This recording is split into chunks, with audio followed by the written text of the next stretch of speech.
Moin. Wait, is this still Moin, Germany, or is it a different part of Germany? Anyway, I'll preemptively Moin. Good morning, welcome to day 10 of Hitchhiking TwitchCon EU in Rotterdam. Still Moin, okay. Yeah, only like 2 of you have moined me. I want everyone to moin. This is Germany, we moin here. Okay? Jeez. Gotta speak English, saying good morning. No, moin.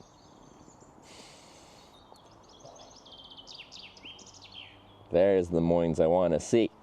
This is what we're talking about. Moin, everyone. We're in Osnabrück, Western Germany. We are 306 kilometers from Rotterdam. It is day 10. It's a day of hitchhiking. We had an amazing day. Blurry sound, man? Is the sound blurry? How blurry is it?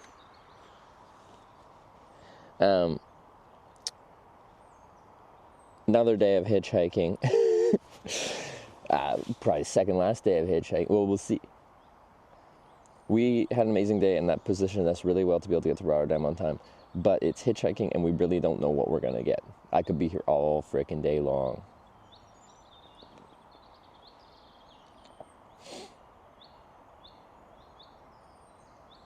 Could.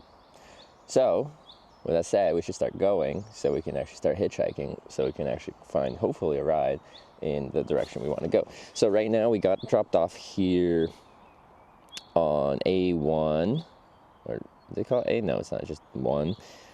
Just south of here, like 20, 30 kilometers, there's a junction just west of Osnabrück. Between the 1 and the 30, we want to get someone going on the 30. So we'll have to decide what sign is relevant to try to get someone going that way. Potentially just a Denmark sign. Not Denmark. Denmark, wrong direction. Netherlands sign of some sort. And then, yeah, we'll go from there. Bad picture tomorrow, and on Saturday, you're flying back to Tromsø. What, flying back to Tromsø on Saturday? Yeah. Screw TwitchCon, we got here, now I gotta go bike. Not again. Not Denmark again. Honestly, we had so much fun in Denmark. Denmark was so good for hitchhiking this time, it was insane. Maybe Rotterdam? I don't know if I'm ready for Rotterdam yet. It was too far. Okay, anyway, let's pack up.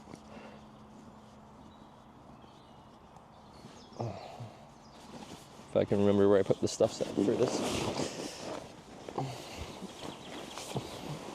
There it is. The spaghetti story? Where's that coming from? How do you know of that story?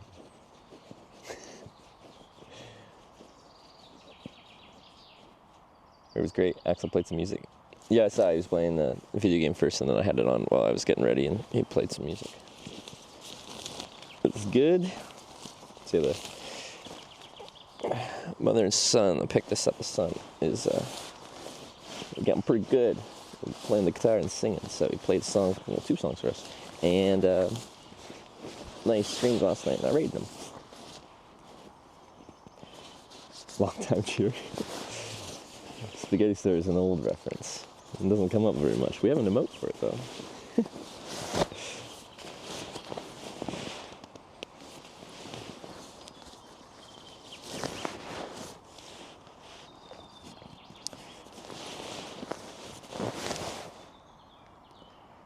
DJ Chance's also in Rotterdam. He walked in a hamburger place where I ate yesterday evening. It was so random, unexpected.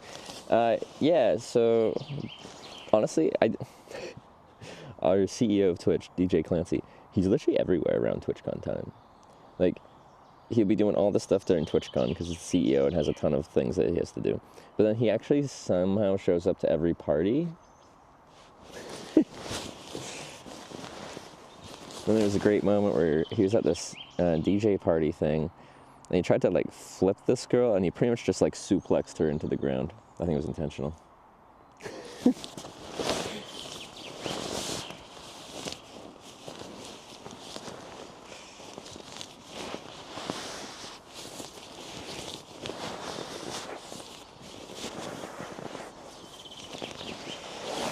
think I was at Vegas.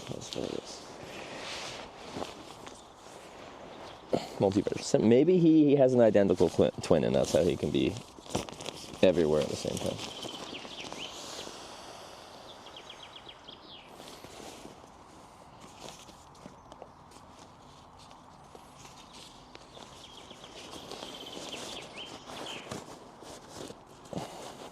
Played the piano for Knut's wedding. He did. I was there. I was at the wedding.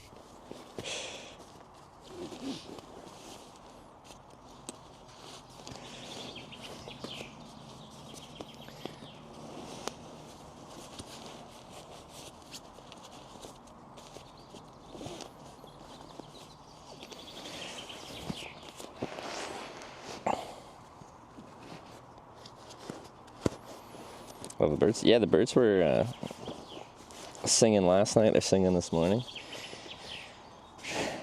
Glad it's not seagulls.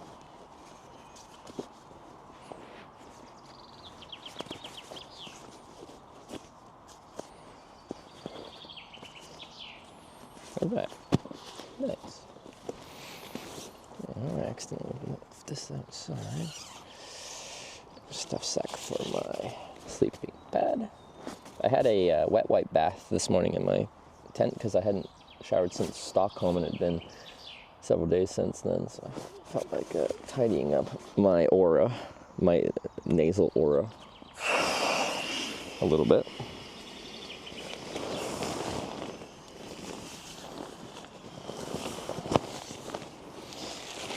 Any ticks? I checked last night, didn't have any.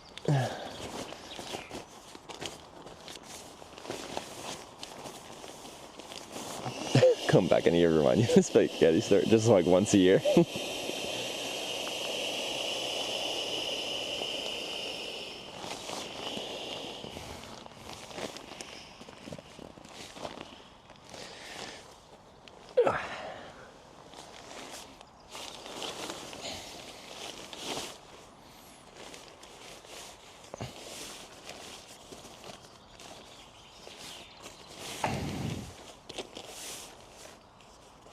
Does the camera really work? It's just like most tents are like brightly colored, and honestly that makes sense. Like there's very few reasons you'd want to be camping and want a camouflage tent for like most people's camping. Either you want to be able to find your tent, like say you set up your tent somewhere while you're out and you go for a little walk and then you forget the exact route back. You want like a bright tent so you can freaking see where you're trying to get back to. Or for in less than ideal situations, like from a search and rescue perspective, you'd like people to be able to find your tent.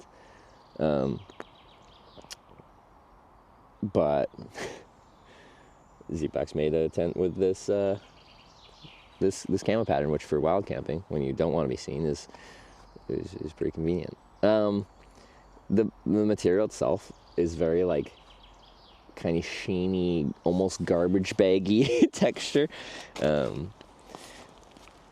So that doesn't help. Like if I shine a light on this at night and point my camera at it, it's very like shiny like that. So now it doesn't like blend in with its environment entirely. Well, maybe when we go out, I can show you. It just won't stand out as much as a bright red, orange, yellow, normal colored tent.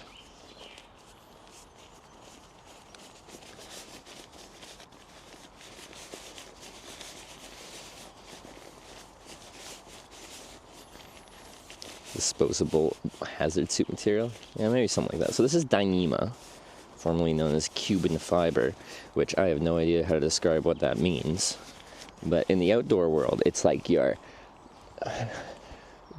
bougie, fancy, lightweight, waterproof material.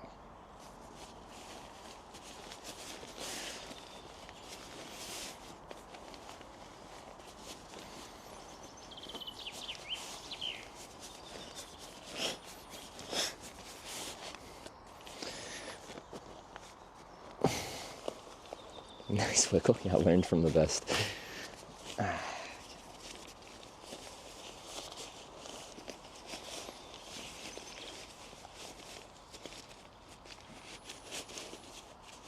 That was the bush. Nice bush. Love a good bush. No, quiet, calm night.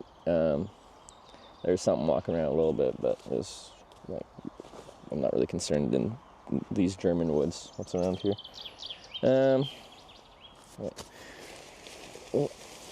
This. So, slept well.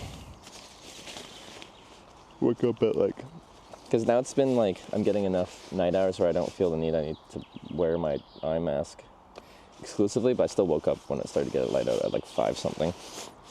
And then I'm like, nope. And then I put my eye mask on and went back to sleep.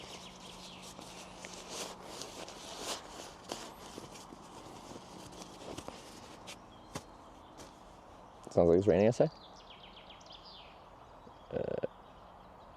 I don't think it is. The rain hitting the Dyneema is quite a loud. Wear the spam hat today for your fans. I will wear my spam hat. I'm not wearing it yet. It'll come out. Don't worry. Except some people are worrying because they don't like it. And other people like it. Anyway, you can never get 100% of people to agree on anything.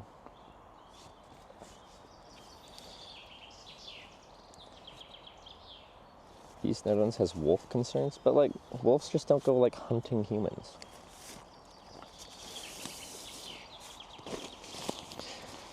They want to avoid us.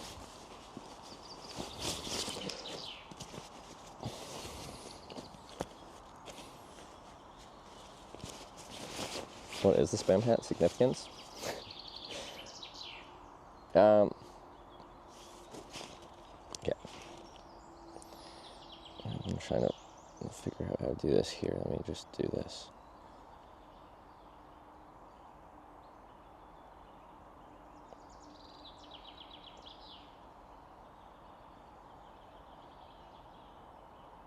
Do I have the relevant thing here?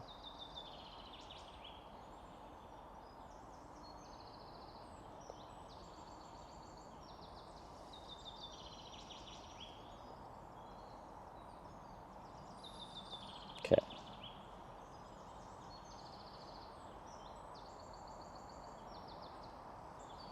My crown of my head is thinning. See? Old man mode.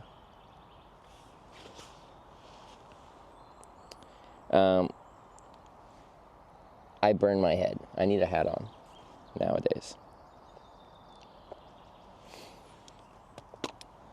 So I wear a hat. But when I'm hitchhiking, I don't want a normal, just like baseball cap. Because I think they look really bad for hitchhiking, like with the flat brim kind of thing and casting shadow over your face. You could wear a backwards hat and it would cover your head, but like not do that. But then I don't like that style on me either. So I was at the Spam Museum in Austin, Minnesota, and I ride bicycles. So the Spam hat is a cycling cap with the flip up, flip down brim. And I think it's like, it does the job of being a hat as I need it to be, but it's kind of silly enough that you don't like, it's not a typical hat in that way.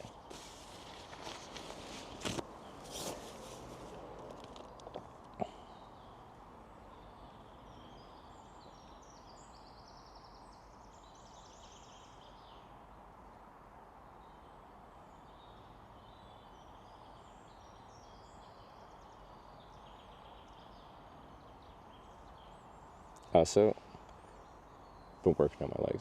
Look at those quads. Working on it. Oh yeah. Going to the gym. Got some quads now.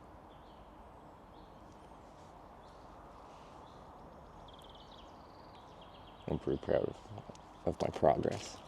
Alright. That's beside the point though. I'm balding. I need a hat.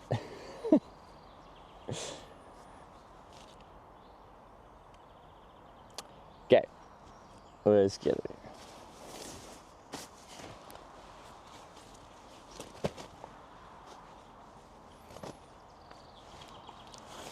Pretty much in muscle mass, I think. I put on like 20 pounds. Wait, I just pulled it back. There we go. Here's the fresh socks. Too much muscle for endurance, but you know what literally is, and like, okay, well, legs are still usable from a strength perspective there, but like the muscle mass I've gotten on my upper body, useless for cycling. useless. In fact, it's to my own detriment. I now have a higher center of gravity. Yeah. Okay, let's get it.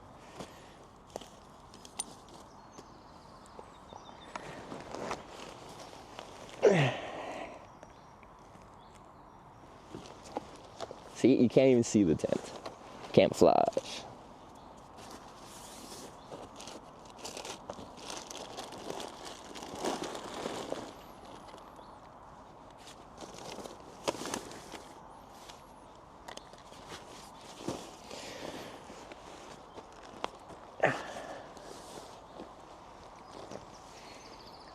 Lie on it, pedal with your hands. There's are these called hand bikes?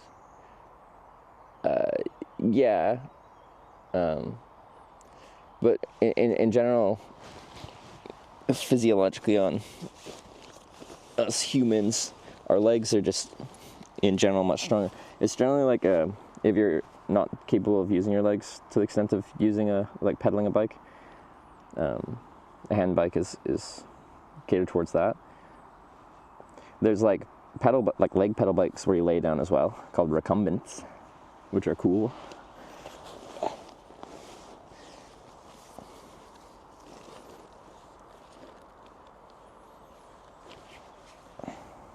For free. I haven't tapped out my boots yet.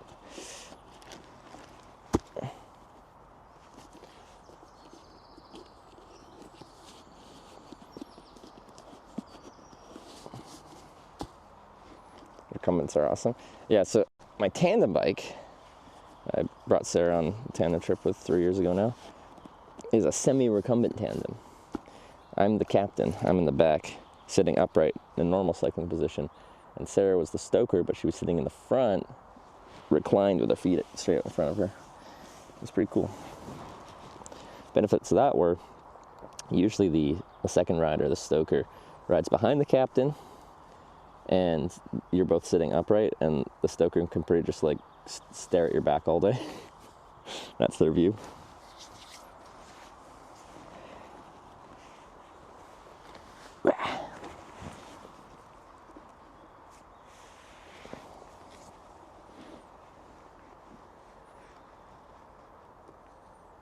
No, Sarah's here. Oh yeah, there's our remote from the tandem.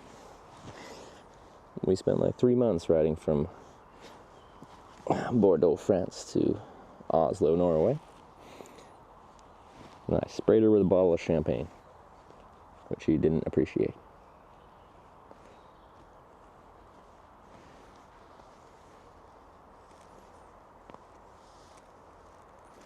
Like getting TwitchCon time, we are well positioned, but it is still hitchhiking, and hitchhiking can be very unpredictable.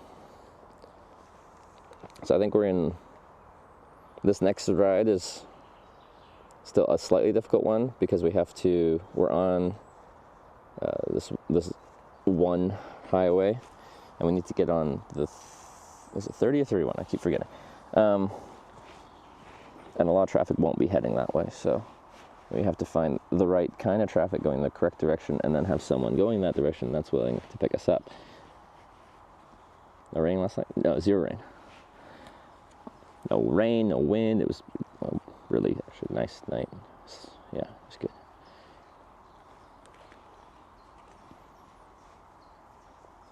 Thirty highway. Thank you.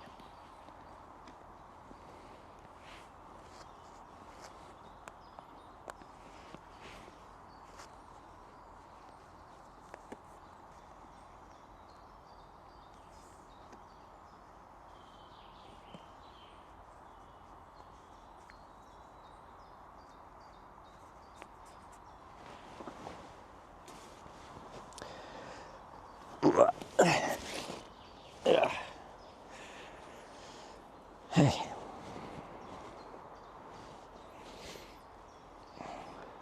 Bush. It was really nice, actually. Very happy with my camp spot. I walked actually pretty far up this little hill to get here. Because, well, when I was on the hill, I couldn't camp on, well, I could. It's just more of an incline than I wanted to set my tent on. Okay, but this is the direction of, like, where I'm coming from. And I'll show you profile of the tent. What do you think?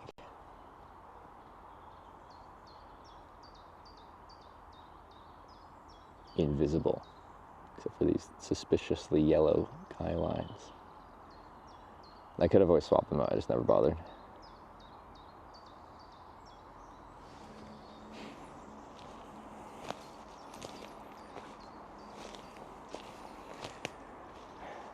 But actually, stare at this invisible tent because you can't see it while I mute the audio for a second.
All right, let's do the tent pack up part of the day.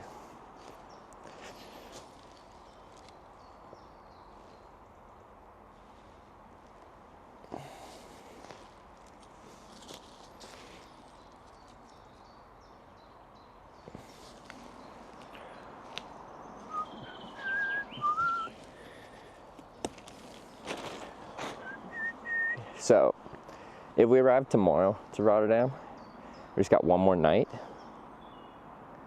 and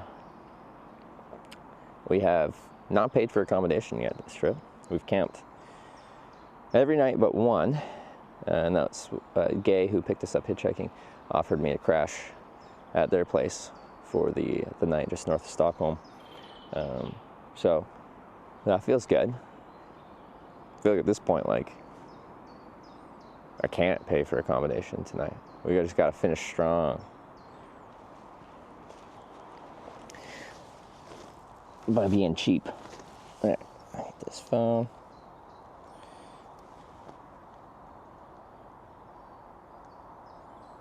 Camp inside the event. See, years ago, I'm like, come on, just like have a hitchhiker exhibit. I can sleep there. I don't have to pay for accommodation. The first TwitchCon I went to, San Jose, there was some kind viewers that let me sleep in their hotel, and there was an extra bed, so I slept on the floor on my sleeping pad. And that was good because I didn't have to spend money on a hotel, but I felt so bad because I was coming home so late. I was trying to be so quiet, but I'm like, I'm such a nuisance. Anyway, ever since then, I've had my own place to sleep. Or me and Joel would share. Oh, I gotta go into bush mode. I don't think it's ticky out right now, but might as well. I gotta bushwhack a little bit to get out of here.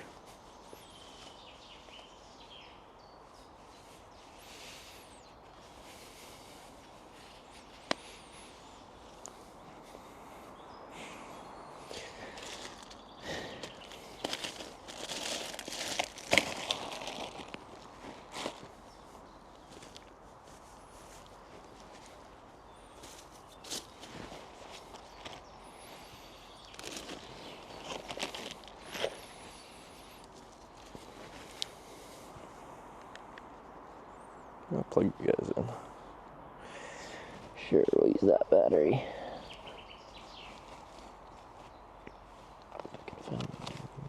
Oh, there we go. What's this battery at? I'm curious if much is open at the service area here. I didn't even turn my alerts on. Well, we haven't had it yet. All right, that's good. On. Haven't missed Battery anything. high. Hi. Your device is connected. Connected.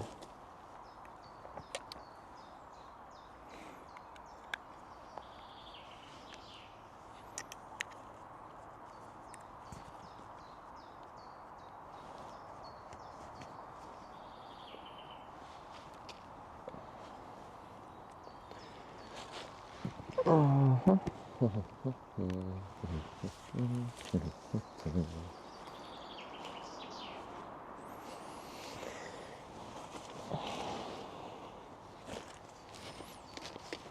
one of these dead. Yeah. We'll find a good spot to sit, and we can charge a little bit this morning. It's not. We definitely went by dinner time tonight.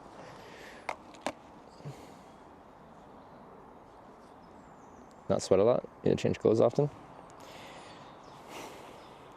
I think in general, for like, some of how quickly you smell is just like genetics. I think I've lucked out. Like, I will smell, but like, some people, if they don't shower like twice a day, smell within a few hours, kind of thing. I don't have it rough like that.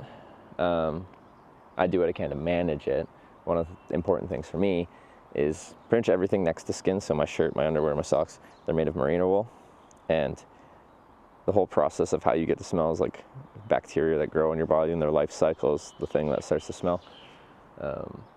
Merino wool is antimicrobial, so it doesn't let the bacteria grow in the clothes. So I can start to smell, but the clothes don't like start to fester with that bacteria as well, which really helps. So like this morning, I just slept in underwear, and this morning I took a wet wipe bath, like a alcohol wipe bath, and then reapplied like antiperspirant and stuff like that. So is someone going to come up to me and be like, wow, you smell great? Probably not, but I shouldn't smell too bad.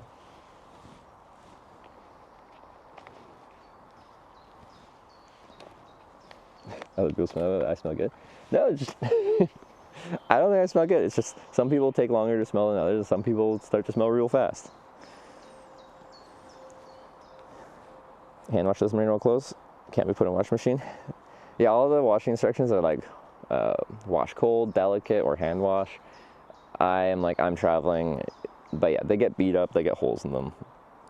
They'll get like, if you use high heat, they'll shrink. Yeah, I just can't bother. Like, and I do hand wash them if I get a hotel and I need to do laundry, and my best option is to wash in the sink, but more often than not, we're machine washing it, and I just do what I can. If the thing has a delicate cycle, I'll use the delicate cycle, but yeah.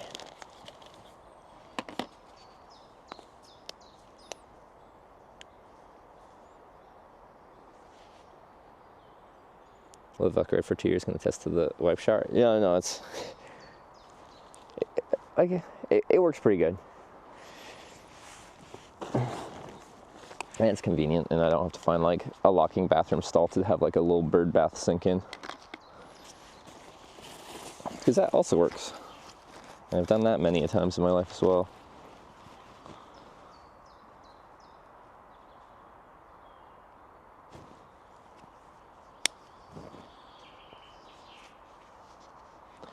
Alright, yeah, Introduxium had me in this car, and he's saying I don't smell.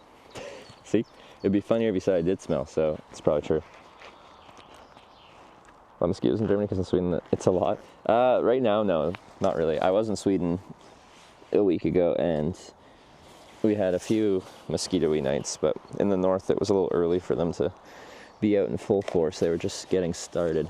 But they're big fuckers. My anecdote for the Swedish mosquitoes that were out when I was still in the north, and I did like a night cowboy camping, so I didn't set up the tent, I just slept outside. I didn't even think they're mosquitoes because they don't have the high pitch. They're more like, so I thought they were some kind of fly, but they're mosquitoes. They're just big, so big they fly at a different tone.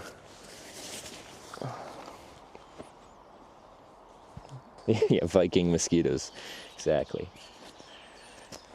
Okay, now I got all my wet wipes here for my wet wipe bath that we'll put in a little garbage here, and then throw this up, the first garbage I find. Yeah, alright, let's take this tent down.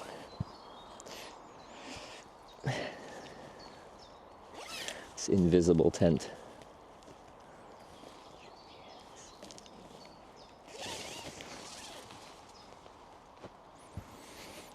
Baritone mozzies, yes, that's it.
I should check for those little snail dudes. They just crawl up on my tent. Let's end up on the bathtub floor of this thing. I don't see any. Okay, not snaily. Sluggy, whatever they are.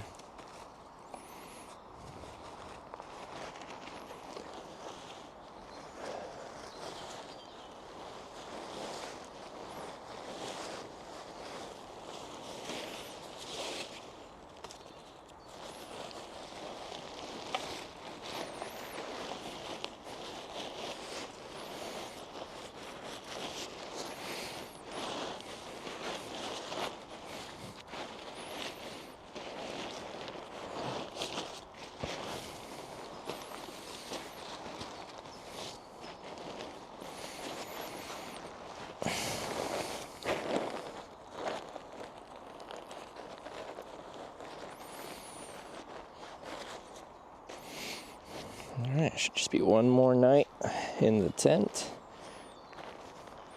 Then it'll be weird. I sleep in a hotel for a couple nights. An overpriced, convention-priced hotel. Very sad.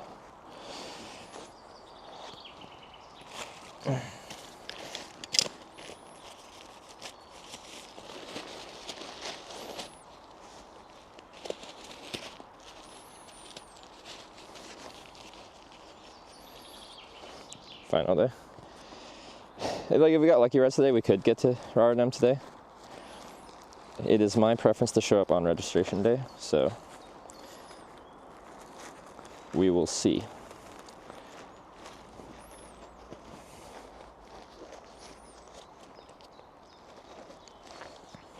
Yeah, I rolled that kind of poorly. It will fit, but it's just gonna take a second of convincing this bag to go over top. Yeah.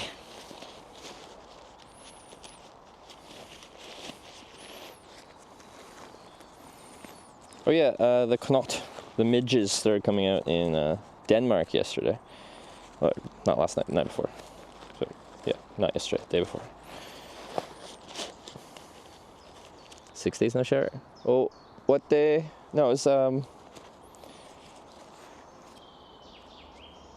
was it morning of day 6? I got a shower in Stockholm. Is that what day it was? So we've had the 7th, 8th, 9th, just 4 days, I think. But I just had a wet wipe bath. It works.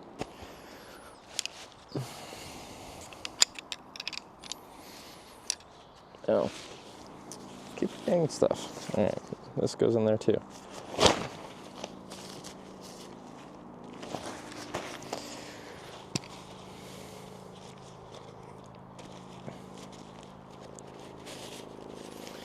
Yeah, 4 days isn't that bad. I've gone, I think one of my TwitchCon trips to the US one, I started in Newfoundland. I didn't shower until I got to Michigan. Everyone knows North American geography. That's pretty fucking far. I think it was like 10 days, 11 days, 12 days, something like that. Anyway, good times. it was well needed. So I finally got that shower.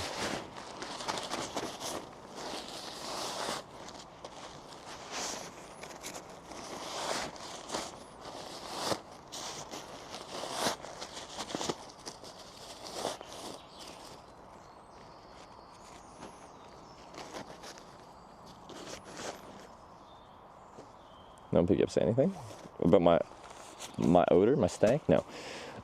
So it was quite cold on the East Coast. So in conditions where it's cold enough where I don't sweat, it takes me longer to smell for, I think, obvious reasons. I think that was one of those conditions, but I probably used some wet wipes on that one as well.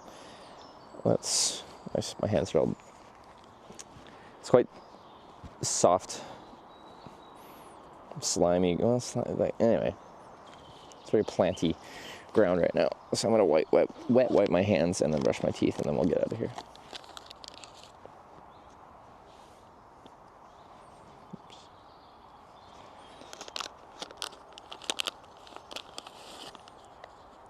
Difference about wearing merino versus regular cotton? So much. Because like, I can like wear a cotton shirt to the gym once or maybe twice, and then you like smell it and you're like, yeah, no, I shouldn't wear that. This merino just doesn't keep an odor.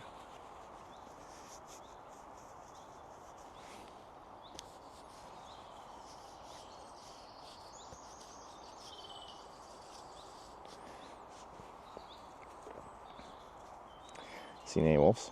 Probably the most amount of wolves around here are the furries that live around this part of Germany.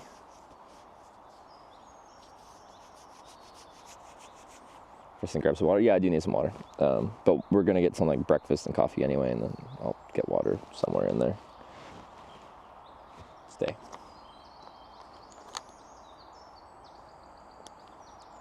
Shops will be closed tomorrow. They're closed today. Well, today was a holiday, not tomorrow. But we've been speculating because like highway service areas are kind of like a, I don't know, something that they're kind of sometimes open on holidays here in Germany. I don't know. We'll see. We're about to walk and find out. Time will tell.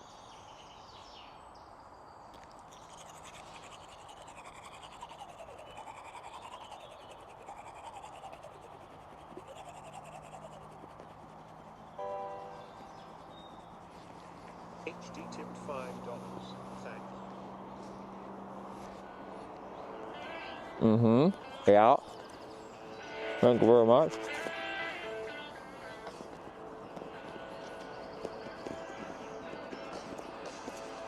Akadika.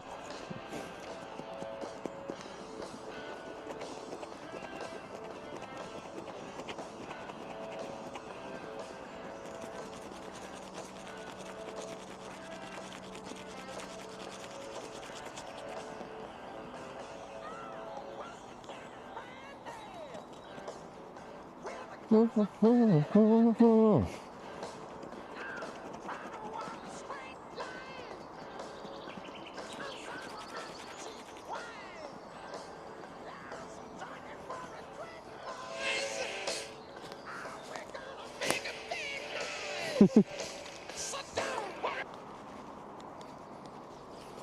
that water.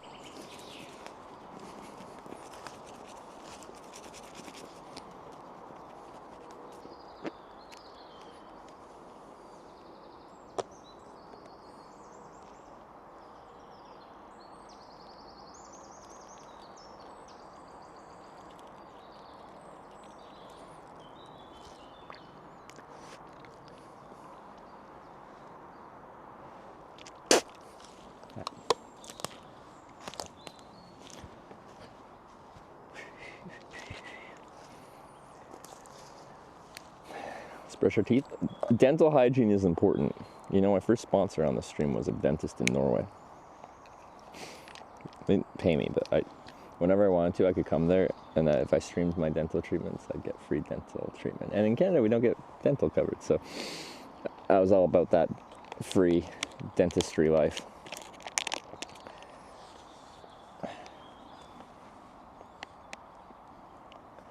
Some people get like mobile game sponsors and like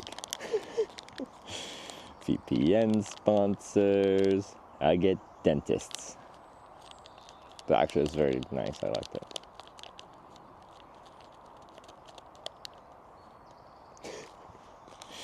Okay, I've done that. Alright, we can back up. It is raining where Sarah is. Well, Sarah should be here where it's not raining. Oh, there's a piece of wood on my boot. Look at all this cardboard. Got so much. Probably won't need that many signs.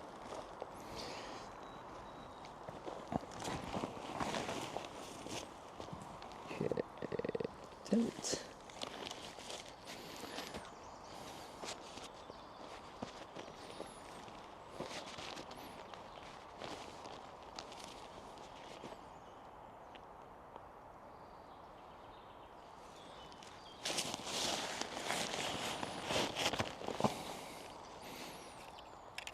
How good we came back today. Yeah, backpack hasn't been interested in standing up lately. Likes to lay down. I'd be like, well, that doesn't really matter. But like, when I'm hitchhiking, I want people to be able to see my backpack. Although at a lot of these service area rest stops, I have a place to like lean my backpack on, like a pole or a rock to lean it on, so I don't have to just stand it upright. It's part of my image. And for hitchhiking, your image is actually quite important. That's all you really have before someone decides whether or not they pull over for you. Unless you're doing like the walking up and asking people for a ride type of hitchhiking, but I don't like doing that type. Block check said shared link. If you post like what our bot thinks is a link in chat, it deletes the message and times you up for like a second. It's not a personal attack, it is a protection from people posting potentially dangerous links.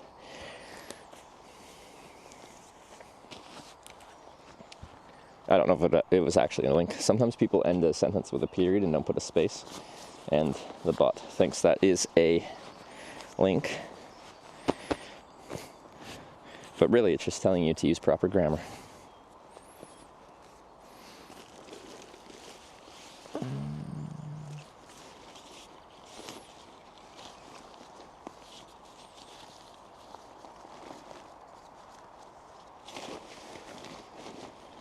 Amazon.com is a link. That is a link, yes.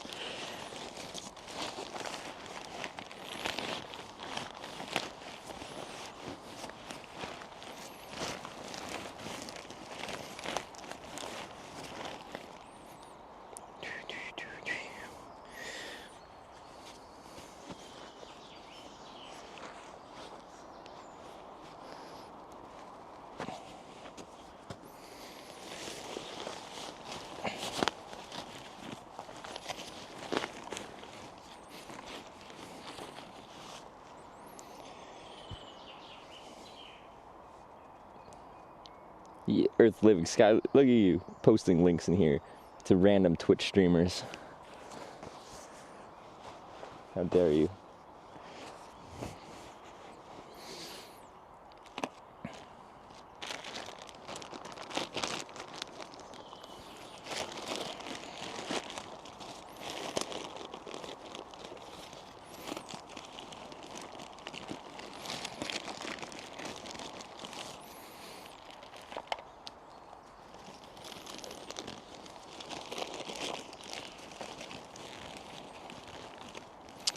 I don't like how I'm packing that. I want to do it a different way.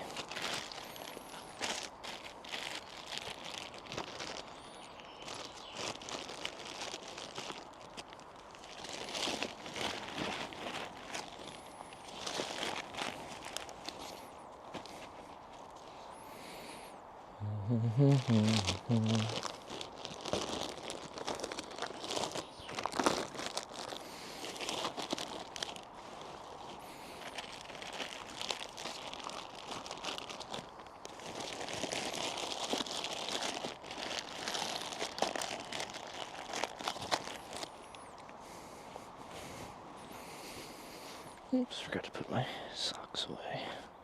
Where's the other sock? Mystery. Oh, there it is.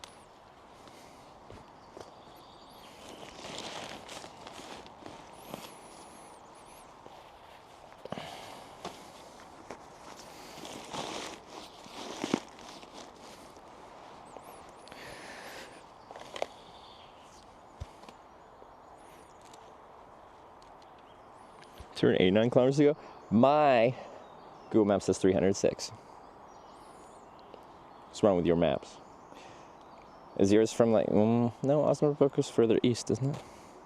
Where are you measuring me from?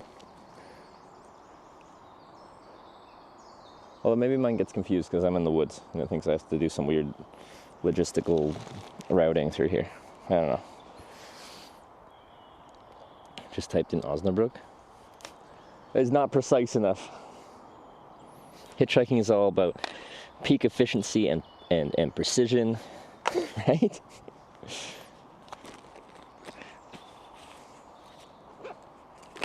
That's the name of the game.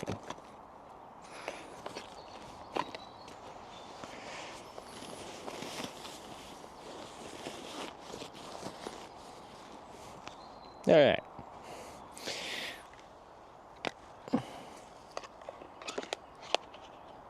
No idea what bush you're in? You don't have a bush tracker? What the heck?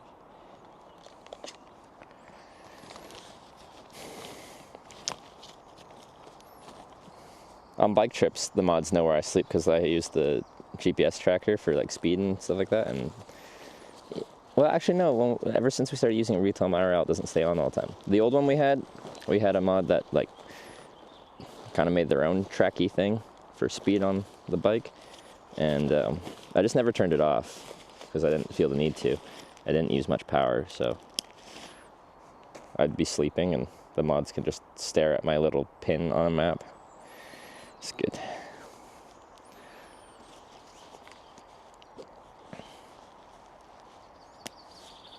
Stay. Rainbow nose, yeah. Professional.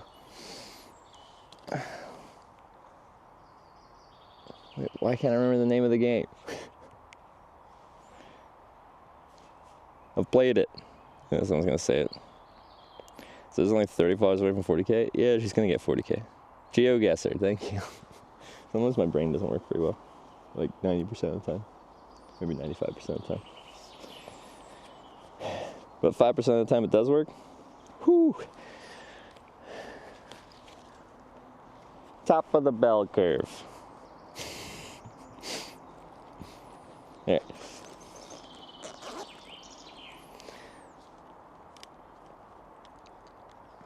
Carrying so much cardboard? I am. It's a little excessive.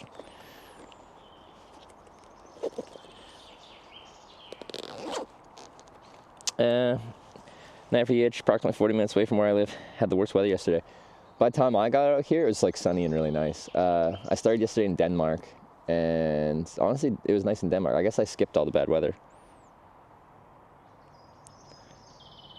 And 916 for south of Germany. We're heading like 20-30 kilometers south of here is junction between Highway 1 and 30. It keeps going, it's 30, 31. Anyway, we want to go onto that 30 highway that starts with a 3 and ends with 0 or 1, and start going west towards the Netherlands. You get a spam hat? The Spam's headquarters in Austin, Minnesota. You gotta go there. You can also buy it online. But it's cooler if you buy it from the source at the Spam Museum. Okay, it's gonna be bad though? Not here. The weather looks fine. Well, there's a couple hours of rain in the afternoon, but maybe we'll be not here by then.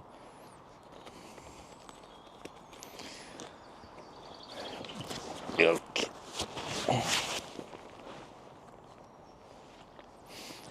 How long you stay in Rotterdam? I don't know. I booked a hotel through like checkout Tuesday, so I don't have to, like the last day of the convention's Sunday, but there's like parties and stuff, and I don't want to like have to get up on Monday and immediately like check out and when I'm all tired and stuff. So at least Tuesday, but we'll see. Sometimes there's some stuff going on after TwitchCon with some friends and stuff like that, so, but it's always spontaneous, so I just kind of have an open schedule. I don't have my flight to Tromsø booked yet. Give me those signs at TwitchCon. Yeah, tradition is when I get to TwitchCon, anyone that wants a sign can have a sign. Honestly, even now, like, if anyone wants any of my Swedish signs or signs that have been retired, like, are no longer needed, you can have them. in the past, a few people have been like, hey, can I have the specific sign? And they're at TwitchCon, and I hold that sign for them, but no one's asked for a specific sign. So if you're in the area and you want a specific sign that I'm no longer using, actually, all my signs are fine because I'm not using them anymore because I need new signs. And my most recent sign was Bremen, and we're way past that. So, because yeah, we've given a lot of signs away. People like to collect them, it seems. All right. I didn't get that. Okay, we'll have to get other batteries out. But the border, maybe a problem with police and stuff. But like, if the police are checking at the German-Dutch border, like, what are they gonna find? I'm just, being a hitchhiker isn't illegal. I'd just be in a car with someone who picked me up at that point. I think the biggest issue that could cause is some congestion in traffic.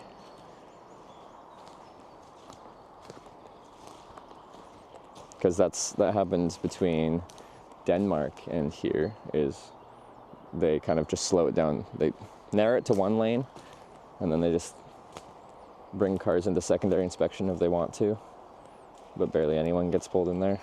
So it just creates a traffic jam for a few kilometers.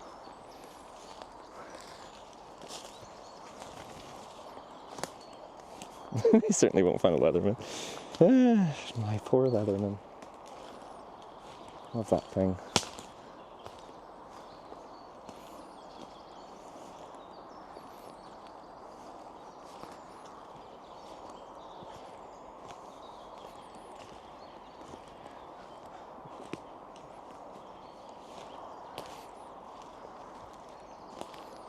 What's the best border you've crossed? All the European Schengen borders, because there is no border.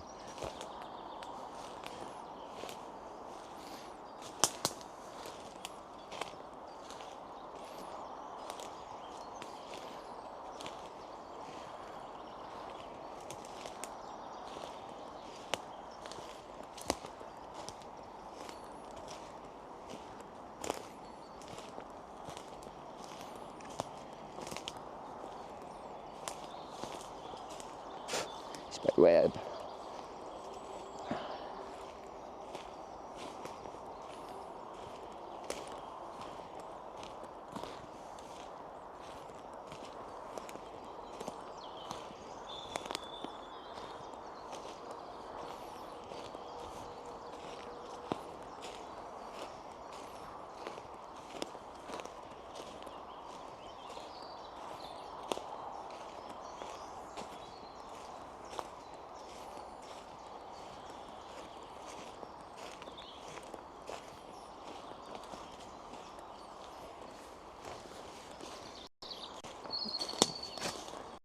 The last time.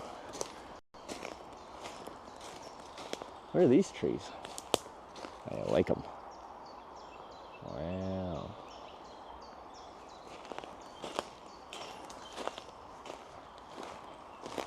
Hey, rain today. I think my phone says there might be some, like 3, 4 o'clock, something like that.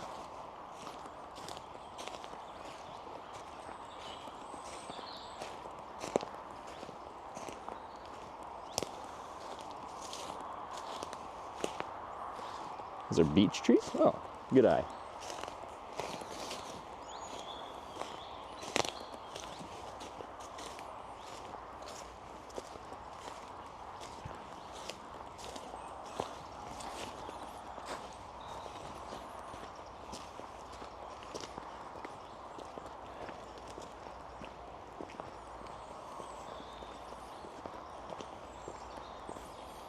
On the road again. Switzerland listing on the overview map. I haven't streamed hitchhiking in Switzerland. I've hitchhiked in Switzerland. Just haven't streamed there. HD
We're in an AC/DC kind of mood.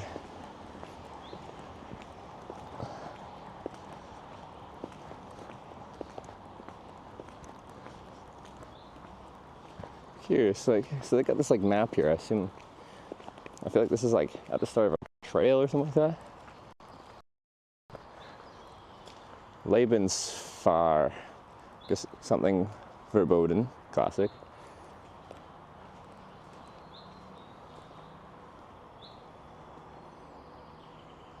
Okay, it's just a map of the area and a description of Dammerberg. This stop is Dammerberg.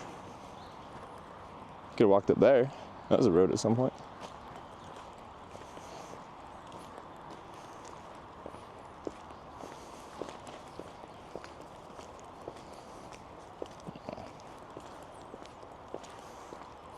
It's a hiking map. So there is trails here somewhere?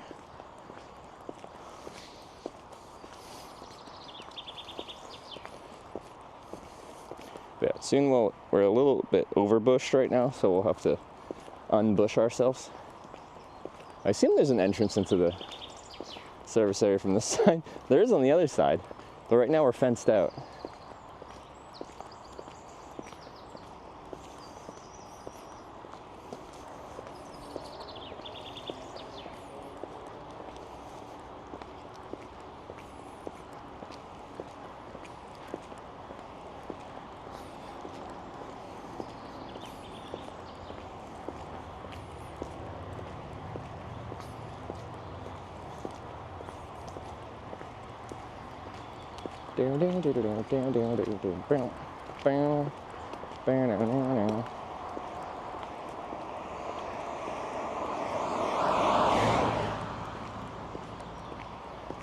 Uh-oh. I'm locked out. I should look at a map and actually make sure there is a road that enters here. This is a local road that enters the back of the service area on the other side.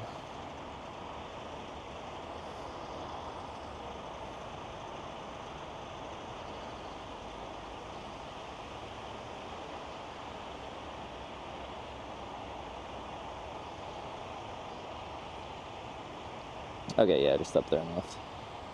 As long as it's open. Sometimes they have a fence at the board, or at the entrance, and you have to like unlock it or enter a code.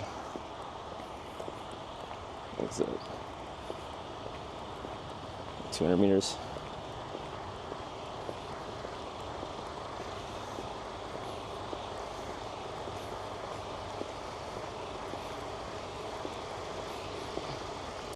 I want to put this battery in my bag, so I'm not carrying the phone or the stream and the battery in my hand.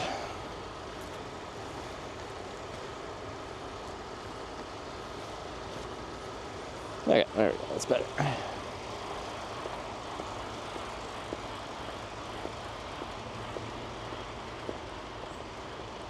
This stream is brought to you by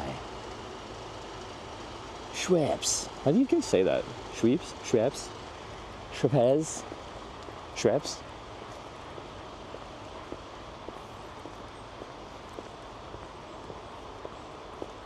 I'm a Canada Dry guy myself.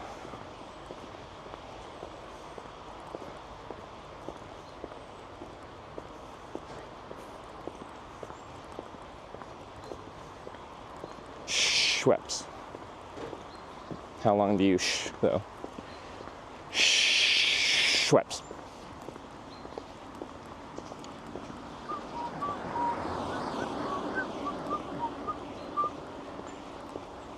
It's on the hunt for sparkling water now. Yeah, so my whole life, whenever I come to Europe and I end up with like accidentally getting sparkling water, I'm like, yeah, just give me still water. But then I got picked up yesterday, and this guy gave me like a liter glass bottle of sparkling water. I'm like, friendly one. I'm like, a little thirsty, so I'll drink it, but usually I kind of don't like sparkling water. When I tried it, I'm like, hold up. Why am I enjoying this? And I drank the whole thing.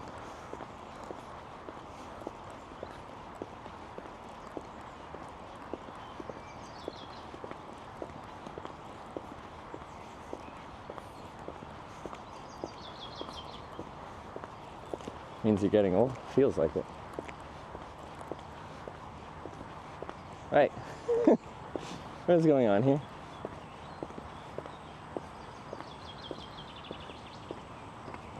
Oh, is that open? Or is that locked?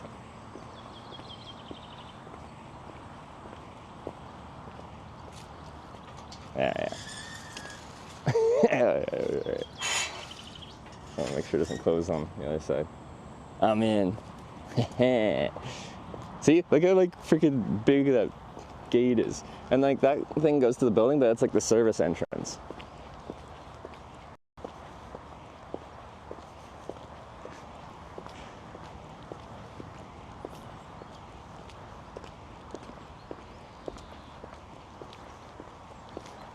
Eins, zwei, Polizei. Eins, zwei, Polizei. Yeah, okay, sorry.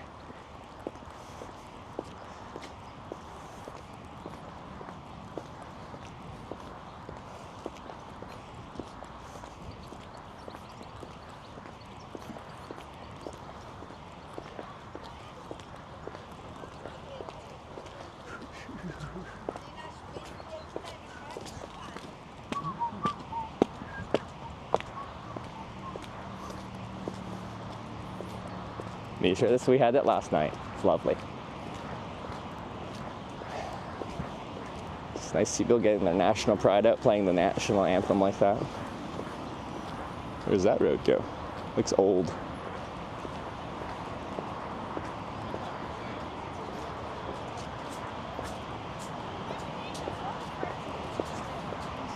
Well, it looks open.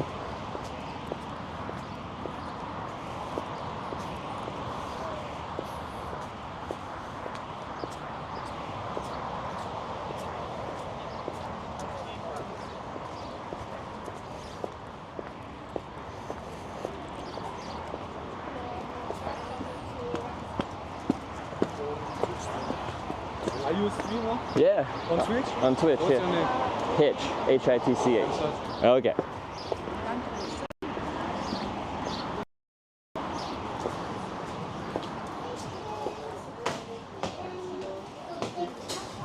Ooh, he's busy. Like, that's not surprising, but... Oh, look.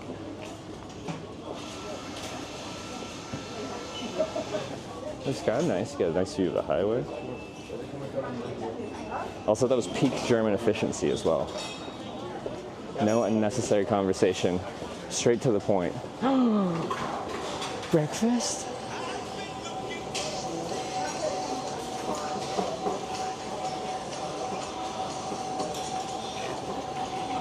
We'll do breakfast here, guys. I love Germany.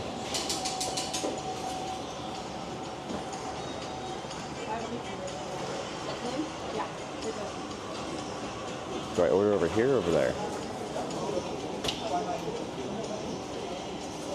Phone stream? This is a phone stream. This is so exciting. Who donated?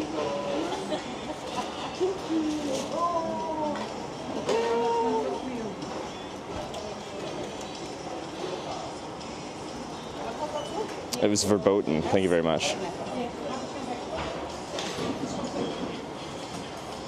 I don't know how to order this though. Ein Spiegeleier mit Bacon und Nürnberger.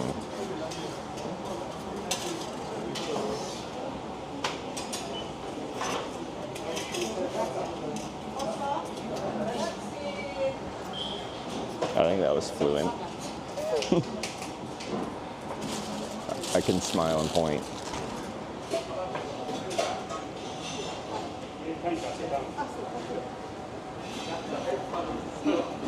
Hello. Can you get the two speak flyer? Oh, that? Okay, good. Okay. Right. Well, that was. This is also easier, but also I should. Okay, I didn't realize they had the frickin' these. Or he just doesn't want to deal with me not being able to speak their language. English. Dine in. Ein Spiegeleier. Is there anything bigger? Now that I can like just look at the whole menu. Top seller. Okay, we're getting that one. Any extras? I'm hungry. That was impeccable. I nailed it. Don't even. I'm gonna add a bacon slice. I'm gonna add some scrambled eggs. We're getting extra. Continue. Wait, you gotta pay $1 for a butter serving? Never mind. Don't like Germany anymore. Things I like. You have breakfast. Things I don't like. Paying €1.19 for a fucking thing of butter. Drinks.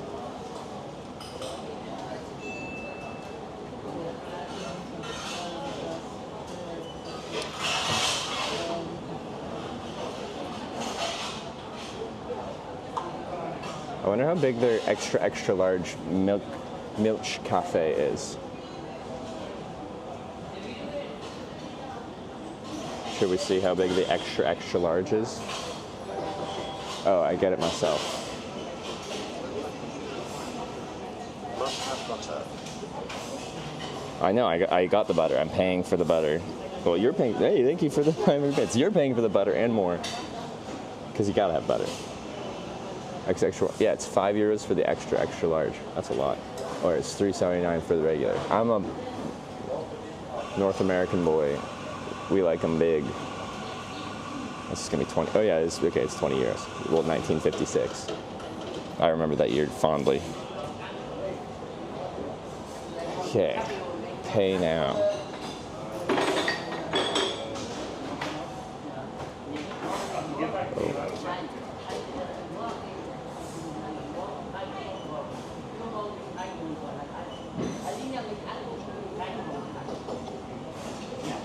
Won't be a US sledge? I know. Very disappointing.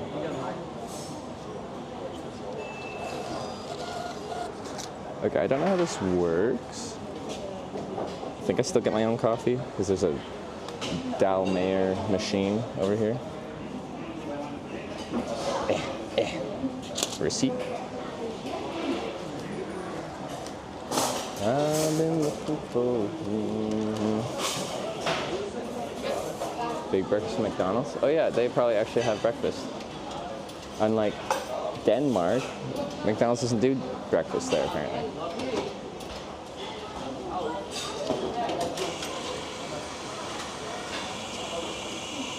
Maybe they make it there. I don't know.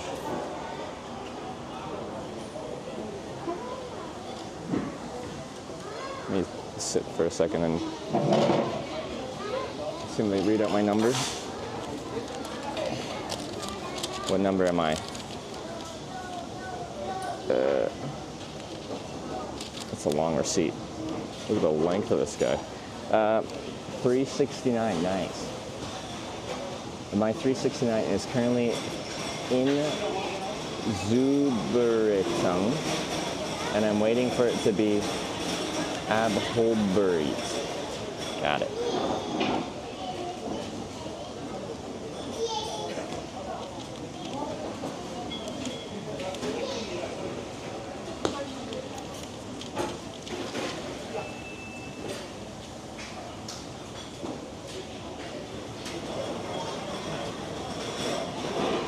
In preparation.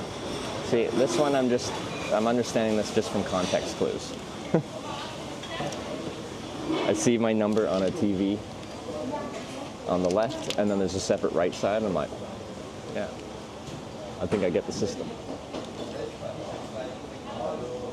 Actually, I don't have a relevant sign right now, so I'm walking around with the back of my backpack.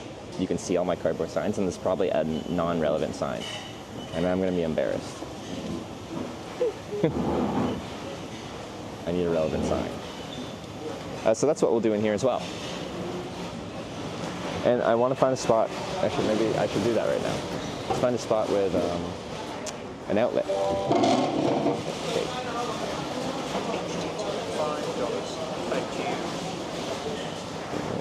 Okay. HD, thanks for the $5. Is that a tune? Is that a jam? That's gone.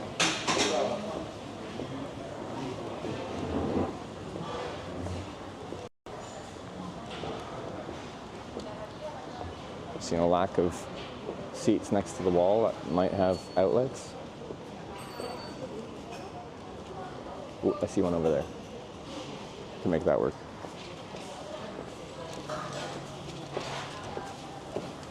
Although someone might take my spot by then, but sometimes stuff happens.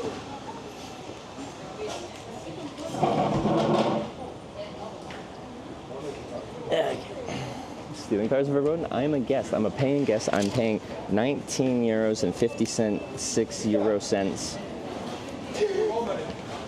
for breakfast and a coffee, okay? That's like $30 Canadian. I can get a real good breakfast for 30 bucks Canadian.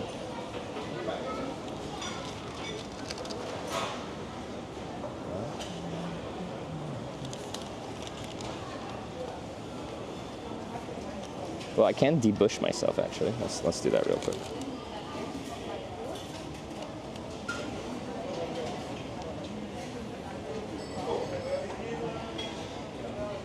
Nice.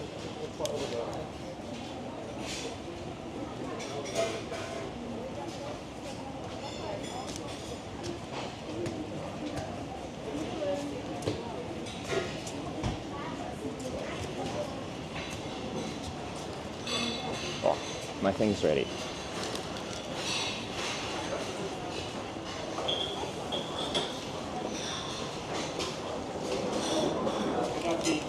Danke.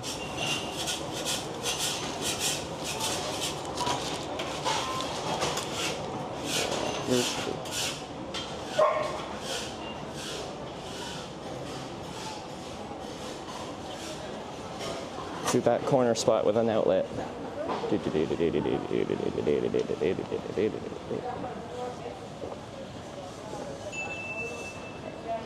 Okay.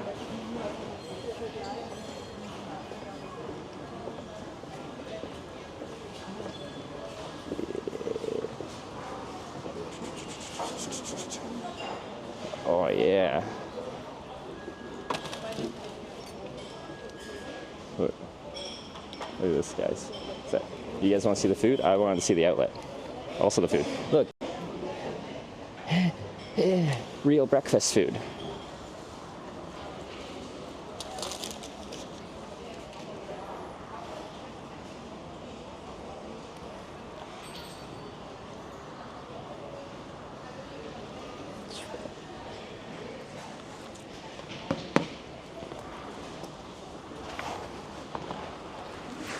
Okay.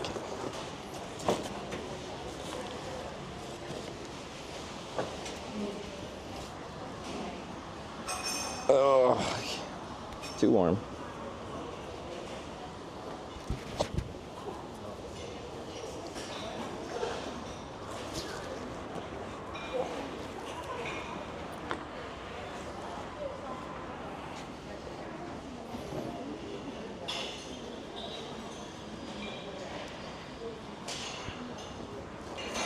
Okay, nice.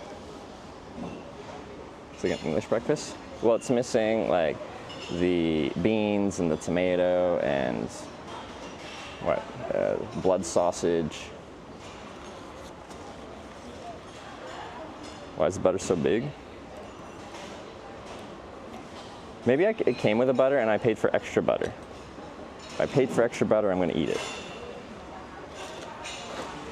Do the black pudding.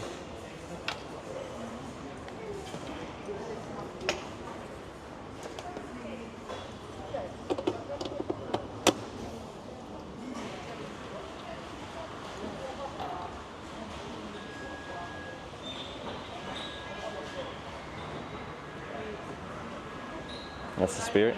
Well, yeah, it's just like, do you want to add anything? It's like butter. And I'm like, should come with butter. But then I feel like that is like confusing. Of course I want butter. I got a roll. What is a roll without butter? A sad roll, that's what it is. Except for when I do mouth sandwiches and I get rolls and then I don't put butter on them, but then I eat them with cheese and meat. That's not sad.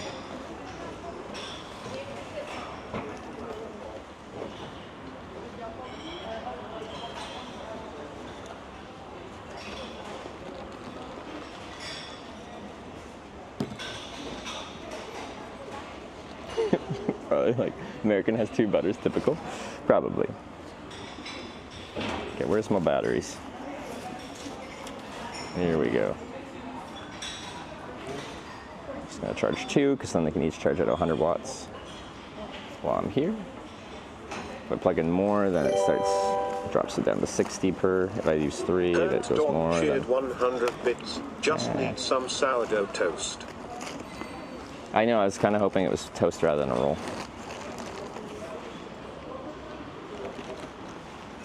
Kelly in front of the plate, yeah, it's there. It's just out of frame. Where's the other one? Nope.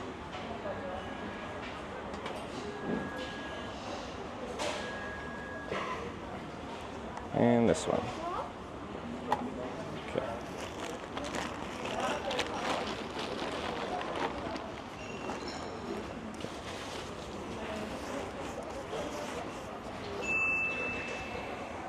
Okay, 94 watts input and 94 watts input. Okay. We're charging correctly. This is good. Okay, let's eat breakfast. So this is what an extra large coffee is. Honestly, for Europe, this is pretty freaking big. All right.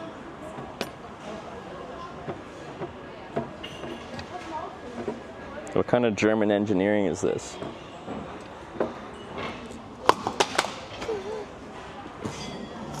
Okay.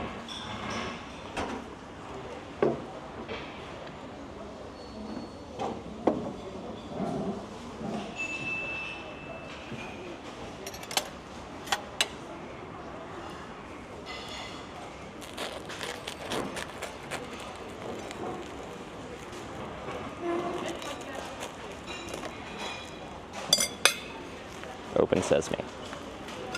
Butter.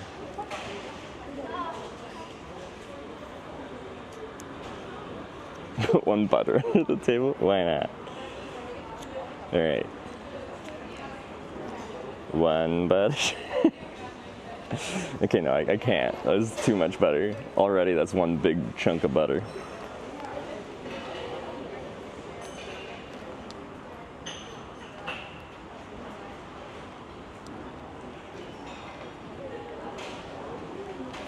You have to? No, you can't make me. Oh my god, this is already so much butter.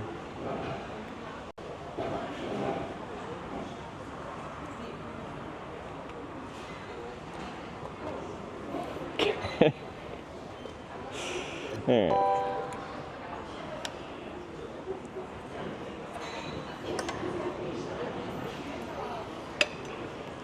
Alright, so, you made a sound, but you didn't do a thing. Brian, what are you doing? What?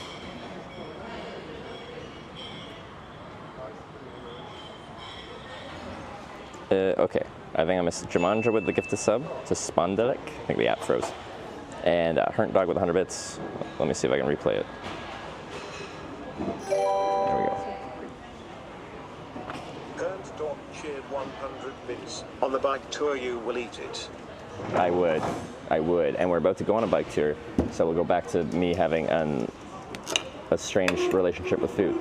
The other thing I do with food when I have breakfast fry-ups like this is something that frustrates people. So prepare to be, well, some of you frustrated.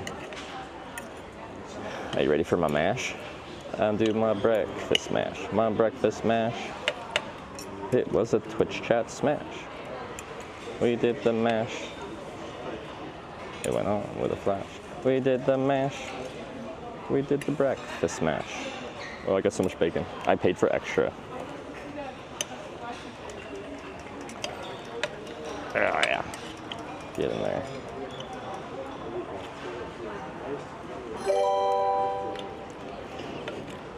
Hernt Dog cheered 100 bits. Love the hash browns. Right. There's no hash browns. I'm sad about that. I got a roll though. That's like carbs, I guess.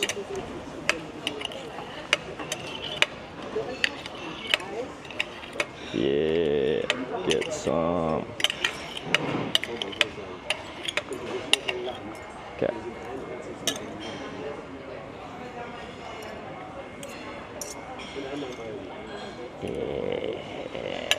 Yeah, oh, yes, this is what I was missing this entire trip, except for when I stayed at Gay's place because she cooked me an American breakfast. That is perfect.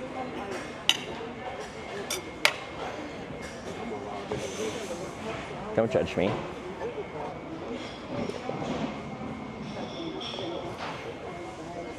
Okay. Oh, come here.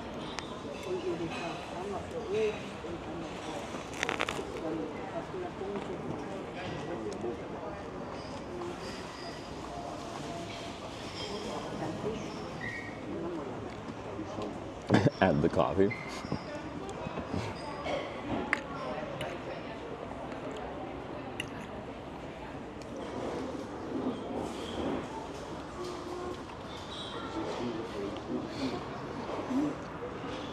Ah, yeah. So yeah, all the flavors mix well. Like I like getting a bite with like bacon and eggs and sausage all together. It was already cut up and mixed up, and then I take a big scoop. It's got all the components in there.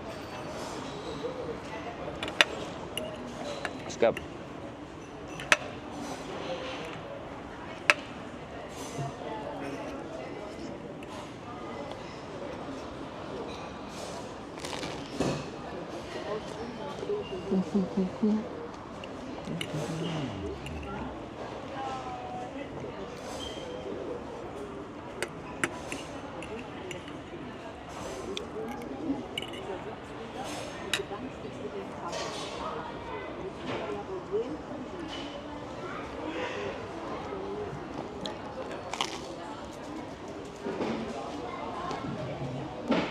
Blender.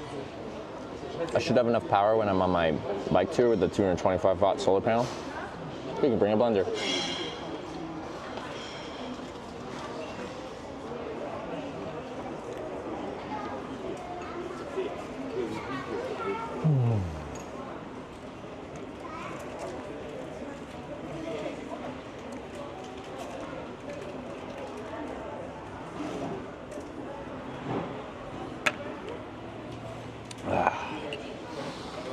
Coffee's weak. This is good.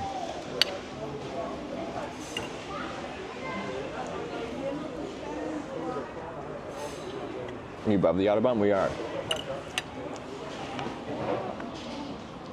Autobahn.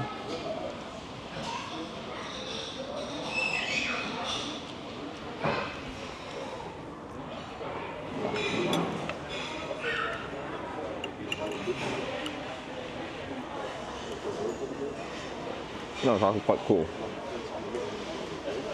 Much better view. You guys don't want to see me stuff my face with my blended breakfast?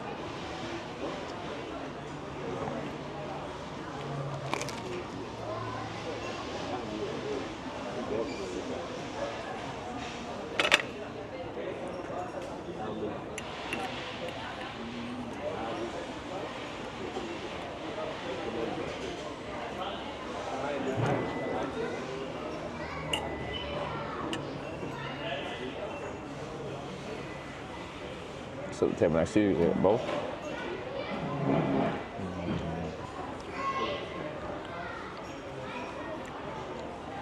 I don't have a wide angle lens, so you have to be kind of far away. Probably. Because you kind of have to be facing out.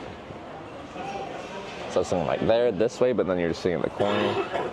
There, just across, but then it's just kind of like on my shoulder.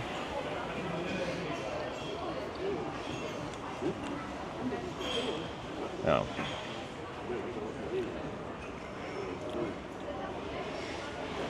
Well, I could sit on that side and you guys could face that way. That'd be easier.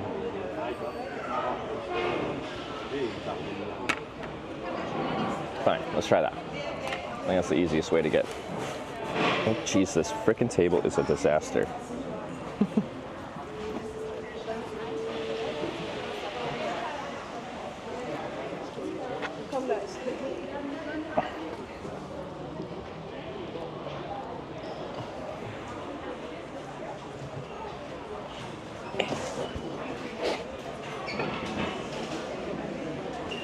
Some of it.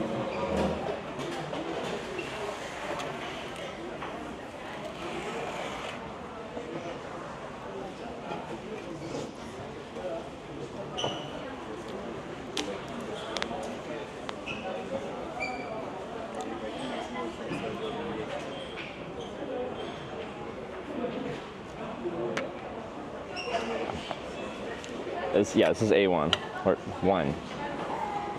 Do they get the A designation here? I think on my map it just says 1. And then I think when I was in the Netherlands, or when I get to the Netherlands, I think it has an A designation.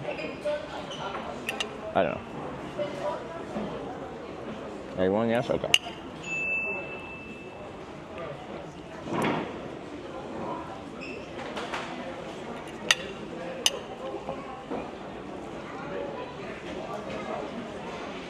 Always has an A in Germany? Okay.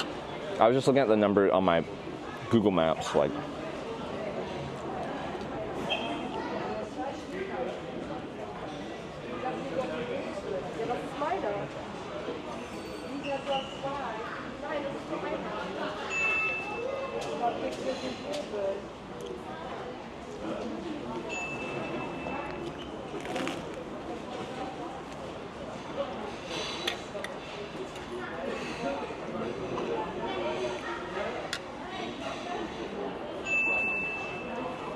Yeah, so I'll make the sign after this. What do you guys think the sign should say?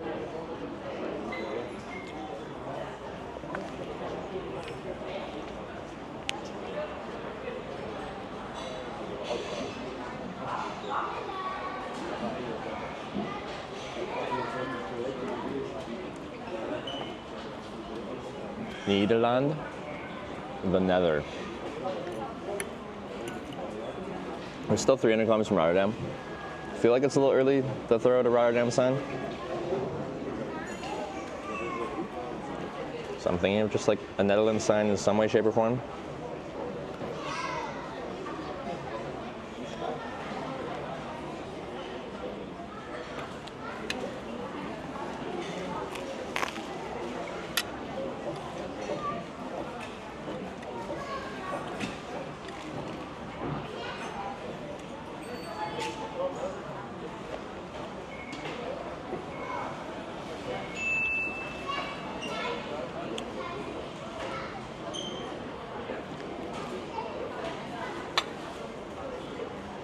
Holland. Okay.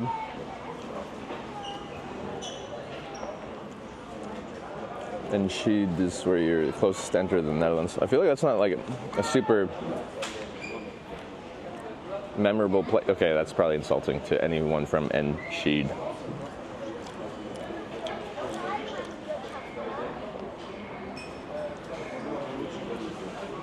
Do you not write Holland?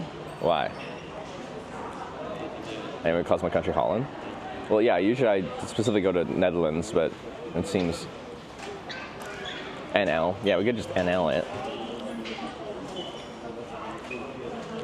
It's just a shorter word for writing a sign.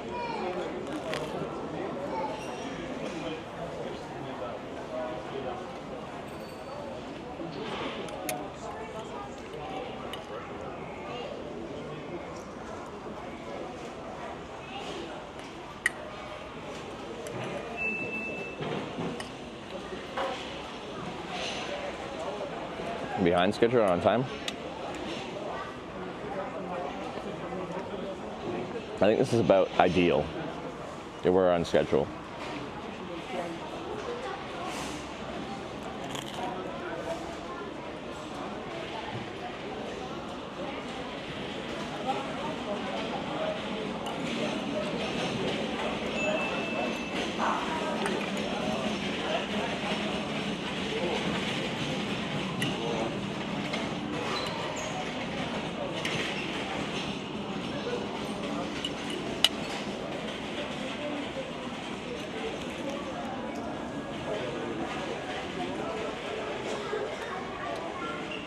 And check out Amsterdam. Is that a typo, or do we mean to write Amsterdam? I went to I went to Amsterdam for a Taylor Swift concert after TwitchCon last year.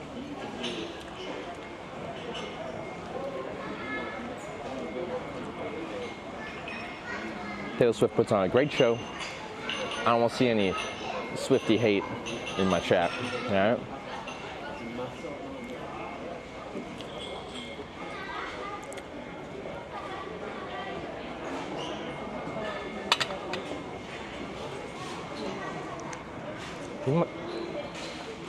Oh, the chairs are meant to rock, okay.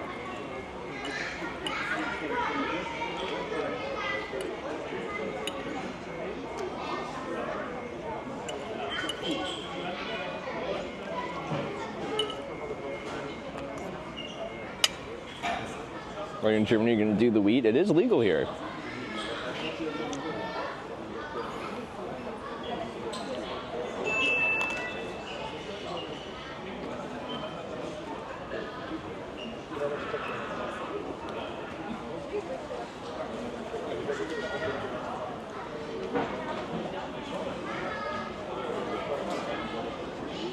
It isn't?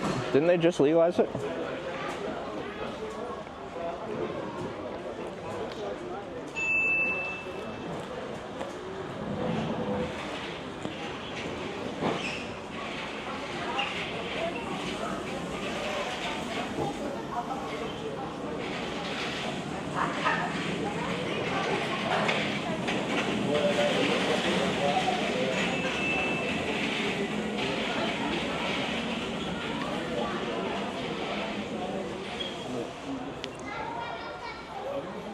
Yeah. Legal. Germans are used to just saying everything's verboten, so they're just like, weed verboten. Fun, verboten.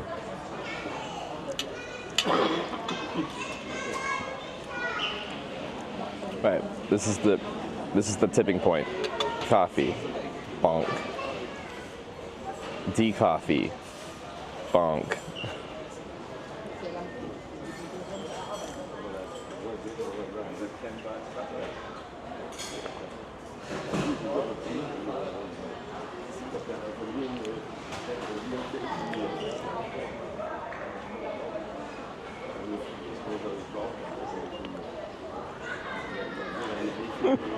Okay, so I finished my food. It was good. Yeah, actually, no, it was good.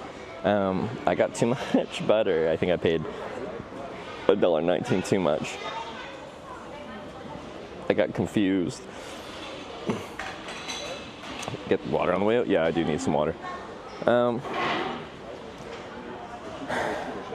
So order operation time was, well, let's push this away. Let's start a sign. Do we just need, I feel like NL is just like too simple.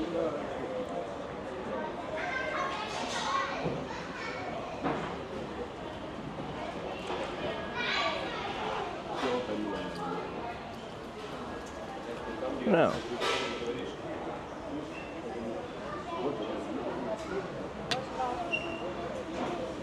Right, I can just spell it Netherlands. I think we could do that. It's just a long word. Intercity or NL. I just don't think there's like major like cities on our route that are great for that. So we get on 30 at Osnabrück, Rhein, Hengelo, nailed it. It's good pronunciation, Trevor. Deventer. Apeldoorn is the biggest place so far.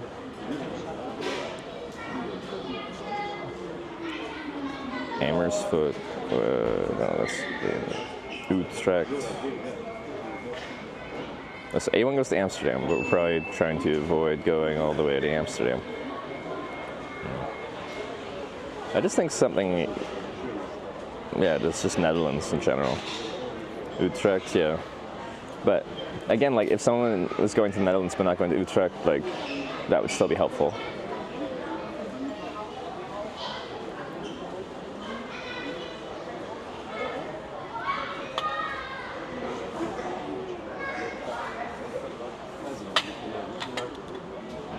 Rotterdam's too far, I'm not gonna do.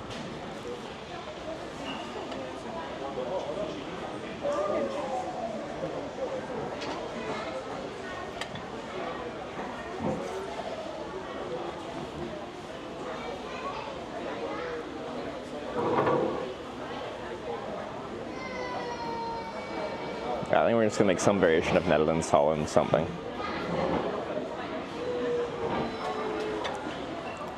Too far by which standard? It's just over 300 kilometers away, and there's a million places between here and there in a bunch of different directions. And it isn't universal, but it is a common thing. If you have a sign for somewhere like far away and someone is going in the correct direction but not all the way there, they'll be like, oh, I'm not going there, so I can't help them. They'll assume that you want a ride directly to what your sign says.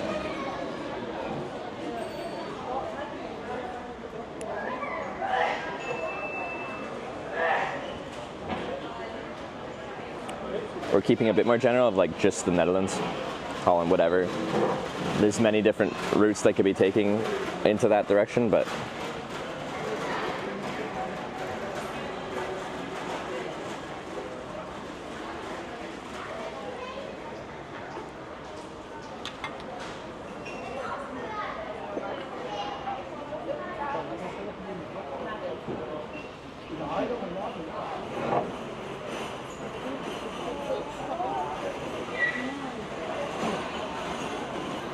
Dutch person seen the sign Holland interpret as Netherlands.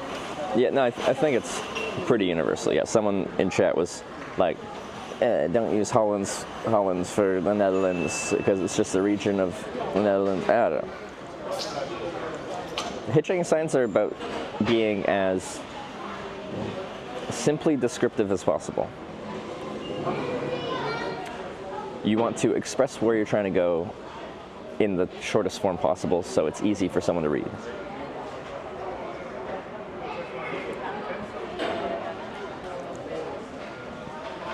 Somewhere like Born take you further if they're going in the same direction. I don't know how, like, okay, for my Western sensibilities, if there's a bunch of different routes you can be going, like,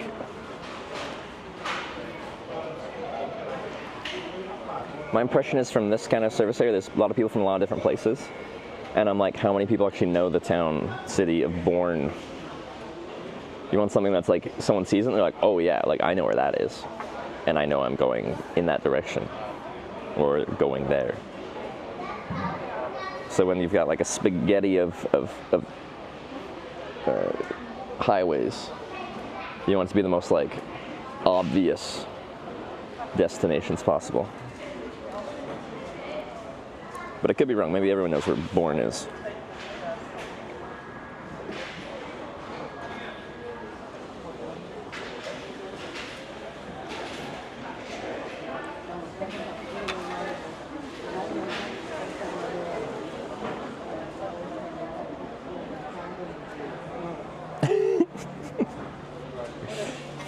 Jason Bourne. Yeah, exactly.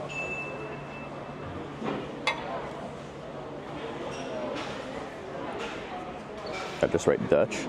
Just Dutch. Okay, well I'm gonna start writing. Oh my god, these chairs I don't like. Okay, I'm moving over. You guys have stared at the highway long enough. Going back over. Now we're gonna write a sign. Oh god. Oh, I hate this table.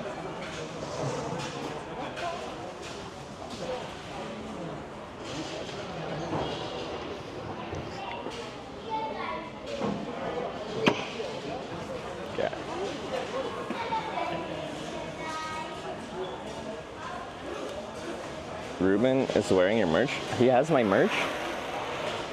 My merch isn't much of a seller. We haven't really done anything with it for a few years. Oh, I'm so warm. Ugh.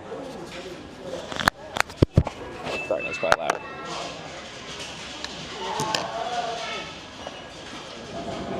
Well, you get pancakes. I got eggs, bacon, sausage, and a roll with a lot of butter on it.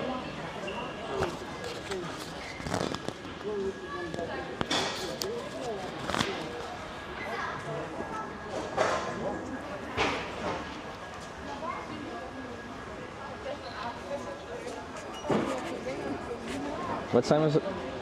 My Germany sign was the one that has been showing as I've been walking around. Right.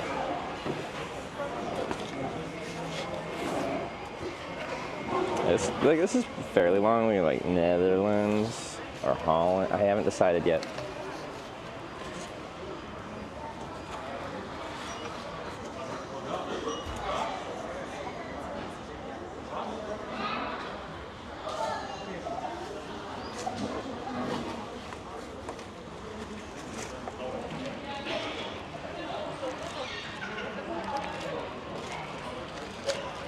Kingdom of the Netherlands, write that down there, please.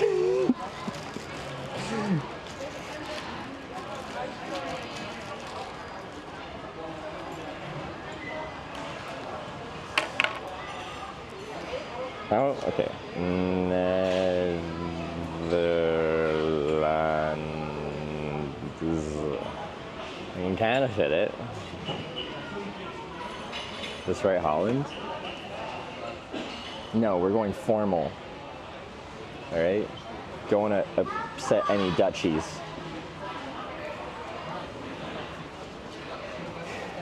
Max, max, max, super, max, max, super, super, max. Then Dutch people will pick you up, right?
Let's go with Australia. Just keep people on their toes. They don't know what to expect.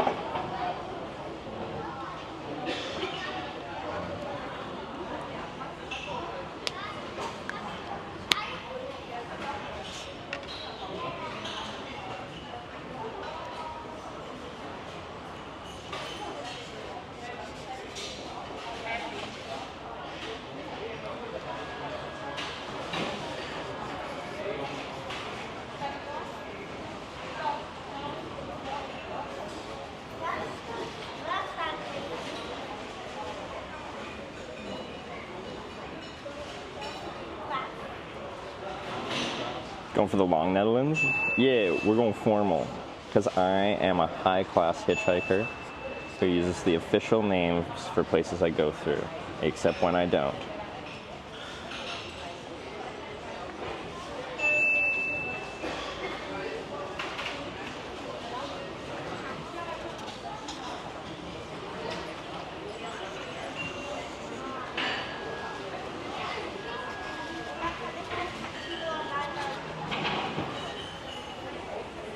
Dutch flag with it.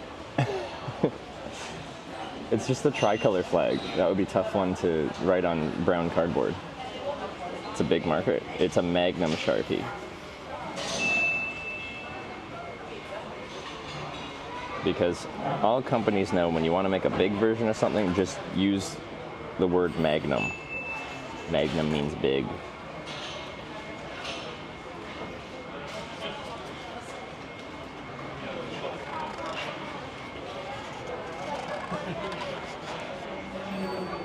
Weird looking E.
Cool.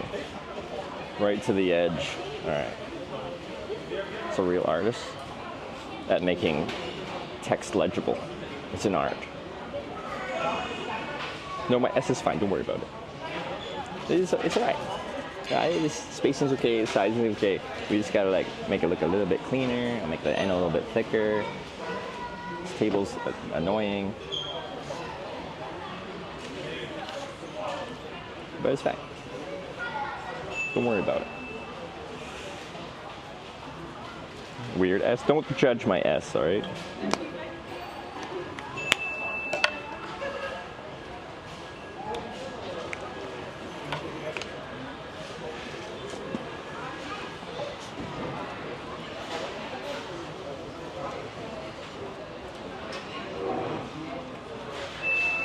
What is that chirp? It's so loud. It's probably like someone's order's ready or something. I don't like it.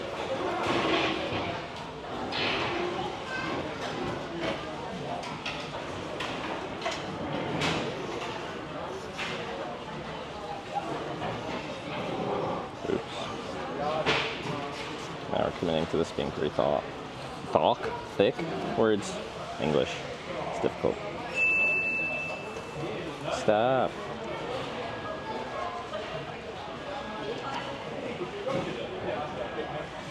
Butter the sign up after this? Buttery mails.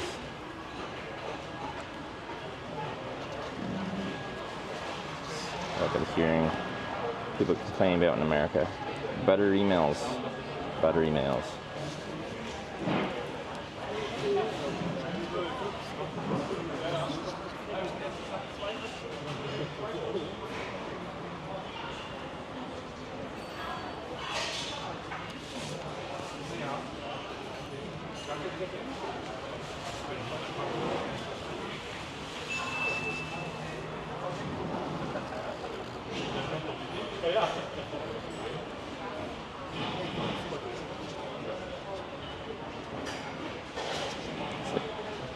Weirdly crooked, my E.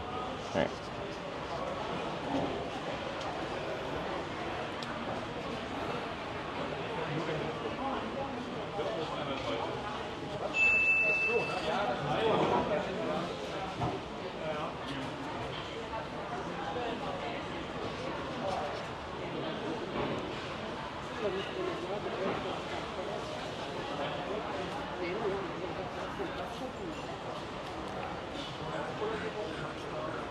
I'm sorry, I know I'm particular about my sign and this doesn't actually change it that much, but I like making it look nice. And I think people associate how nice my sign is with my mental state. And I want to look semi-sane. I can't look totally sane because I'm hitchhiking, therefore I am too many people insane. But anything I can do to like make them be like, ah, this hitchhiker isn't as sane as the typical hitchhiker, is what we're trying to accomplish here.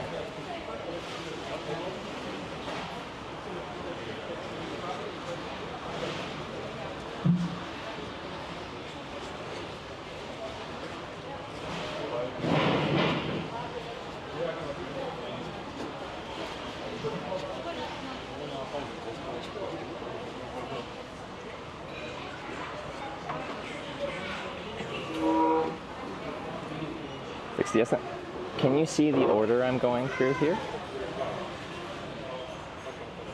I started with this N on this side, and then I went to the E, and then to the T, and then to the H, and then I'm on this E, and I seem to be moving in the direction of the S. Give it time.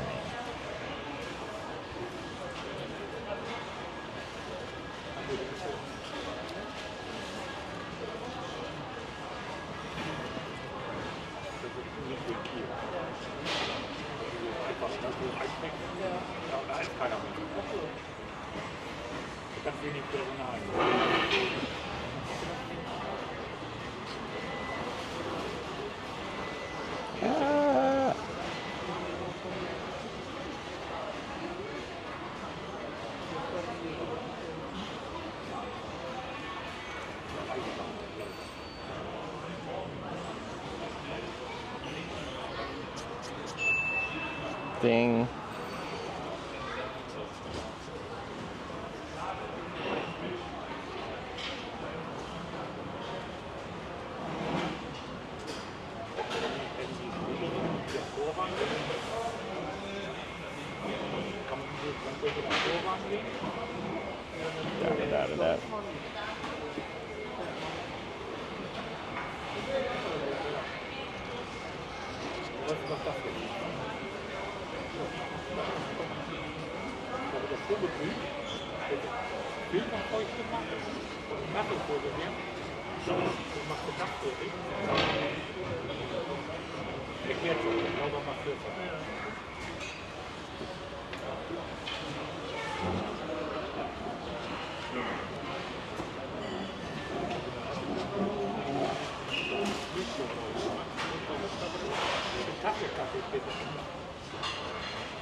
Try Comic Sans, why not?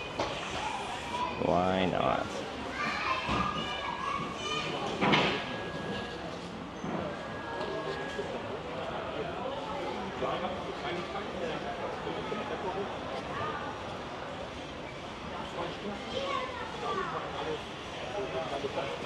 We're going right up to the edge, but I think the S will look okay.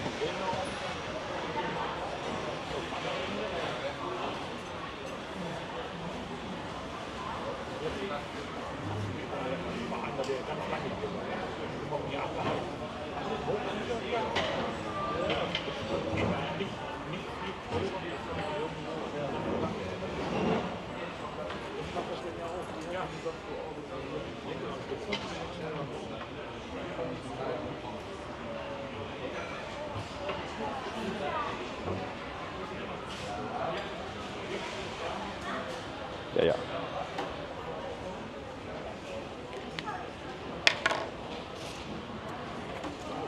Evans.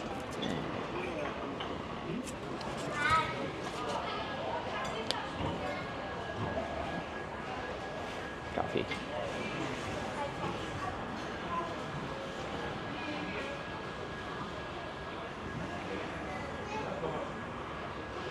I don't like the S. I think it's fine. Weird teeth? What do you don't like the teeth? I always do a little serif on the bottom of my teeth. I like it.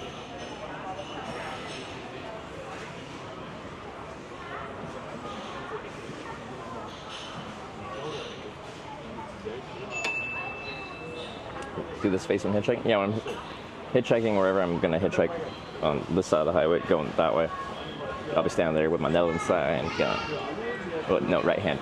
Although, sometimes at these service stations, even though they drive on the right here, and I usually use my right hand when I'm hitchhiking traditionally, how the roads flux in, sometimes I end up using my left hand. Big coffee? No, this is an extra, extra large coffee. Not just big, XXL.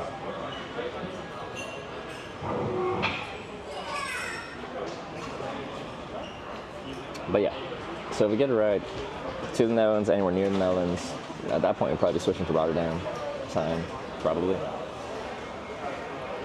And then, yeah, there won't be many signs left on this trip. But we got to get going here pretty soon. It's 11:30. How are my batteries charging? Let me see. You're also in the sun, so you might have slowed down charging. No, you're still charging at 93.6 watts, 77%. What are you doing?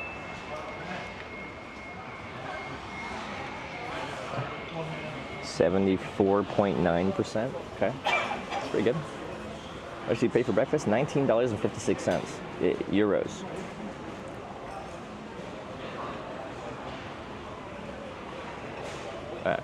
Pretty happy with that.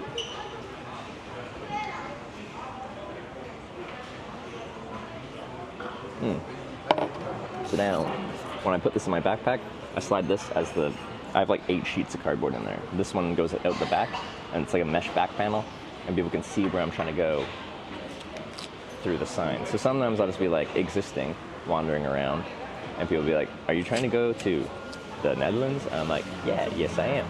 And then sometimes they get a ride when I'm not even hitchhiking or trying to hitchhike.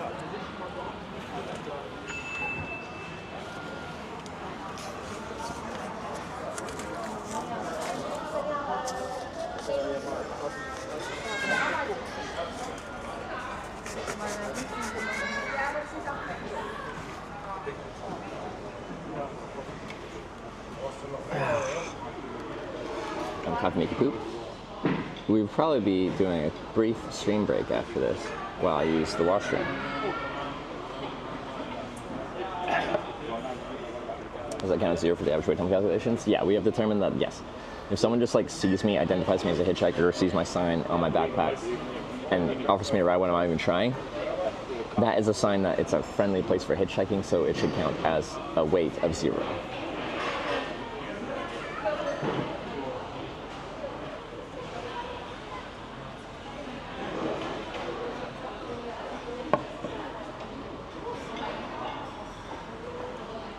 Because we had that 2 days ago in Denmark. That was coffee. It was a little weak, but I don't. Whenever we get in Europe, these big milk-based drinks, they're always weak. Which is, there's a lot of milk. In theory, they're supposed to like increase the coffee amount with the milk amount, but I feel like a lot of times they just increase the milk amount without increasing the coffee amount. And, we got Slacky with the 22.79. Thank you very much, Slacky. Is there media with that? Not that I can see. Is that how much my breakfast was in USD? I think so. Thank you for breakfast. I appreciate it. I was happy to just be able to get breakfast in the first place. Should black and add milk yourself? I guess like just in like NA, I'll get like a latte or something like that, and it's, as they scale up, they add more shots of espresso, I think. So a small tastes very similar to a large, just bigger. Haven't left yet? Didn't you go to bed early? I think I streamed till like 10:30 or something p.m. and I was up for a while after that. So I got to bed close to midnight. I woke up at like, well, first at 5 something, and then I put my eye mask on, slept in until 8, started the stream at 9:30. Right now I'm charging batteries. I can go at any point, and I'm sure I'm good for the day, but we are still technically being productive even though I'm just sitting here because I'm charging batteries. Because unlike most people who get to either stream from home, so there's no power issue unless they live in a place with an unreliable power grid, or a travel streamer that sleeps notably inside every night where they do have electricity, I sleep in the woods. So charging batteries is a daily routine of ours. Words. Where'd my bag go? I have a little bag these pens go in, and I don't see it. Where's my bag? Where are my bags? Bag? Oh, there it is.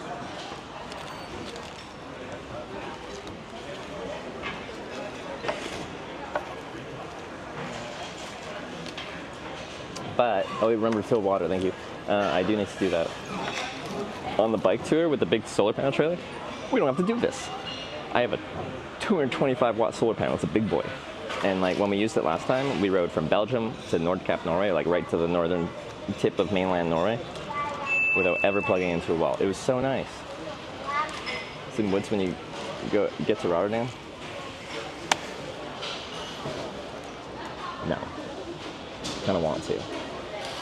It would remind me of my first ever, like, on a hitchhiking trip, like, big event I went to. This is way before streaming. It was Oktoberfest in Munich. I didn't try to go to Oktoberfest in Munich, but I was waiting for my Russian visa, which took a week. And I just, like, camped in the woods within, like, a walking distance of a metro stop in Munich. I don't remember exactly where. And then in the morning, I packed up my tent, put everything in my backpack, got a big black barrel garbage bag, put my backpack in the garbage bag so it just looked like a bag of trash, put that in the woods as tucked away as I could, and then I went to Oktoberfest, drank all day, and then stumbled back out to my tent in a garbage bag in the woods and slept in the tent in the woods, and then repeated that every night, except for the last night, and some Norwegians let me crash in the hotel.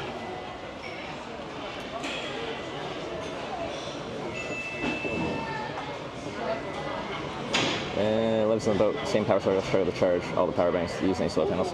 Only when biking. I've brought like a little 30 watt solar panel hiking and anchor one years ago, and I hated it. It was so unreliable.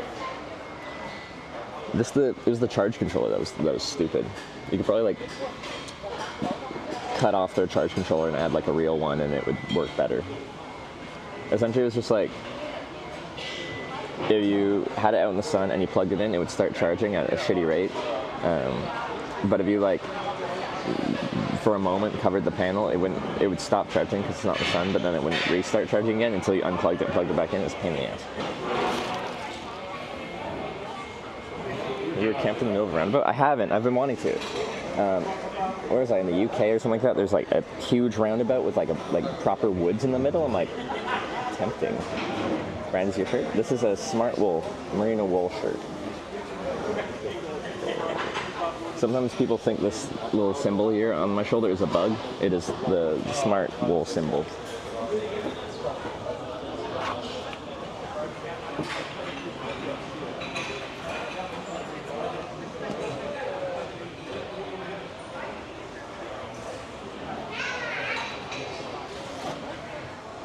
Get my sunglasses out because it's actually sunny out.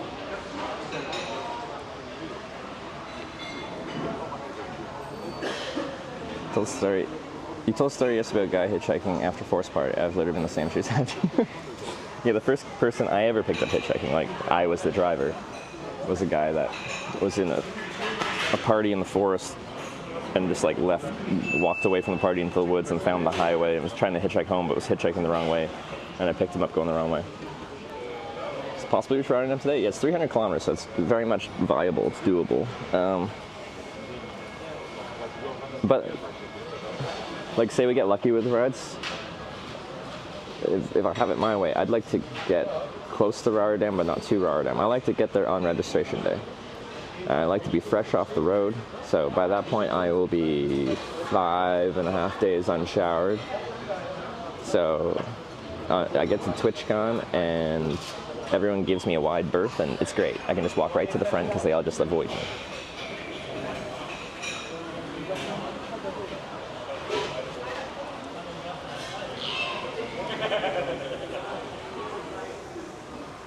I think this is the first time on my trip, I'm probably going to be when I'm out there like wearing just my base layer. I think it's too warm to wear anything, to wear any like mid layers, any insulating layers.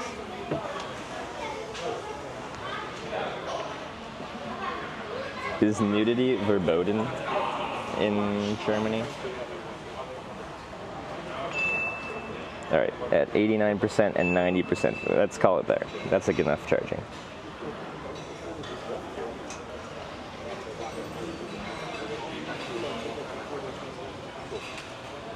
Probably, no.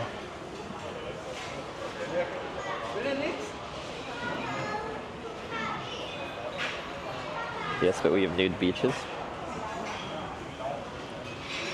Any nude beach connoisseurs? As in, like, you enjoy, like, going to nude beaches as a nude person, not being some weird dude going to nude beaches to look at people at nude beaches. I like skinny dipping. I think it's nice.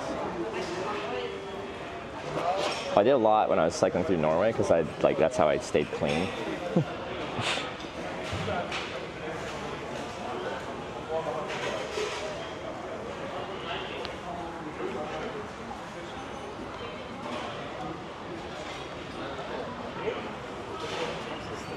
Have a nude restaurant in Sweden? That would be a unique experience. Let's go. Not with the stream. I'm sorry. We can get a gang of people together and all go naked to a restaurant. Is that weird? Is it because I'm from Vancouver Island and I'm like a hippie? I don't know. I think our Western sensibility, seeing bodies as inherently sexual, is a weird thing.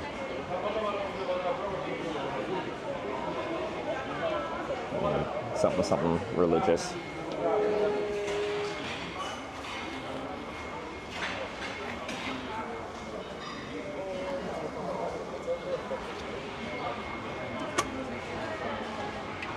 This thing got toasty. It was like in the sun with no airflow. I'm gonna let this cool down for a second. This could probably like melt my nylon jacket. Ooh. One moment, please.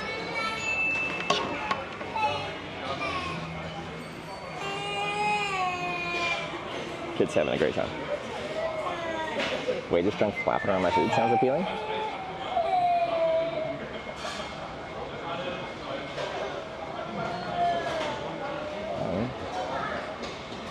Clean, it's clean.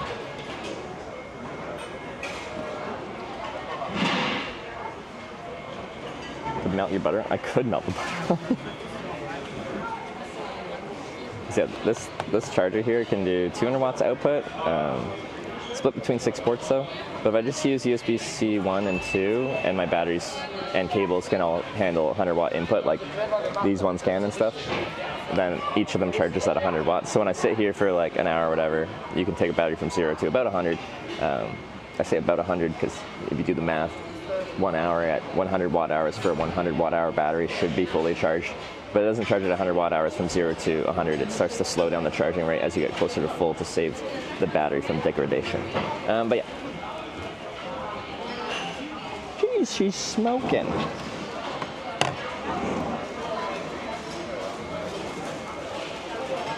This cable's not looking so hot. No, that was your portable. Batteries like this are generally 27,000 milliamperes, give or take. They should just use watt hours. It's a better unit, but that's for a reason. The maximum like FAA allowed battery size on an airplane is 100 watt hours, 100 watt hours or less. So they always make these just under 100 watt hours so you can fly with them. Well, that's just the typical size. You can get much bigger ones, but then you can't fly with them. Okay, that's fine. Favorite plug converter? You mean like this white part? Oh no, this one's alright. It just needs to take it from EU plugs to my US plug. It has to have a 3-prong because this one has the grounding pin.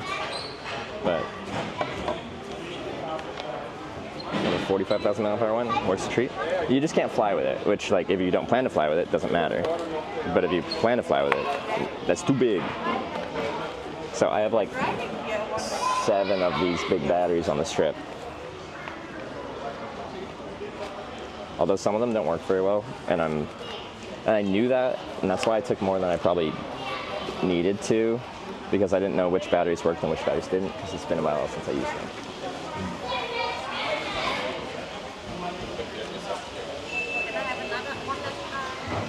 Sort of an internal competition about who gets there first.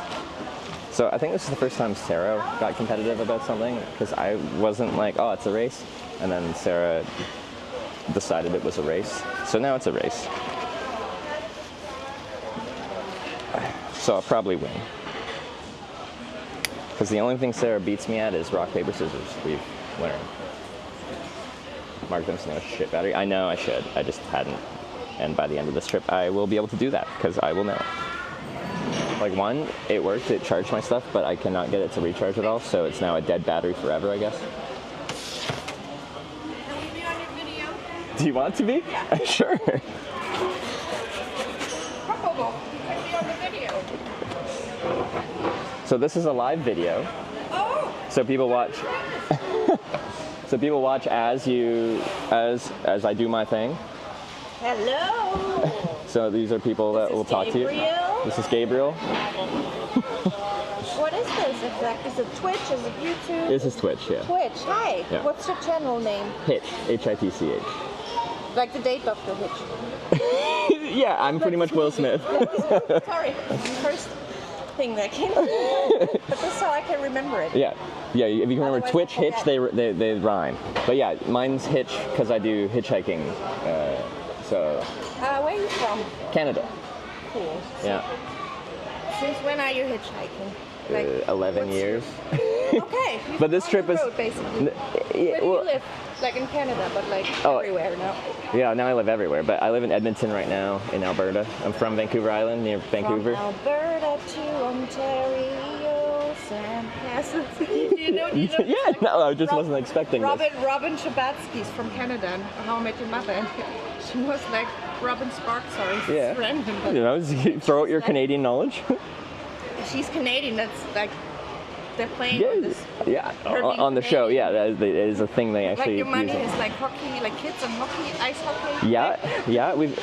And our money's like. Do I have any currency? Anyways, colorful and see-through, and yeah. She's Robin Sparkles, a teenage popster, and then she's singing this song about sandcastles in the sand, and they love each other from Alberta to Ontario. Yeah. You got any other Canadian facts that you know? Because Canada's known for like mostly ice hockey, or like with Catherine Reitman is from Canada. Yeah. It's set in Toronto, and this guy, like, sorry, but this is like, I'm a true crime addict. a lot of people are these days. This guy, don't fuck with cats. Yeah. He was from Canada. Okay, I didn't know he was from Canada. Okay, Yeah. where are you guys from? We are from Essen. Essen. Like he's half Syrian. My parents are Polish, so he's like German, Polish, Syrian, everything, and we speak English. Yeah. He wants to go to Japan because of Sonic and Pikachu, and America because of What do you want in America? Blippi. Oh, Blippi. Wait, is it Blippi? Who's the Australian one? One of the big Canadian, or not big YouTube guys is Blippi. From South Park. Yeah. Why are the Canadians like this? But that's Bluey's Australian. But yes, no, that's really like Canada. Aboot. Okay, let me say That's it. Sorry. about. Let me finish. About. ADHD. It's a little bit rounder. It's not full of boot. It's about. About. It's just round. About. Just round. And I they went kind to of Canada when I was 19 to Whistler, Oh, okay. So, and I could drink there. I was an au pair in the United States, and I couldn't drink. Like I was 18 here, and I turned 19. I was in the States, and I was basically like a teenager. I think it's I couldn't crazy. do anything. Yeah, I know, it's weird. And then I was in Canada, and I could be an adult. You could drink. So you had fun in Whistler then? Yeah, it's not even like I'm drinking. But like, what do you think Like, of Whistler? I wanted to see Tom Jones and he had a concert in a bar in San Diego, and I couldn't go. I just wanted to see Tom Jones. It's so innocent, right? Yeah. But they were serving alcohol there, so I It couldn't is go. weird. Like, it's like everywhere else in the world that allows drinking is like 18, 19, and then America's like, nah, 21. I don't know. You like graduate college before by then. The more you forbid it, the more tempting it is. Did you enjoy Whistler, Vancouver? My host family, they were skiing there. Yeah. I like it. Yeah. I loved it. I mean, it was lucky. It was like that was a one-time thing. Yeah. Like a luxurious thing to Oh, go to Whistler, right? Whistler's nice. I've only been in the summer. I haven't even been skiing there. I grew up skiing, I was but in Vancouver, which is nice. Yeah, that's it. Yeah. Niagara Falls on the Canadian you went to Niagara Falls, Yeah, the better side. the better side. It is the better side. If anyone's been to the Niagara Falls and you've been to the Canadian American side, the Canadian side is far superior. I don't know where all the pranks are. Like we're pranking each other, the States and Canada a lot, but like we have better like social systems. Like we have health insurance. We got like, socialized medicine, so like, more I civilized, don't have basically. And I'm applying for a to visa go to bankrupt. the US, so I'm not shitting on the US. It's dangerous to shit on the US right now if you're trying to go there. I studied American studies and all, but I think There's a it's study really called important, American like, Studies. General health care. Yeah, well, I agree. No, I'm You shouldn't have to go bankrupt if you break a leg. not gonna get my visa later. Because people are gonna I see know. this from the embassy. Yeah, they'll look up your I social wanted media. to visit Apparently they my do friend. that. I could get it. But where would you want to go in America? Gabriel has a pair of bright eyes. They're writing about you. So do you want to say something? Sorry, I've been talking. Oh, I'm sorry. 5 minutes. Also, where are you guys driving? In the center. We're going to Bremen, where my family. Oh, okay. I just went past Bremen yesterday. Cool. Yeah. So, how long have you been in Germany for now? Like, I got to Germany yesterday, like around noon. I was coming from Denmark. okay, Denmark was cool. I got married in Denmark, but I'm divorced now. But I got married in Denmark. It's like the Las Vegas of Europe Is it actually? in terms of marrying. For you or for everyone? For people who want to get married quickly. Why do they go to Denmark? Because it's not very bureaucratic. It's very easy. You can get an appointment fast. Like it's very, Germany's been now some places here. It's quite bureaucratic. I don't know if you I just know they really like the rules. They really like, this is the way we do it. We've made a rule for everything. But yeah, I didn't know Denmark was the place that people go to get eloped. Is that the word? Yeah, elope. Yeah. Shotgun weddings and stuff. But okay, sorry. I think I'm. Well, no, you're not annoying me. I'm just gonna start hitchhiking that way because I gotta get to Rotterdam. There's a convention there starting tomorrow for Twitch TV. It's called TwitchCon. That's so cool. Yeah. So every year I do a hitchhiking trip to this convention. So Okay. this time it was from Norway, from Tromsø, up in the Arctic Circle. You probably wrote stuff about us. Like, Well, I cannot handle it. I shouldn't read it. why? No, everyone's been nice. No, you. I like that. Would We're just like bantering. doom scrolling. Oh, okay. No, it was nice.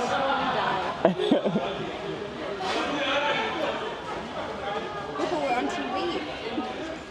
Twitch TV Twitch TV. on Yeah, Hitch. No, Yeah. the nuances. The terrible. Well, of course. He's like, how old is he? Nuance doesn't come in until much later. You hitchhike and that works. Yep. Yeah, no, you I've don't done like look 40 creepy or countries. anything. Yeah, no, the You're thing is like, nice and young, so it's- that's good, like.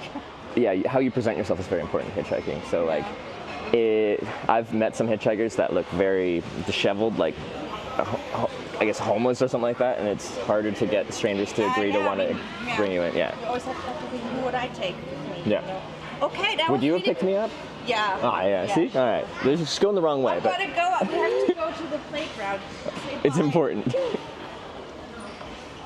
Nope. Sorry, I'm forcing this on you. You're so innocent.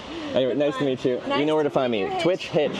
Twitch Hitch. You got it. Hi. All right. See you guys. Can I use this to get a free bathroom? I can und iPad go in. Sometimes if you buy something at these service stations, you can use the toilet for free. Because they charge. Because they're rude. Anyway, that was really nice. That's uncommon that people, when I'm like in public like this, come up and want to be on camera.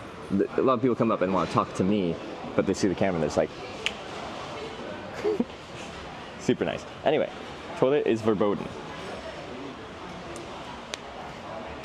When I was a kid and I was hitchhiking in Europe, I might have circumvented some of those paid bathroom things, because like 70 cents in euros, like $1 to use a bathroom is bull. But I'm older now and I follow the rules.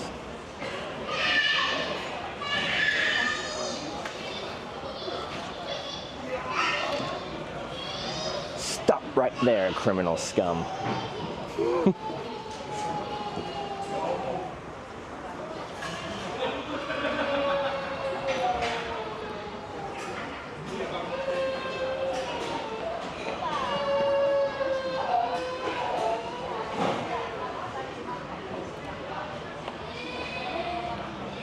Miss biking when hitchhiking, vice versa. Yeah, there's some parts of each that I like more than the other. And then sometimes I miss an aspect of hitchhiking or cycling, depending on which one I'm doing, that I'm not getting when I'm doing the current activity. Yeah. Was that Gabriel crying? It could be.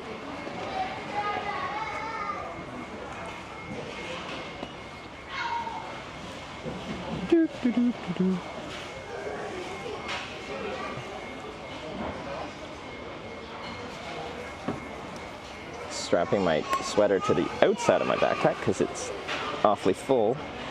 And yeah, I think we're good to go. Wake up. Wake me up. Wake me up inside. How do you pronounce moin? Moin. Maybe. Okay, it is almost noon. It is time to go to the bathroom and then hitchhike a ride in the direction of the Netherlands. We are 306 kilometers away from Rotterdam, our destination, where TwitchCon is, and we want to get there tomorrow. So we got to get closer today.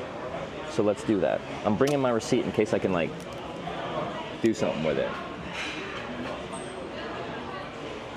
I would rather have a free toilet than an iPad go in. But anyway. Ooh, let me, before I bring you guys, find a place to put my tray. Ah, there's a tray thing. I'll be right back. Enjoy the view of the chair and table. J.Cover just resubscribed for 4 months. Get the fuck gone then. What? What did you just say to me?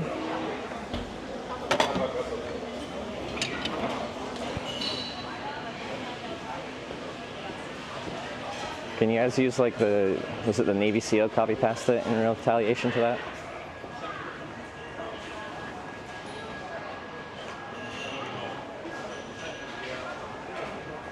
Shadow Convert with the 4-month resub with Get the Fuck Gong then? Gong? I don't bring a big metal gong with me hitchhiking. It weighs too much. Oh, I need water too. On a tier list of things I want to bring hitchhiking, a gong is really low on the list.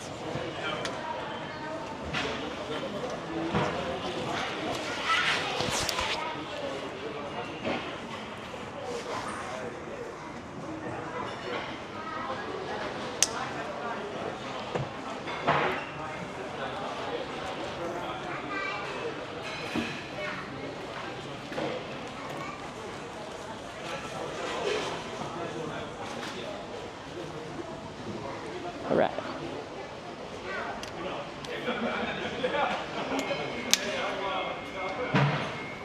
I was stalling? Is like cleaning up after myself stalling?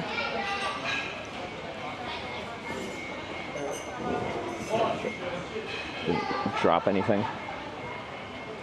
Yeah, okay, we're fine.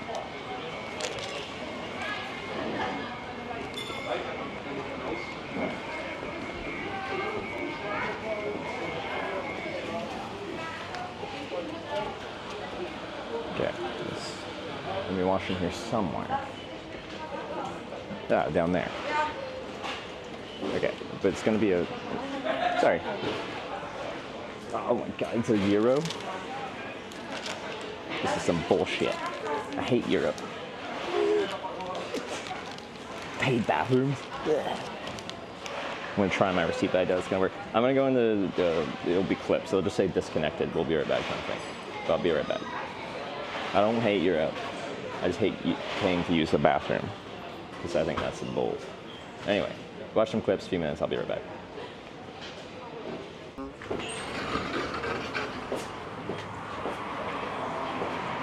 All right. Burger? Okay, I actually should put sunscreen on. I got a little sunscreen in my bag, unless it fell out at some point. And then we'll do the hitchhiking thing.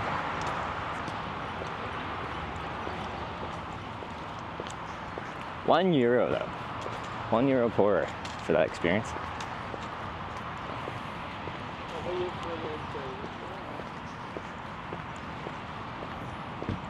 Get water. Oh, fuck, I forgot water. I do need water actually. Yeah, I'm putting sunscreen because I'm already out here. And I'll go get water. You guys remind me so many times, and I have the memory of a goldfish.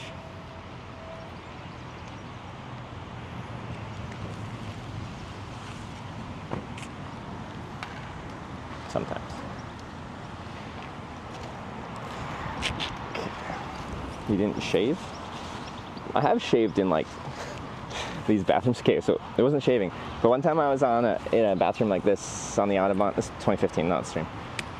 And get camped in the woods behind there, and in the morning I went there and what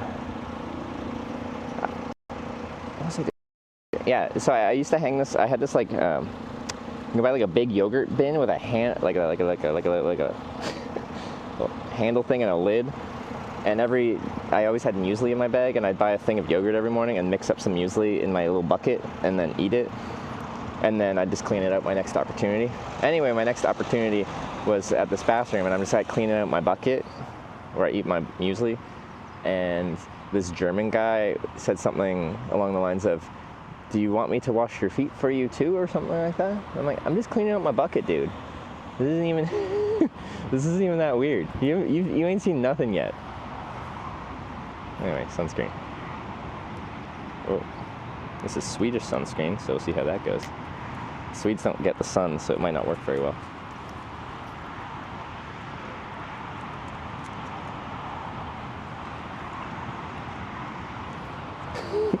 Bucket cleaning verboten. Yeah, exactly. Wow, look at that.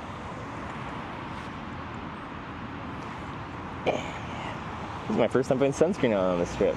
I should have on other times, I just didn't, because I'm a rebel. No, because I forget.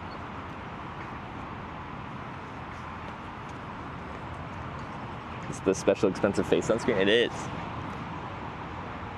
I didn't know it was face sunscreen when I bought it, but it is. But it's probably the same as not face sunscreen, just less oily or something. I don't know.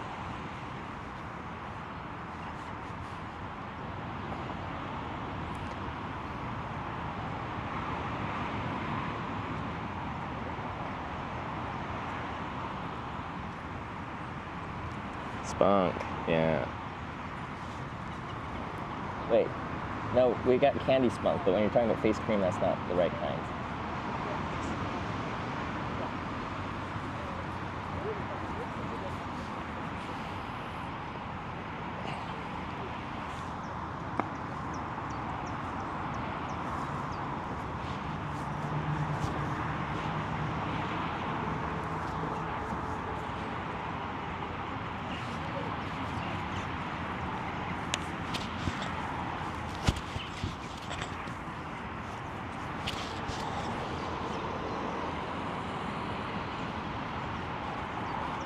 Trevor get water? No, Trevor forgot. Trevor has to go back for water.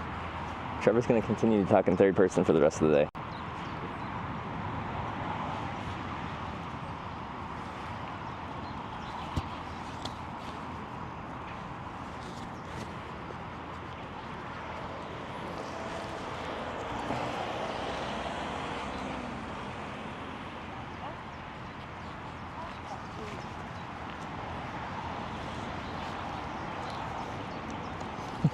Good one, Josh. See, like, sometimes people, like, forget my name and say my name is something else. For the longest time, you guys would call me Andrew, but it seems Josh has superseded Andrew for my new alternative name. Does sunscreen make you smell good, too? It smells like sunscreen. Sunscreen has a distinctive smell, unless you get smelly sunscreen that's trying to smell like something else, but I just get generic sunscreen. Sarah gets her bougie, like, Korean sunscreen or something like that. You look like a Michael, do I? See, with a name like Trevor, there isn't that many, like, Trevors in media that are, like, a good representation. We got Trevor from Grand Theft Auto. Maybe I channel that energy. We got Neville Longbottom's Toad from Harry Potter. And that's about it. So... that's what I got. I gotta go get some water and then we'll go back out. Sorry, it's taking a little bit of time. Trevor Noah, I guess.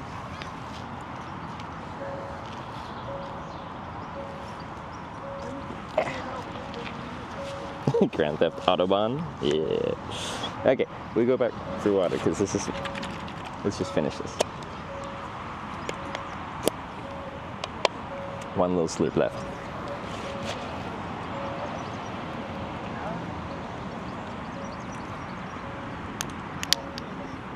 Yeah. Back inside we go. It's so nice out. It's weird. I'm only wearing one layer on my upper body. Like, this whole trip, I've never gotten down to my base layer. Like, and it's not surprising. We were in the Arctic Circle to start. But, like, still.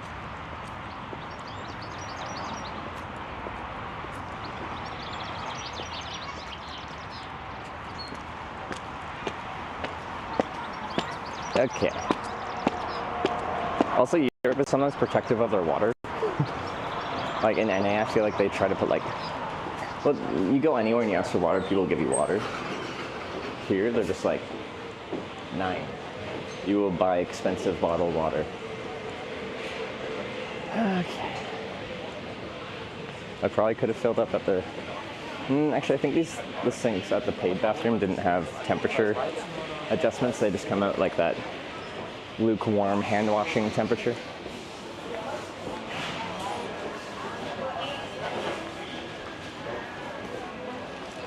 Now we're walking across the highway again.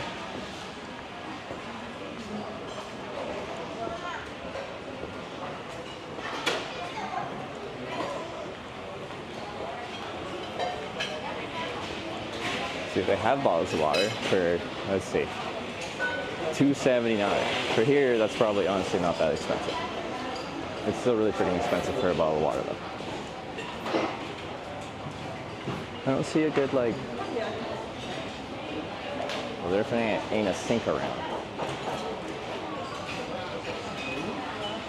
Maybe if I just bring my receipt to this place, because I already paid $20 here, they'll be like, yeah, you can fill up my water. Like, I'm a customer. Is it a toilet coupon? I forgot they give a coupon and I didn't take it. Just ask, I know, but how do you say it in German? Ein Wasser, bitte.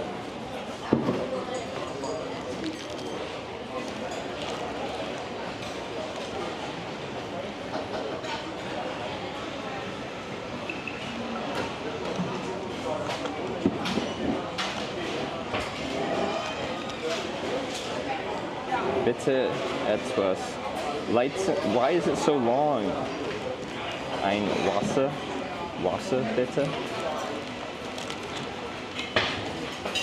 Self-service you speak English.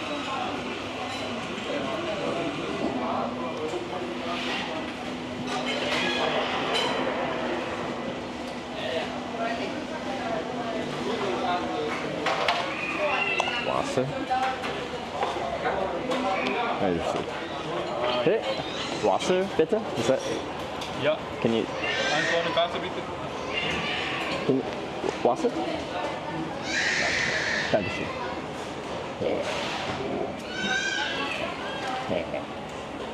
Free water. Moin. Kleinen Cappuccino hätte ich gern. Bitte? Ja. Dankeschön. Bitte schön. Tschüss. Tschüss. We did it. We're professional water getters.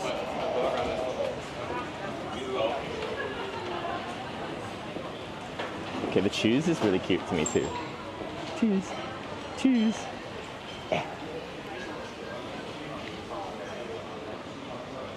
Fluent, essentially. Pretty much German. Okay.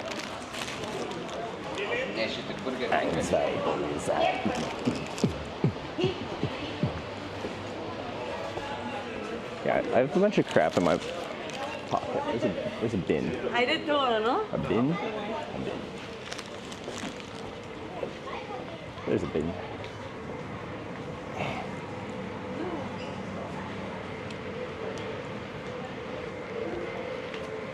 Throwing out all my receipts, including my breakfast one that I was going to use as a flex. I paid 20 euros here. I want some tap water.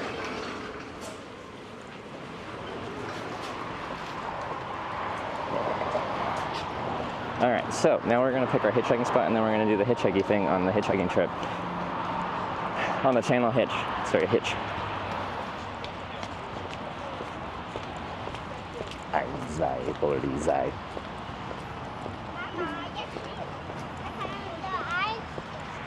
So I'll probably just go to the end. So all these cars, they go here, they go in, they do their thing, and they all filter out this way.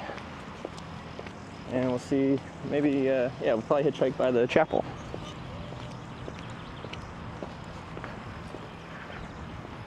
Which this service station has a chapel, which is neat. I'd say that, yeah, all roads lead through here, so this is going to be the best spot to do it.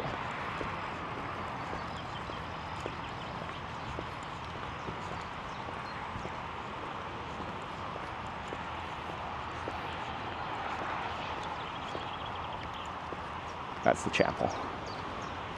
But it's actually like a religious day today, so people might actually be going there. Anyway, this is what we're looking at. And we got our Netherlands sign, formal, very nice.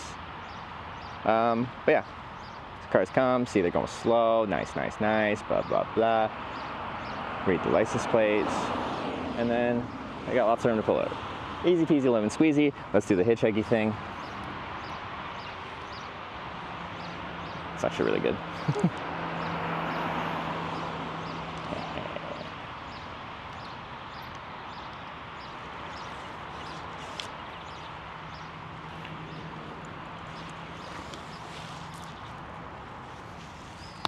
We on the 1? Yeah, but we're about to get on the 30. Or we're trying to get on the 30. See how that goes.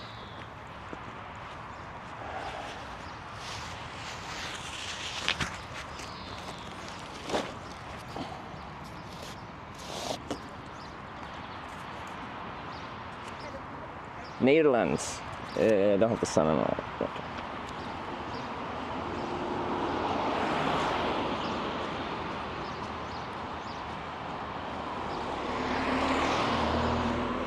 Netherlands.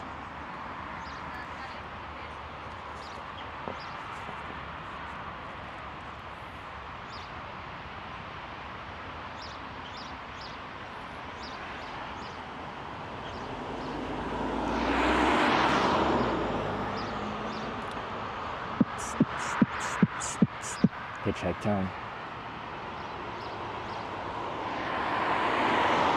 So many Germans are got bikes mounted to the back of their vehicles. Like even when I was in Denmark, that's like the identifier. Identifier? Felt weird saying. Anyway, if you saw a car with bikes mounted on the back, they were like 90% German.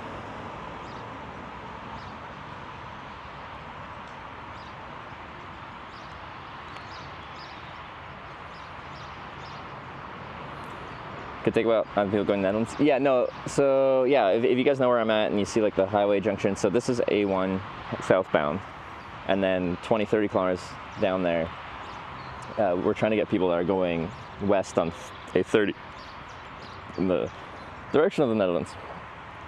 So it's this could actually take a while. I think it's a really, really good spot to find traffic at, but probably the majority of traffic isn't going west on 30. But I did say that when we were just north of Hamburg, and we had the Bremen sign yesterday for the last ride of the day, and it took 4 minutes and 34 seconds, and we got a ride all the way to Osnabrück, like 200 kilometers or something like that. So you never know with hitchhiking.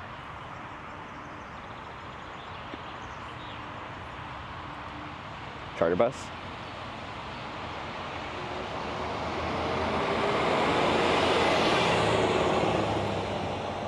Probably maybe a bit quiet because of that. But like this service station is very busy.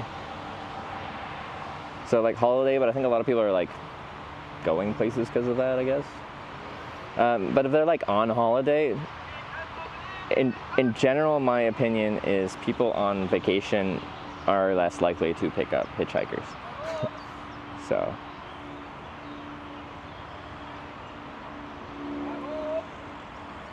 People waving like, sorry, no, back to UK, so hitchhike, no one has to respond. I've hitchhiked in the UK several times. It works just fine. They know what you're doing.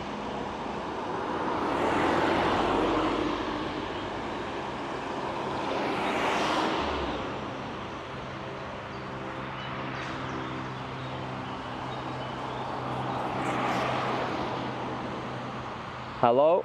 Yeah.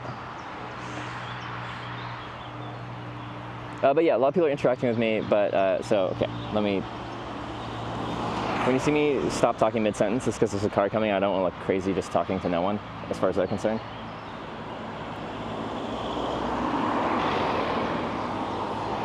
So, as cars are coming up, like, I'm making eye contact with where the driver would be if I can see them, or whether or not I can see them, actually. Sometimes the light is reflecting off and I can't actually see the driver, but I'm, like, still doing the thing.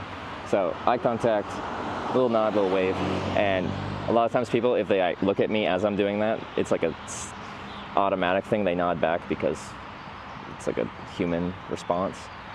So I'm just trying to be friendly and interact with people, and a lot of people will immediately nod back, or they'll just kind of like smile back, or they'll make some kind of hand gesture. I think a lot of the cars here are making some kind of gesture of like a shrug, like a I'm not going that way kind of vibe. Maybe from Osnabrück to the Netherlands? Why not?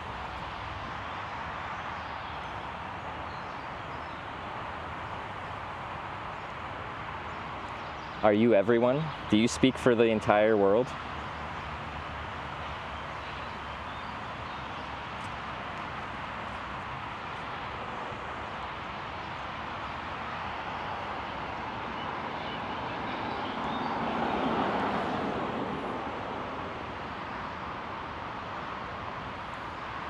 But yeah, my stream has 7 years of history of people saying, no one will do this, no one will do that, this won't work. And then, surprise, surprise, pretty much always it works.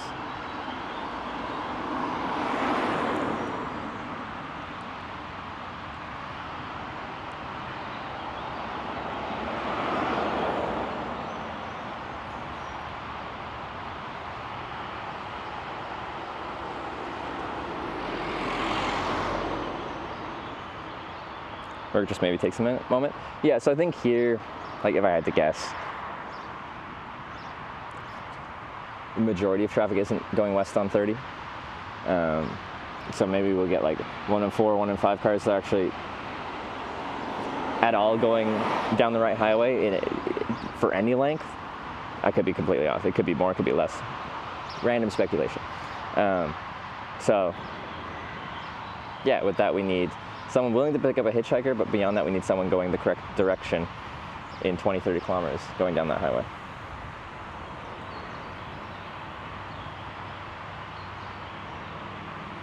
Lots of traffic. Yeah, for a service area like this is very busy. It's the busiest one. I feel like I haven't been to a bigger service area in Germany than this one. It's popular, it's busy.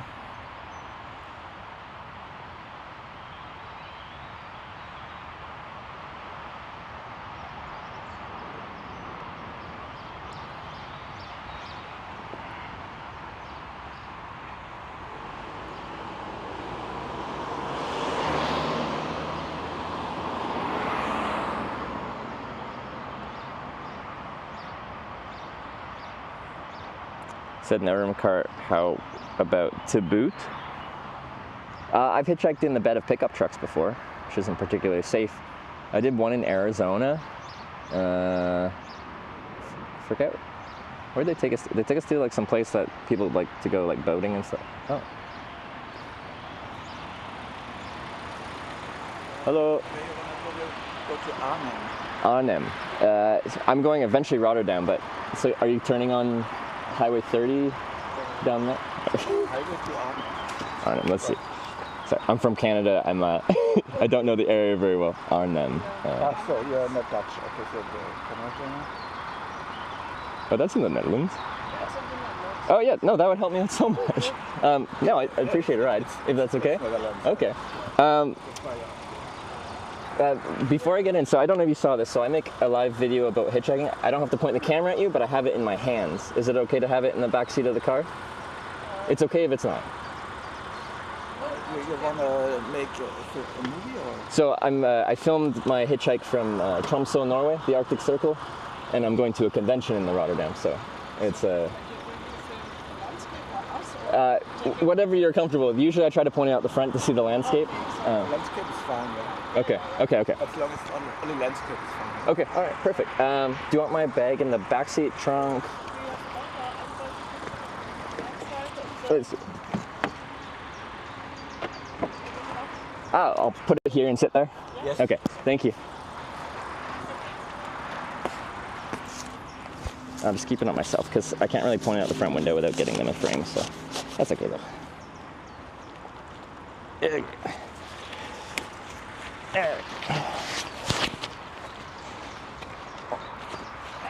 Thank you so much for the ride. I really appreciate it.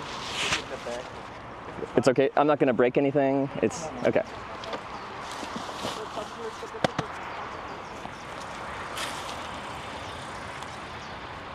All right.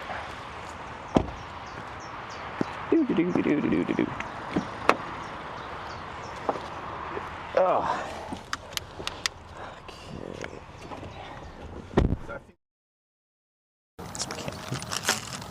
Oh, I need a sport. Hopefully. Oh, hi. Oh. Dutch cars, usually they're. No, I thought maybe I'd have to wait a long time to find someone going in that direction from this location.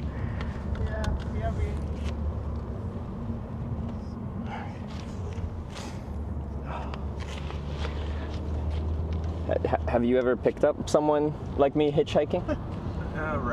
Yes, but rarely. Rarely, yeah. Not so many experiences. Yeah. sometimes you read the frightening stories. A long time ago, I did this with my hard Then, what made you decide to stop for me today then? Well, we saw you already when you went inside. Oh, you did? The station, Yeah. the restaurant place. And I saw your sign already on the back, and then I thought, okay. So, yeah,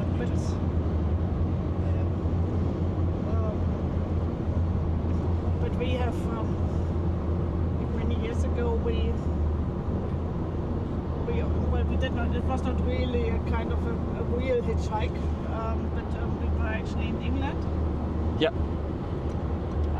And it was funny because we had been on a hiking tour, and we wanted to go. We wanted to take the bus from the end of our hike back to where our car was parked. So it was like a hike of, I don't know, 20 kilometers or something. Yeah. Just back to the car because we missed the bus. Yeah, and then it was really funny because we had a coffee while waiting for the bus, and then all of a sudden we saw a bus passing, and I go, I think that's our bus. No. And what happened was that our watch was broken. So I see. Yeah. it was really a bad coincidence. And there was no. The next bus would be a long time, or? No, it was the last bus for the Oh, the day. last bus, yeah. So then we had to also go to parking lot and ask some people if they could take us from that place to the other. Did that work okay, or did it take a long time to get? Not really, no. No. I mean, we approached people directly and asked them, and they looked a little bit also suspiciously, like checking out if we are murderers or something. Yeah. But it was okay. Okay. Yeah, we've not been waiting for. We've just been contacting people and asking if they can have a ride to our car. So what's your name? Trevor. Trevor. Yeah. Okay. And yours? Sybil. Christoph and Sybil. Siban. Yeah, Sybil. Well, nice to meet you too. Yeah, and nice. thanks for inviting me into your car. Where are you from? And I'm from Vancouver Island in Canada, Island. so far west coast. Okay. no. Have you been to Canada? Yeah, I've been to Vancouver Island. Oh, you have? In 2006, yeah. That's many years ago. Do you remember where you went? I know it's a while ago, 20 years ago almost. Well, we did not go. I went with my brother at that time, but we did not go to some surfer place. But we drove. Well, we took the ferry boat from Vancouver and then just more or less passing the whole or some part of the island. But we did not go to this. There's one city which is like kind of a Victoria style. Yeah, I lived there for a few years, Victoria. Yeah, but we did not go there. We just stayed. Okay. I think it was only for 2 days or something, just to get in. Yeah. And then there's this surfer. Tofino? Yeah, but we did not go there either. But so to be honest, I don't know where we stopped. It's okay. I know. It's a while ago. I have never been there, unfortunately. It is a nice place. I think so. I have a friend who likes Vancouver. He is retired, and several times he may pass his holidays in Vancouver. Yeah. It must be nice. He's really. Do you guys go on like travel internationally frequently, like for vacation or? Yeah, mostly in Europe, international, but sometimes, because Europe you also have a lot of times. But maybe next year we will go overseas. Yeah, but that's. We are planning to go to New Zealand. Oh, nice. Yeah. Yeah. I went there in 2019 and beautiful country, really nice. I guess so, yeah. But some years ago we went to US for 3 weeks, but that was on the East Coast. Yeah. Also New Hampshire, autumn, New York, and all this stuff. the Green States. And, What did you think of America? Everyone laughs. Now more than. This is true. Yeah, this is true. Different vibe right now. That's a nice country, nice people, but politics difficult. Yeah. As a Canadian, I agree with that statement. So that means, yeah, we should distinguish. Yeah. Yeah, I'm not tempted to go anytime soon. So. Yeah, every year for like 7 years, except for during COVID, I would do a trip across America once per year. But this year is the first year I'm choosing not to. Yeah, it's I don't know. It's disappointing, but I mean we have some kind of relatives, well, distant relatives in the US, and I mean all the Americans we met also while traveling there were very nice. And, yeah. So it's friendly people, and sometimes for business we have contact with American people. They're also very friendly, very good guys. But it's the politics. But last week I was actually in Rotterdam for a show, trade show. Wenn du lieber fahren willst, lieber redest. On the train I met a voter for Trump. They're easy to find there, yeah. Discussion that was, oh my god. He told us that in Europe we don't have free expression of opinion, and I thought, okay, maybe you are not the best person to talk about these issues, but yeah. Yeah, they believe things very strongly, even if they're not correct. But you said you started in your hitchhike tour in Tromsø, yeah? Yeah, from Tromsø. Wow, it's close to, really close. So it's higher than the Arctic Circle, north of Arctic, even north of Arctic Circle, right? My first night was 10 days ago, and at this time of the year the sun doesn't set, so it's kind of interesting because not used to that. But like also it was cold, like it snowed when I was up there, and we went some years ago. We made a tour with this boat, you know, this Norwegian boat tour. Yeah. Oh, you did the boat, the Hurtigruten or the Hurtigruten. Yeah, that one. Yeah. And so we also passed by Tromsø. Tromsø University. Did you do the whole coast or just one section, or how far? We did the whole thing. Oh, did you? Cool. Yes, whole coast. Yeah. How long did that take? It was about back and forth. It was 2 weeks. Yeah. 2 weeks. Yeah. Did you enjoy it? Yes, we enjoyed it because it was not so different. We saw a lot of the landscape was really nice all the way. Yeah. From Norway. Yeah.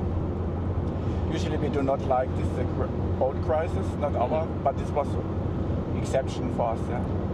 I did one section on the Hurtigruten. I rode my bicycle up the coast of Norway 2 years ago, up to Nordkapp.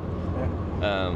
And then to get back to an airport to fly home, I was trying to get to Tromsø, and the fastest way was to, one of the stops on the boat, the Hurtigruten, is close to Nordkapp, and then I could take it, I forget how long it was, but like that part of one day to get back to Tromsø.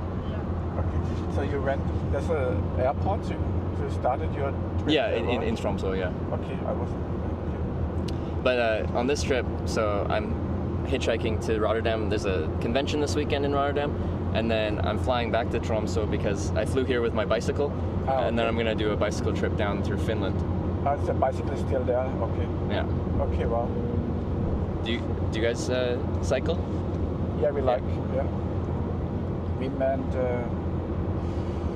We crossed Germany once for cycles, and we went from north to south. Like there was like, well, with all the little deviations, was like 1,000 kilometers. Yeah. And that was also in like 2 weeks, really. But yeah. Exactly. Well, so north to south of where, sir? Yeah, we are living in North Germany, and then once we made tourists and go to South Germany, where my family were raised. Like forest. Was that on one of the Eurovelo routes, or just on your own route that you made up? It's not a Eurovelo, but there are some Velo routes because we were to avoid to bypass the mountains. Oh, you bypassed the mountains. Okay. So we went there are riversides, nice weather routes. the riverside in Germany. You have really nice velo routes along Weser, wherever you have rivers. You have nice velo routes.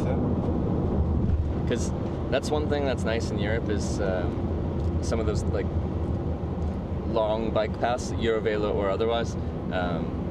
Like I did a tandem bike tour with my girlfriend from Bordeaux, France to Oslo, Norway, and most of the way you got to be on a nice bike path without having to ride on a busy road or anything like that. And it makes it much more enjoyable if you don't have to be with the busy cars. Yeah, absolutely. Yeah. I mean, Germany is quite good actually for cycling. I mean, it's It's really nice. Yeah. Okay, of course. In France, I think it also has become a lot better. You cycle on the yellow roads, what do you call this, little country roads. That works well. Yeah, I only started cycling during COVID because all my trips were hitchhiking trips like this before that. But during that time period, this is a too social form of transportation. It's dangerous, I guess. So I decided to buy a bicycle and ride across Canada. Wow. Okay. Yeah. But this is huge. But that's like 4,000 A huge kilometers. distance. 7,000. 7,000. Oh my god. Yeah. So that took me like 100 days, and I did that all summer back in 2020. Wow. Which was like, because when I started, I had no experience. Like, I knew how to ride a bike, but I hadn't rode a bike in like since I was a kid. And the beginning was difficult until your body gets used to it. Absolutely. You have to find your rhythm and also understand when you need a break or not, and that's what we also. What we do now is we cross our country, let's say Germany, from the northern border to Austrian border by walking, hiking. You're going to do that? We already have finished. Yeah. Oh, you finished it? No, yeah, we are close to. That's a huge hike. How far is that? There's like one. Over 1,000 kilometers? One step missing, yeah. Oh, one step missing. Yes, did you did it in sections? Yeah, we have sections. We are working, so we take a part of our holidays. We make each year a section, Yeah. And then we go there to continue where we have been stopping last year. So. Okay. So but we started during COVID, and now we finish. This year we will finish. Oh, this is the final section this year? Final section, yeah. You have to go from Munich to Austria. From Munich to Austria. That must be a nice section. It will be a nice section, yeah. So but all sections have been nice, so even those which are not being expected to be. We made also good experience, and so you really know it was a really good experience to know your own country, yeah. I agree, Just to cross by walking, Yeah. And even more than walking, but like I had traveled across Canada many times, hitchhiking and all that, but you go real fast and you're in a car the whole time, so you don't see it that intimately. I found when I rode my bicycle, you're outside the whole time, you you feel it a lot more, like you see things much more up close. You're much more in nature, you're that's outside in the fresh area. But by hitchhiking you have also a lot of contacts, which is also nice to. Yeah, my favorite part of hitchhiking is the social aspect. It's like the people you meet along the way, and I learn a lot through that because I get picked up by people, quite often people from the area I'm traveling through, and it gives you an opportunity to learn a lot about the location you're in.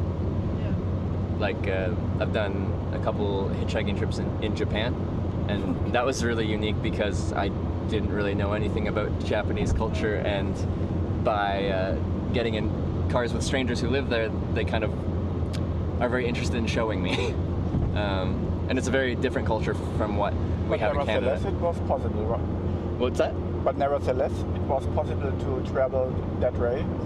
Oh yeah, they know what hitchhiking is. The language barrier is more complicated. I guess so. But technology is, You can use the Google Translate, online translation. Yeah, exactly. Right? So it takes extra effort, but like you can still do it.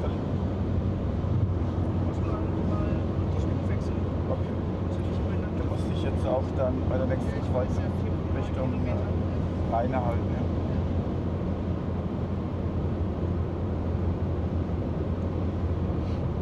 About to turn west. I've been through Germany many times, but a lot of the times it's like I'm on my way somewhere else, and if I'm hitchhiking, Germany is super efficient for hitchhiking at those service areas, like where you picked me up, because a lot of people are driving very far from those locations, and it's That's true, yeah. so I want to spend more time in Germany, but like yesterday, well, this trip I'm in a rush. I have to get to Rotterdam by tomorrow. So I made it. There's a direct train from Arnhem to Rotterdam as far as I know. From if you're in Arnhem, it will be... I have to hitchhike though. That's the challenge. That's a challenge. But Okay. it will be quite good because in Arnhem it's a big city and it's you are already in the middle of the Netherlands, so It should be okay, I think. But I mean, if you No prefer problem, that really no problem, that we put you on another service station, that's also fine for us. Just Yeah, that's probably my best option. better for you. Because often the hardest part of hitchhiking is if you get dropped off, like say in the middle of a city, it's hard to find a location to try to hitchhike Yeah, that's true. with traffic leaving the city. Yeah.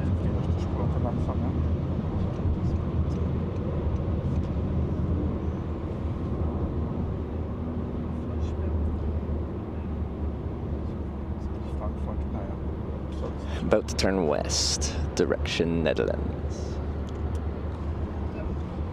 We are not so sure if there's a passport control, Okay. but we will see. Yeah. Normally it should Yeah, not, but usually it was not anymore but now they started to make more controls here in the middle of Europe.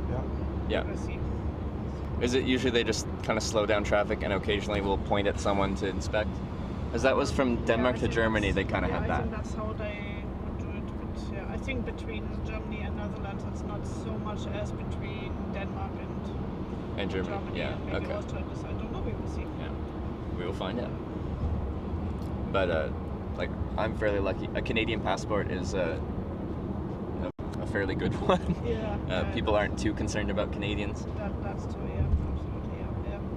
Yeah. For traveling in Europe, do you need any visa, or what do you need? Nothing, right? I can just show up and I'm allowed 90 days. 90 days. 90 in days. Schengen, Europe. 90 days in Schengen, right after the flow. And then It should be you get 90 quite days. comfortable. Yeah, it's a good amount of time. Right. But yeah, it's not like in some countries you can show up and then if you leave the country for a day, you can come back and reset it. Here you need to, you get 90 days in a 180-day period, if that makes sense. So you have to wait 6 months for it to reset.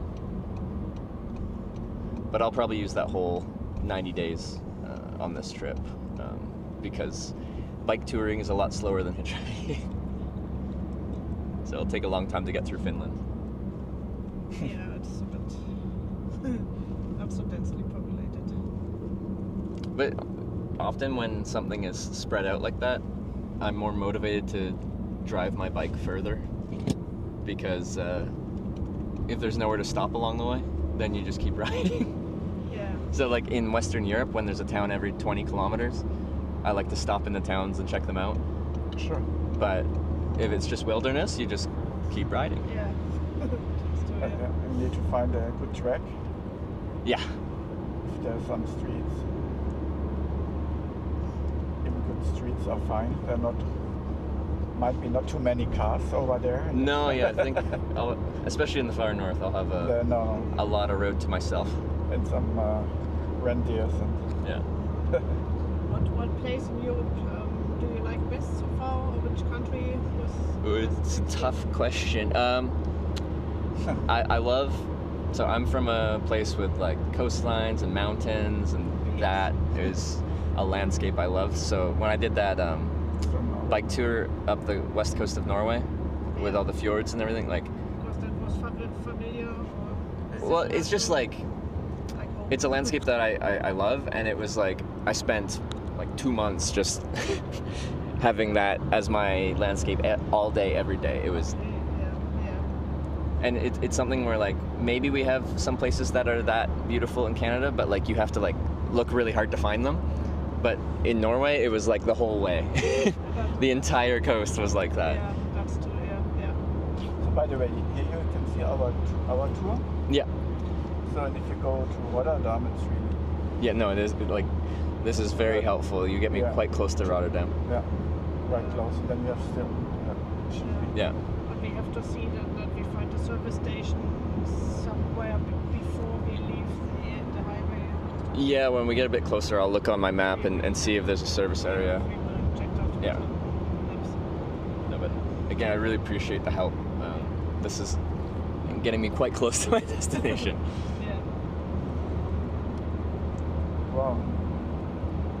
Yeah. We like Sweden a lot as well. We went to Sweden 2 years ago for holiday because I have a lot of relatives living there. So. Which part of Sweden did you go to? South, between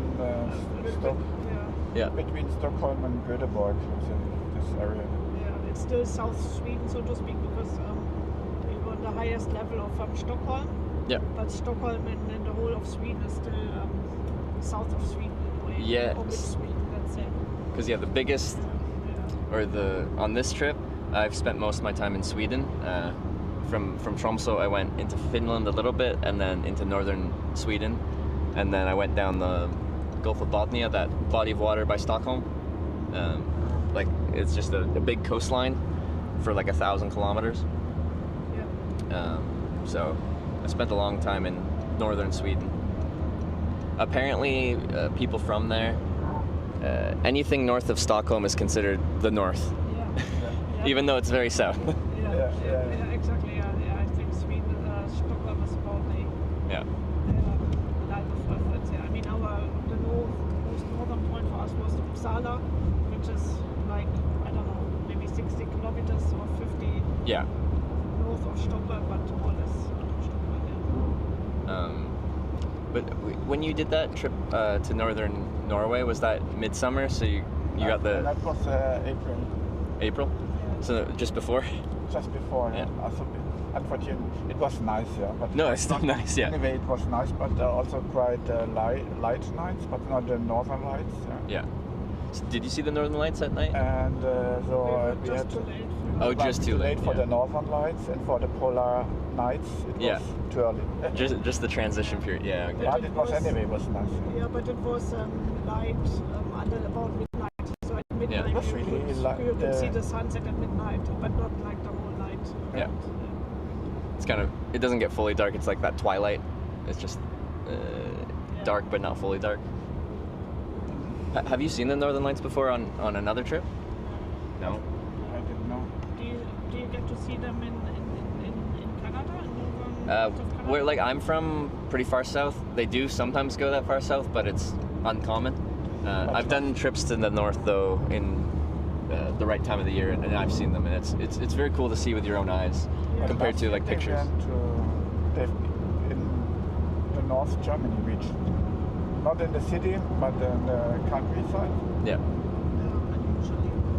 Yeah, but last year it was possible. A colleague showed me a picture just yesterday, and it was really nice. Yeah. Because it needs to be like one of those really rare solar storms or whatever to get the northern lights far enough south. Yeah. And then where I'm from, that would happen sometimes, but where I am from, it's a very rainy place. So every time that happened, it was of course cloudy, rainy. Because it's seaside. Yeah.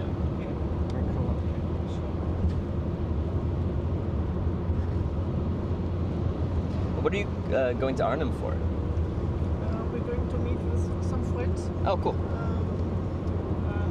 But they're coming from different places, so we are coming from Hamburg, and some people from Frankfurt, and some people live in the Netherlands, and some people come from more or less close to here. So nice. It's like a bunch of, I don't know, 10 people maybe, I think. Some old friends. And this is for... because now it's the long weekend. Yeah, I was going to say it's a long weekend. So everybody is having the Friday off. And, and then just going back on Sunday, so that's... Is there any particular reason you chose Arnhem for this get together, or just... Somebody of friends is living there, right? Oh, one of them is. Well, they're living in Utrecht, which is not so far away. But days. or there's just 2 Iron. days, yeah. Okay. Yeah. I thought they just big land. I don't know, I think they live in Utrecht. Okay. I don't know, but But there's one Dutch in this. yeah. So yeah, that's one Dutch family. So Yeah. yeah, I mean normally we try to find something which is a little bit in the middle of in a distance for everybody. Mhm. But yeah, and also to change places a little bit. So we have been in different locations over the last couple of years. So we went about once a year. Mm. So I think there's nothing so important in Arnhem. I think it's a nice little town. It's not so. I don't think it's very special, but it's Like- good. I think it's a nice place. Yeah. From my knowledge, it's known internationally as like a historic town from like World War II history. Arnhem. Yeah. There's one. There was actually. I think there was a quite important. How to say? In the war. Because they did where like they are fighting for a bridge or something. So there was also. yeah, and they made a movie made. about it. Yeah, A Bridge Too Far. Yeah, a bridge of Arnhem, whatever it's called. Yeah. Yeah. I think a movie with Sean Connery or I can't remember. Yeah. So that was but I have to admit that maybe I learned the historic facts after this weekend, so we will see. Yeah, that was an Yeah, important battle in the Second World War. yeah.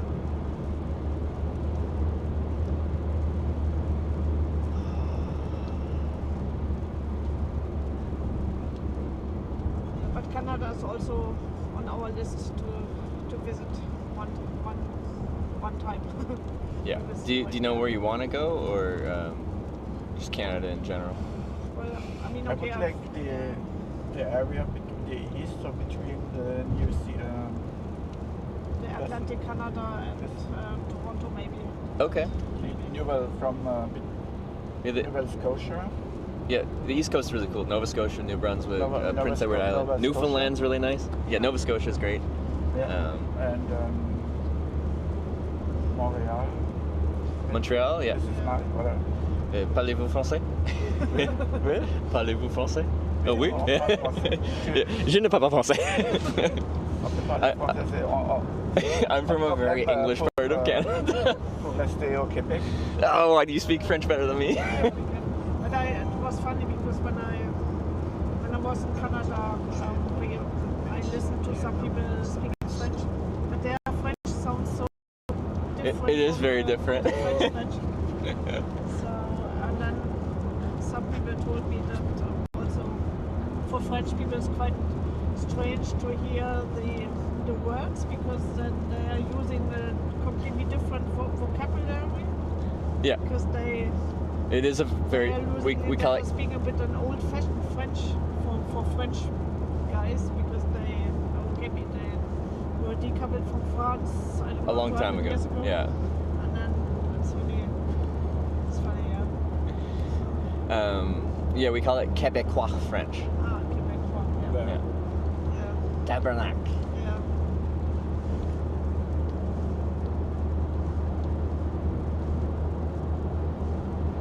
Yeah, and when I was in the West, I mean, we flew to Vancouver, and then we went to Vancouver Island Yep. for a couple of days, and then we went to Edmonton. You went to Edmonton. I live there now. Oh, okay. Oh, I see. Why'd you go to Edmonton? And then in Edmonton we went It's nothing there. on a little boat trip on the river. What was the river called? A boat? Well, it was a canoeing trip for 1 week, a guided canoeing trip on the Athabasca River. Okay. You know, and so we went with a group of I don't know, maybe 10 or 12 people I think it was, and we had a guide. Oh, cool. And then we always 2 persons in a canoe, and then we went on the Athabasca River from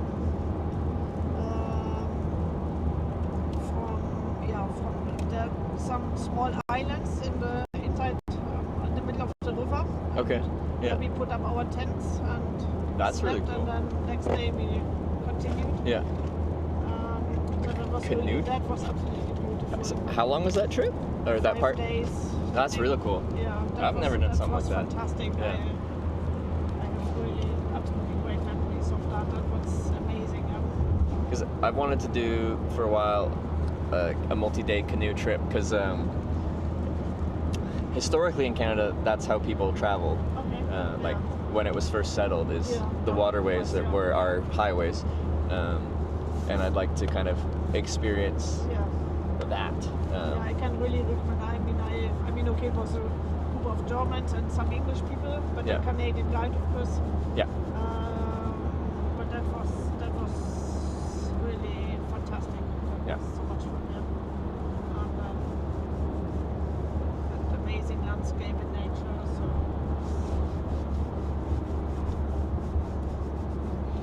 And then afterwards we went to the National Park. Oh, nice. Jasper's nice. And I just stayed a little bit and did some day hiking with But no, it sounds like you went on quite the extensive Canadian trip. Like, when I talk to a lot of people that have been to Canada, it's like they went to Toronto for a few days or something like that. But you did quite a few things. It was 3 weeks. Yeah. I mean, okay, if you fly for such a long time, then you should stay a little bit more. Yeah, but I'd say if you're going on like one of those long transatlantic, trans-Pacific flights, you want it like at least 2 weeks. Yeah. Oh yeah. Like if it's 1 week, like that's not enough time to that the flight is worth it. Absolutely. Yeah. That's also why we booked for New Zealand. We booked 4 weeks. 4 weeks, nice. Yeah. I mean, okay, we want to visit a friend in Taiwan. Yeah. Maybe stay over for Taipei to stay over 1 or 2 days, and then we'll probably have a small stop in Australia as well, because I have some relatives in Australia. So yeah. And 5 weeks would be even better, but then that gets complicated. Yeah. Are you going in their summer, so our winter? Yeah, in February. Yeah, nice. February and first week of March. Yeah, that's okay.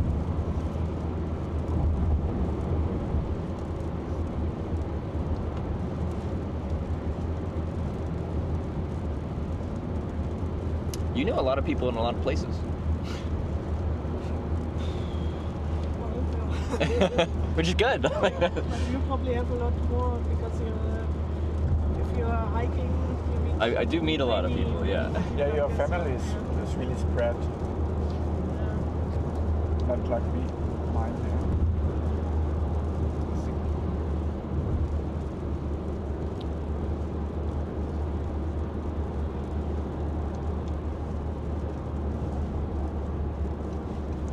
So yeah, at some point I'm gonna have to look at service areas and figure out my stop, but we got some time.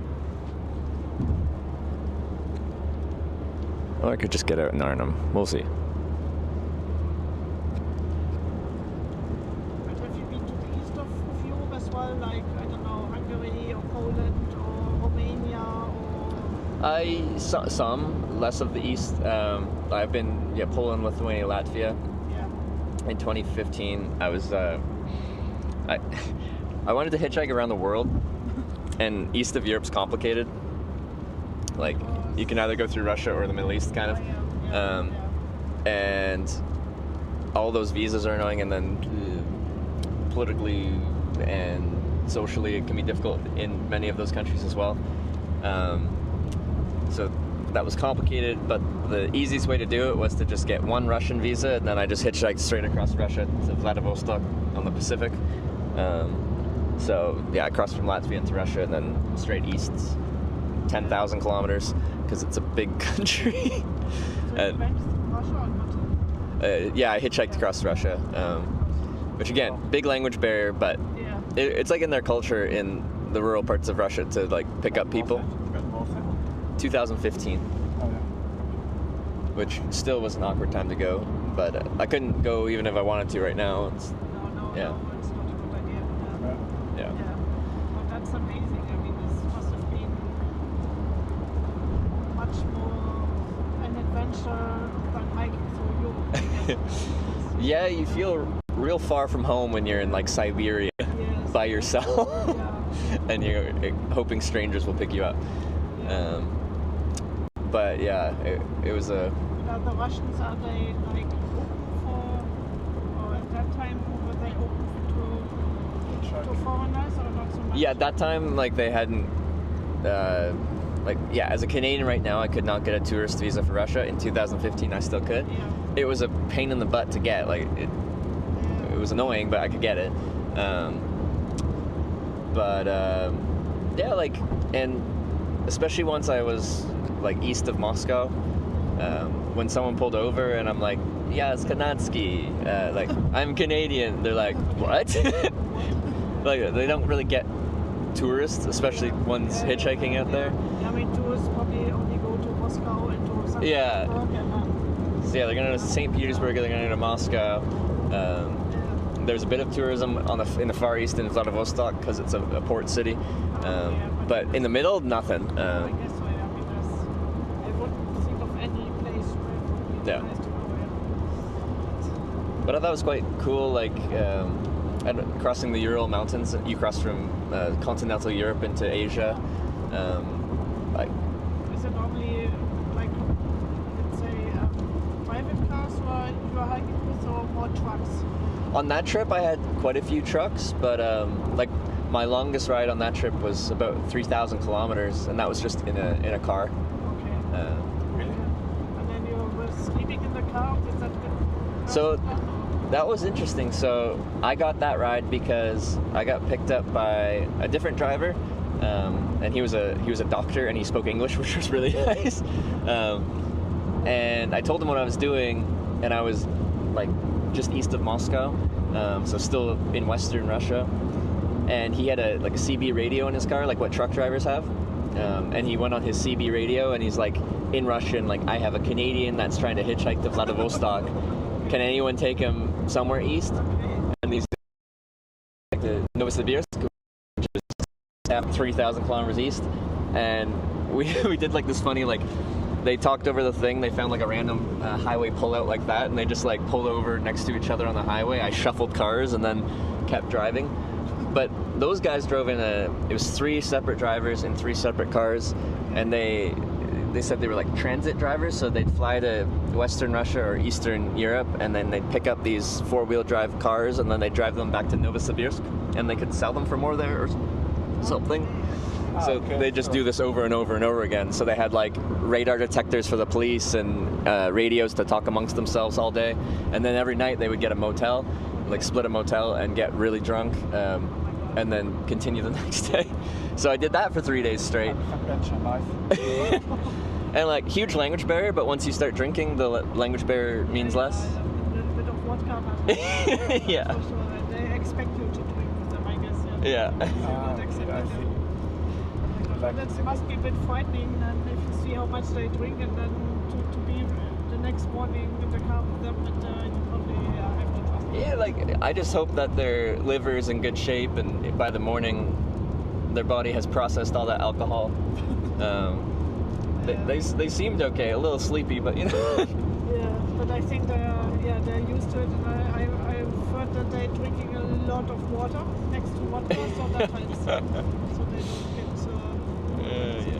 Amazing.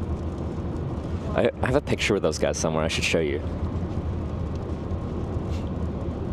So what part of the world are missing for you still? I'm missing a lot of like Asia. Like I still haven't been to Thailand. I've been to Malaysia and Vietnam, but I haven't been to a lot of Southeast Asia, Central Asia. I haven't even touched Africa or South America. I would like to, but like a lot of places I've been, it's kind of like I can just go there and not think about it and feel semi-comfortable and safe. Like in Western Europe, I'm not that worried about getting dropped off somewhere I shouldn't be. If that makes sense. In other countries, in other continents, there's good places to be and bad places to be, and What was the worst experience you had? like most of my bad experiences are by people that it's usually driving based, and it's usually they either are like they have very poor driving skills, or they're like, you know, like young guys, they like to drive fast because they think it's cool. They drive aggressively for fun, and it's a danger for everyone. I've met a lot of weird people, like that believe weird things, say strange things, but they haven't met me any harm, I guess. So sorry, we are a bit boring. We're not changing my driving. No, you're good. Like, That's so weird. I've been picked up hitchhiking around 2,700 times in my life, and I can tell as soon as someone starts driving if it's going to be a scary ride as far as driving is concerned. Yeah, it's just you get very like. Have you ever asked somebody to, because of poor driving, that he lets you go before you arrive or not? Oh, yeah. Well, so before I get in the car, like I wanted to have a bit of a conversation with you, like even just logistics, like where are you going? Like there's a conversation that happens. That is part of my like safety process. Okay. In those sentences, you can find out quite easily if someone's like drunk or potentially crazy. Yeah. And sometimes people pick me up, and then we're driving and they start drinking or something like that, and then I find an opportunity to leave at that point, kind of thing.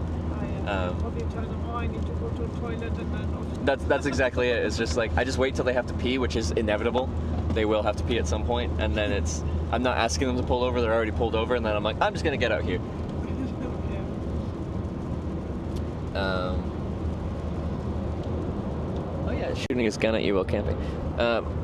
I was camping in America, in Arkansas, by a river, and then when they're being shot towards you, so it was like bang crack as you hear supersonic bullet going past you. So I didn't know if it was intentional or not, but I figured it wasn't intentional, and I didn't know I was there. So Somebody was shooting at you? But accidentally, they were shooting at a sign at the river bank, and I was camped right behind the sign. So then I learned don't set up tents behind signs in America because they like to shoot things. Yeah, because in Germany that wouldn't be an issue. Like if you're camped by a boat launch at a river. Yeah. Like maybe I'm not allowed to camp there, but they're not going to shoot at me for it. And my mom was watching my live stream at that point, and I got a very angry call from my mom that night. I don't blame you. She wouldn't have guessed. I mean, you really. Well, I wouldn't have guessed that that's dangerous to. It can be just. Yeah. But yeah, like that person, it ended up being. They had just bought a new handgun, like. But they need to test it. And they needed to test it out. Yeah, sure. Yeah, so because I talked to him after, he's like, "Oh, sorry, man, I didn't know you were there." I'm like, "Well, okay, like you're supposed to know what's behind what you're shooting at, but all right, needle and damage done." And then he's like, "Wait," he offered me some marijuana, and then he shot his gun, and then he left.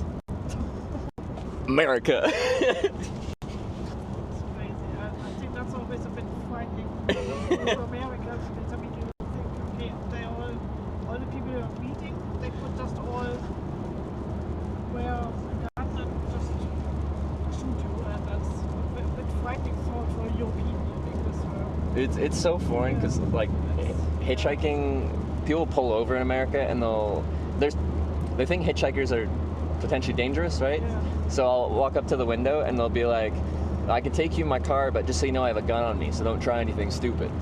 And you're like, "Oh, okay." Like I won't do anything, so I'm not gonna give you a reason to use it, so keep that thing holstered. Is it in Canada it's not allowed, it's more like in Europe that it's not allowed normally to wear weapons with you? What's the law? It's legally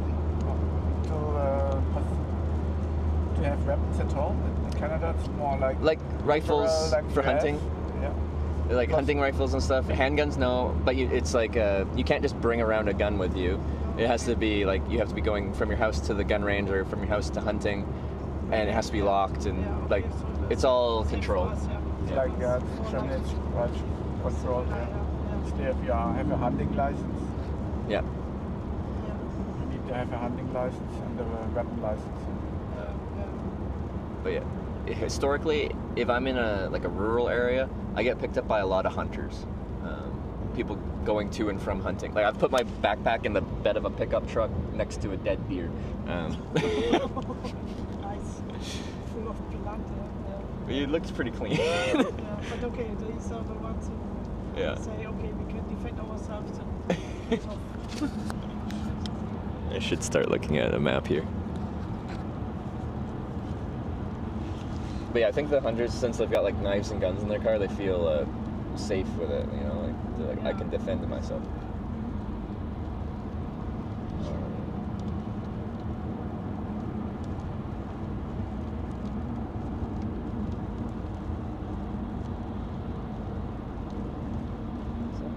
Do you publish some of your trips or make some nice movies or? So, like what I do, this is all broadcast on Twitch TV, and Twitch TV is like YouTube, but everything is like live broadcast. It is viewed as it happens, and then people can like interact with me through that platform as I'm doing whatever I'm doing, and that's what I'm going to Rotterdam for, is a convention for this entire platform called TwitchCon. So when I started doing this 7 years ago, the goal was to essentially how do I describe this? So I hitchhiked for years without a camera. It's a method of transportation that isn't very common anymore. People don't do it very much, and I didn't think there was any media that accurately showed what it was like to hitchhike in the modern day. If people hitchhiked and they wrote a book about it, when you write a book, you add your bias, you add your opinions to it. But if I just show the entire thing live, it just is what it is. And when I wait for many, many hours and no one wants to pick me up, like that's part of hitchhiking. But that's part you would kind of skim over if you were writing a book or making an edited film about it.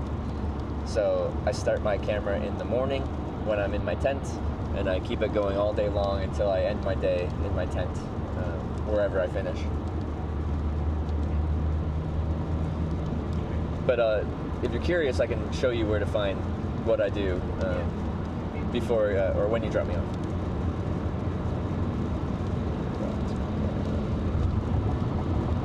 German highways are not so interesting. But you're also showing them all the conversations you have. Oh, right now I just have the camera facing back at me and kind of out the back of the car. Oh, Yeah. Because the landscape here. Yeah, it's okay. Because the problem of highways is so boring. Yeah. Most of the time, Yeah. So, like, say when before you picked me up, I was standing there waiting for a ride, and people were talking to me, like asking me questions through a chat room. So there's always there's like people that are like talking through the broadcast kind of thing, and I can interact with them via audio. So it's just a perpetual interactive, like when I'm waiting for a ride, it's just like Q&A, like people are asking me questions, we're having conversations, banter.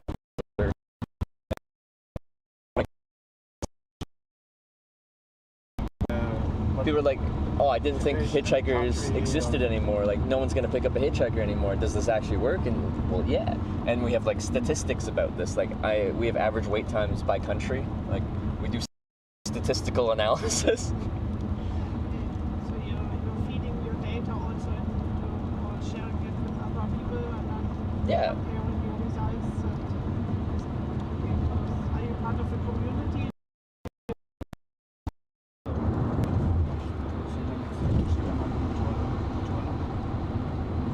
Normalerweise ist es immer bei 90.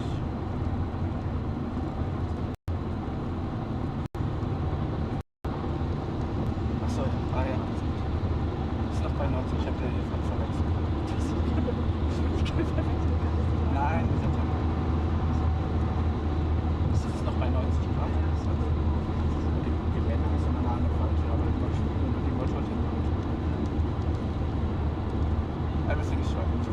Okay.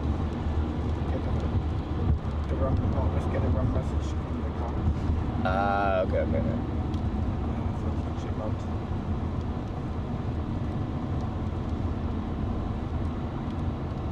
Das dachte ich schon wieder.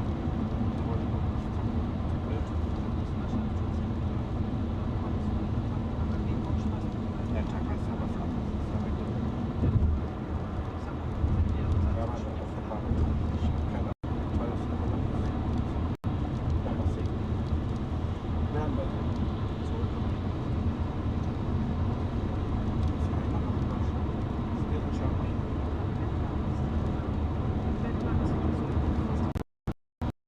$140-something thousand. But yeah, like I've been doing this 7 years now. I started in 2018. Back then I had one follower, that was my mom. And then it grew from there. But it's been fun because like I traveled like this before I started filming it, and I just enjoy this type of traveling, which is strange to people. You're like, why would you enjoy hitchhiking with strangers? Because to most people that sounds terrifying or uncomfortable or scary or something, some kind of negative word. But I don't know. I started doing this when I was 19, and I just haven't really stopped.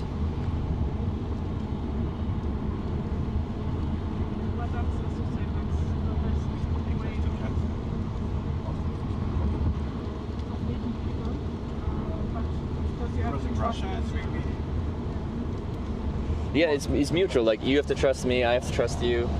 We're all in kind of on the same page.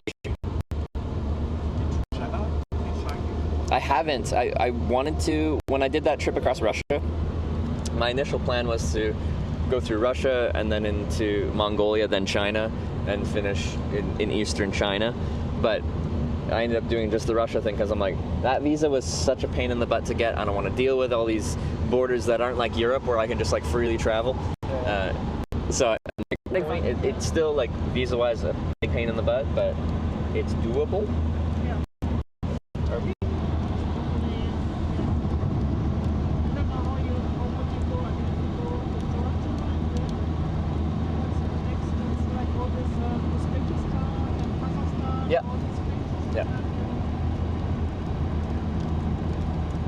Which, because yes, like Central Asia, I haven't really been, well, except for Russia, I guess you could say part of it is Central Asia. I have this like never-ending curiosity. Like when I travel, I want to meet, learn, understand, and kind of the more different the places, the more I'm curious about learning about it. We're about to cross the Netherlands like any second now, so I'm gonna have to switch all my networks to Dutch, which means it should get better anytime now. But it will get worse when I'm switching the networks over.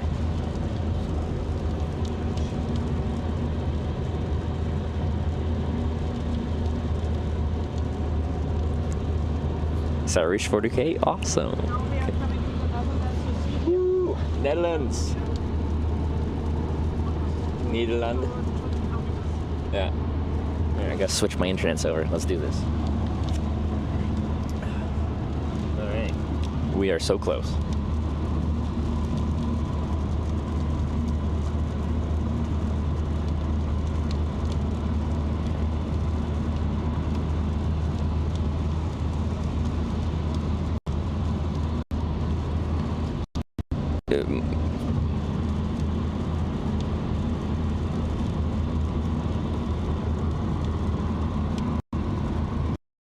Canada, you can drive 8 hours east or west and it looks the same and everyone talks the same and the buildings look the same.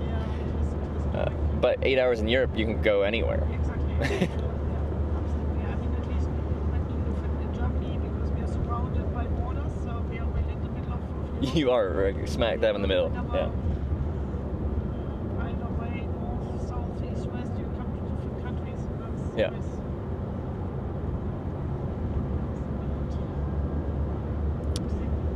Because yeah, like it feels like I have to go real far away, like, and if it's by airplane, I got to do a big international flight to go somewhere that feels different. Or if you're driving, you got to drive for like days. Which is also like when you're going to Canada, when you want to do a trip, some people don't realize how big Canada is. They're like, oh, I'll start in Toronto and I'll drive to Vancouver. That's 5,000 kilometers. Like, that takes some time.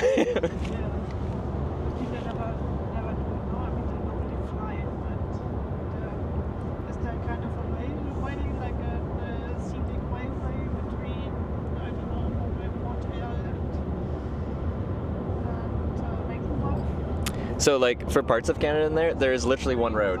There's one road through like Northern Ontario. So you don't get a choice because there's one Trans-Canada Highway. And so I think a couple years ago, there was a bridge that broke on that section where there's literally one road in Canada. And that's very bad because this is the road that connects east and west. And there's so much commercial truck traffic and stuff like that. So that was a big deal. So they fixed it pretty quick, but for most of it, yeah, you have more than one option, and there'll be some slower, more scenic routes. But some places, to our sensibilities, are not that scenic. Like in the middle parts of Canada, it's called the prairies. It's famous for being flat, and we grow a lot of wheat. So that's fun. But there's some beautiful places there. You just got to look for them. There's like these beautiful valleys. And in those valleys, that's where you have all like the rivers and the trees and just the life lives there. Because the rest is just agricultural farming. And then in Northern Ontario, it's known as like the Canadian Shield is the geographic region, and it's this very rocky, rugged land that has like thousands and thousands of lakes. So with that, you get lots of mosquitoes, but it is quite beautiful because it's just like rocky, rugged, lots of fresh. Toronto's Southern Ontario. So Ontario is a very big province. It's almost 2,000 kilometers wide itself. The part I'm talking about here is like kind of the west side of that province. Because Toronto's quite around there is quite flat and it's a lot of farmland once you get outside the city and stuff. But in the Canadian Shield, there isn't very many big cities in there because you can't grow food. Most people live on the coastal sides, right? Yes, and there's like some fun statistics in Canada. Like I think it's like 90% of Canadians live within 200 kilometers of the U.S. border. So like we are hugging that southern warmth as much as possible. Yeah, but it's also in Canada. I mean, the north is so big as well, but people live. Yeah, there's just barely anyone up north. Yeah. 90 or 80% was 200 kilometers close to the coast. It's something like that. I just have to remember the exact statistic. It's like 80-90% live within 200 kilometers.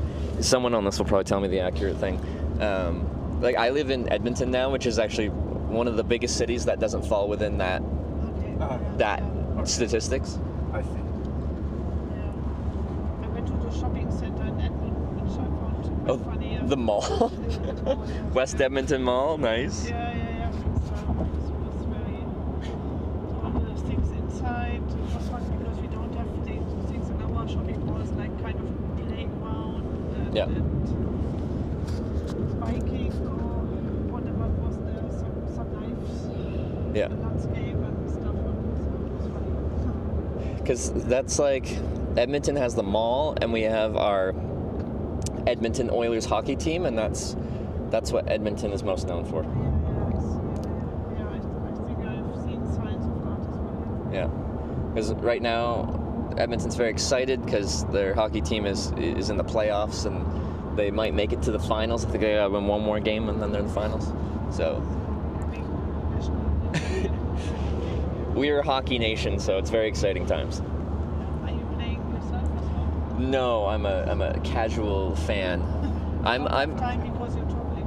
Honestly, like I didn't grow up playing hockey, and I can barely skate, which means I'm at risk for being deported from Canada. Yeah, well, and as I said, you don't have time anyway because you're normally at other places of the world. Yeah. That's no use of having you in the team, because you're not there. Yeah. You can just say hello from Canada, from Germany, hello from Japan, hello from Norway. Yeah. But like when I'm traveling, I like to get, or to the best of my abilities, the sense of the culture. And in a lot of countries, sports is a big part of their culture. It's always a good breaking point for conversation. I mean, in Germany, you need to talk absolutely about soccer. Yeah. Well, I like you. You changed your word for me. You didn't use football. Soccer. But you say football? No. Wait. Do you say soccer here? No. Or you say football, right? We say football. Yeah. Yeah, we say football. But football is American football. American football is something else. So But you say soccer, right? We do say soccer, but like, I know it's football.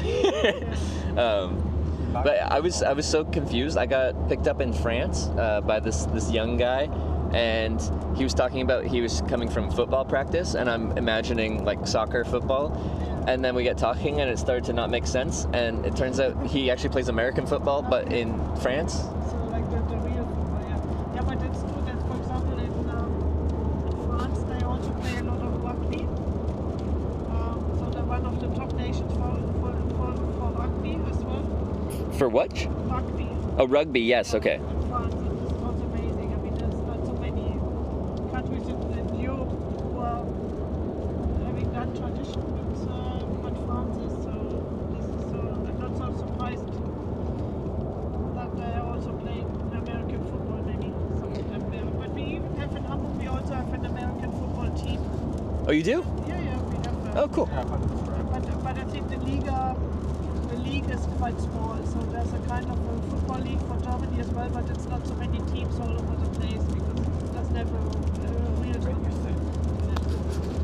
When you say hockey, I think you mean ice hockey, right? Yeah. In Canada, because we say ice hockey is ice hockey and hockey is when we say Field hockey in hockey. Germany it's on the grass. Do you say field hockey? No. On the grass. Oh, the grass. Yeah. Grass, it's quite popular in Germany, our city. Yeah. It's not.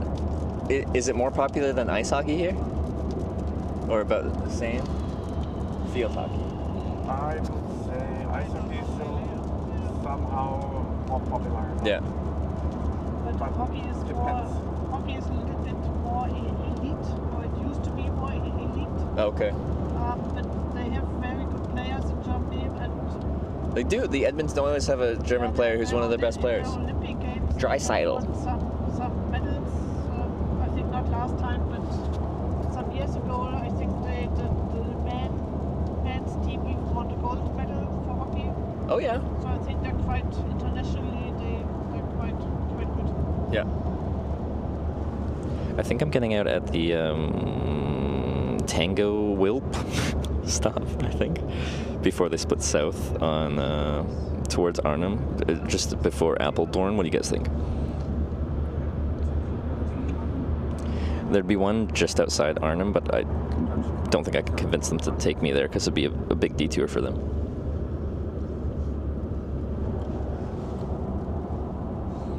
Are you guys sports fans or I like football?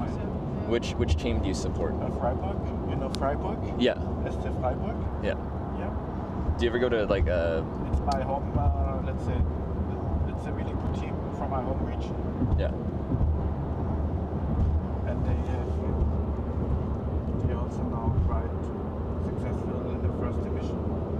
Oh, okay. They are playing next year. They will play in the EuroLeague in Europe. Like they got they went up a league, or So they are for the best clubs are playing in Europe, in the Champions League, and then also the EuroLeague is quite yeah. for good clubs. Okay.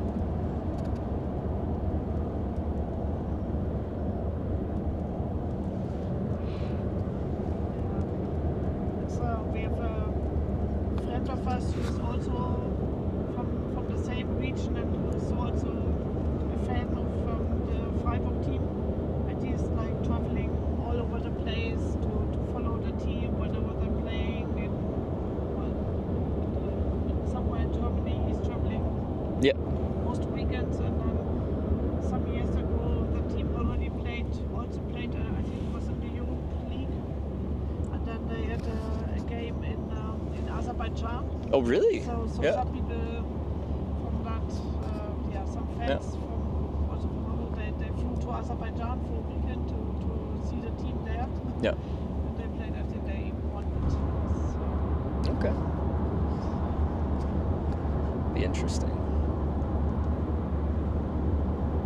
Normally, I'm not following it really. Yeah. I like the championships, like world championships or European championships for soccer. That's okay. So you support Germany, and when it's like a national thing? Yeah. And because then the atmosphere is very nice. If you're going to a pub and soll ich nicht abfahren, dann 6 Kilometer. Oh yeah. So I guess I should say I think I'm gonna get out just before we pass Apeldoorn. It's like 30 minutes from here. Because then before Amsterdam you have the A1. Yeah. And this is going directly to Amsterdam, Rotterdam. Yeah. So We have a look if there is. there's one right around there. Yeah. I looked up a spot. I'll just let you know before we get there. So You already looked at. I already looked it up. Yeah. Yeah. So you guys don't have to worry. I'll just give you a few minutes warning, and yeah.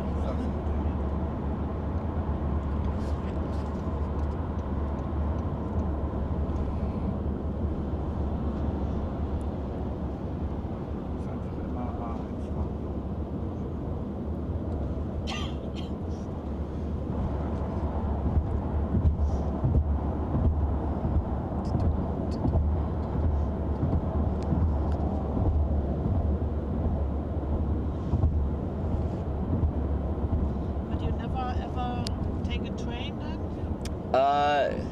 Yeah, usually I'm hitchhiking or I'm riding a bicycle. But like, So you manage if it's between trips, so 2 years ago, this convention was in Paris.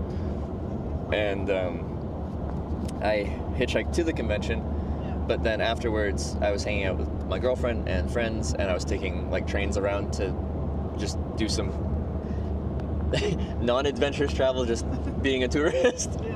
I like traveling by trains. I think it's great to have public transportation infrastructure like that.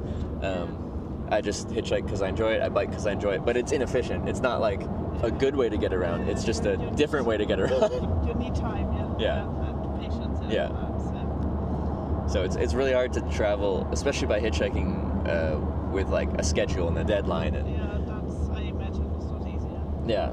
But I mean, okay, you always have the option to jump on the train if need be. So I guess so. Because I gave myself 10 days to hitchhike from Tromsø, Norway, to here, and it's tough to plan, and it's worked out really well. But it's just like one day can screw up the whole thing. Where like if you end up in a spot where you can't get a ride, and because I needed to average like 300 kilometers a day, and that's doable, but not guaranteed. Not guaranteed. Yeah. So what would you have done if you didn't? See, people ask that, and I'm like, Plan A is hitchhike there. Plan B is hope Plan A works, because I don't know what I'm gonna do. I'm sure I'd figure out something, but I hadn't gotten that far. I mean, okay, if ever in worst case, you can always go to a city and then go on one of these European buses. I mean, there are also these Euroline buses that are connecting cities. Yeah. You know, there was one trip that I was hitchhiking to Los Angeles. The video I do got nominated for an award in like the live video category thing in the world, which was cool. And I decided to do a hitchhiking trip to the award show with a tuxedo in my bag and stuff like that. I was excited. And then I got stuck in this town in California called Corning for like ever, and I could not get a ride south out of there to LA. And because nobody was taking me. Yeah, I just could. I usually, like in America, waiting like a few hours for a ride is pretty normal, but I was like well over 10 hours, and I hadn't expected that to happen, so I got behind schedule, and then I was there so long that I could no longer drive there in time no matter who picked me up. So we had someone that watched the films like pick me up, take me to the Sacramento airport, and I got a last minute flight to LA, and I was late, but I kind of still showed up to the award show, but I failed the trip because I didn't hitchhike there. So yeah. But okay, luckily you made it. And, I just didn't hitchhike there. tuxedo. Yeah. Wow. because you just never know. And like, there's like things I look for in a hitchhiking spot as far as like the type of traffic and like whether it's safe to pull over or not and stuff like that. And you can be in the best spot and still wait like hours and hours and hours. That's strange. And sometimes, okay, now you have so much experience, but You know, it's because it's very much it's up to strangers, people I don't know, to like see me and be like, yeah, I'll give that guy a ride. And you just never know how long it's gonna take. you also need some probably learned where to stand. Best. Yeah. If it's like I have like a list of things I look for to find my spot. where people are still driving slowly enough to see you. Exactly. No, you nailed it. Like slow traffic, there needs to be a safe place to pull over so they're not just gonna like cause an accident. And ideally they can like see me from like a few hundred meters away. They have time to think. Yeah. You know how it works.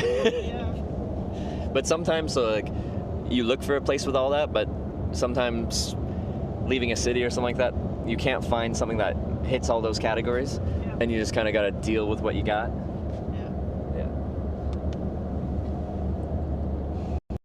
Sometimes I mean, if you see number plates of cars, then you could just guess if it's people like in Germany. I mean, the number plates.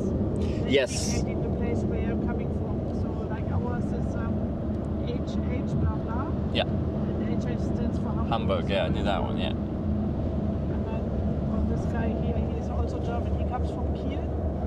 So you could then address people directly if you think, okay, this is a Hamburg guy, so maybe he's going to Hamburg. And Yeah. Well, this guy is from Munich. Yeah. M stands for Munich. So if you want to travel into Munich, you could ask him. You know what I mean? So. Yeah. But I don't know the system, for example, in Netherlands, because I know their number plate system here. There might be a city system here, but like to me, Germany's unique in that like there's a very clear code. Yes, in Belgium is also the one stands for Brussels, and the B was a big thing. Oh yeah. And in France it's also because you have the number of the department. Yeah. I think they changed. It's so easy anymore. Yes, but I think this is but okay, in our systems also easier because you can take the number place when you know it's spelled.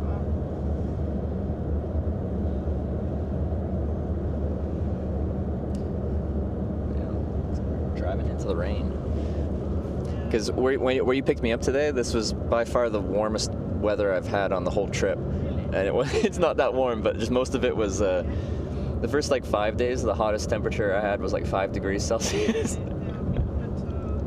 Because it was in May, it was really hot at the beginning of May and also in April. Yeah. And then it's only since last week that it's finally started to rain a little bit and to be a bit more because it was so dry. And I mean, it's nice to have the sun, but if there's no rain, it's not good for nature. Yeah. No, it's the same in Canada. Like, if we don't get enough rain in the spring, then it's worried about the water levels and the forest fire dangers for the rest of the summer.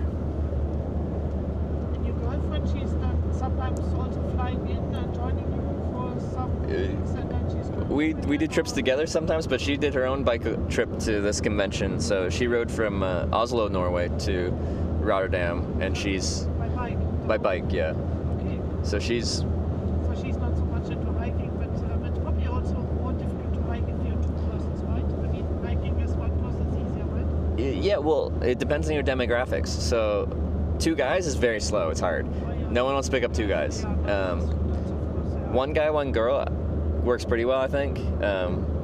They kind of see you just like as a young couple on an adventure kind of thing. Mentally people are okay with it. One girl by themselves is more, you'll get around fast, but maybe for the wrong reason. I wouldn't do it. I think that's dangerous. No, I'd be in the same kind of opinion. It's impossible for me to know. I haven't done it as a girl, so demographics are quite important because with hitchhiking, if you're just hitchhiking with your thumb on the side of the road, it's very visual. Like people look at you and immediately make an assessment of who you are as a person just based off of how you look. Yeah. And it sounds shallow, but that's just how our brains work. And so people like size you up really quickly, decide if you're a danger or if you look like a nice person, and then make a decision. So when I'm hitchhiking, I try to, like, to the best of my ability, look relatively clean. If I can look friendly, I don't know how you exactly do that, but you just don't want to look like a mean person, I guess. I mean, maybe as a young person, it's also easier than. I do think. Yeah, I mean, older people don't hike so much. Yeah. Because they're more suspicious with older, or what do you think?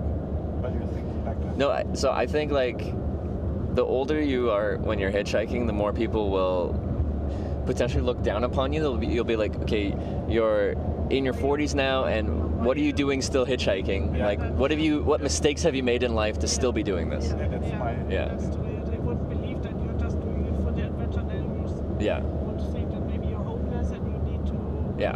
get from A to B because you don't have any means to pay.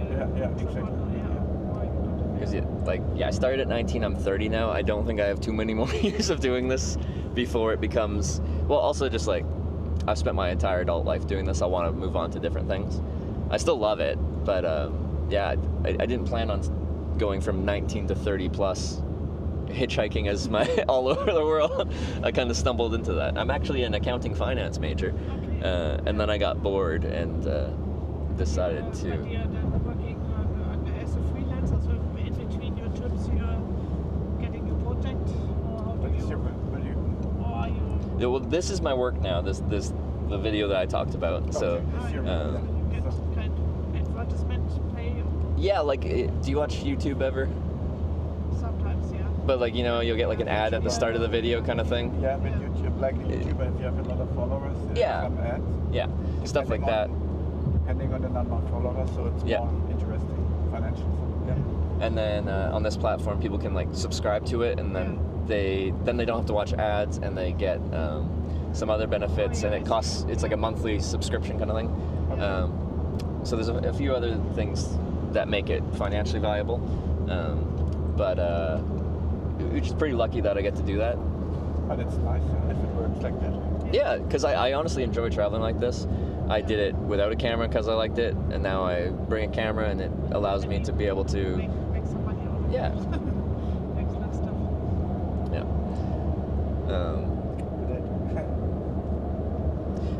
But yeah, usually I have business cards. I don't right now because I forgot to bring them. But but I'll give you like what you can search on your phone to find what I do. Yeah. Great, yeah. We can check the movie forward. What should I enter in Googling? Yeah, if you just write Twitch, TWITCH. ITCH. Yeah. And then so if you, is it gonna force you? It'd be easier. Just go back to Google quickly, and then add Hitch, HITCH, and then just enter that because that's my channel name. So enter or like search, and that's my channel. Hitch. Yeah, it rhymes. It's easy to find.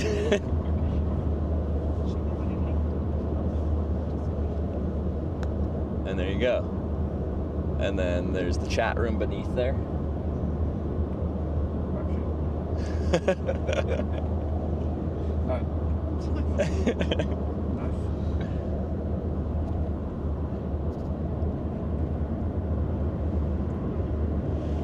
There you go. Oh, he doesn't have the shadow. He's on the full screen video, guys. How long did it take your girlfriend to cycle down from Oslo to Rotterdam? Oh, when is she at? She's at, I think it's like a month and a half or so. Okay. 40 days, something. Is she already there? She should arrive tomorrow. So she's probably like 60 kilometers away, 70 kilometers away. But like the Netherlands have been very cruel to her. Like every single day has been like a strong wind from the west as she rides west. And for biking, like when I started biking, I hated going uphill. But like now I don't mind mountains. I'll go over a mountain, I'll be happy about it. I hate headwinds and I hate crosswinds. I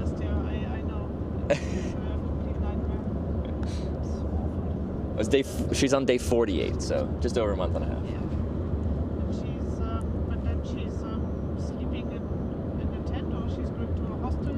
Or She does everything. So she'll tent camp, and she'll stay in. She's staying quite a few like guest house and bed and breakfast, I think, on this trip. I'm much more like, I really like camping. She doesn't really like camping. She does it when it's convenient, but like, I love sleeping in the woods. Like, it's my thing. I sleep so good outside. I love it. You sleep like somewhere you're not looking for camping sites? Yeah, just in the like where you picked me up. I got dropped off there last night, and I just walked into some woods nearby and slept in there. Because normally in Germany it's not allowed, but I mean, if they don't find you, it doesn't. Yeah, like no one walks to the woods at night. And like I don't have a campfire. I don't leave any trash behind. Exactly, I mean, Leave no trace. I was never there. It's safe. Right. Yeah. I think so too, yeah. As long as... Because that's one thing I loved about like Norway, Sweden, Finland. Like it's every man's right, Almannsraten, or something like that. You're allowed to camp outside freely. Like that is ingrained in their version of the Constitution. It's different. Which is like, I love it because I don't know. Most of the world has made it illegal to just like, oh, you're tired and you want to sleep. That's illegal. Which seems so strange to me. It's just like, what do you mean? I'm just setting up a tent for like 8 hours and then I'm carrying on.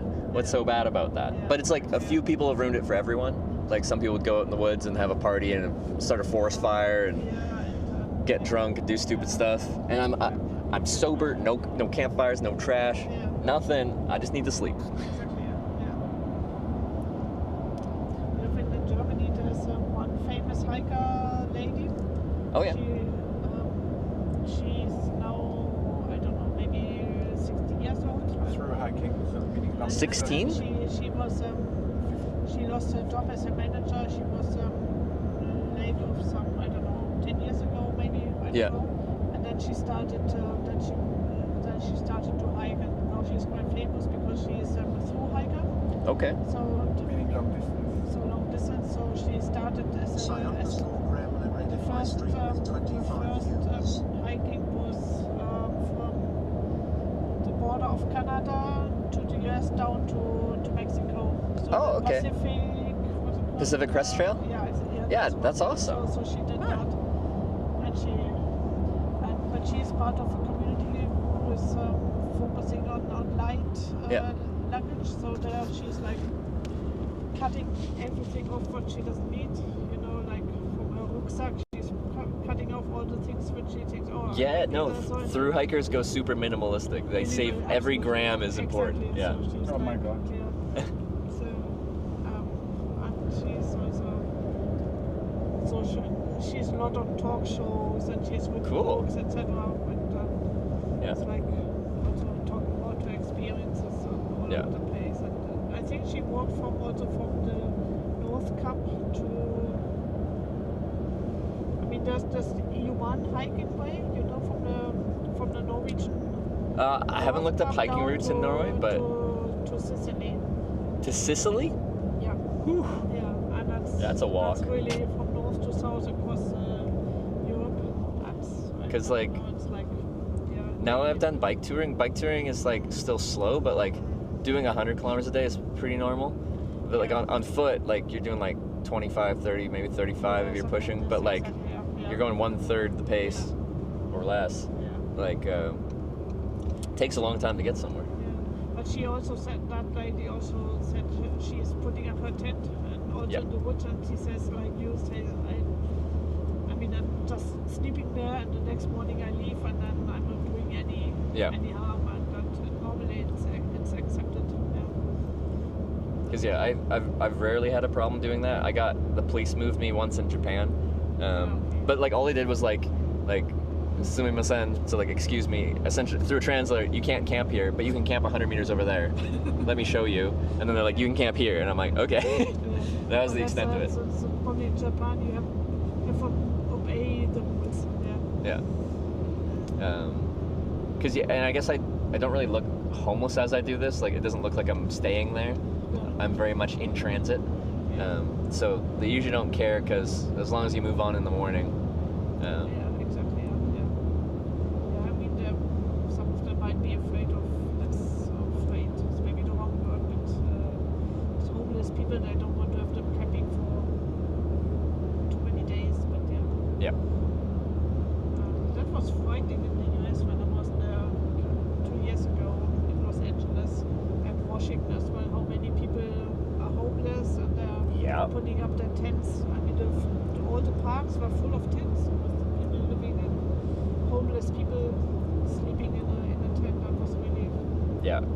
And like, I have a ton of empathy for those people, but like, when I'm hitchhiking through, especially California, it's different. Like, I am very comfortable dealing with unknown social situations, but most people, conversationally, they respond rationally. Like, when you say something, they respond in a way that makes kind of sense.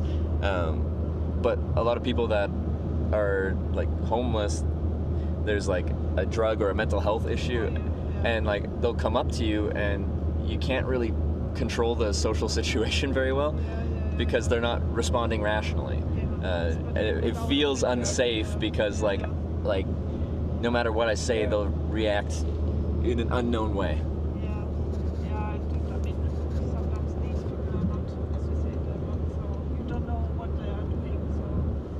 I remember the one that was like, there's snipers in the hill, and then he was like spinning around like a helicopter. Because then my issue is just like, quite often there's a homeless encampment by the on-ramp to the highway I'm trying to hitchhike at, and that's like the one place I can hitchhike. I can't go onto the highway because that's illegal. I can't go on like the smaller roads because they're not going in the direction I want to go, so I kind of have to stand there. But I've had times where I just like, you have homeless people that are just like harassing you but I can't really leave because I have to be here. This is the one spot I can do my thing. Yeah, but they think they think that they feel threatened by you in a way, probably, even if it's not rational, but they don't want to defend their spot, I guess. Yeah, it's amazing. They have a lot of fixed structures as well, where they are sharing the place among themselves. It's a hidden structure, I would say, which we don't know really. Because I've never seen so much as out there of like just out in the open, and I'm sure it exists here most anywhere, but not to that extent. We have a lot of homeless people as well, but and of course we also see them in the cities, but it's not like in the US, but it's like all the parks were really full of tents. Yeah. I was like, oh my god, it's really frightening.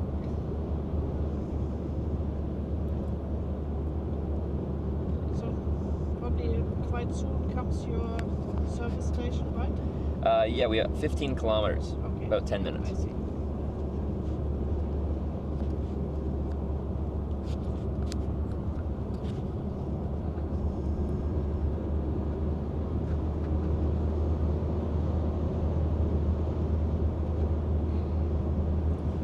Nochmal verwendet. Big shot stop anyway. Wir haben auch nur noch 50 Kilometer bis Rotterdam.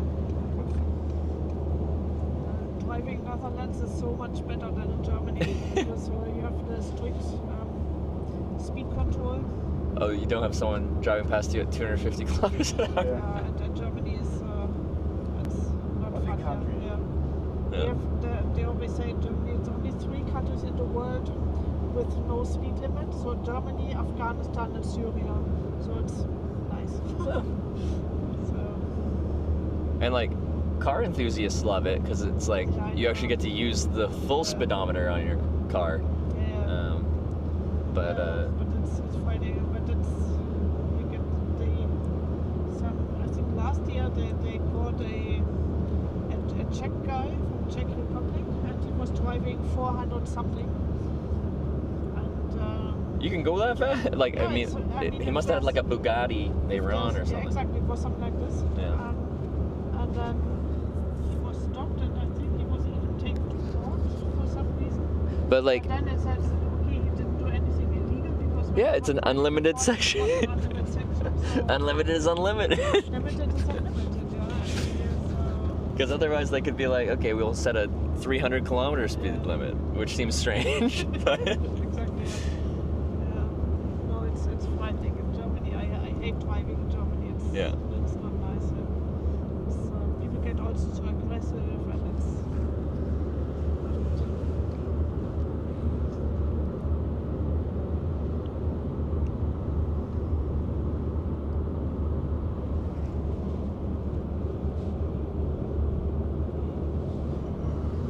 Just 10 minutes.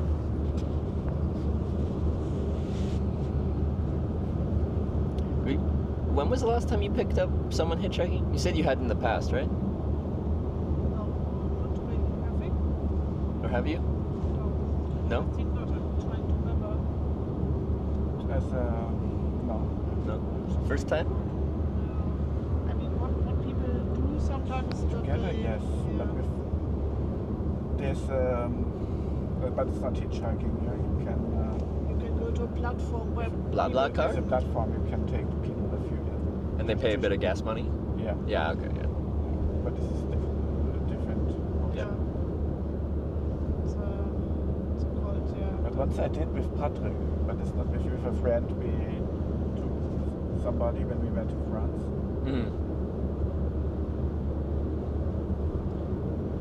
Someone said that person you were talking about made a YouTube video about it going 417 on the Autobahn or something. Just look it up.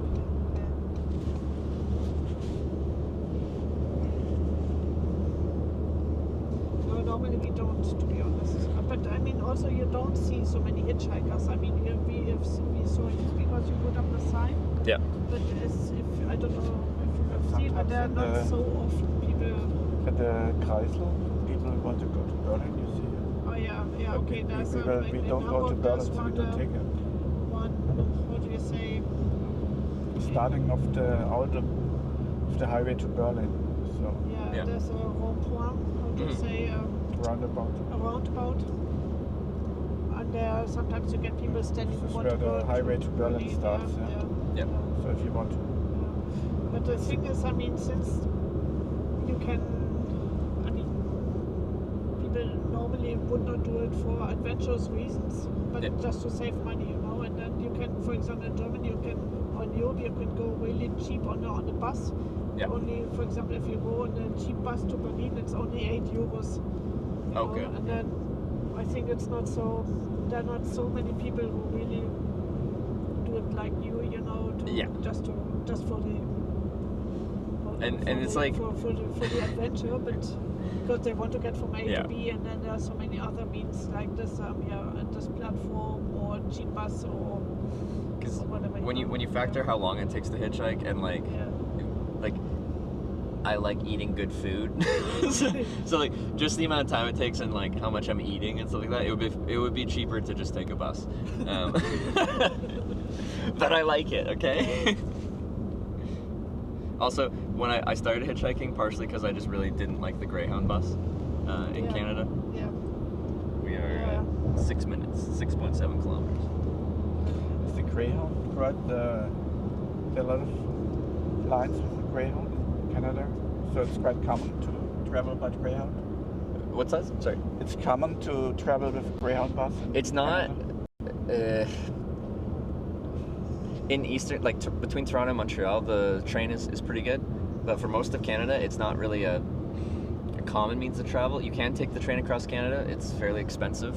It's for tourists. It's not really efficient, and it takes a long time because, of course, they like privatize the railway and the freight trains get priority and all that. So they're like, oh, it'll take 7 days to go across Canada on the train, but like maybe could take a few more. It's hard to plan around that. Yeah. They didn't want to be on camera. And then buses are like Greyhound just withdrew from Canada. There's some other bus companies, but I don't know how efficient they are, how frequently they run, if it's cost effective or not. Transportation in North America in general is fairly poor. Yeah. You either drive or you buy a flight. Yeah.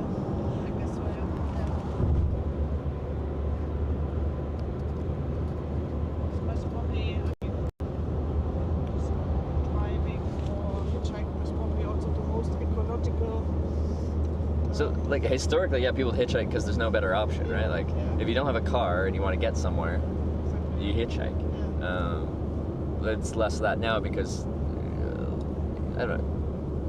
It's probably best way also for the environment if you hitchhike. Yeah, exactly. So like when you car which is driving somewhere anyway, so this is how I pitch hitchhiking. I'm like, in a lot of cities you'll see signs it's like please car share. Like they want you to like commute to work with like other coworkers and stuff to save like get less cars on the road. Yeah. That's what I'm doing. Just it's not planned. Yeah, exactly. Yeah. Unplanned ride sharing.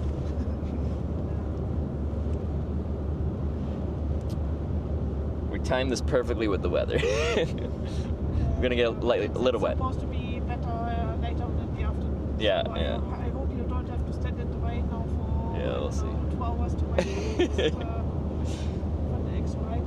Sorry, I gotta make a new sign anyway. I'll just take a long time and make it really neat. Yeah, you have to find a Rotterdam sign now. Yeah, because Netherlands doesn't work anymore. We're already here. We're already there, yeah. So Yeah. nobody would understand. Yes, yeah.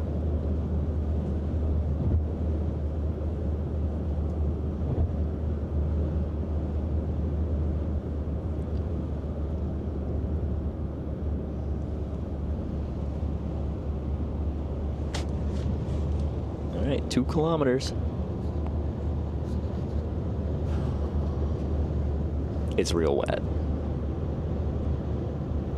Day 2 early. I'm probably gonna end early. And I don't know from here if we'll shower one more. We'll see.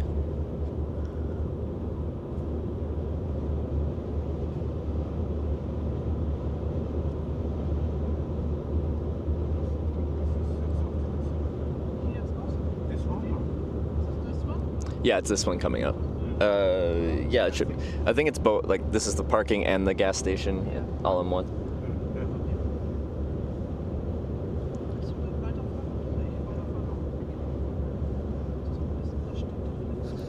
What more is Rotterdam? It might be. So, I think we'll be stopping here. Make a sign, Rotterdam, TwitchCon, and then. You also can follow you. Yeah, you found the stream, so you'll be able to see if I make it to Rotterdam in time, which I should, because it's tomorrow. So.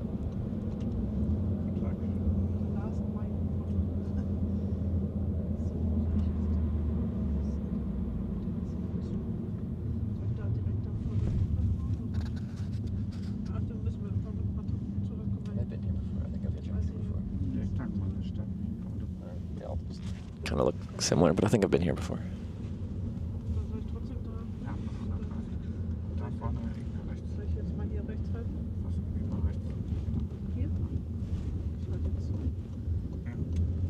Perfect.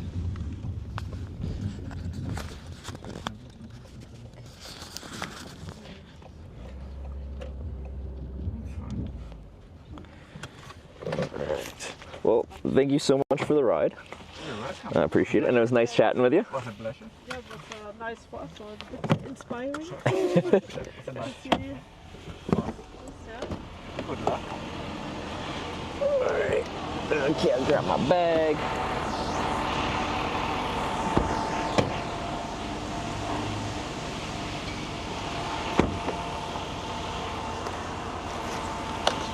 Okay. Everything yeah? I hope so. Okay. Sweet. Probably if you go on the lorry, on the truck, that's easier because Rotterdam is the biggest Oh, it's Port City, yeah. port city, and that's the biggest And, in Europe. and I So love the it. trucks I are love getting surely trucks, good. but they're it's very regulated. Like if they drive for a company, usually it's like they're not allowed to take anyone because they're fun. And for a tourist, you're up high, so you get to see things really good. So anyway, it's really nice to meet you guys. All the best. Enjoy. All right. Hope you can come. Bye-bye. Yeah, bye-bye. Bye bye. Hey, thank you so much. See you guys. Bye-bye. Good luck. Thanks.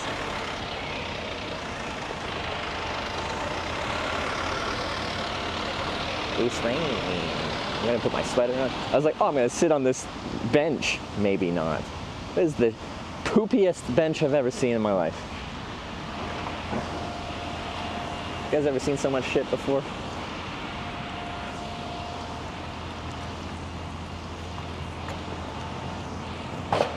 Ooh. So you're not supposed to go that way?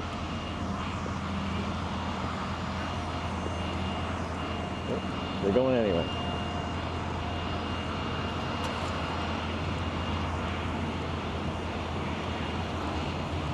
There's a busy place. I guess I'll go inside and make a sign because it's raining. We need a Rotterdam sign now. We need a Rotterdam sign now. Wow.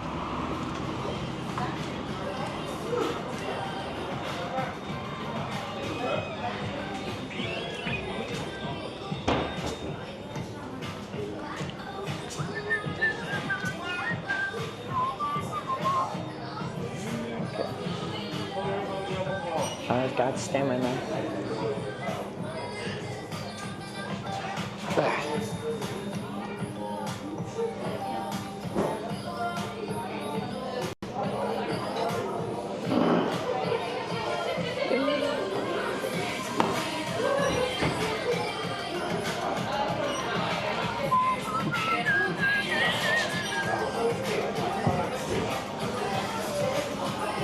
Which burger today?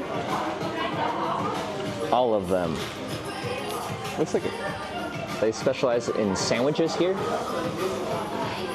The music's quite loud. We can start a dance party here. Anyway, okay. We got through Germany so fast, it took me like 24 hours. And Germany's like a good distance. Because I got in like early afternoon yesterday. When did I get to Germany yesterday? But holy, we went fast. We are in the Netherlands now. We are phone.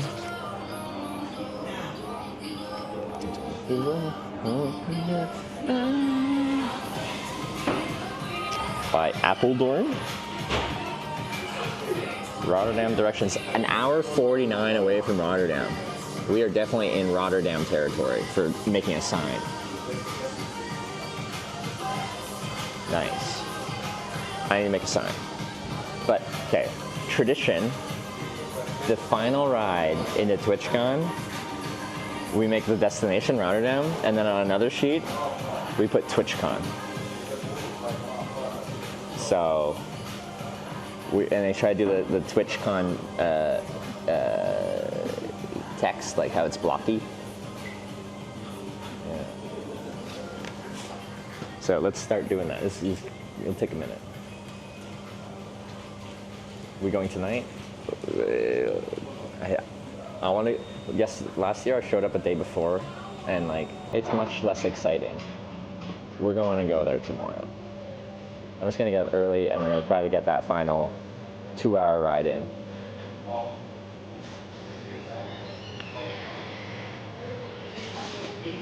Okay.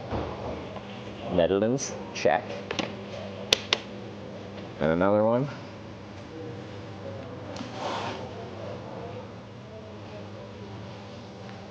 Nice. 2 sheets.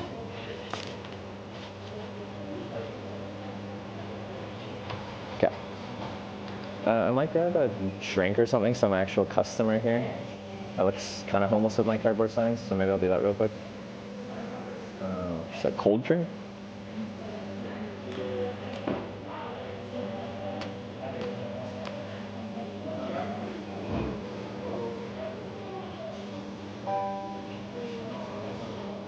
The Columbus call the cheered 420 bits. Have a drink on me.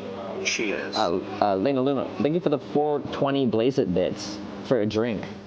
I appreciate it. Netherlands of homeless? Me. Population 1, Hitch. Get a half-pound burger. Is it beer time? Not yet. I only drank 1 day out of this whole trip, and I only had 2 drinks. That was when we had the Sustrumming with Gabe. They have a black shirt. I have a black t-shirt, actually. It's my casual shirt. Actually, the t-shirt I brought on this trip as like my 3rd shirt. I have this shirt, one other wool shirt, and a t-shirt. It's my TwitchCon Berlin shirt. It's one of my favorite casual shirts. So, Have some beers tonight? No, we celebrate when we get there. And like, I'll be drinking plenty this weekend. I don't need to pre-drink TwitchCon. Anyway, I'm gonna grab a drink real fast.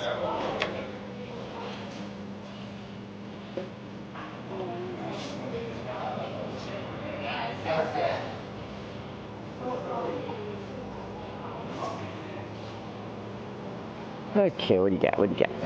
Some juice, maybe? No. Red Bull? No. Chocolate? Maybe. No, I want something like juice or something right now. Iced tea? Maybe. Maybe iced tea. What do they got? Original sparkling iced tea. Maybe a fused tea. Those are pretty good. From the part with A1. There's two ways we can take from here. One's A1 and green tea, mango, chamomile. That sounds fun.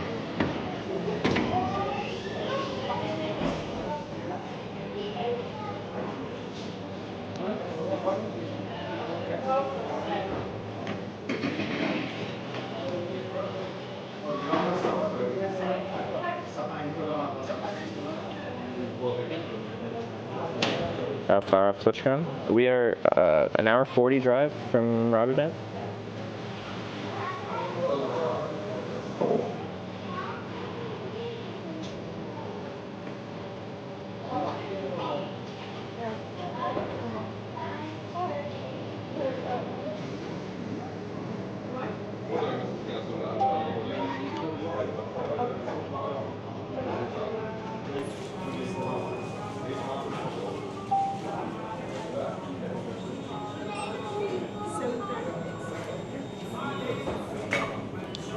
For like Utrecht today, I think we're close enough now. We'll make these signs first and then we'll see.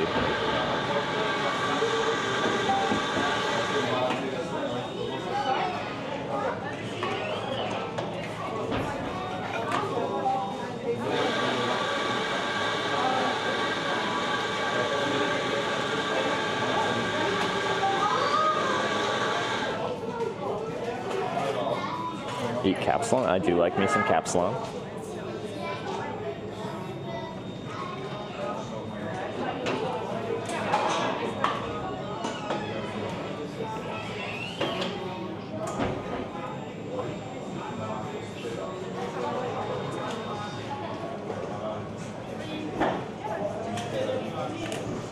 Hey. Wij hebben daar grote problemen bij het toilet. Mensen die betalen en die er ook niet uit kunnen. Ja, die deur heeft storing omdat veel mensen tegelijk gaan. Do you not understand? There's a toilet controversy. There's a toilet controversy, something going on.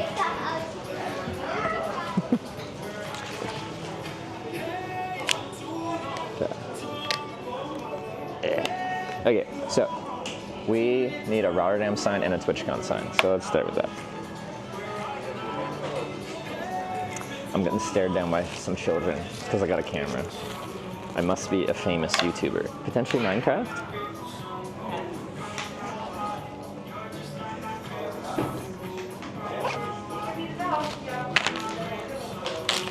Stare? Yeah, we're getting, it's not a death stare, it's a kid's stare.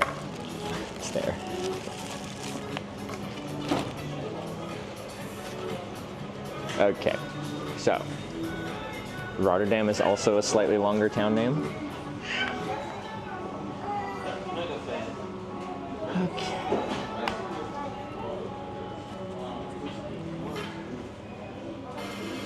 Go this way. This way? No, because we're going to be taping these two sheets together as long as it's not too windy.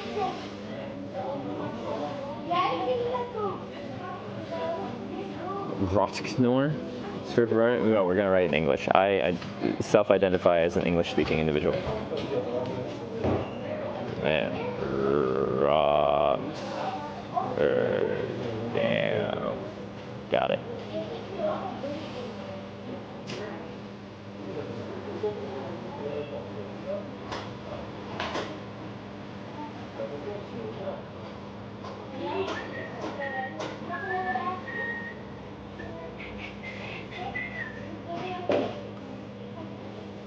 I just feel like The party's starting early here in the Netherlands. They got some absolute jams playing.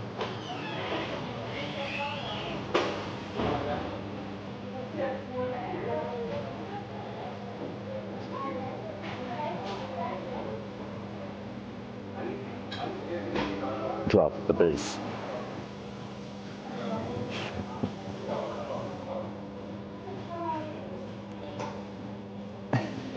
Partner doesn't knows. Yeah, they go all night, right?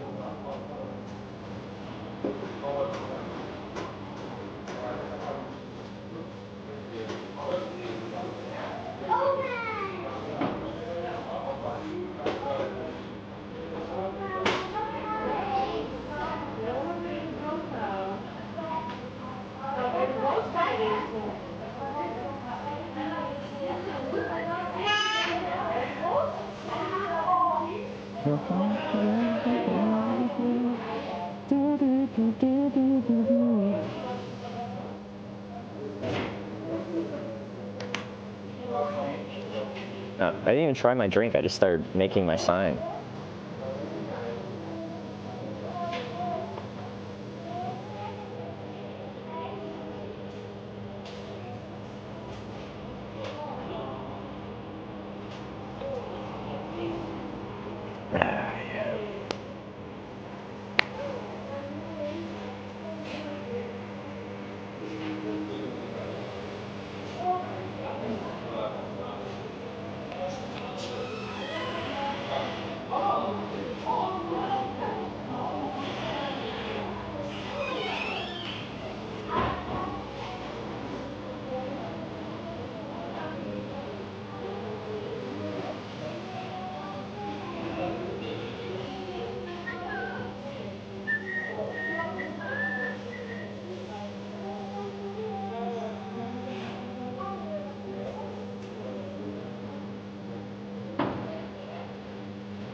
Why is the music going so hard?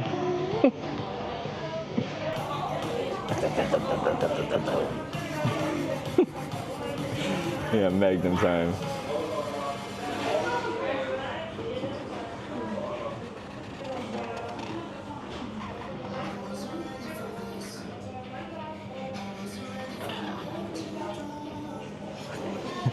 Netherlands is here. We're here to party. Well, it's known to be one of the party drug capitals of the world. They export a lot of that stuff here. Big exporter.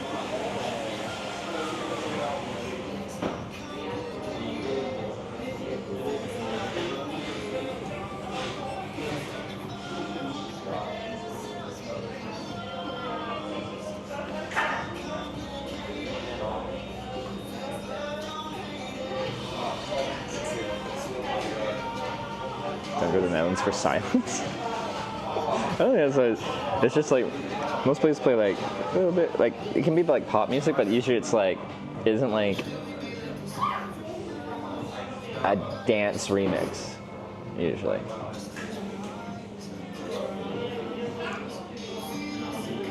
Get right to Arnhem. That's amazing. Already way into Netherlands. Well, we're coming west on 30, and they're going to Arnhem. But it seemed, as far as like service areas on the highway, this was the best spot. So we're right by Apeldoorn or something. So just north of Arnhem.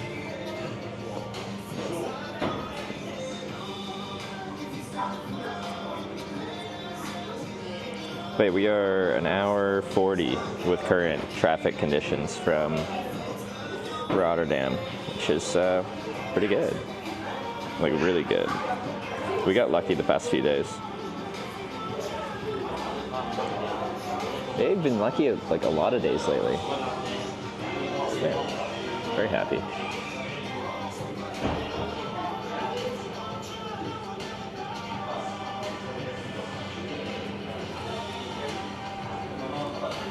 Oh, ripply on the cardboard there.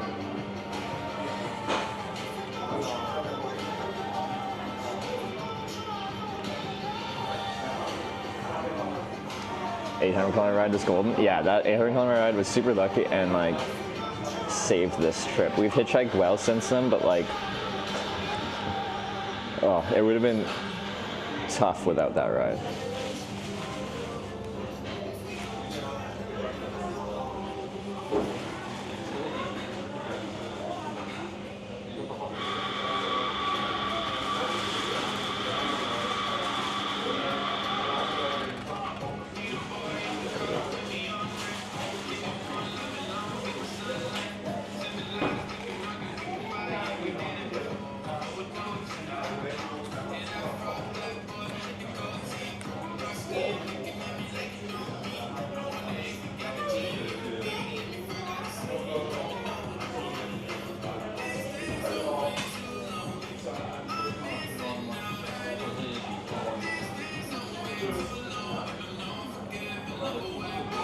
Wow.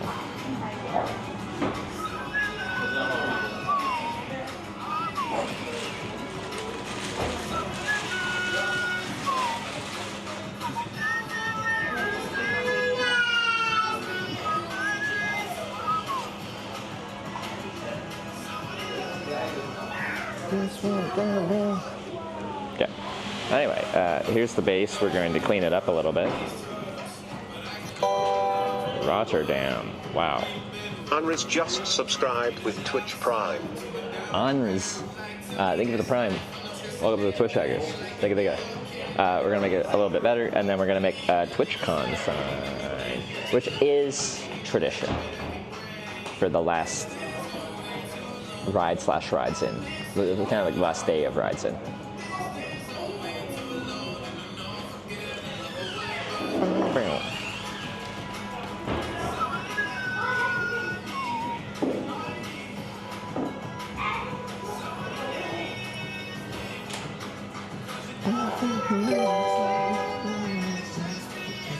Z900NL just resubscribed for 15 months. Our Dutch friend. Z900NL, thanks for the 15-month resub.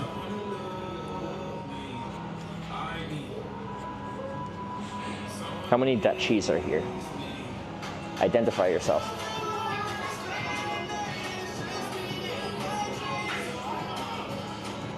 There's a few. There you guys are. Few of you I've met in person too, so holy Jesus, guys.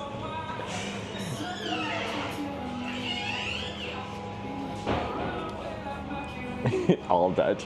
How many people are watching? You're all Dutch, aren't you? Every single one of you. But actually, when I do get to a country, like when I rode my bike through Norway 2 years ago, usually my Norwegian viewership, you exist, but you're like less than 1% of my viewership. On that trip, it was like 9 or 10%. People love, or they seem to come out when you're in their country, and it makes sense. Like, I don't think it's a weird thing. It's just it's kind of a cool thing, and actually, it becomes quite helpful because I get some insider local knowledge on a lot of things as well. So.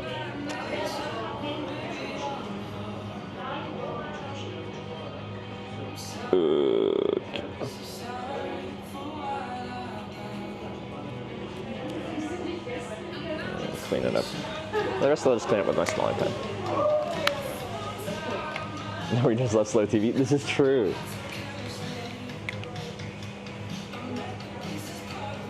People sniping you on the train in Denmark, yes, which is impressive. Yeah.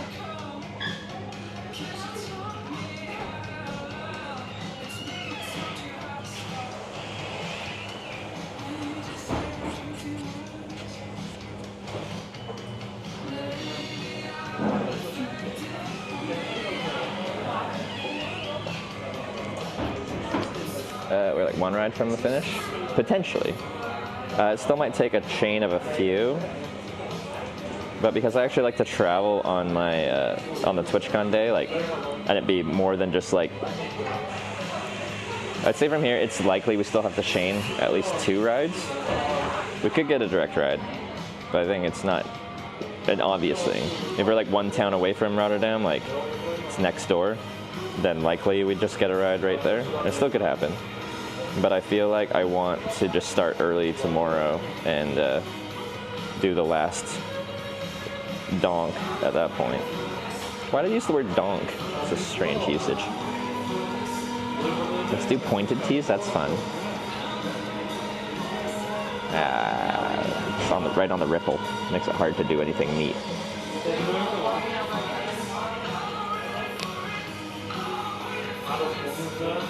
Yeah, this trip ended too easy.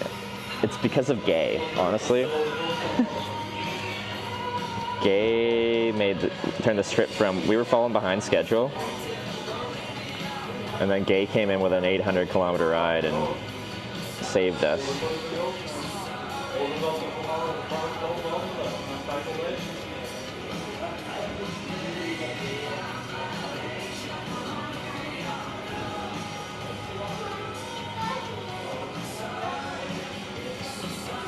Legendary Gay ride, yeah. It was a long ride, yeah. And Gay's an absolute character, so we had a lot of good conversation there, and then we stopped for surströmming at some very kind viewers' place. That was so wholesome and kind and nice, and I got to try surströmming, and I got to try it the right way, and honestly, not that bad. I think it's only bad if you eat it the wrong way. Unless you don't like absurdly salty things. Then it might be an issue, because it is like almost offensively salty.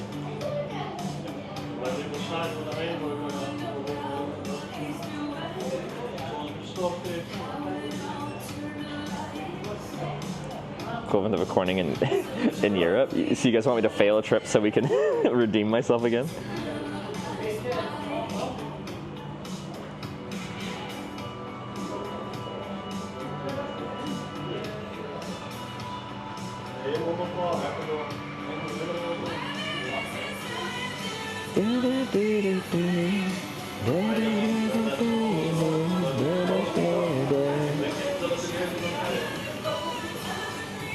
My YouTube bot is gonna be, YouTube's gonna be so pissed at me. Every day I get an email being like, your YouTube thing has been demonetized due to this and this and this and this and this very long list of copyrighted music.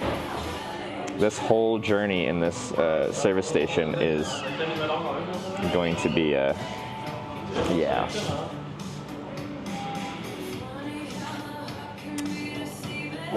They won't approve.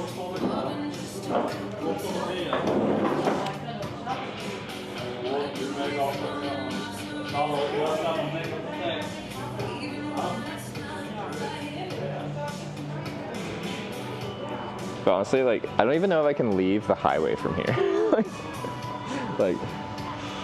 I'm on the service station on the highway. If I stop hitchhiking today, I'm like, I'm gonna get an early night tonight and be ready for the weekend tomorrow. I don't know if I can get out of here. Like, it might be completely fenced in. Mod_King_Tim cheered 100 bits. Trevor, when you gonna hire a car and pick up hitchhikers again? When am I gonna pick up hitchhikers again? There are no hitchhikers. We're an endangered species.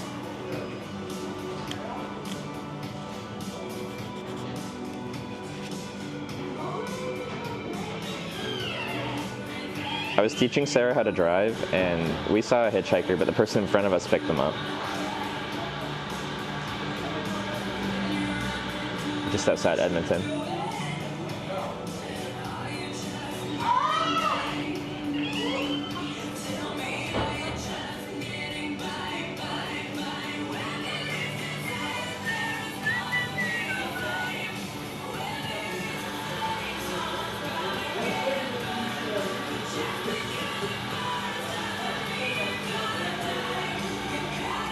See them all the time here in Ohio? Do you really? Because yeah, whenever I'm hitchhiking across America, like, I've seen them, it's just like rare.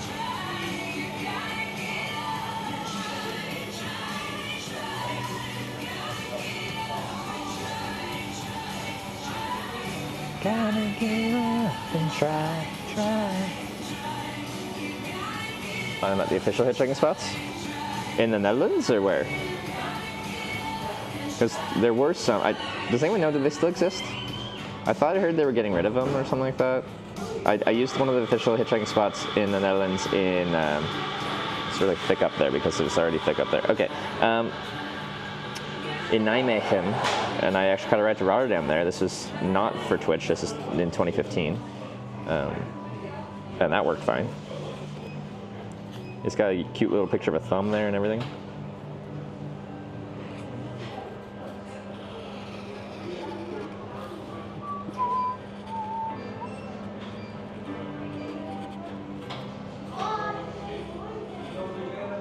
Ugh. The ripple makes me screw up. All right. Damn ripple. I don't like my A's. I'm never satisfied with my A's.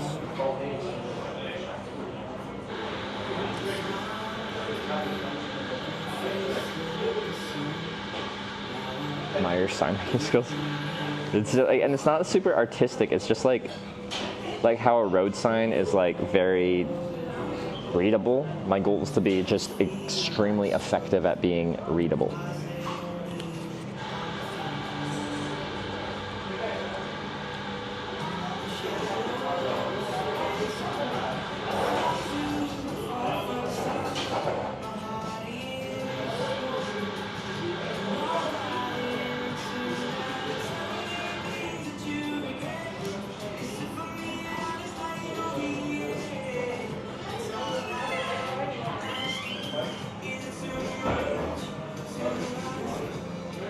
Oops. Yeah. Anyway, that's fine. And then we're gonna make a TwitchCon sign. I know this is a lot of sign making. I hope you appreciate it. Rotterdam, part 1. Even in Oslo, it's so funny. That was like 2019. I made a sign for Oslo, and I'm like all caps. Usually I don't do all caps. But anyway, it's a short word, so I'm like all caps. Then I forgot about the L needing the tail for the capital L. So anyway, everyone's been on my tush since 2019 about my Oslo sign.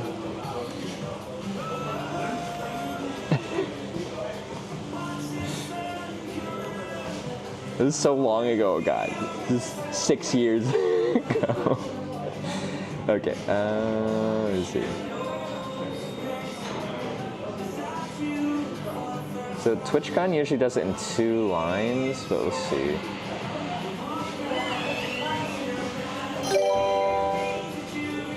Yeah, they do like Twitch. Herman Monsters, you just resubscribed for 2 months. But maybe we can do it that way. Outside of Rotterdam? I'm undecided. We might push this till tomorrow. I'm not sure.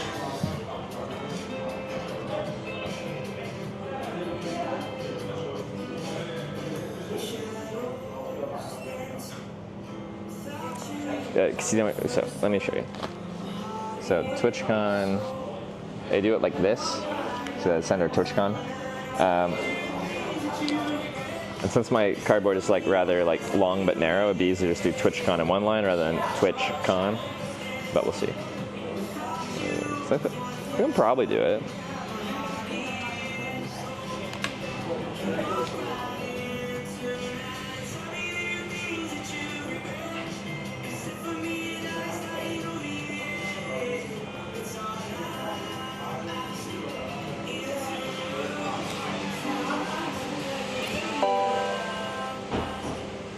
Mod_King_Tim cheered 100 bits. Trevor, when you gonna get your trailer with solar panels on it out again?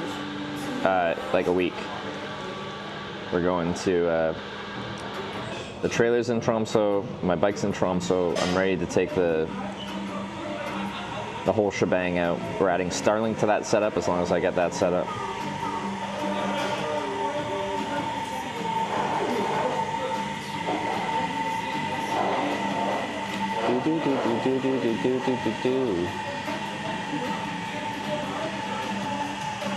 Got an LED on the mic. Yeah, it's gonna die soon. I can charge it, or I can swap it out, but then I have to open my backpack.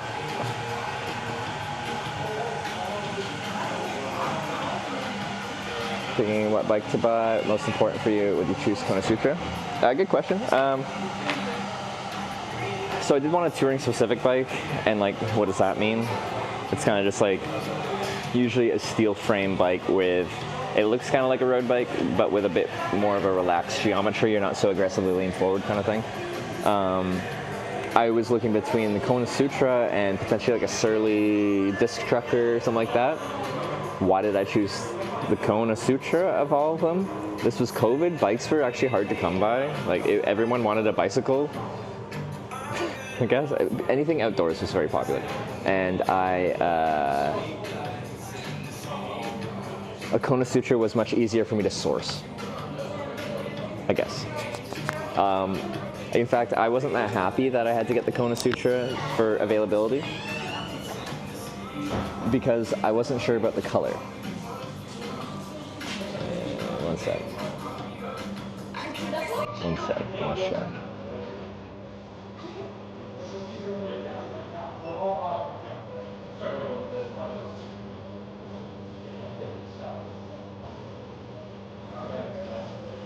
So this, and like it's a little bit like greeny blue, vibrant, and I wasn't sure about it.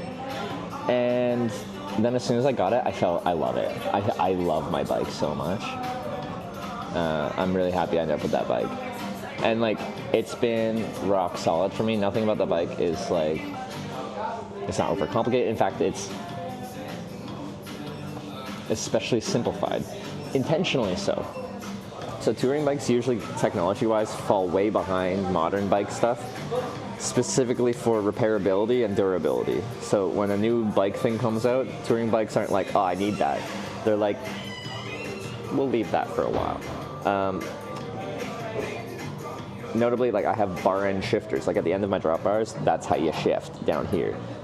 It's simpler components rather than like brifters off your shifters and stuff like that, and easier to repair even when it does fail on tour. What else? It's just a simple steel frame because steel is real. And like say you do have some kind of damage, which would be tough to do with steel frame, but you could, and you're like in, I don't know, the middle of nowhere in Kazakhstan. Any town should probably have someone that is familiar with welding steel, but if you have like a carbon frame, that'll be difficult. And aluminum is harder to weld as well. The drivetrain is just a 3x9 drivetrain. It's like an old drivetrain kind of thing. Everything's simplified, but yeah, all it is steel frame and durable, repairable components. No titanium welding either. Yeah, like I liked it. I would love to try a titanium bike. I think that would be a lot of fun. I just like different things. I don't know if it would feel much different from a rider perspective, but like, you know, if you had to repair that, that is not going to be easy.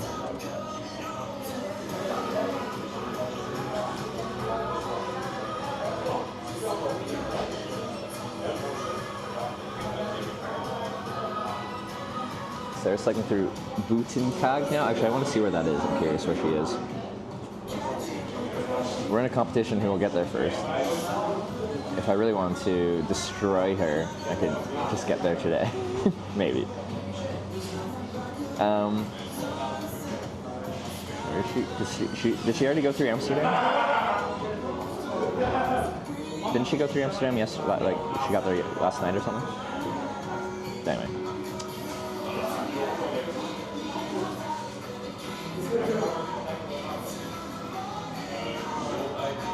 She won? What do you mean she won? She's not in Rotterdam yet. How can you say she won if neither of us have got to the destination?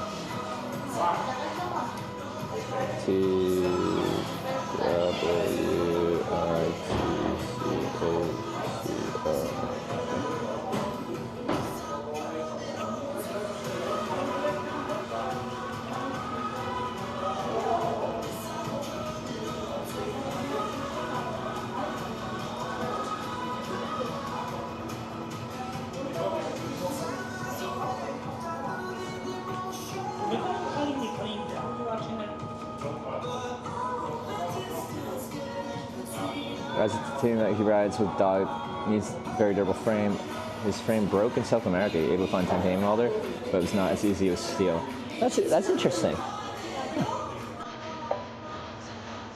What do we got? Oh, they're staring at me. $7.50. Thank you. Thanks for the fun.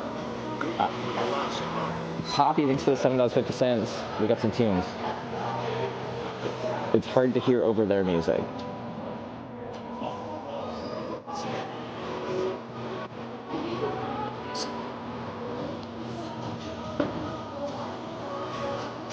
Is this Dutch? Are you singing Dutch to me?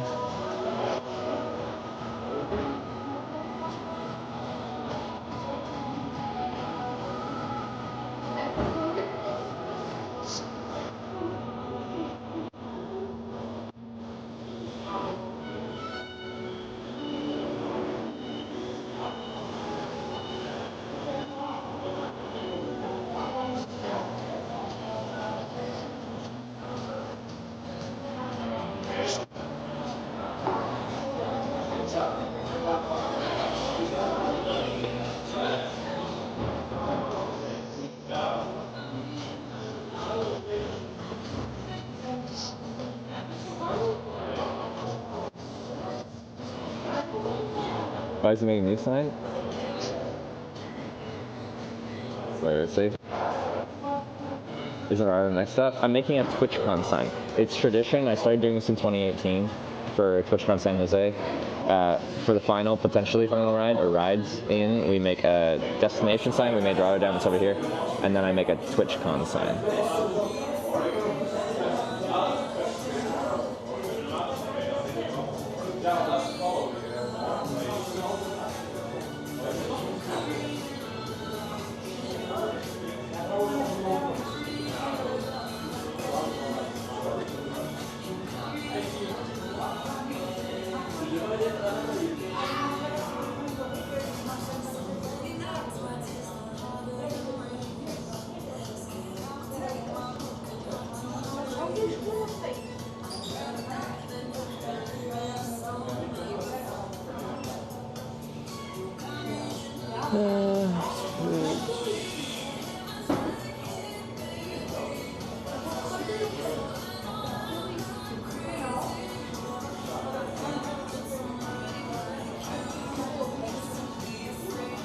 It's gonna be off center, but I might just cut off the side to make it look even.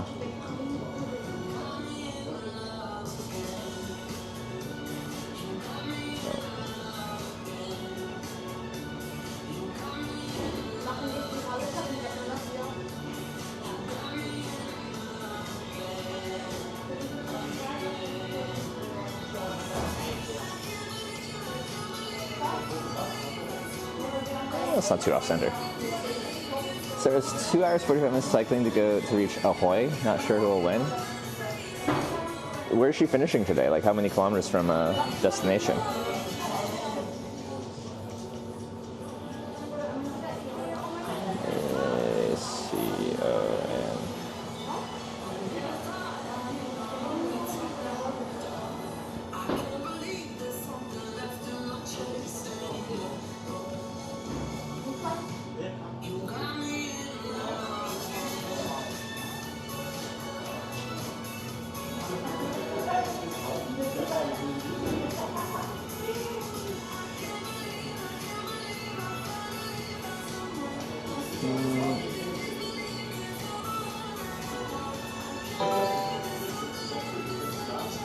Schreis tipped $5. Thank you. Welcome to Rotterdam. We're not quite there yet. Oh. Ik zie het meest mooie sexy mokkel in haar zwarte skinny jeans en ik weet niet wat ik zeggen moet. Maar met Rotterdams fatsoen zullen wij een bakkie doen. En zij zegt, schat, je komt uit Amsterdam. Amsterdam? Amsterdam? Oh. I have Amsterdam. All my homies hate Amsterdam. Is that what the song's about? Or anti-Amsterdam?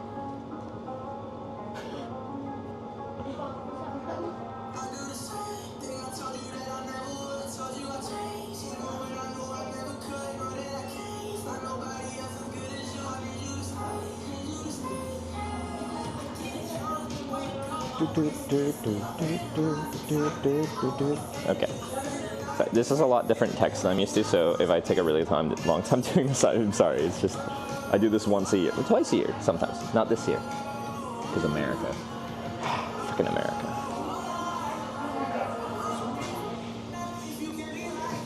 Oh, a radio edit version, nice. Os4HWKS cheered 100 bits. Feeling very good, so close to finish. Beating Sarah, she feels so diminished. Writing prose so early in the morning. Thankfully nowhere close to corning. Enjoy your time with Sarah at the con. Hope you reach their number one. Oz for Hogs. Think about it, it's the daily poetry. Love to see it. Thank you, my friend. Sign spelling ever gone wrong? Oh, I've messed up signs before, yeah. Oh, yeah.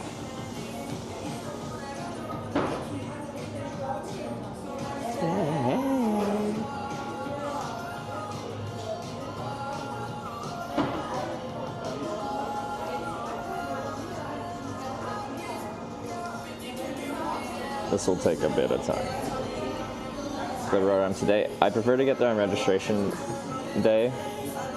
I am kind of ahead of schedule right now. Actually, how do I want to do the W right now?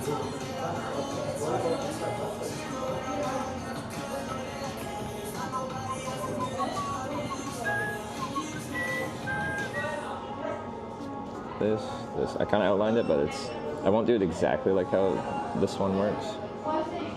Do.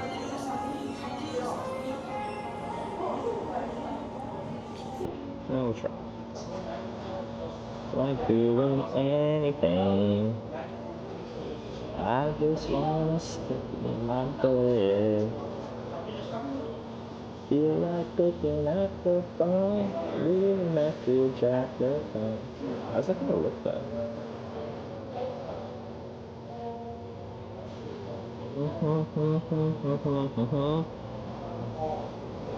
Right there, and I just have one in the middle. Yeah. Well, we'll see.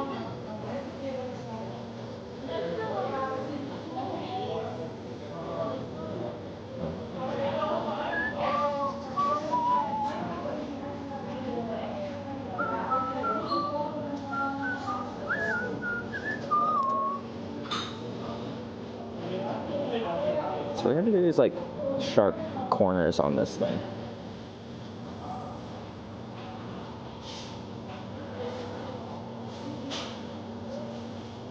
I'll need to like clean this up a ton to make it look sharp.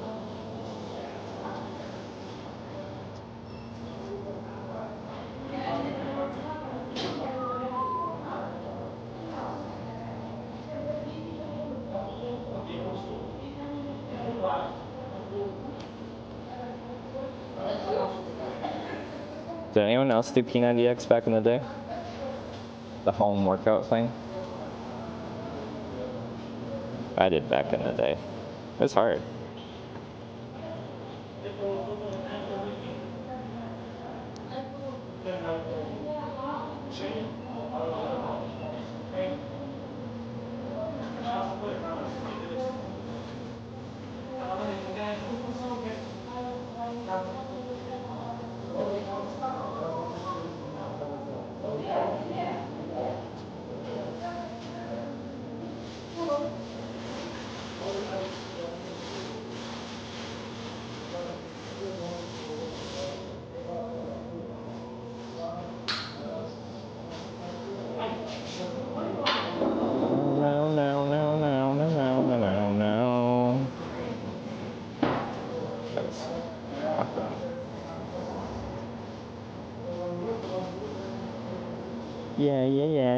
Yeah.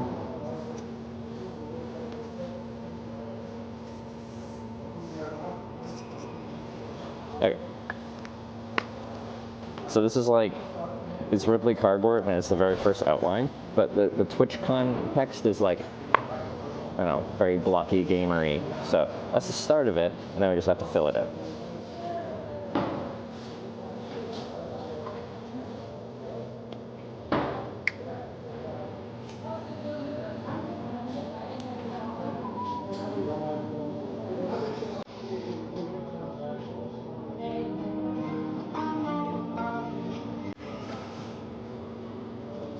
Twitch corn? Yeah. Everything is corn these days. Even got corn permanently tattooed on my body. Hitch in my bed tonight? Maybe. But who gets to be Big Spoon and who gets to be Little Spoon?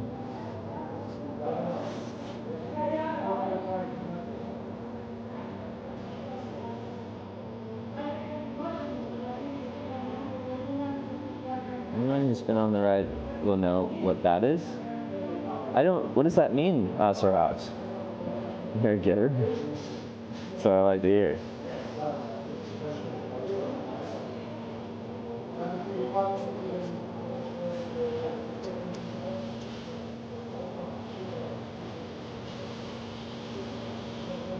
It's like, and it's so thick, I need to like, if I want it to look proper, it has to get like real thick. You guys can talk, Jesus.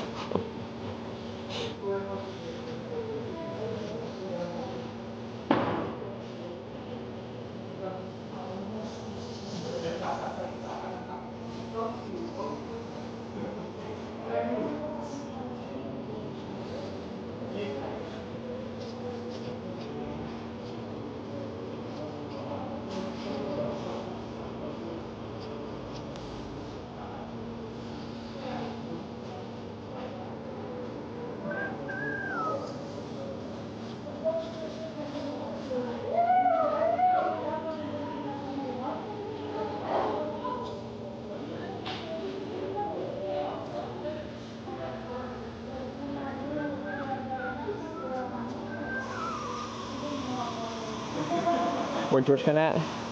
Rotterdam. I'm just gonna pull up my sign, but I got a bunch of stuff piled on it.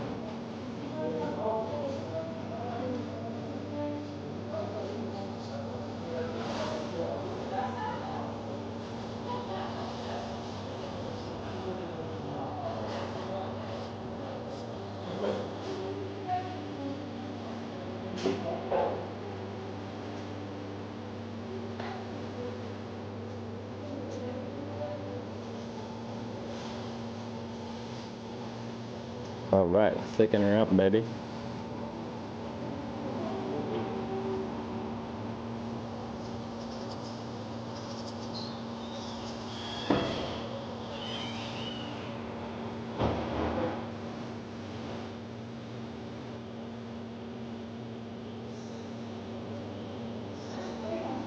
So I know this takes a long time, but the TwitchCon sign is done in a very particular way.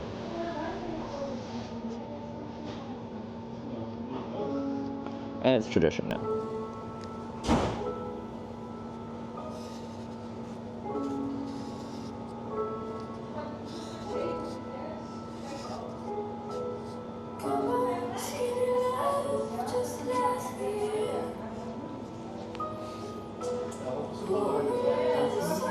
How's the blaffering been going? So good. Best blaffers. It's the Danish word for hitchhiking. We got so lucky through Germany, like we just went through Germany in like 24 hours or just under or something. Right to the Netherlands. Very lucky.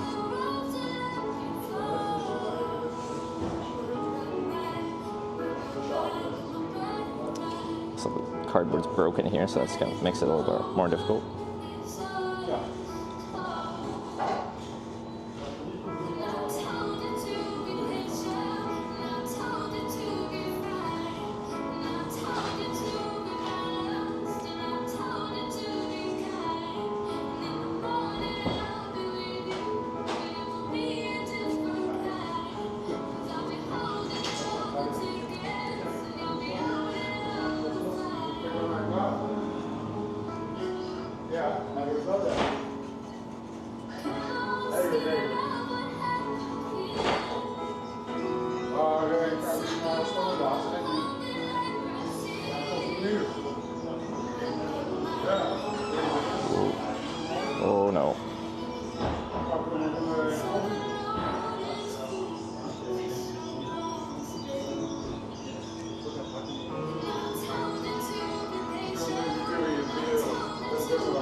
Oops, dang it.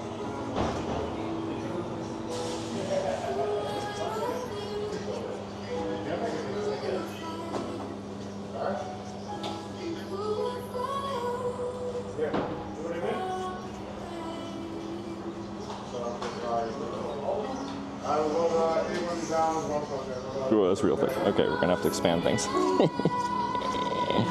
Thick boy.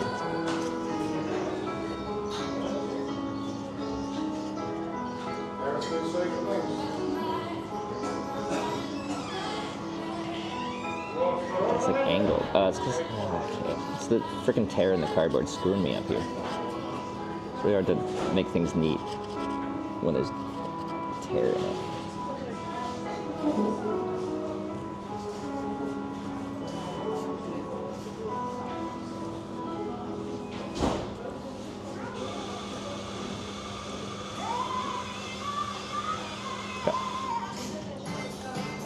Hour 40 with current traffic. That's what it was saying to get to Rotterdam. So we are not far. I know you guys are just like, oh, you should get off the highway and hop town to town. I haven't really had a break in 10 days of hitchhiking 3,000 kilometers from the Arctic Circle to here. So if I can like have a slightly chill day before I have a very busy weekend, I'm gonna take that opportunity because like,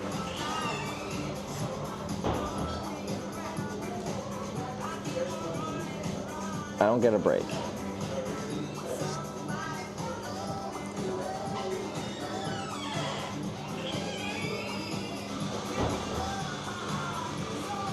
The other thing is though, so when I hitchhike to TwitchCon, my rule is I have to hitchhike as close as I can and then I have to walk the rest of the way. If I get lucky with a ride, maybe I'll get a ride right to the convention center. If I get someone that's like, oh yeah, I'm going to the greater Rotterdam area, and I get dropped off there and it no longer really makes sense to hitchhike from there, then I gotta walk the rest of the way. Which is fine, it just takes a while. I've been pretty lucky with that historically, but like in, where was that?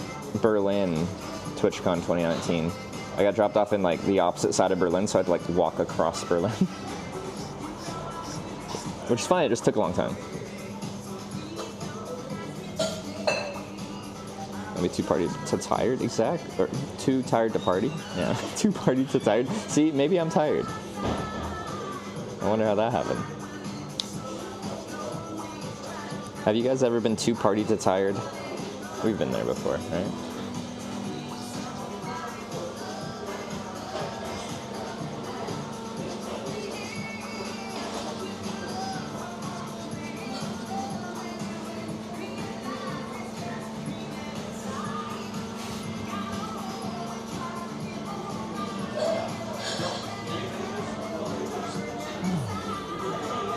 Are you tired after last night? What did you do last night?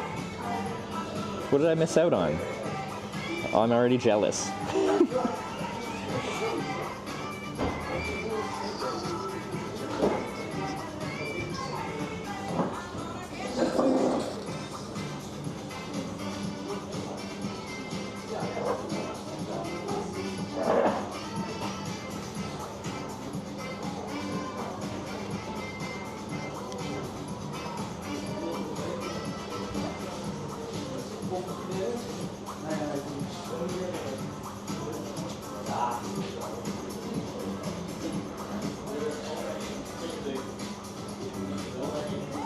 Drink with Zoc? Ah, okay. Nice. Pre-gaming TwitchCon, that's a dangerous thing.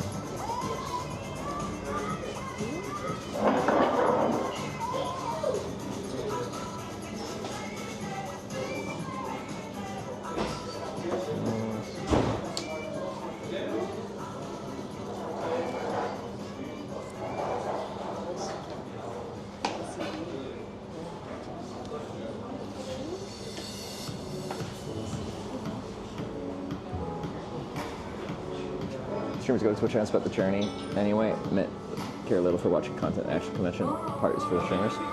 That's kind of how I feel. Like, I don't really like streaming at TwitchCon. Well, no, I have had fun when I do it. I just procrastinate doing it and I don't do it because I'm just having fun with my friends, I guess. It's technically supposed to be like a business convention for me, probably, kind of, sort of, but I just have fun. But yeah, I claim that people doing journeys to TwitchCon is instigated by me. I try to take my ego out of a lot of things, but I feel like I was the first person that started doing that. And now it's a semi-common thing. There's several people that do it. It's one thing that I claim. Oh, also, one time, was it last year? The year before? Which one was it? Twitch sponsored some streamers doing Journey to TwitchCon. And you know who they didn't invite for their official Journey to TwitchCon?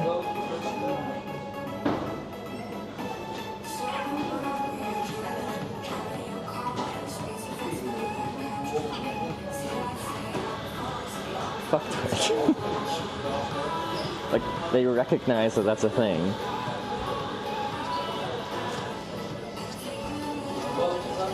I don't mind most stuff, but that actually hurt my feelings a little bit.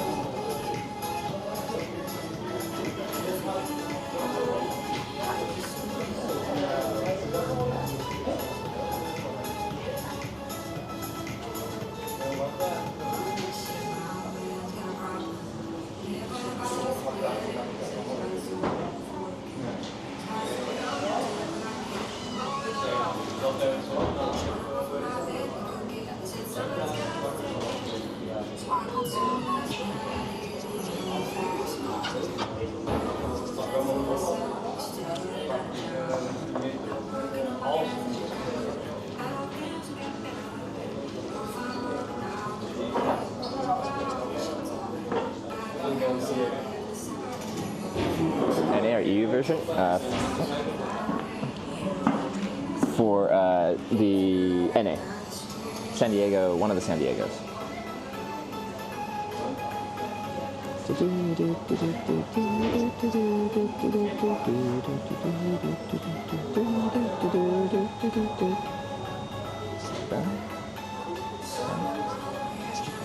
Johnny in your car. Let me get a little thicker.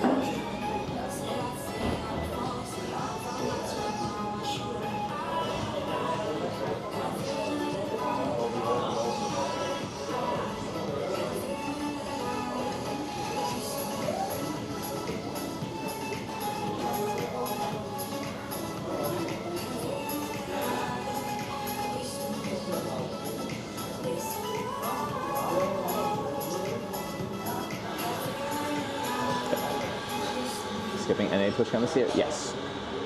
That's the current plan. Things could change, but as a Canadian, that is not something I want to participate in. It's the most minor form of protest, but traveling as a tourist to a country that wants to annex you is not in my cards.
Final stretch now. We are hour 40 away.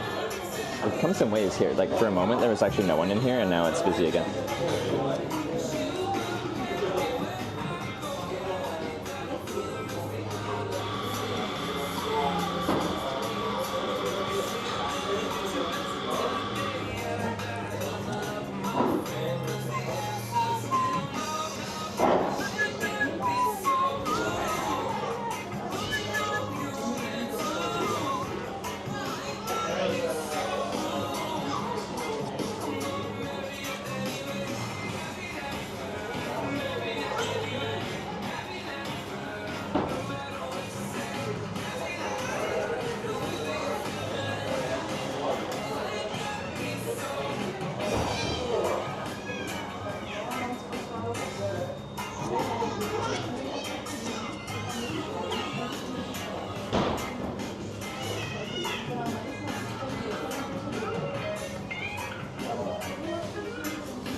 Oh shit. Okay. Alright.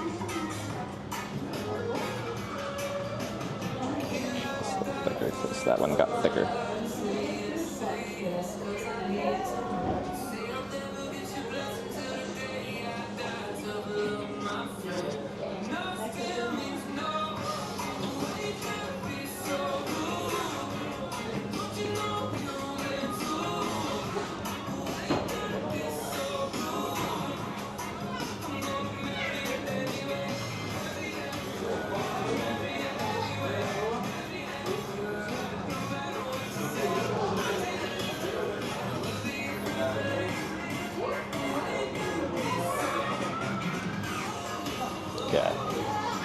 Pretty much dead.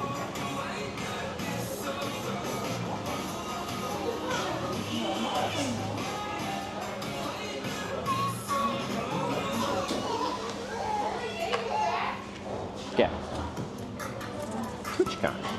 There you go. So when we do this, I don't know when we're going to do this. This Rotterdam. And you tape this one. Rotterdam TwitchCon. Yeah. Yeah. We'll stick them together.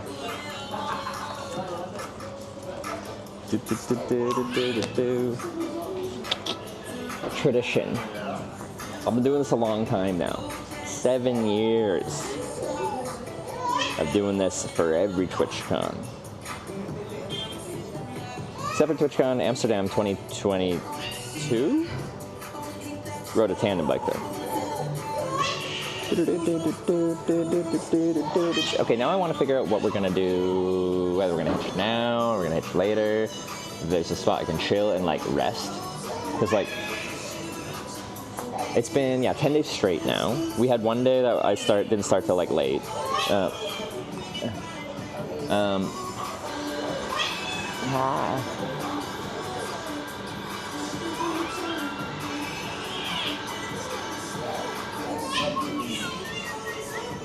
I'm probably gonna have to scout this place. I don't even know if I can leave this service area. So like, if I can't leave here, I can't really rest here, I can't really sleep here, in which case then I might have to hitchhike somewhere else. Just now get a hotel and relax tonight. I don't do that. Well, I try not to do that, because it's more fun to arrive on the day of and catch your final ride in and then walk the rest of the way. I have a tradition.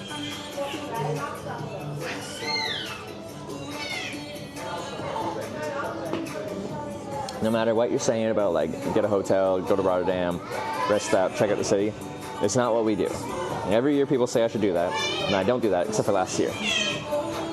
But last year I only did like a 3-day trip from Denmark, and Sarah did like this big trip from Greece, and like I didn't feel like my trip was worthy of like the final finish.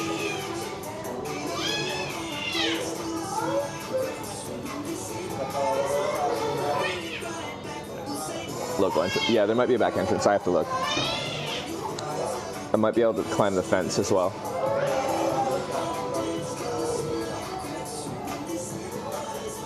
So you're saying just after Upland Woods close by? Yes, sir.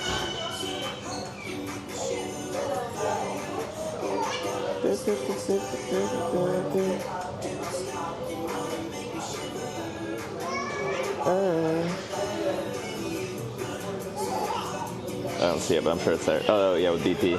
Oh, there's lots of woods at that one, yeah. That'd be good.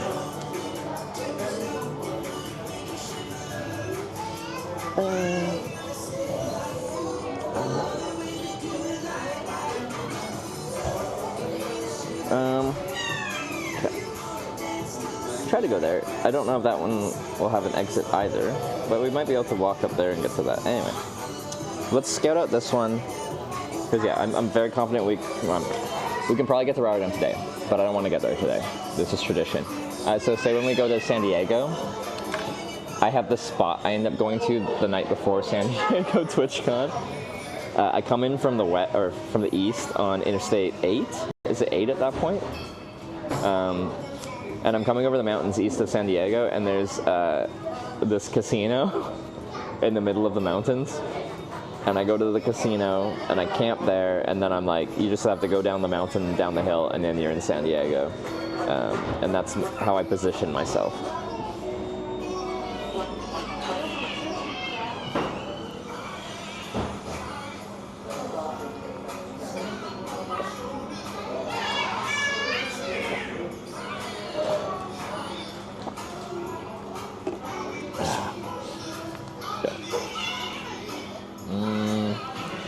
I am.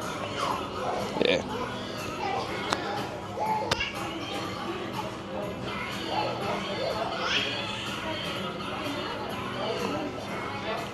I'm gonna finish this, and we're gonna scout if I can even get out of here. No, I can't? Then we might hitch a ride. So you guys are probably like, come on. No exit. Is there even woods around here if I do get out? Hey. There's a mini camping. A small campground right across the highway. But then I'd have to pay for it. Hey. But there's woods too. I should be able to camp in the woods if they're accessible.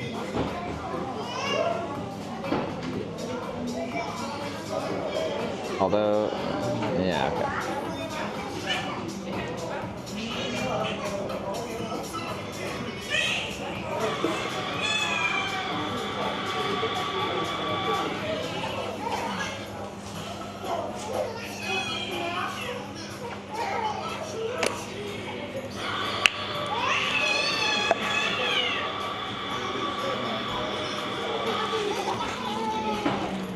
I can't tell if it's upset or like happy. There's a beach? There's a beach? What do you mean a beach? There needs to be water for a beach. Oh, there is a beach. Oh, I can go swimming. Can we go swimming? Why is there a place called Ground Zero at this beach? A festival. When is the festival? One of the reviews. Go hard or go home. Okay.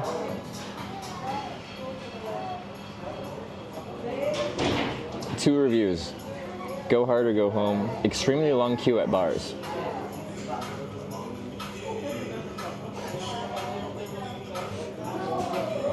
Let's go rave. Well, the music here is like we're getting ready for it. There's a multi-fun bus loop pitch and putt. We can go mini golfing. Sarah will be so jealous. Usually European mini golf sucks though. This one looks kind of funky though. Like at campgrounds they'll have like a mini putt thing and it'll just be like a couple like tiny little boring putt. Like there's no theme, there's no like something. Me and Sarah did several of those when we were riding the tandem through there. And like, it was pretty sad. In Canada, they're all like giant things. They got like spinning things and you have to time your putt to get it through in time so it doesn't hit the thing. It's fun. Friends?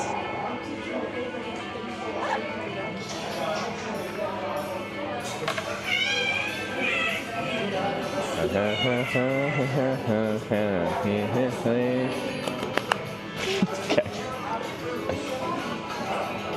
I'm gonna tape the signs together so I'll show you how this works and then we'll go. Someone left their soother here. That was the lady with the stroller. That's tragic. Kids are like really particular about their soother thing, right?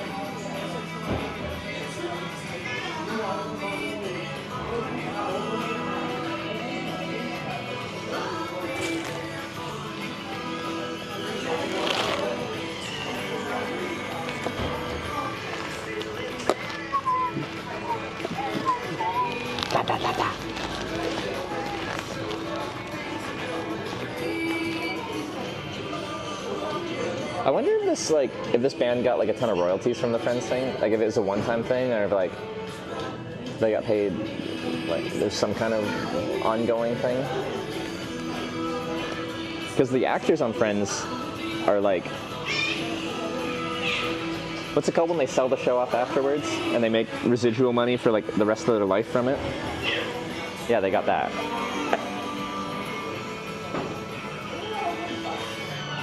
They probably got screwed, probably.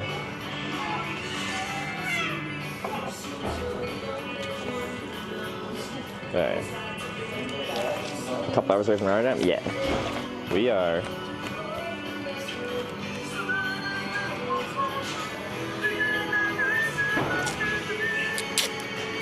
The Rolling Stone report they've earned $5 million in royalties from that song. That's not bad. It's pretty good.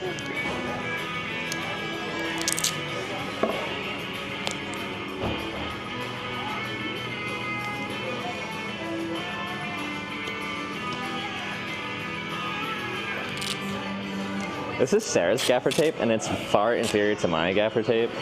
I was just out, and I figured hers would be, like, sufficient. No. Sarah needs to up her gaffer tape game, because this is sad.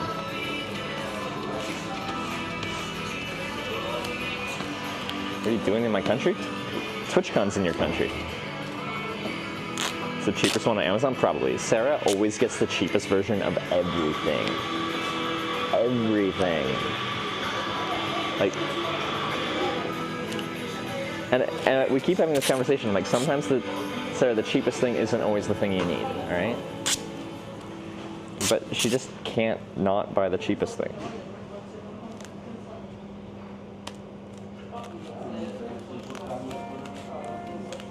It's like frustrating to me because we end up with the cheapest version of something.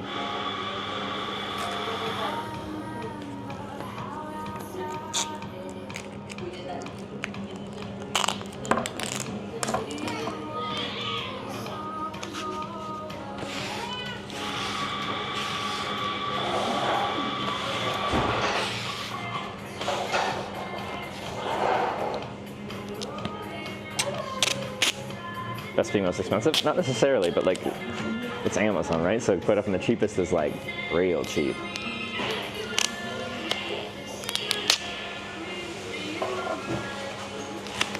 Not always expensive to use it. This is very true.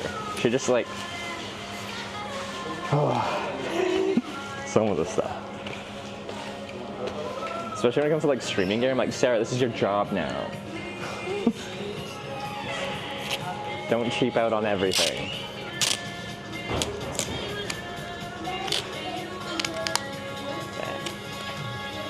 There we go. Okay. Yeah.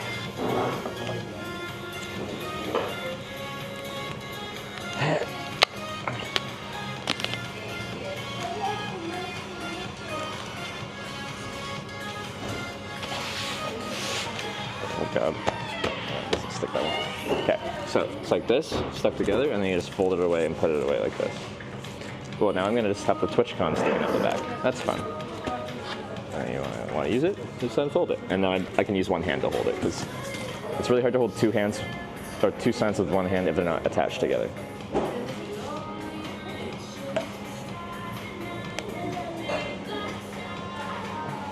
Buy anything on this plate? This drink, specifically so I was like a customer and you can't really complain about me being here.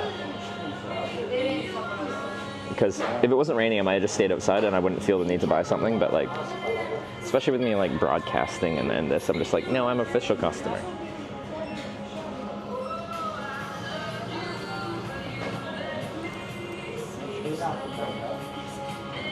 Oh.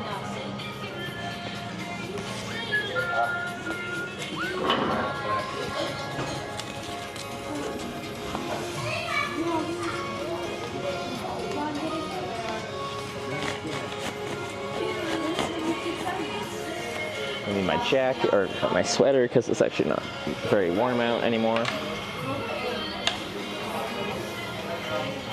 Cheap customer. You should have seen me like in 2015 when I was hitchhiking Europe back then. Oh, I was so cheap. That's why I still can't eat potato salad.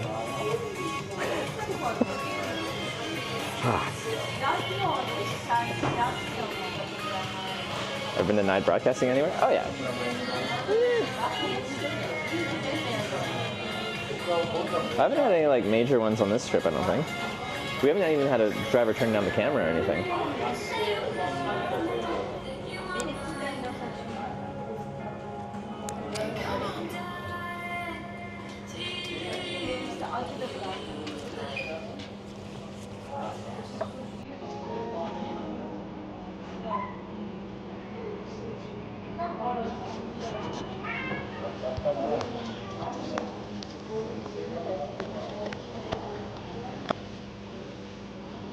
Stoppo el video.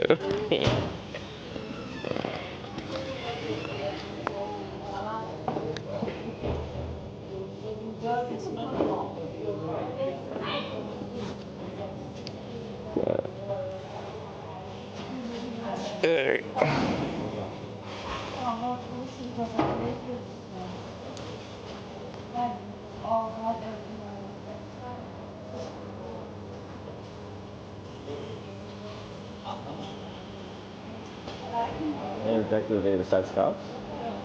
I usually say I lose about like 1 in 20 rides hitchhiking due to the camera, which I don't consider.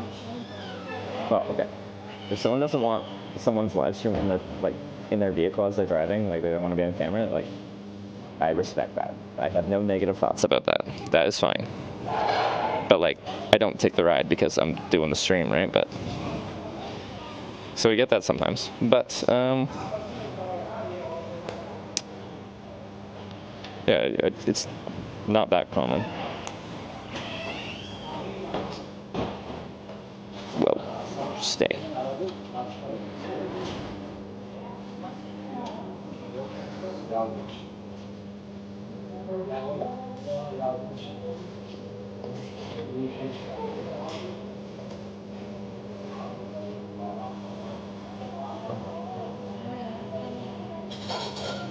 Okay, let's get out of here. Let's see if okay.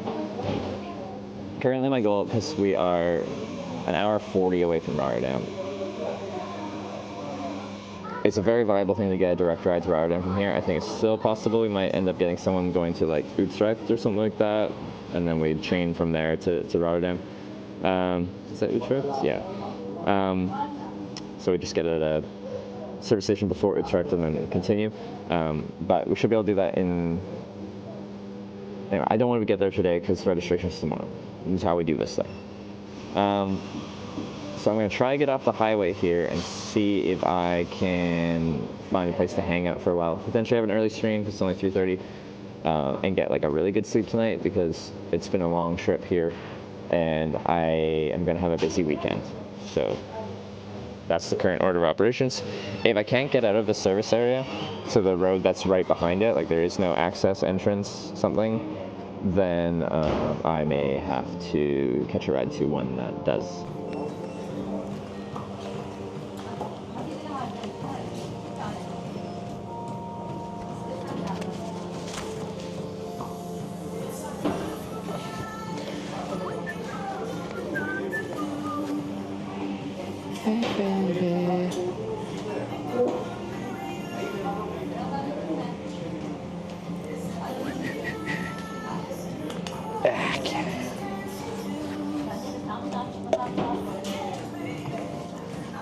Might get out near the entrance to this place, but the pics were a few years old. Near the entrance, okay, I can check.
Okay.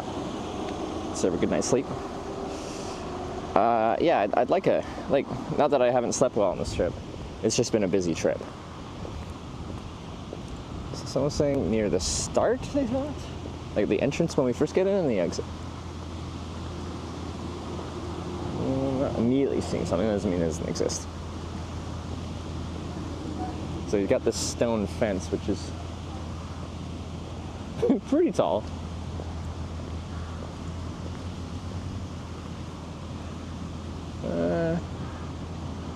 I guess I can walk back and look. Capture looks very outdated. Added more structure since. pretty high security fence. Well, let's just walk back first, and then we'll walk the other way. Yeah, some police are here.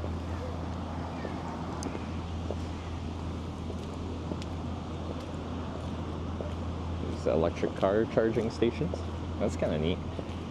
Actually, kind of just like gas stations, but hypercharger. That's fun.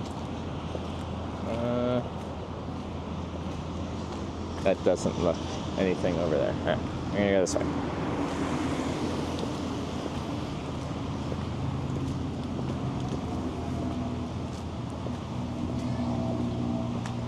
Is the holiday noise? Some stores might be closed. Yeah.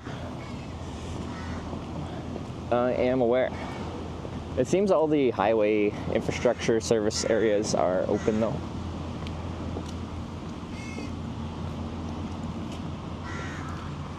Just before the on-ramp. That's what I'm checking out now. Quite often these have like a service entry out the back, but this one may not.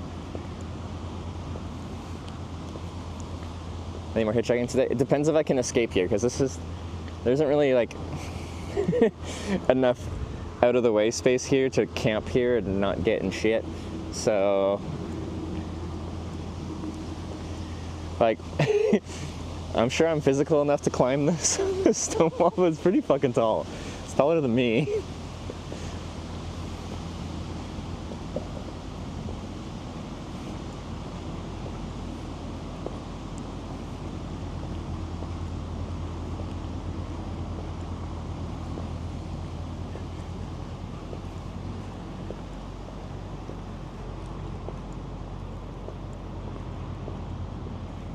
This wall goes all the way around, does it?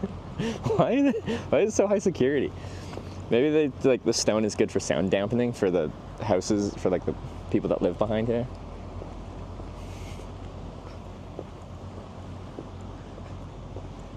But yeah, like it's pretty high. Yeah. Continues along the highway? Well, shit. Maybe I do have to hitchhike. The thing is, like, I just want to get probably just to the next service area, just past Appledorn thing. Oh, I do want to walk up just up there. There's some kind of something that changes up there. I'm curious.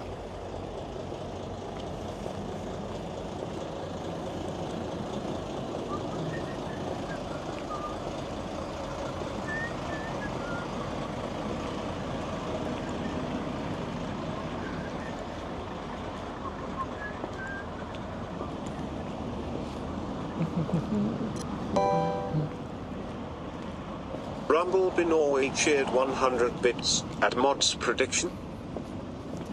Mod's prediction? Well, we don't even know we're hitchhiking yet. We might have to if I can't get out of here, because I can't camp here.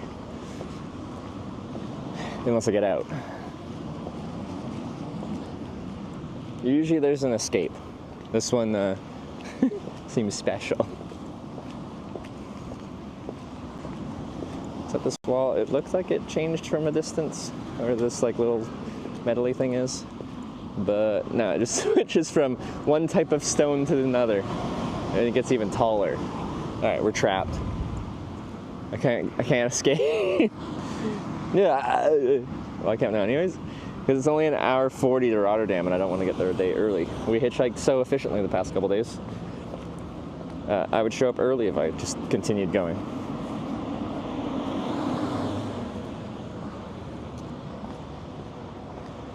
This is a good spot. I'd hitchhike more where the action is probably. We'll have to check it out.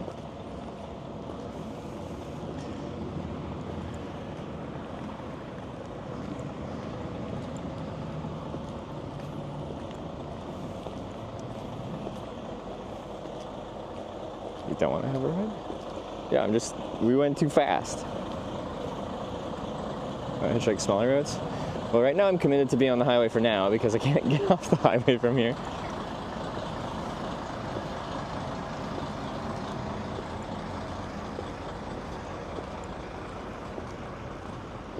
good escapable destination to hitchhike to.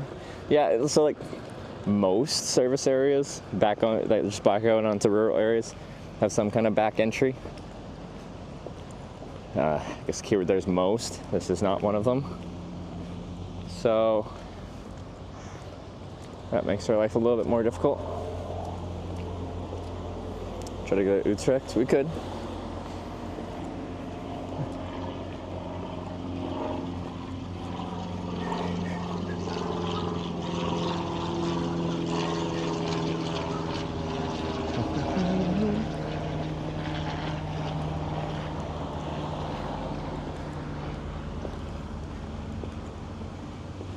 Okay, let me look at a map.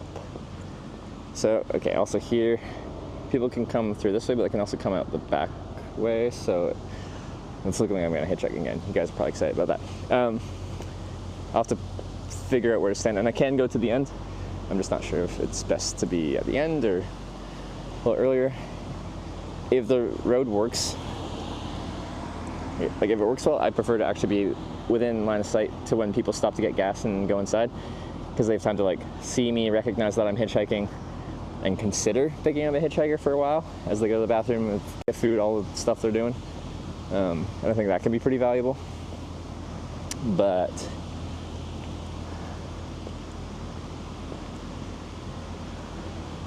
if I'm missing most of the traffic because they come out the other way, then that's less viable.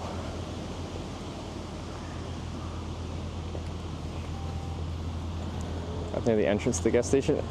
Apparently this is the last street view is before they renovated it, so it's different now.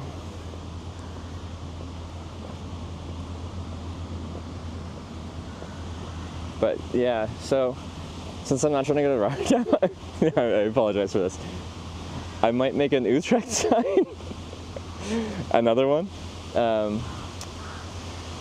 and get a ride there, which shouldn't be too difficult, and just get off at a service area between here and there. Although I have to find one that actually is viable to like escape and camp on. So let's go stand over here and figure that out.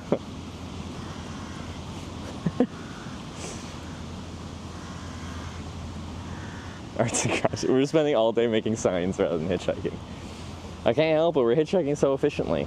Like even the ride here, we got picked up in like less than 10 minutes. I don't know what it was, but like I thought that was gonna take a while.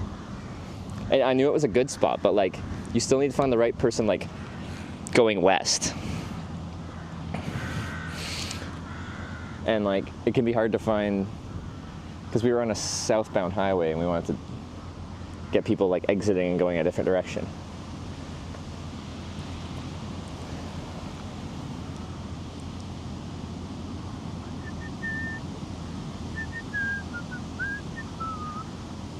So I need to find different service areas. There is one like just after Apeldoorn, but then if we get someone going to, okay.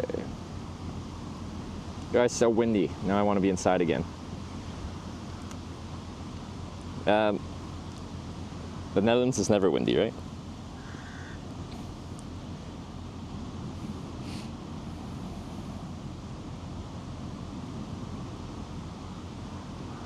Esso Tonegen. One has a restaurant.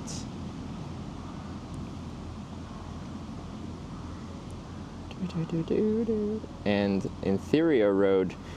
Okay, one thing that can also be awkward is they can have like an access road in the back, but it's only for staff, and like it can be really hard to get in and out of. I've definitely walked through like a staff area of a service area before to like get out. Right, I'm saying to draft off somewhere specific, probably, but like if I'm going a shorter distance, I'd rather use a shorter sign.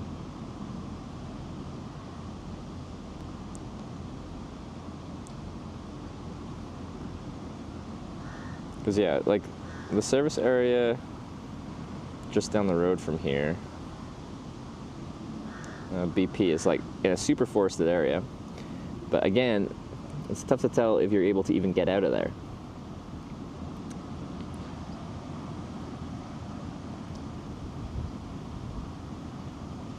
So you timed the trip perfectly. We got really lucky, especially with Gay taking us 800 kilometers through Sweden.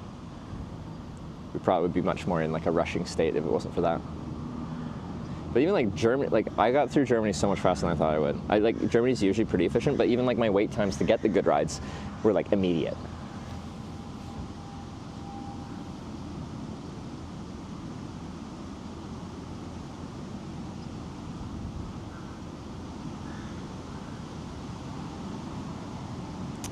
See, but by the time we get over there, we've lost the woods and it's all just farms. And then where are we here? What town? What's these? Is this Utrecht? No, it's Amersfoort. Amersfoort. Is that Utrecht? Yeah.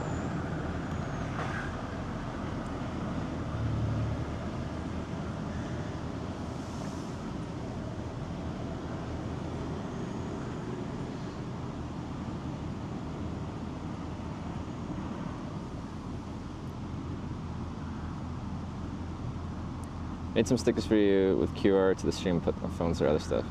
Some mile bike trailer hopefully arrive before you do. Okay, that's good. Yeah, it's there's been many times on this trip so far where I'm just like, yeah, I wish I had my business cards or something with me. Like I have a very easy username, but still.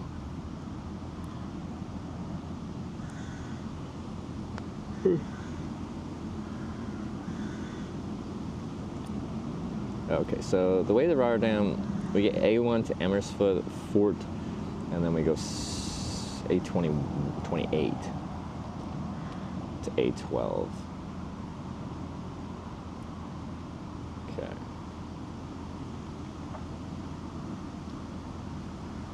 Or you can go south from like right here, past Arnhem and onto A12 west that way. Are you lunch and shower? Opportunistically. I kind of had a shower this morning. Before I started the stream, I used wet wipes and cleaned myself. Walked the rest of the way. 120 something kilometers? By tomorrow. I don't think we can divide tomorrow. We had a few more days, we probably could. Oh my god. Are you ready for Rotterdam? Hold up. What is Twitch doing? Is this supposed to be a thumb?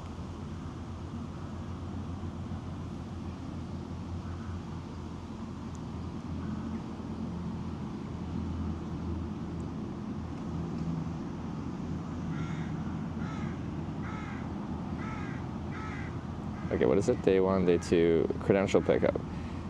Friday 30th, head of the event, QR code from 12 to 8. So that's our window for tomorrow. We have to somehow get to the convention between 12 and 8.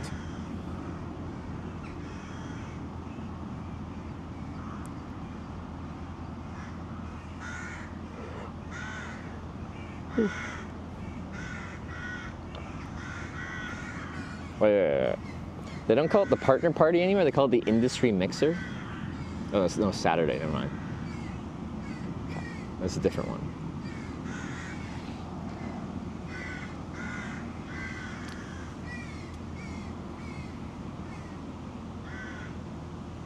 And there's my ticket. All right.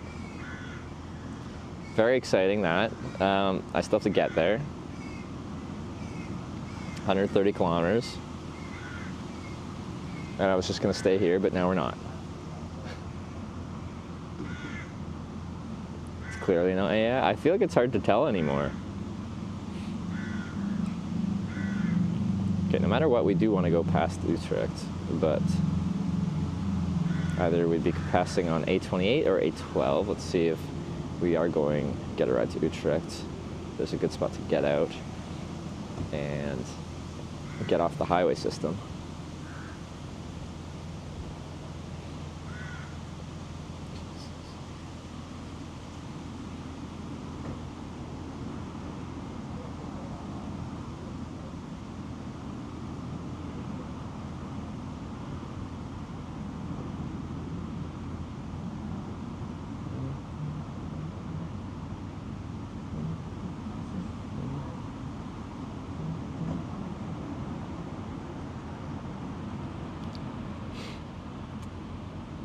stuff because yeah, the easiest way is to stay on the highway network. But like a lot of these little highway service areas, which are great for hitchhiking, are not great for like waiting till tomorrow to finish my hitchhike, and then you're trapped in them.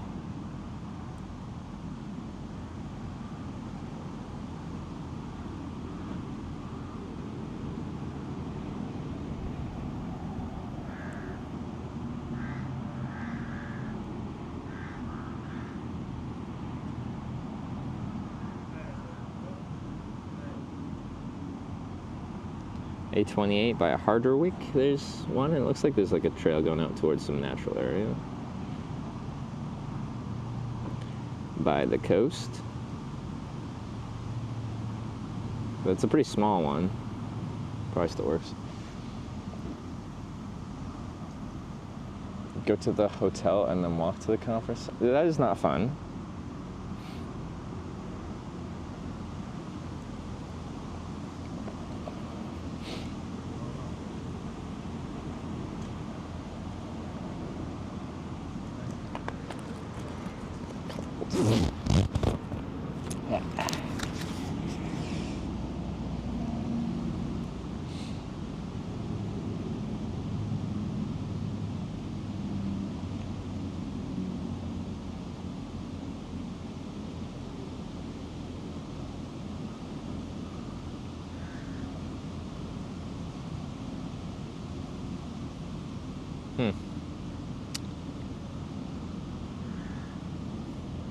Yeah, they're just all sheltered on the highway. All the planning, I know. Know what number TwitchCon's gone to? San Jose, Berlin, San Diego. Takes us to end of 2019. Then they're supposed to be 2020, but then COVID happened. So none until post-COVID, and then the first one after COVID was Amsterdam, then Vegas. So Amsterdam, Vegas, or was it San Diego again, and then Vegas? I forget. And then, wait, no. Yeah. And then Paris, San Diego, Rotterdam last year, San Diego last year. 9? Is that right? Exit door up ahead. Have to walk along the highway for a bit. I can't do that. Up the highway? Oh. Also, the street view is outdated, I've been told. Also, it might be locked.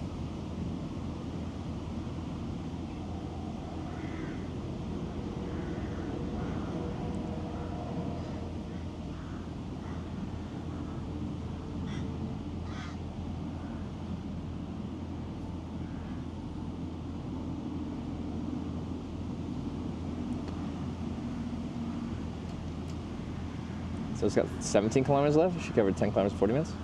She's 17 kilometers from the convention? I thought she's trying to get there tomorrow, not today.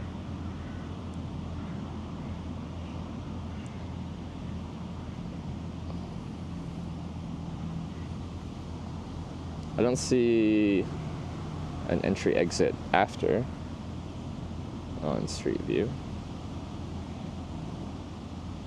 Oh yeah, it looks very different before. There was no big stone wall 2 years ago. We definitely could have gotten out then. Jeez, that's different. Huh.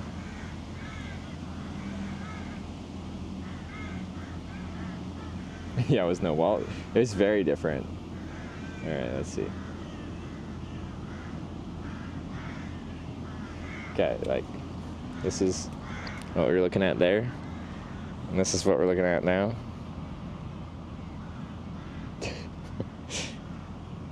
70-kilometer route for tomorrow? Well, yeah, it's okay, so she's not almost there. I've pretty much done as much as I want to do today, like she's almost done what she wants to do today. And I don't see how, like, you'd be like, oh, Sarah's almost done. I am done today. Well, except for I can't find a place to camp because they walled me in. It's a really tall wall, too.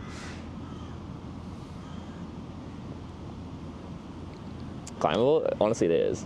It's like a foot and a half taller than me. Noise abatement? No, I think it is. It does serve a purpose. I'm just like, have you considered the hitchhikers that want to get off the highway and sleep?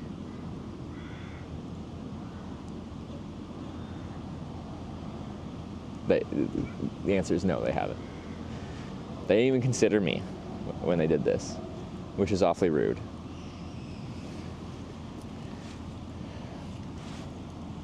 We don't get many of them. Yeah, why didn't you consider me? Because there's good camping around here too. Rumbleby Norway cheered 100 bits. Tip. Shall we hitchhike via Luxembourg, so we don't get to Rotterdam too early? Via Luxembourg? Where's Luxembourg from here? That's way south. Isn't it? Yeah, way south. Alright, up to date? No, it's not fun that way. Trust me, I've shown up early. It's not as fun. It just makes my logistics complicated right this second. This would be such a good spot to camp if I could escape this place.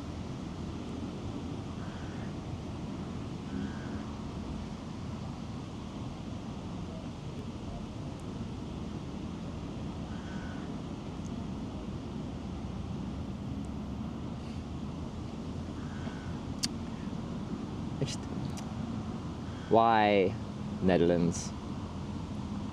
You and your stone walls. What do you think this is? The 1400s? And you have to defend against a Viking incursion? The Swedes aren't coming for you.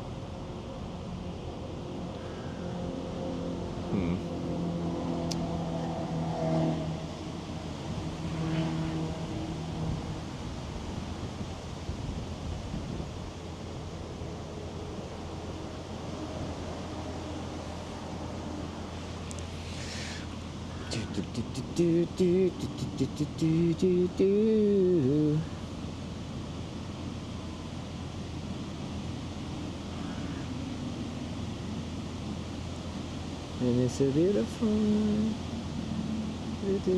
Well, the one just after Amersfoort or whatever looks potentially escapable. It's really tough to tell. No, there's a path going out, and then there's a gate.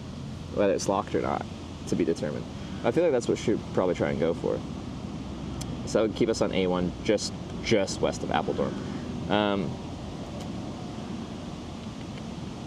But what happens if someone's going south to E12? Because that's also, if you're going to Utrecht. You can go either way.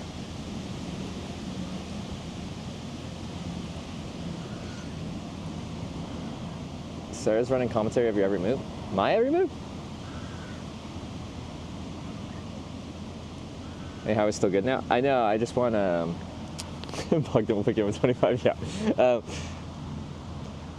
I think I'm a good distance to, like, get there tomorrow morning. And I don't want to get there today because it's not fun to get there a day early. But, like, if I'm staying on the highway network, which is the easiest way to get there tomorrow, struggling to figure out where I can actually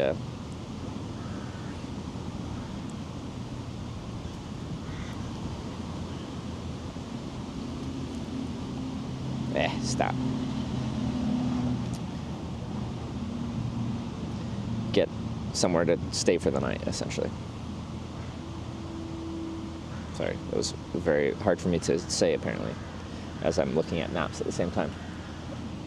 Go past my house? You're not even home, are you? Can I get a haircut? This one's all fenced in, too.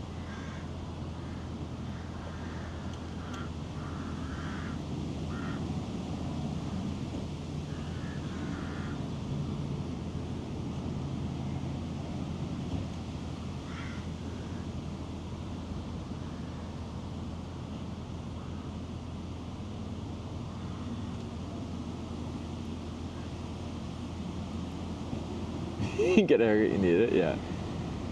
Anything in particular TwitchCon you're looking forward to? I've been to a lot of TwitchCons, and the convention is fun. I'm really there for, like, I'm there for the fun. I'm there for the friends and the fun and the parties. And it's fun for me to build a trip out of getting there. The convention is very, like, much more gaming focused, and I notably am not much of a gamer. Got nothing against them, I just don't do much of them anymore. Used to. Why are you so laggy?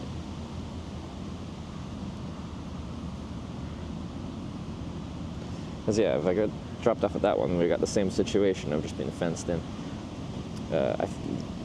That's if we go south. If we stay on this A1 highway, then it's fine.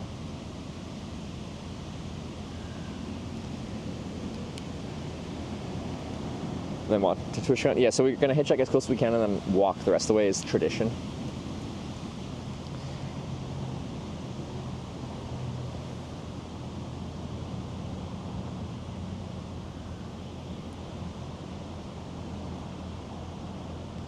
Stay the city limits, camp, then tomorrow walk to TwitchCon. I like to catch an actual hitchhike ride on the last day. I got a system that I've developed over 7 years. And when I've, like last year when I did it the, like, not my system way, it was a lot less exciting. I enjoy my system for TwitchCon, but it does pose logistical complications. I was sleeping with last night. Great.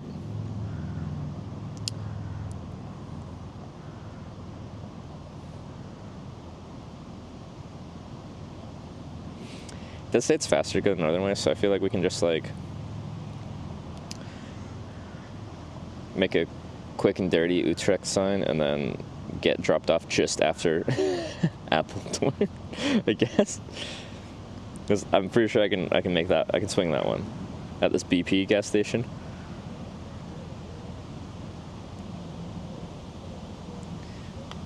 Do I even have a clean sheet of cardboard right now? So just, that's written on, yeah, nice. This is, so actually all the other ones have been written on, and I got given 4 sheets the other day, but we've just been, like, making tons of signs.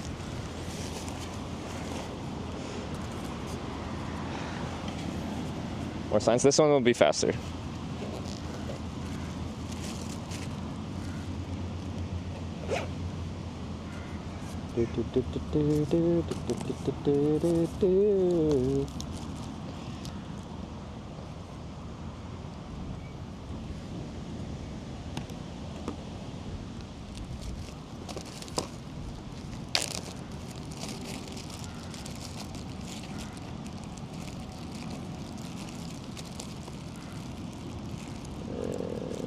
A lot of nature there, just an ugly highway straight through it. Oh, in this area? Yeah, no, there actually is. If I could get out of here, then, like, it would be really nice camping around here, but they have trapped me.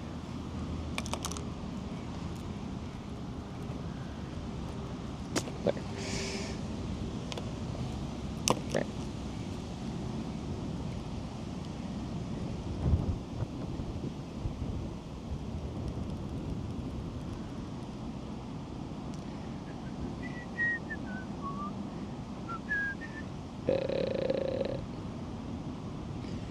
U-T-R-E-C-H-T. Alright. Like that. Did it? No, it shouldn't have. I charged it. No, it's fine. One guide. Got the cardboards. I got some in Tromsø, and then I got some yesterday at a service area on the side of the road in Denmark. Utrecht. Okay.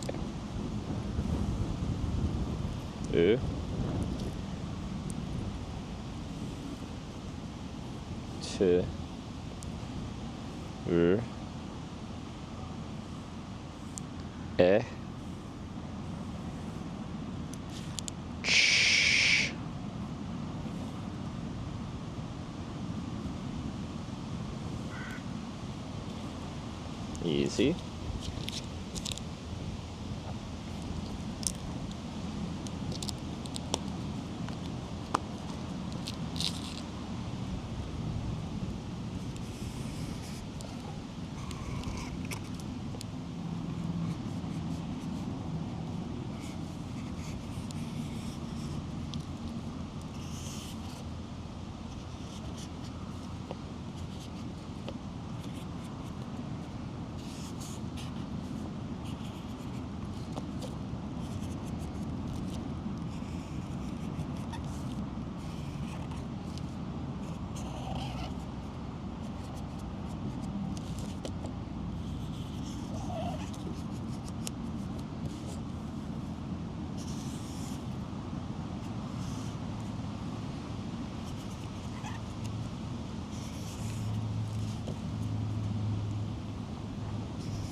Sign.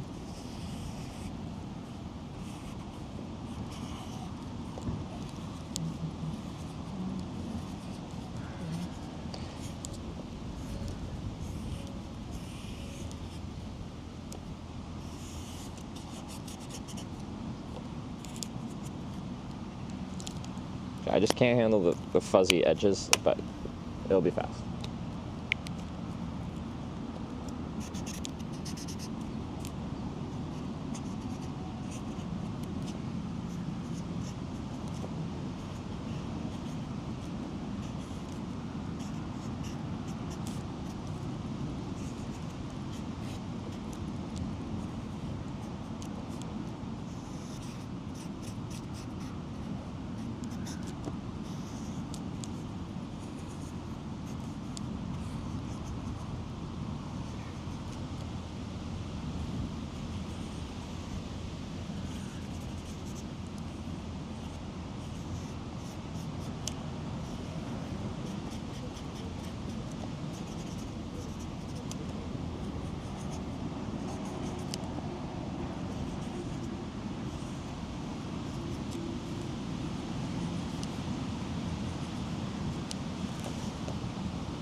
Ah. It's so windy.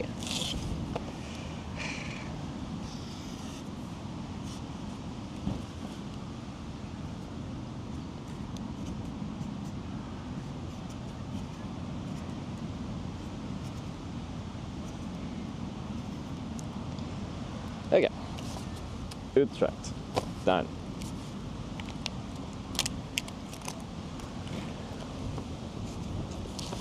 Book at Rotterdam, you could have an extra night together.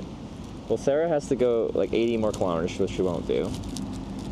But like, as I've said repeatedly, it's not fun to show up early. I have my system, I have my reasons, I've explained them. I'm not changing it. Isn't hitchhiking illegal? Why are you doing this? For attention? Hitchhiking is not illegal except for, well, a very specific place it is.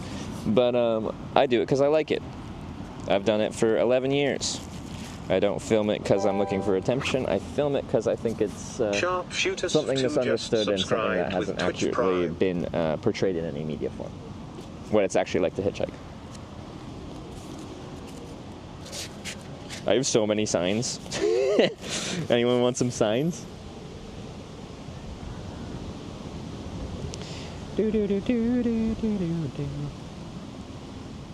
Okay. Now I have to figure out where I want to hitchhike from here. So let me show you what we're working with here. Actually, yeah, no one has official hitchhiking spots that have like a little thumb sign and a lifter's halt. So gas, washrooms and stuff, and then they drive out. Cars can come like this side of this place or the other side. So like quite often I would just like stand over here and catch the cars leaving the gas station area. And they can see me as they're fueling up and stuff like that. That doesn't work that well because a lot of cars will be coming the back side. Other option is I can go right to the end as cars are leaving the whole thing. The other option is I can be right at the beginning before they even get to the gas thing, and then they have time to consider my existence. So I'll walk over there and consider my options, and then if not, then I'll go back to where I was walking, trying to find an escape out of this place, and then just go to the end.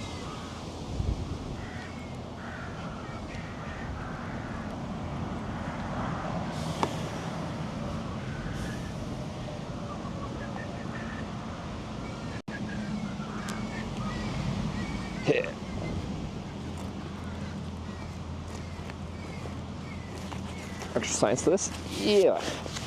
You want to stand at a place that you can get the most eyeballs on you.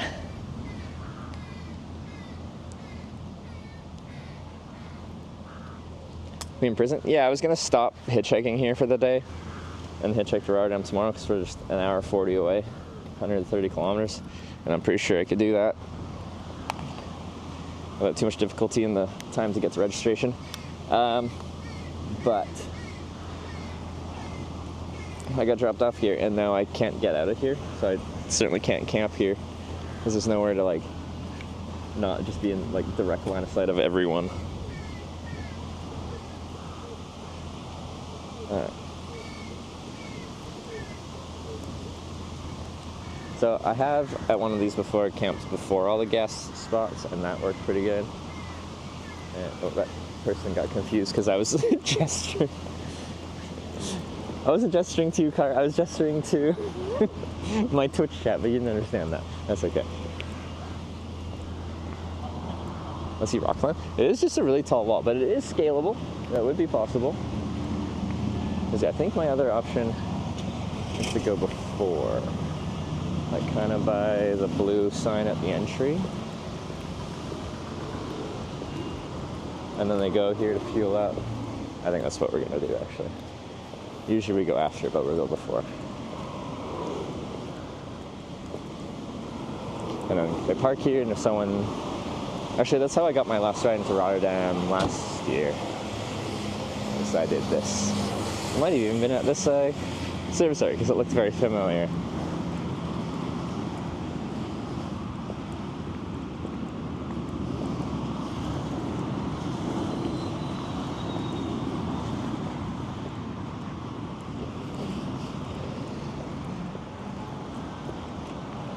Oh, dude, this ripped.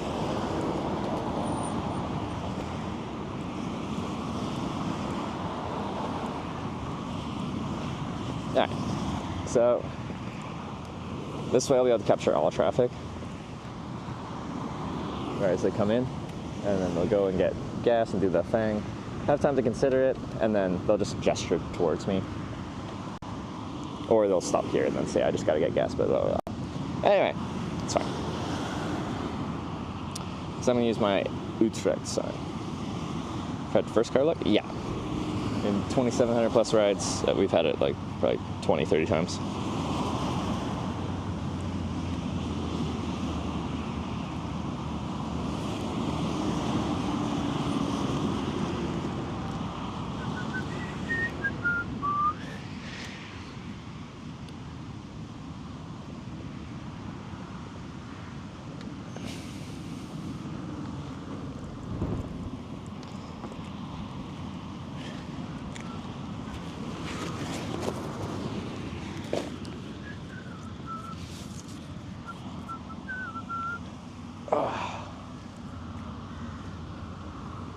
Okay. I'm gonna plug my phone in because the battery's getting a little low.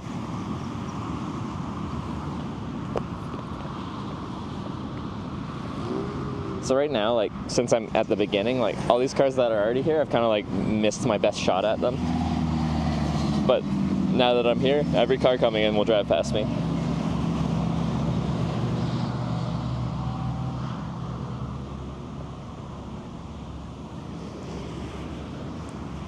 I don't get that, I always stand at the end.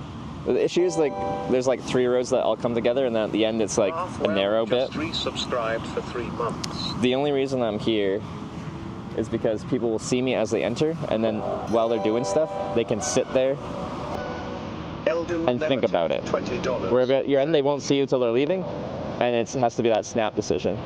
Oh, we get to use my left thumb. That's fun. Eldun Nimar, thank you for the $20. Woo. So a big one.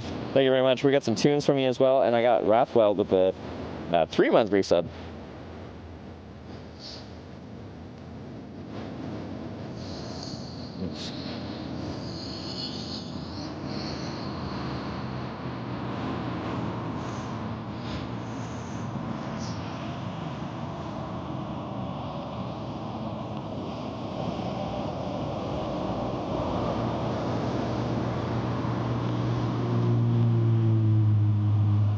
Yeah, left thumb. Haven't used the left thumb this year.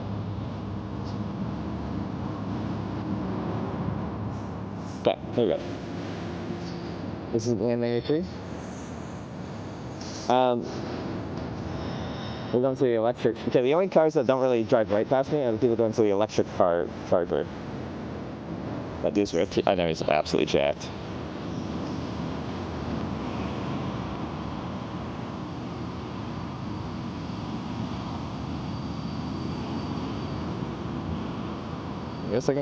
I really feel bad if a truck took me, like, because I'm not even trying to get to Utrecht. I'm trying to get to, like, one service station down the highway.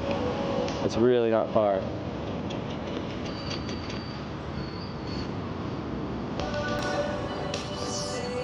Okay, now that I got here, like, there's like lines of cars coming in at the same time, and now there's barely any cars coming in, and that makes me sad.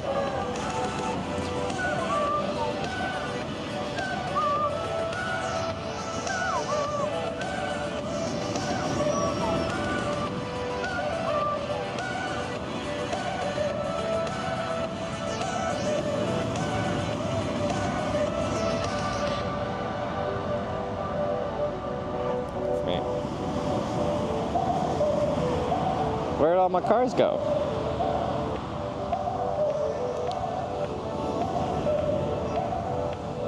Your truck sounds like outright, does it?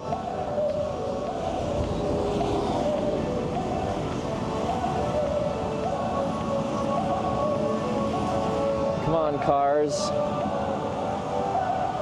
You just don't look like you need a ride? Well, how do you think I got here from the Arctic Circle of Norway in 10 days?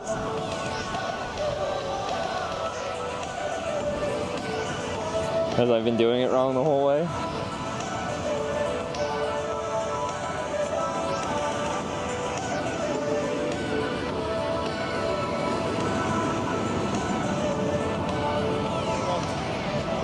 Speaking. You are Trevor.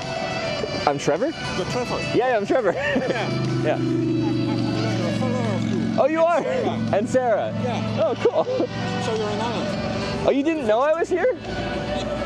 You're going to visit TwitchCon. Yeah, going to TwitchCon. I see. Yeah. But I can bring you to Utrecht. I can't take a ride from someone that watches the stream, though, is the only issue. I like having people come by and say hi. I just got all the text message from someone I wanted to read. Oh, okay. And I see you standing, and I recognized the hat. It was the hat. Wait, you weren't even watching? No. Oh. No. Because otherwise I would, but like... No, you're watching, you're waiting for someone. Yeah, oh, no problem, man. Yeah. Well, have fun in Holland. I will. It. Okay, yeah, no. I'm going to watch. Sarah also in Holland. Yeah, she's like 80 kilometers from Rotterdam now. Cycling. Yeah, she's cycling, yeah. I see. Well, good luck. Well, thank you very much. It's funny that you ran into me. See ya. Weren't even watching as a loophole? I know, but... And I believe him, but like... Anyway. I've never actually had that happen. If someone's just driving by and they're like, I recognize you. Accidental snipe? Yeah.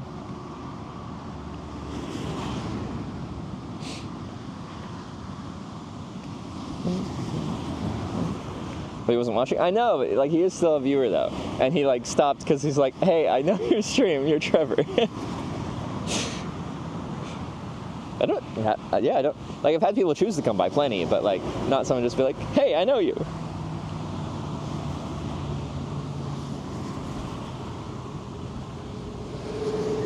And he's the first car that's like actually driven past me. Maybe it'll keep happening. What kind of car did he have? I don't know. A car with 4 wheels. Oh, stream buddy crashed. Okay. I got distracted with my broken stream buddy. Okay, it isn't broken, it was just temporarily impeded.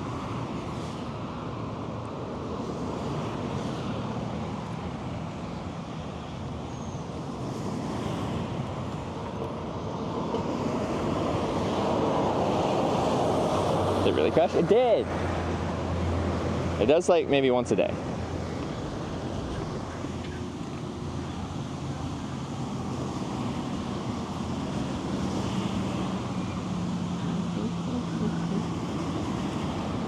User error? I don't think so. Or is it because I've got like outdated phone that can't handle running Stream Buddy? Notably the really wimpy phone of a Samsung Galaxy S24 Ultra.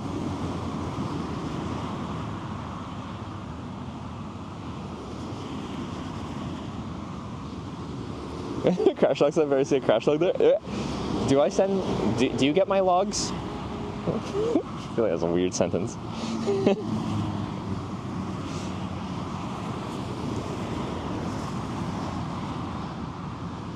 Everyone? Oh, okay. Look at my logs. Oh, where are they going? If they're going ripping down that way. That makes me sad. I do miss some cars here. Every crash I get. Okay, maybe I shouldn't be here. That's 3 cars left. Okay, they bypass the electric thing and go right to the parking down there. Okay, maybe I will go to the end. Change my mind. But yeah, then there's 3 paths and they all come together at the end, and then there isn't really much room at the end to pull over. Let me take an average to get a ride. 27 minutes is our current average. Driver, tell me about my logs. Pick the electric way only? No, these are gas. Petrol, probably diesel as well. Because I've missed 3 cars, and I specifically came here so I wouldn't miss any cars. Fatal exception, Java Lang, out of memory error, outdated phone. As if, all right, here's a real opportunity. It's a funky looking car. Peugeot.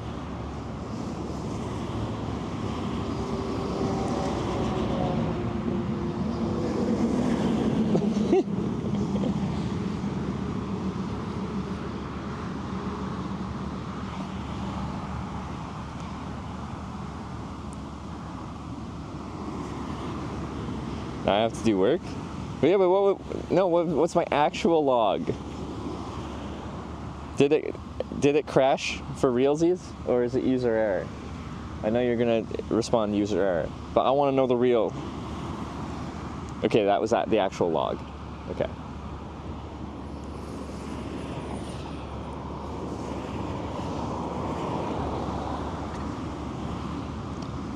Dutch don't take highways because it's really expensive. Yeah, some are just bypassing and then probably using the bathroom.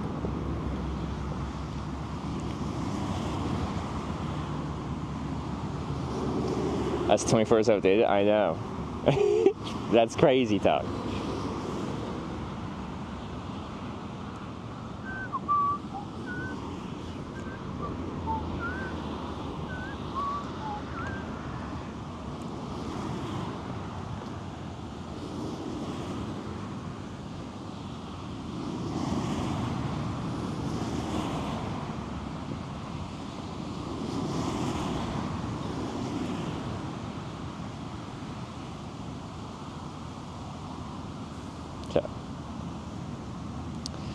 All this is not normal work traffic and stuff. Yeah, like the ride I got here from Germany, they were going to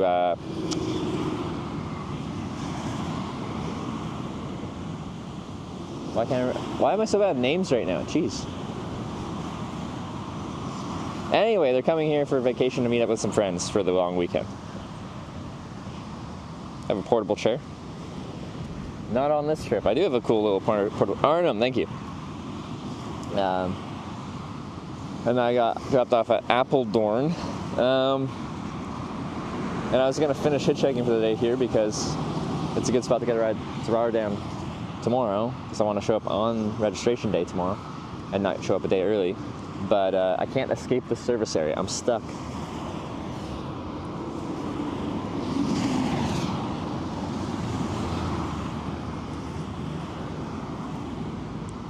I have names right now. Sometimes I'm good with some names. Selective memory.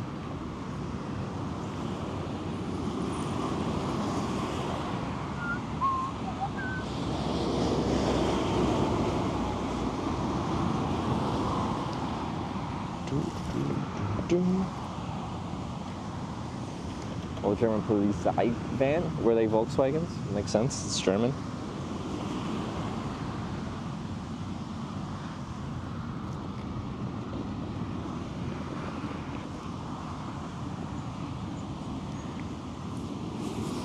This Friday night.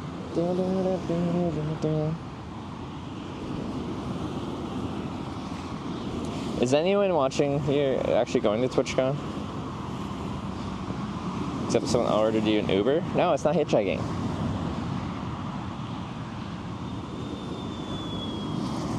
Verboten.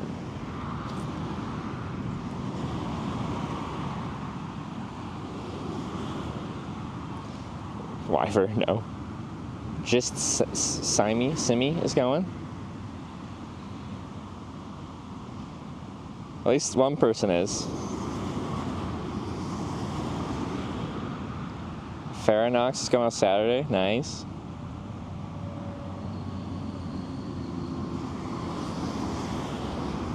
Couple people. Don't do it. Okay. See, you're bypassing. And that makes me sad. I cry every time. So I'm still considering if I want to, like, for every car that actually pulls into this section, it's juicy, it's nice. I like it. For anyone that bypasses, got their installment plan approved for the ticket. Or like, you can get your ticket for free if, how many people do you have to refer? Like 10 people to get a free ticket? Also, partners used to get half off our TwitchCon ticket. Now we don't. Cool.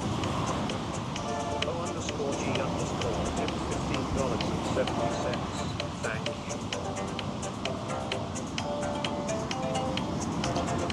DJ OG with the $15.70 and the tunes. Okay. I'm gonna go to the exit. Every time a car bypasses this part, I get sad. There's a car entering right now. After this, I will go to the end and see if I can find a viable spot. Thank you.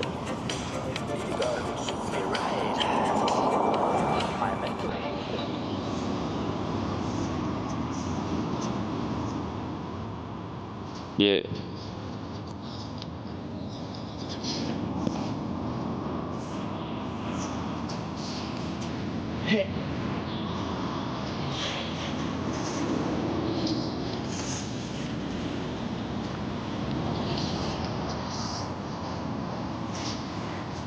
All right.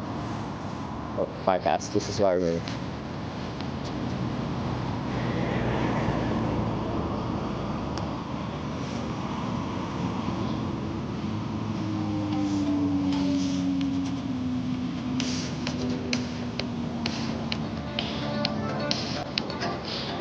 You were the only user in the last 24 hours with out-of-memory error.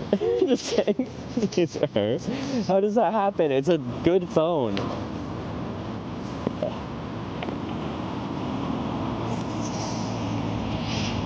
Yeah. We go to, oh, spin this around. To the other side.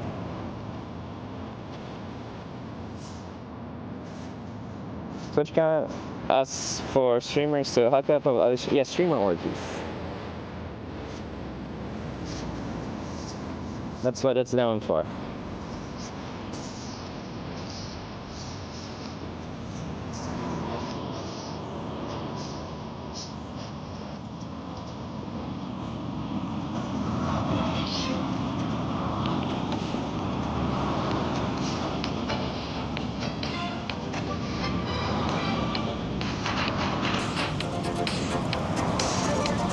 So the issue is after here is 3 different roads that they can take, and it's hard to find a place that captures all of them well. So the fuelers will go this way.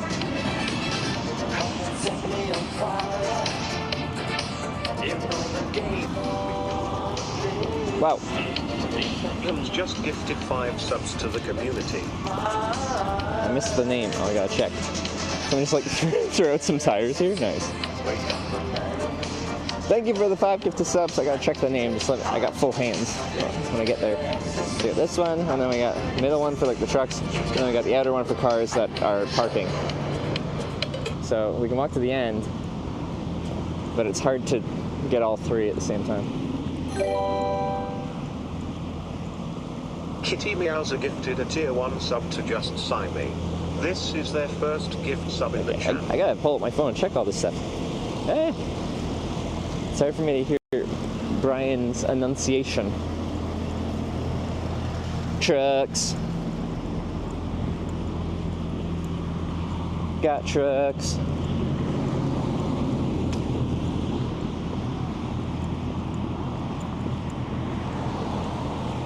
So that was one of the Oilers. See, by this point, they're already going pretty fast. Well, they are. Maybe you're not supposed to, I don't know.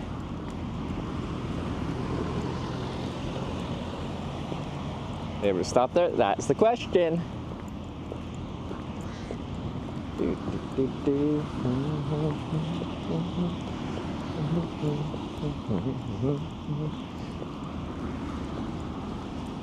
Doesn't start from Arnhem. It's easy to go via A12 to Rotterdam.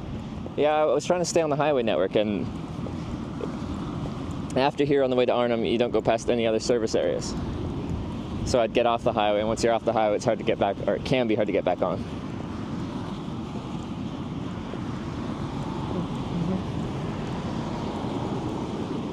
And there's one of the bypassers that just entered.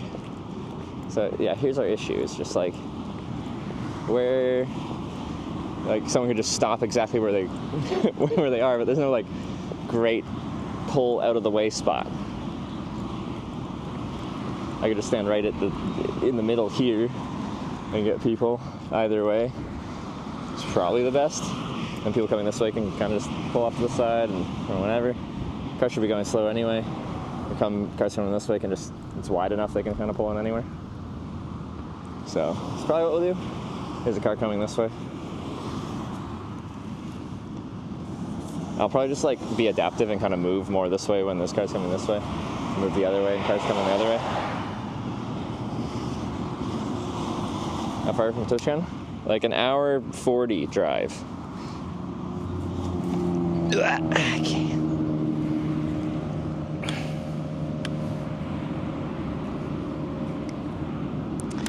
Yeah, and both thumbs. So technically we'll be using left and right when appropriate. Oh, so many gifted subs. I gotta thank people. Well, just gifted 5 subs to the community. It's so windy. Man. Guess I'm keeping my backpack on for the time being. Yeah.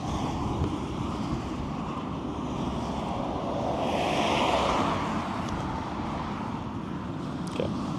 Already accelerating a lot. Okay.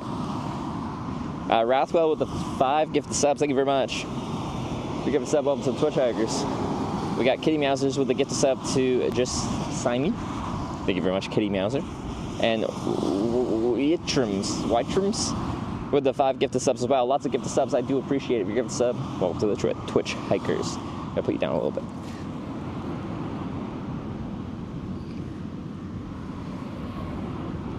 Why wouldn't you hop in the guy's Benz earlier? See a view or something? Benz? Was he in the Benz? We did have someone that knows the stream come by and say hi, and I couldn't take a ride. Weird spot? Yes. Left thumb. Yeah.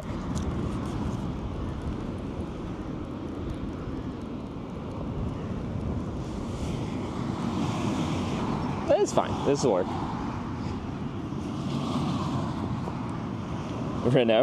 Renault, Mercedes-Benz, same thing, right? There's probably a Mercedes-Benz owner in chat right now seething. They're not the same. Can they stop at this point? Well, I just kind of like showed the spot, and I'm like, yeah, they're coming this way. They kind of tuck away this way. Traffic's going pretty slow. They can just go around. People coming this way. It's really wide. It's fine. Is it perfect? No.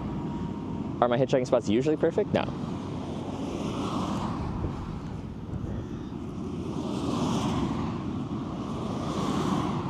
I don't know why I haven't taken my backpack off, but I will do that at some point.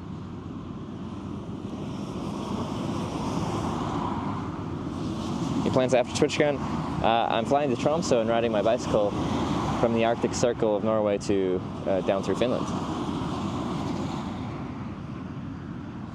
Copenhagen was a perfect spot. It was official. That's true, actually.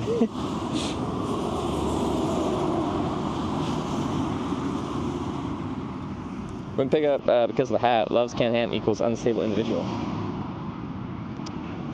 You don't like anonymous meat cans? _G_ had tipped $18. That's weird. You should. Thank you. DJ Ochi with another tune. What you got for us this time? Where's my traffic?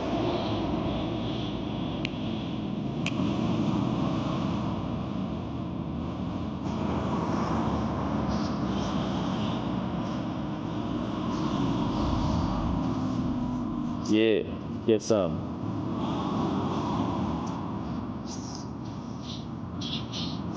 Bad one either today? This is the Netherlands. I think that's every day.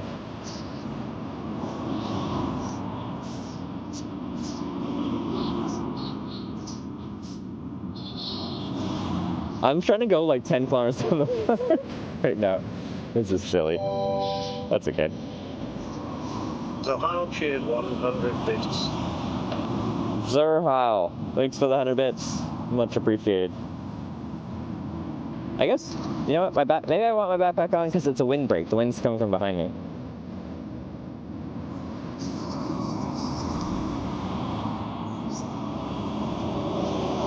Might put my rain shell on just for wind chill. Lazy Eye 73 cheered 100 bits. Lazy Eye with 100 bits as well. Thank you for the bits.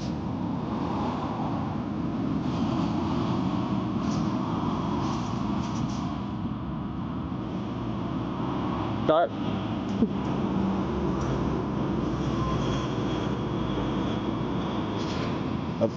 Oh, this song, Swiss Boy.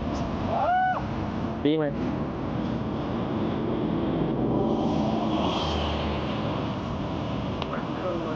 $5. Thank you. Have you heard about the Plus Man? Who's the clan man? Are we about to find out? Thank you for the $5. Whacked out night. Much appreciated. Further 86 just subscribe. Twitch Prime. Have a good day, everyone. And further, for the 8-month prime. These guys again. They drove past me when I was standing over there. Def_gamer girl cheered 100 Lots of bits, lots of subs. Media share going on. Makes sense.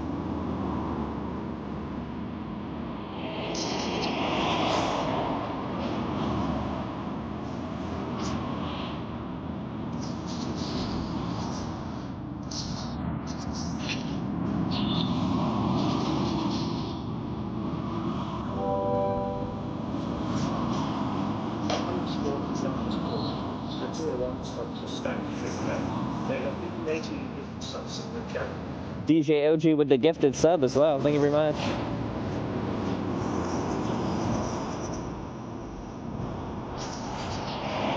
Well, I guess not going there. I was like, I'm actually not trying to go to Hitchhiking. I'm trying to go to a service area just down the road a little bit. I want to sleep in a bush. So I show up to TwitchCon as a bushman. I'll be like nice and 5 days unshowered, nice and ripe. I'll fit in with the gamers.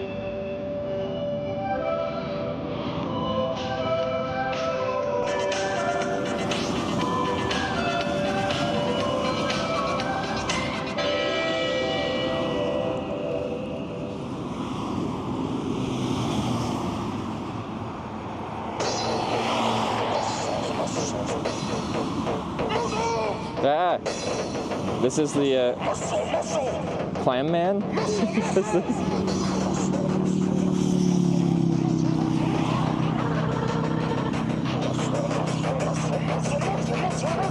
Ah.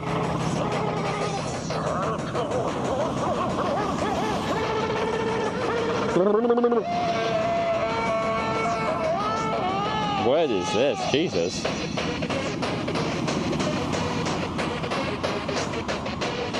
Think cars gonna stop here? Well, we'll find out, I guess.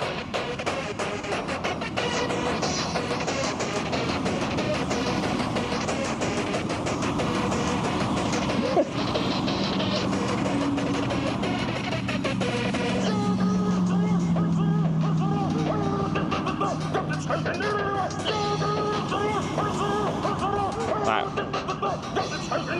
This is something. Car.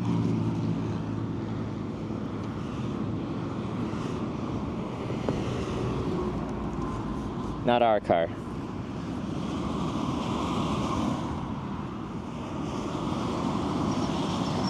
Well, thank you for that, Wacker Night. That was.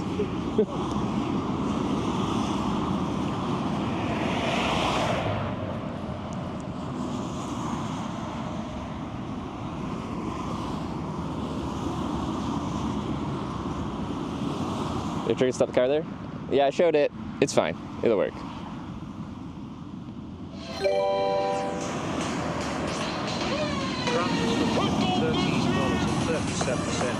Thank you. Here is the realistic official anthem for the Orangutan people. Maybe distracts the car. Okay, let's hear it. Kraftsburg, thanks for the elite donation to 1337. We are attracting the Dutch right now.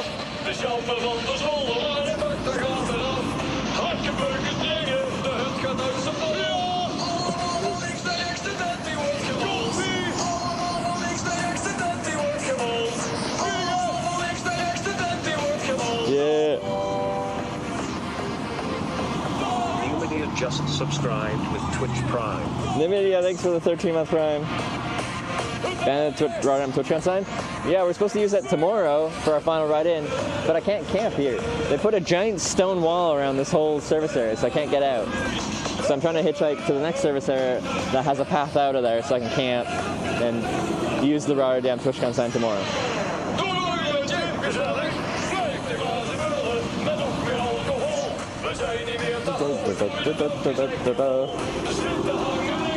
Are you speaking up with Levy cheating? It is, because it's not hitchhiking.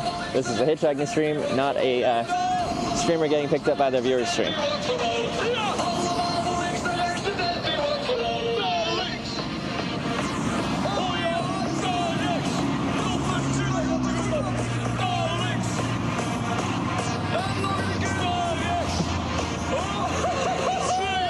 Cart.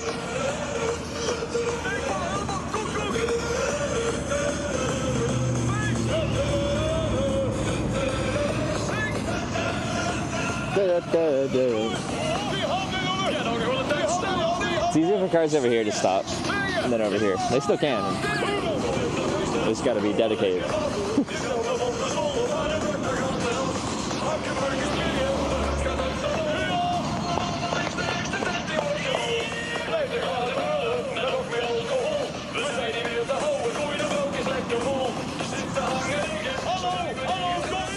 It's a nice camp spot right here. Yeah, perfect. I was tempted to try to climb the fence.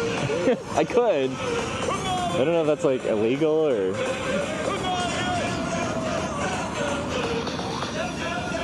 Or could I? Maybe I should. It's real tall. It's like here.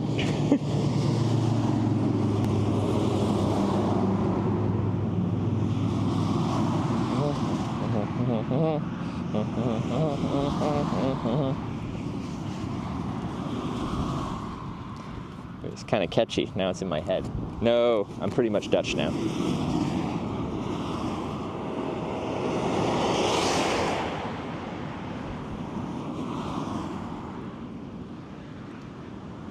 Maybe you can use those electrical electrical boxes there, and I can like launch myself over the wall. The issue would be, okay, come tomorrow, there probably isn't boxes on the other side to vault myself over the wall on. Gifted a tier 1 sub to Zyde Candace Core.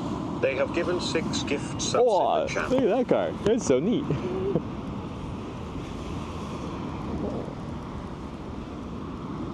What are you? Someone that knows cars. What am I looking at? Let us watch. But then I won't have my stream. I gotta come get you guys.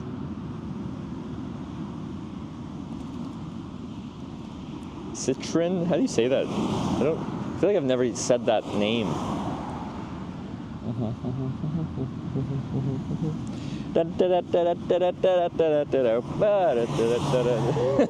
Okay.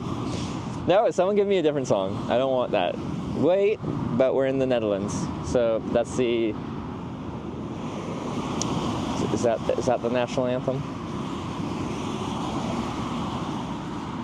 Citron? Citron? Citron.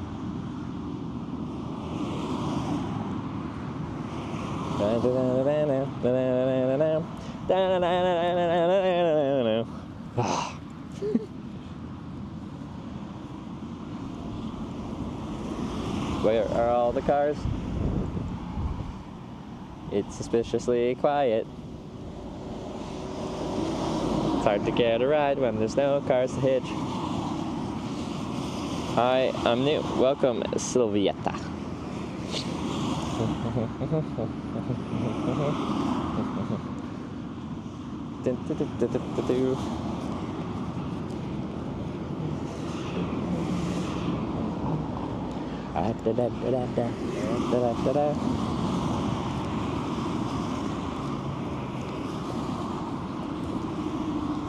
Song now lives rent-free. Well, they kind of paid rent to put it in there.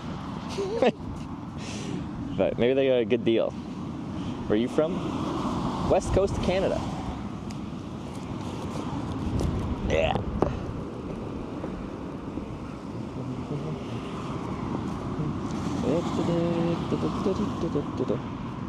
Since I have the phone behind my sign, that gets annoying. Because when I'm switching between right and left thumb, because I gotta like switch phone holds. Come pick you up if I wasn't lazy.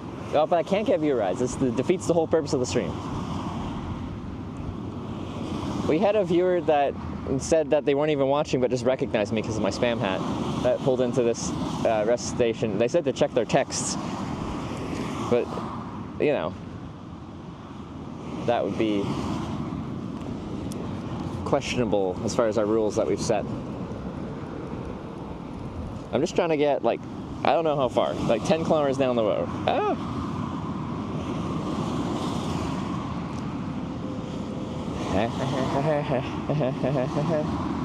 Matt, your phone to your forearm? Yeah, something like that would be helpful right now. Ruben's 3 hours away. He's RW. RV? Drive like a madman with McDonald's food? Alright, sounds... Drive like a madman. Yeah, that sounds like Ruben.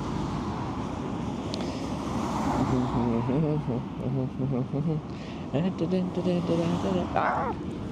Wagon. Love those. I want more wagons.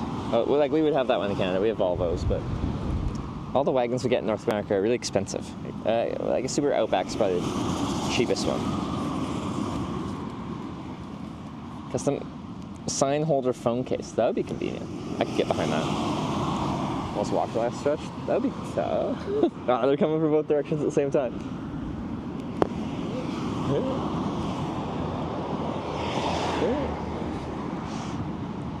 See, I've had it before when there's no wind. I can like balance the sign on my belt, and then I can use both thumbs at the same time and do like a thing. That's fun. I don't have the capability to do that right now though.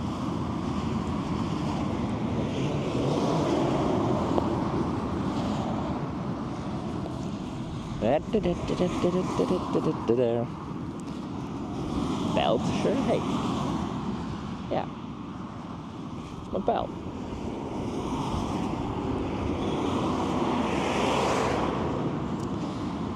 Bite the sign. I don't think that'll help get it right.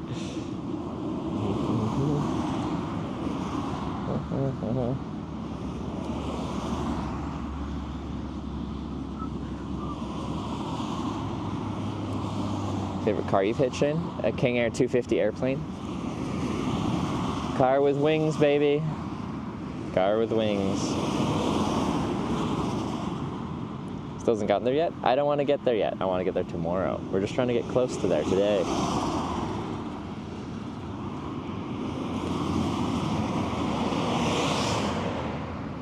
I was going to stop there, driving 100 kilometers an hour. Well, they shouldn't be driving 100 kilometers an hour because this is a service station. That would be some Fast and Furious Tokyo Drift kind of stuff. From Winkelump tip $5. Thank you. Although, now that you've said that, we'll probably get picked up quickly. It's really satisfying people say no one will stop there, and then they do. What? Why did it only play for like 3 seconds? It doesn't show anything else in my queue. Was that it?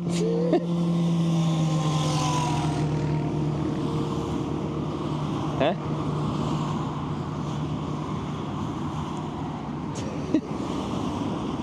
What was that? It's a small remix? Really? That's it? Well, that's crazy.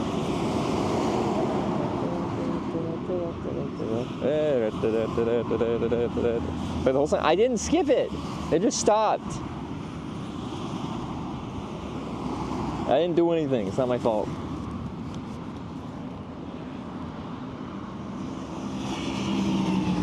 Oh, cars.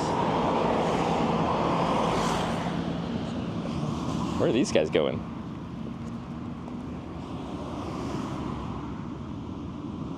Must be Stream Buddy's fault. I blame Stream. What?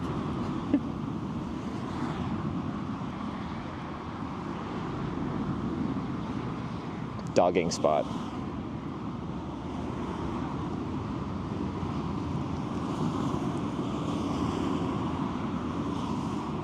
But like actually maybe.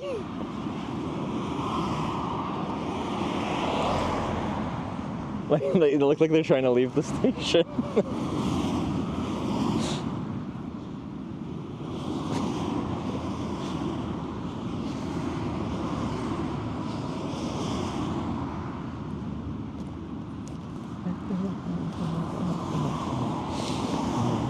Farsi truck from where you are? Like 50 minutes or something? See? The wall's stopping me from camping, it's stopping the doggers from dogging. Now they're on their phones, they're like, oh, where can we dog? Probably gonna go to my service area too, because you can go out into the bush behind it.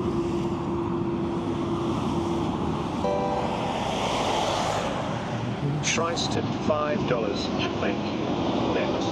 The unofficial winner of the Eurovision Song Contest. The unofficial winner, let's see. Schreiss looks for the $5.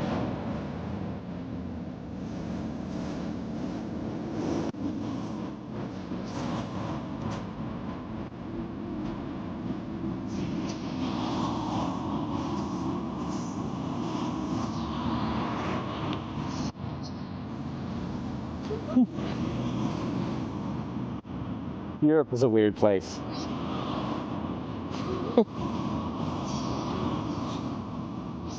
It's a silly place.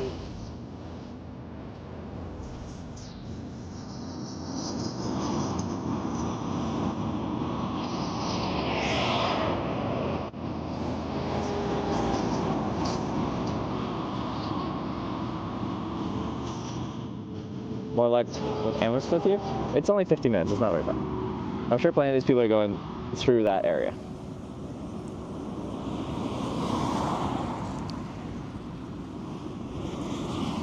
Because actually, I'm not even trying to go there right now. I'm trying to go like a couple exits down to another service area.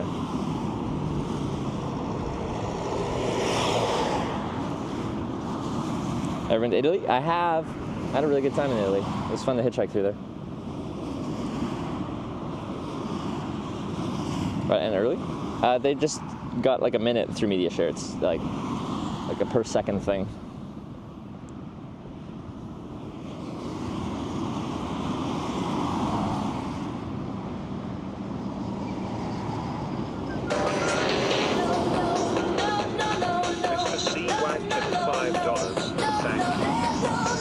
Mr. Seawag, Mr. Fiver, what you got for us?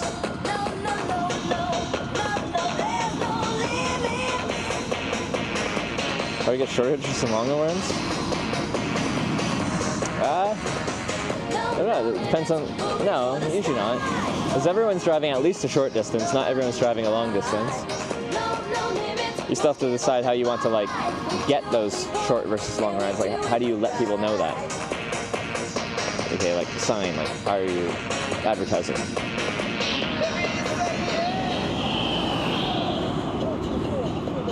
When I'm on stage, yo, you ask for more. I'm on the edge, I know the ledge. I work real hard to collect my cash. Tick, tick, tick, tick, take the time. When I'm going, I roll your mind. Open your ears and you will hear it. I tell you this, cause there's no limit.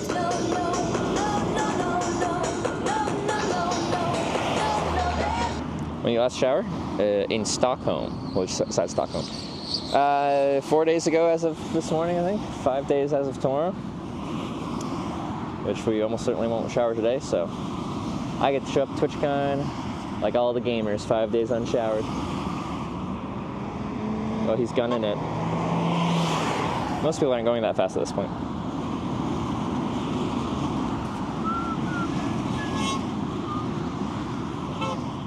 Meep.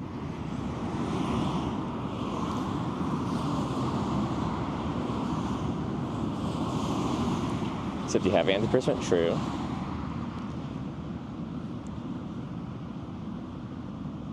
$10, $20 time type signs in the vest. You know, I've never used that. It's interesting. speed up intentionally. Well, they're not going to stop. Like at this point, right around here, that's when you accelerate because you're going up to Autobahn. No, is this the Autobahn? What do they call it in the Netherlands? Highway speed. Sleeping nearby hotels or a tent in the woods. What do you use? I need to buy that brand. I use Dove Men Plus Care clinical strength antiperspirant. Is the clean the blue flavor, nose flavor. Snail Wag, what a great name.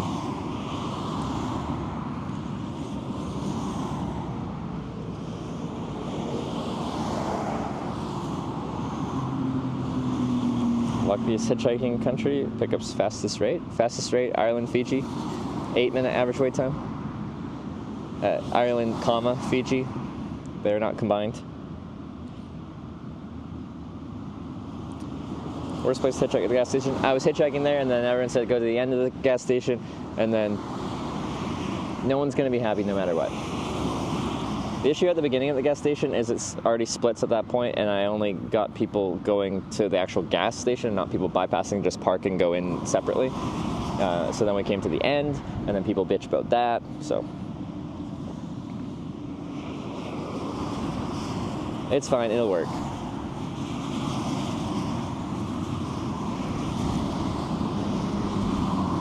Try the middle. There's nowhere to be in the middle where you'll capture all lanes of traffic. You'll be missing half of it.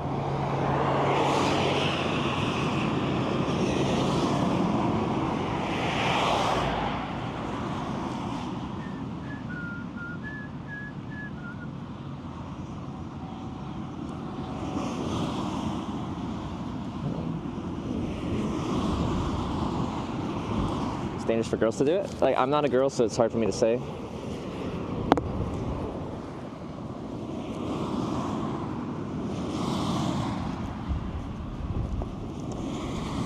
But I would estimate yes. I've talked to girls that have done it solo, and it's different. They get picked up a lot faster. And a lot of people that pick them up that wouldn't pick up, like me, are just like, they're people that fear for their safety, so like, I'll pick you up instead and then no one will hurt you kind of thing. But then you also get people that pull over for the wrong reasons.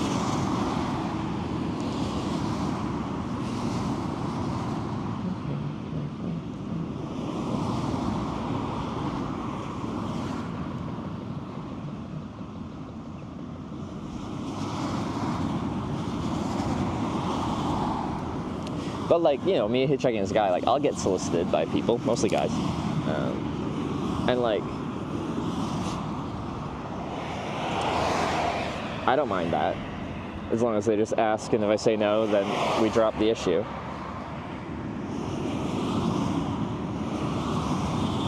It's not the 60s anymore. Do you think the people, like girls hitchhiking in the 60s got away with, or like didn't have creepy dudes then?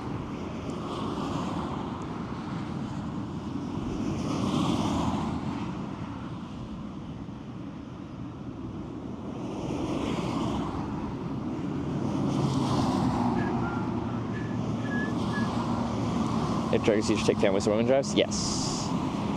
Some of the women I've talked to that hitchhike will not take rides from men.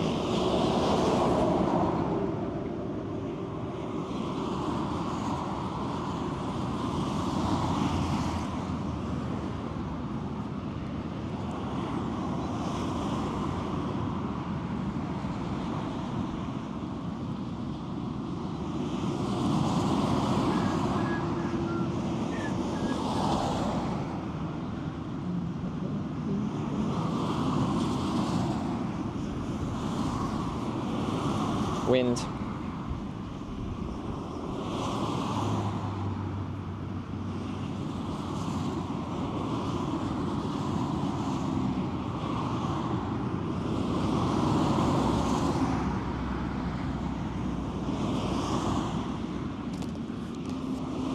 Yeah, honestly, I feel like it is actually would be safer to hitchhike today more now than back then, because when stuff happens back then, it's much harder to, like, I don't know, do something about it, I feel like. how things are today, it's a little bit different. I don't know. Honestly, I wasn't alive in the 60s. It's tough for me to say. I don't think hitchhiking was any safer back then. People just did it more.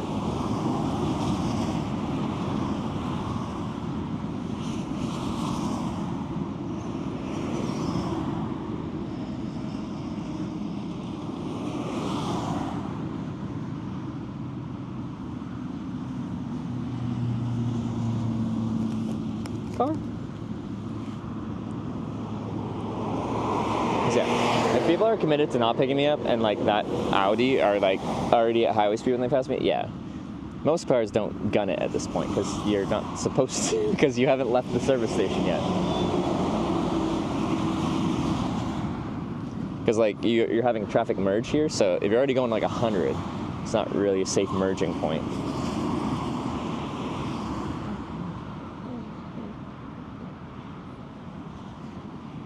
Try. I feel bad about getting. Oh wait, is he? No, he's just parking. Never mind.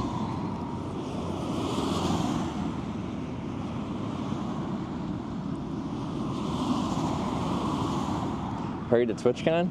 Yeah, but it's tomorrow. At that speed, he'll get there. Well, like in an hour, and then well, it doesn't really help.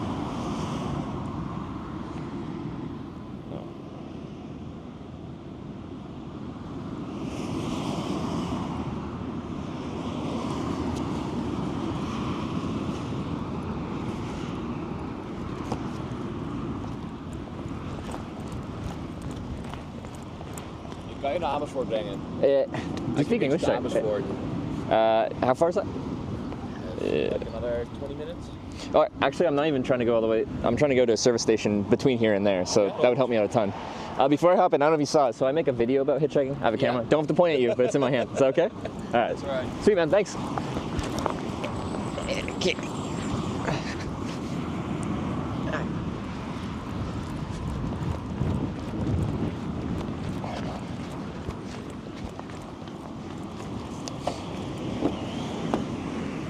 Is my backpack okay here? Yeah. I'm not gonna. Okay.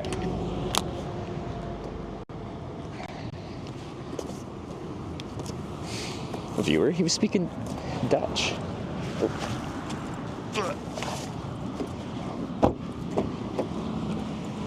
Okay. Thank you very much. You're welcome. Where are you from? Canada. Canada. What are you doing all the way over here? Tomorrow, yeah. Well, I'm hitchhiking from Tromsø, Norway, so from the Arctic Circle to Rotterdam, hopefully tomorrow for a convention that starts. Sick. So I'm trying to get close, but not too close to it, because I want to get there tomorrow. And then just after Apeldoorn, there's a service area that it looks like I can camp behind, so that's where I'm trying to go right now. Makes sense, I'll drop you off there. Sweet. No, but I really appreciate the ride. Helps me out a lot. Oh. So the video's about hitchhiking itself as well, or? Yeah, so have you heard of Twitch TV before? I know what Twitch is, yeah. Okay, so well, the channel's called Hitch, and for 7 years I've shown what it's like to hitchhike in different countries. Oh, sick. So I've gone a lot of places, and then I also do bike tours now as well. Alright, that's neat. Yeah. So you're live now as well, or not? Yeah. So I keep the camera going all day. Like I usually camp at night, so I start the camera in the morning from my tent and the tent at night, and that's the whole thing. All right. You always get behind Apeldoorn, right? Yeah, behind. Right. Yeah. Let me see. I think it's a BP gas station. Yeah. I'll just pull it up on here. Yeah, it's just 8 minutes, 13 kilometers. So. That's fine. Have you picked up a hitchhiker before? I actually have not. You haven't? First one? Oh, it's an honor. It's an honor. No, I was like, why not? Yeah. Headed towards Utrecht anyway, yeah. So. No, every bit helps. I can imagine. Like, how many like trips do you have a day approximately? It depends. Like sometimes I'll get one really long ride. I think yesterday I had 4 or 5. I was in Denmark yesterday, and then I made it to. Where was I? Names. I'm going to pull it up because it bothers me. Osnabrück. So I went from Denmark to Osnabrück in a day. Usually, like hitchhiking, on like Germany and Netherlands here, once you get onto the highway network and you can find those service areas, a lot of people are driving far from there, so somebody's got to wait a little bit, especially if you're trying to go like the highway splitting in different directions soon. Sometimes all the traffic's going not the way you're trying to go. Different ways, yeah. That's incredible. So you've been doing this for 7 years, you said, right? Yeah, 2018 I started. Although there was a bit of a break in the middle when traveling became not viable. Right? That's actually when I started biking, because it was a way of traveling, at least in Canada, that wasn't so social, because hitchhiking is in and out of cars. Yes. I'm like, I'm going to spread this to everyone. It's high risk then. So on a bike, you're traveling, but it's independent. Like, and I just sleep at night, only go inside to get food, and that's about it. So that makes sense. Yeah. Are you driving home right now, or? Yes, I am. I went to, I studied in Amsterdam, so it's a bit back. Yeah. So I went to have drinks with my friends yesterday in Amsterdam. I work in Amsterdam now, so it's still quite a trip as well. You work in Amsterdam? Yes, I do. Yeah, that's still far from here, isn't it? Like yeah, it is. I live an hour near Amersfoort at the moment. Okay. So from there on, it's like 45 minutes by car. That's all right. From there, like, if you wanted to take a train or something like that, is that viable or not on that route? Yeah, it is. I could travel by train as well if I wanted to. But my brain as a Canadian is just like, Netherlands, like you take trains, everyone rides their bikes, and like no one drives a car here, right? I mean, you'd be impressed how many people actually do ride their car in the morning. Do they? Okay. I shouldn't be surprised. It's just like, that's like the foreigner's view of Netherlands. I mean, especially cycling makes sense. I think, like, primarily people, if they can bike to work, they will. Yeah. Like, I think that's it. And besides that, like for me right now, I can't bike to work, but I'm moving to Amsterdam soon as well. Yeah. And it's like half an hour by bike to work, or half an hour by train. Yeah. Well, then I prefer bike, of course. Yeah. So you do use your bike quite a bit? I do. You are. It is my primary mode of transport. Properly Dutch in that respect. Yeah. Yes. It's funny to me, like in North America, cycling is very much like a health and fitness kind of exercise thing, and then here it's just like it's logistics, it's utilitarian, like it gets you around. Exactly. But like with your infrastructure, with the bike pass and stuff like that, it is enjoyable. Like it works, and it's normal, you're not like rubbing rubbing shoulders with cars. No, indeed. I mean that's the thing. Like it's integrated in our way of living and actually building our cities as well. Yeah. For example, right now in Amsterdam, they actually reduced the speed limit for cars to 30 kilometers an hour, which is hella slow if you drive a car. Mm-hmm. It's confusingly slow. Yeah. But it gives more room for bikes again as well, because people will be driving less, and actually, you know, by bike you'll get there as fast as you would otherwise by car. Yeah. Which is pretty neat, I think. It is cool when you can get there by bike faster. And there's very few Canadian cities that have anything like that going on. Like Vancouver kind of has good, but it's not like separate bike paths. You still get a bike lane, and then quite often it's like a lane of traffic, bike lane, and then cars parked parallel. Oh yeah. And that's uncomfortable because people just open their door because they're not paying attention. Indeed. I mean, here, like, one of the few things you actually learn during your driving lessons is to check if our people are actually coming by before you open your car. Like, it's so integrated. I think they technically teach that, but like people, I don't know, they don't see many cyclists, so they don't even like. I can imagine. Like pay attention. They're just like, oh, there shouldn't be anything there. So. True.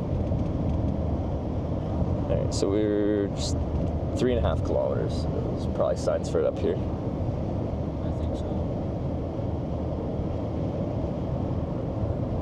So do you make a living off of it as well?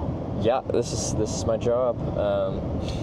But then it's like YouTube, so it's like depends how things perform. It's not like I get a salary. I make how well things are going is how many people are watching and stuff, right? So like I make ad revenue based on how many people are watching, where they're watching from, because ads aren't the same in every country. And then you can get sponsorships, people can donate, and it just pops up. What is playing from my thing? What is playing? Shipwreck. What is? Oh, okay. It just randomly started playing someone else's stream.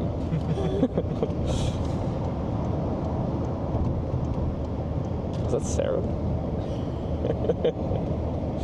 Alright, yeah, this is me.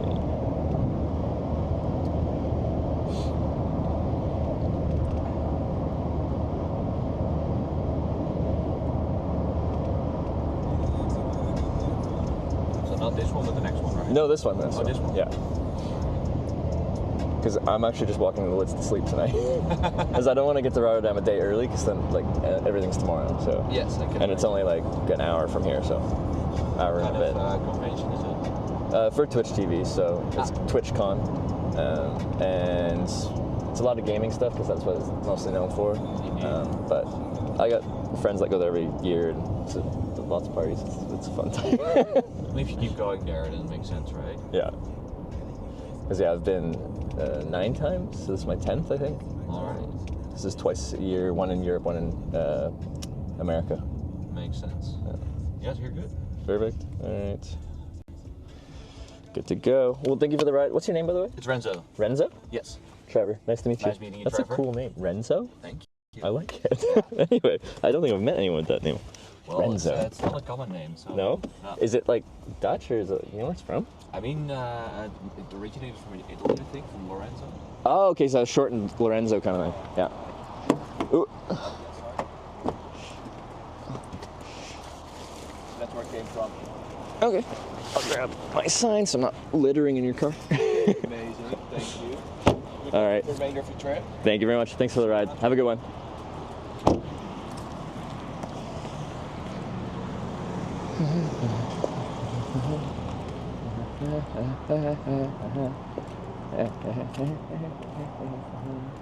I still have that freaking Dutch song in my head. What was all your like sus? Yeah, he's not. He started speaking Dutch to me.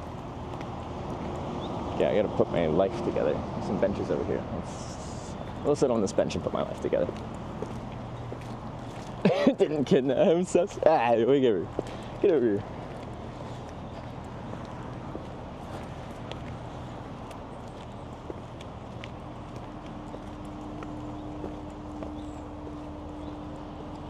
Oh yeah, we can access the woods back here.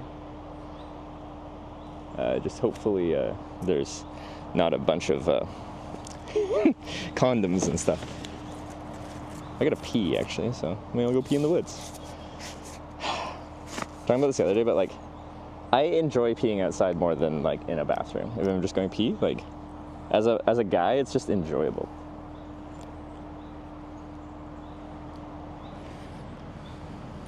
It's a good time. Maybe that's weird. Same? Yeah, thank you. I'm not the only one. All right.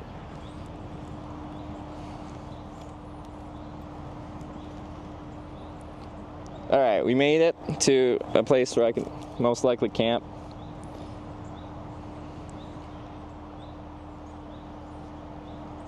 But I'll probably like go to the BP here and get like a shitty dinner, because it will almost certainly be shitty. This all like hiking trails out here. Like, what are these dashed lines? Anyway, let's go for a hike. Let's go look.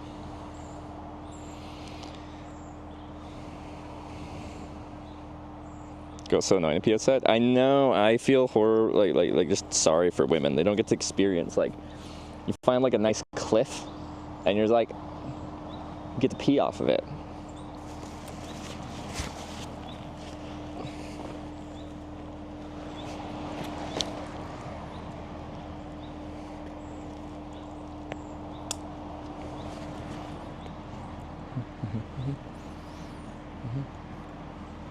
Into the wind, even better.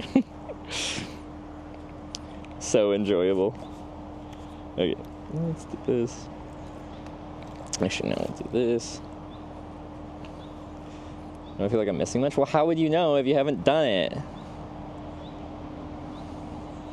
Don't knock until you try it, and unfortunately, you can't try it. So, suspicious.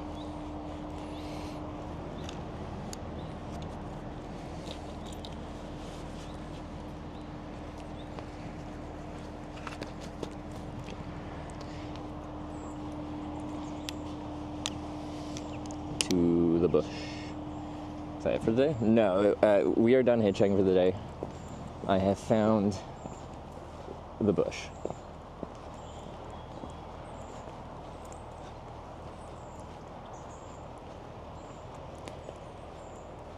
I don't know if I'll do like the immediate bush behind here, but there's a lot of woods. There's like here, then there's a road just back there, and then there's a lot of woods back there. So I can get a little bit back from the highway. It's just more private, unless it's fenced. It might be fenced just like way back. We'll see. It is. We might be trapped close to the highway, but it'll still be fine.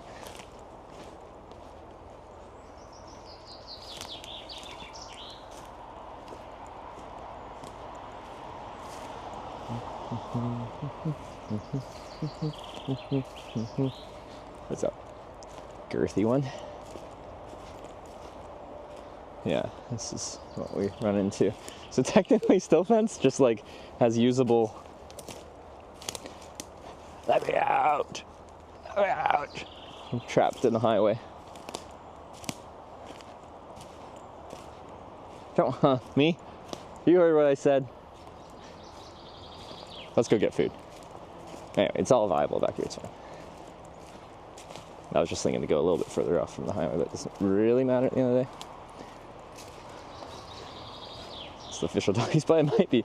Those two guys we saw that walked like up to the end of the service area, like looked to try to find an exit together, and then were like, and then there was nothing, so they walked back. Yeah. This is probably where they're heading next. So.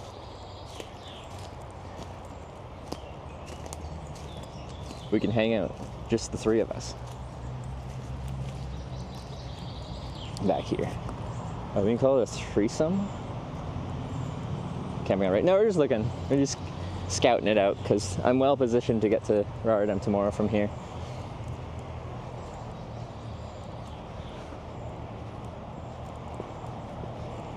Threesome? Oh, why aren't I should be more clever like you guys.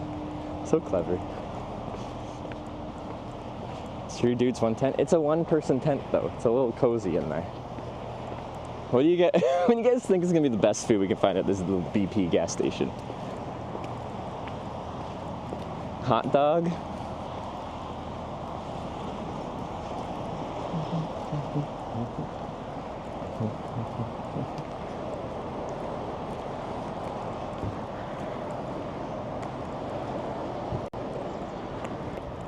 Beans?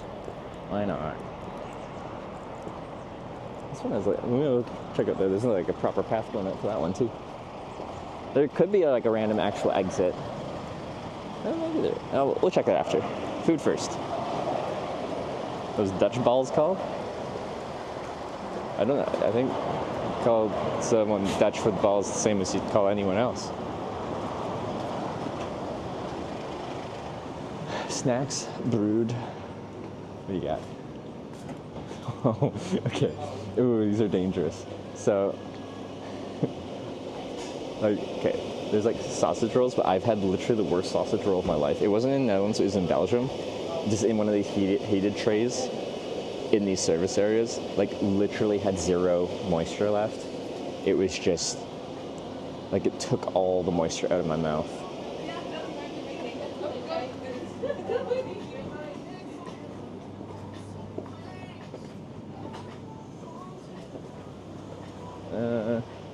Candy. I got lots of candy. You guys have made sure of that. Sandwiches.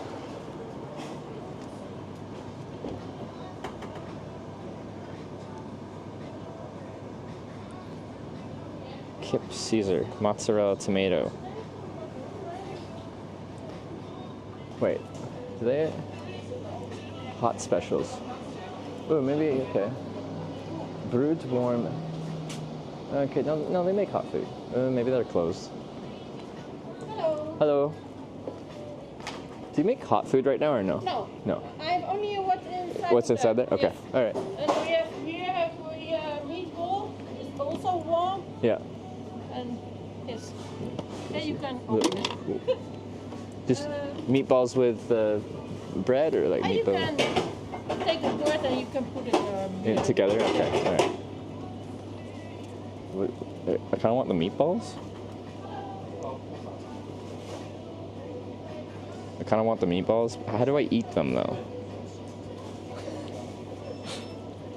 How do I eat meatballs? Do it? I'm gonna have to ask for assistance on the meatballs.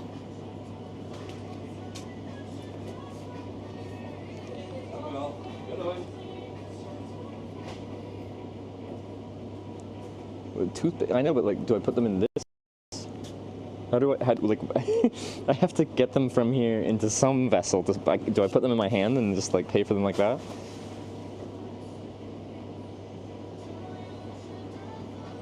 I know how to like eat it once it's in something, but I don't know where to put it in the first place.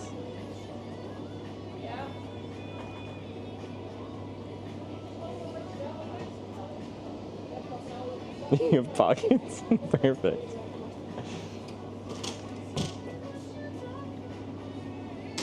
We'll figure this out eventually. In the meantime, we can look at this. I don't know what it is. Oh, auto perfume. Perfume for your automobile. That's nice.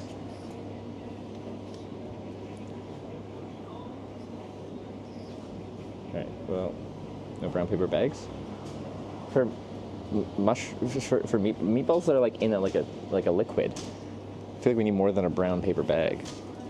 What are these? Sandwiches.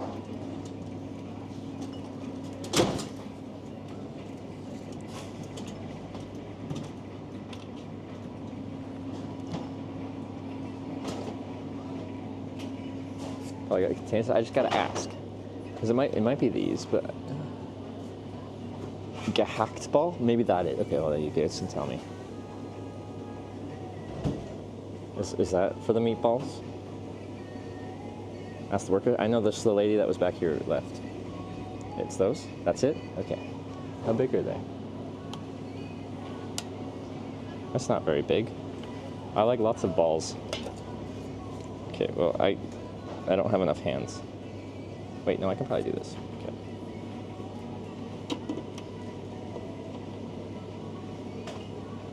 Oh my god, they're huge. Jesus. Now that's a ball. Do I just get one ball? I guess, yeah, only one would fit in there. Okay. One ball to rule them all. This is my dinner. And a fork. I could get multiple balls, but I'd need to get different trays, I guess. Balls.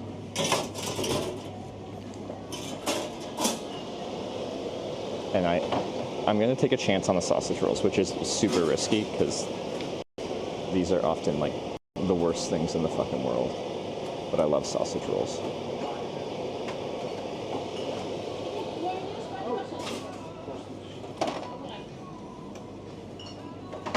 A good sausage roll like makes me feel so happy inside. Okay, I gotta spin you guys around.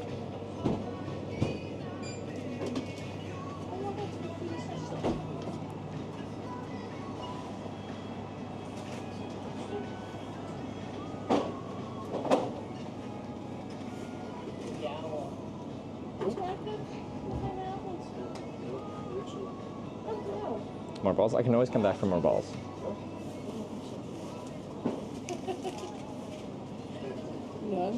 Hello. Hey.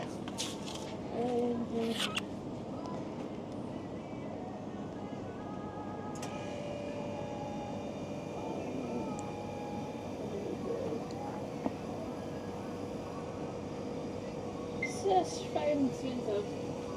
Also mayonnaise? What? Oh, sure. Mayo? Yeah. Yeah, one or two? Thank you. One's okay. Okay. Enjoy it. Thank you very much. Bye-bye. Just subscribed with Twitch Prime. Only one ball? One's enough. Two's for redundancy. Right? Is that guy staring you down? You deserve it. You guys are suspicious.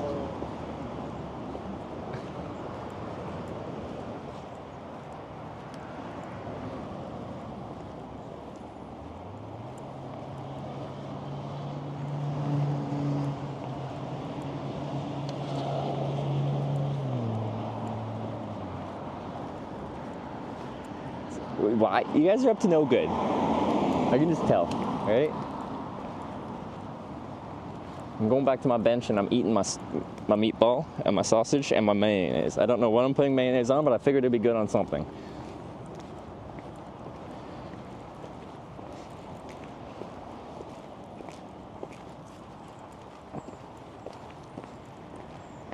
Take a bread roll, put it on, so it fills better. I got a sausage roll. I can always go back. Shared 100 bits, one ball to rule them all.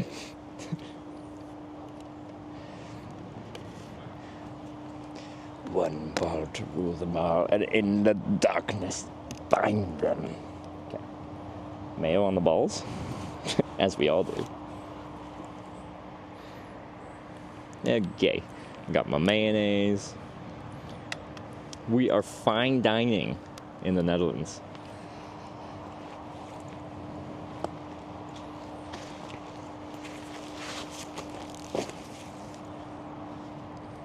What? You guys are so judgmental. Okay. This is my bench. We're gonna have some meatball. I was gonna say balls, because usually I'd say you usually have more than one meatball. It's weird saying I'm gonna have meatball. Where's the plural? Anyway, let's try the meatball.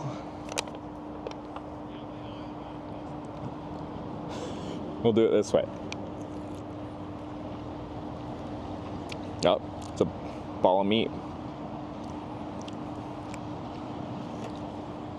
Meat sphere, yeah, this thing's got a gravitational pull.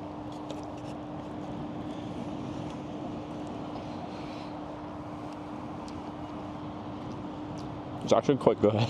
Like, I thought we were gonna find like well, we'll see how the sausage roll is. This sausage roll could make up for this tasting good.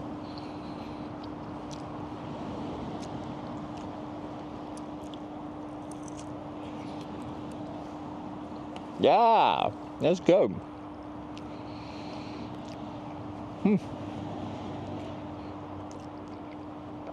I don't think I've ever seen a meatball this big either. So like, you guys are surprised. I'm surprised. We're all surprised today. Maybe someone here isn't surprised, but I think most of us are. How big the balls in the Netherlands are.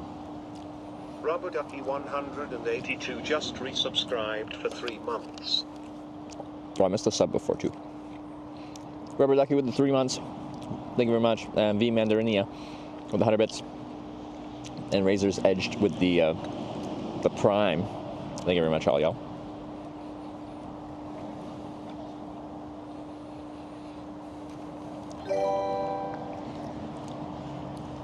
Pantsless tip $3.33. Thank you. Hello, Mr. Hitch. I am in the market for some sturdy new pants. What brand and model are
more in their casual line, but they're still like technical casual. We got 1,111 subs. Love it. No one else sub. Don't ruin it. Don't ruin it. We're staying on that forever. Probably Gamma something. No, I think it's in their casual line, which was called... Oh, yeah. Beta's like their all-around line. Theta's like their hiking line. Alpha's their alpinism line. What's their casual line? I used to sell this shit. Technical casual? Yeah. But like a lot of brands do that. North Face leans even harder to the casual athletic wear than Arc'teryx. Gamma MX, because these aren't actually like soft shell pants. Gamma are usually like actual technical wear. This is like much leaning more towards casual. This doesn't have like DWR or anything like that, durable water repellent coating or anything. So like, I can dump some water on there, it just soaks right in.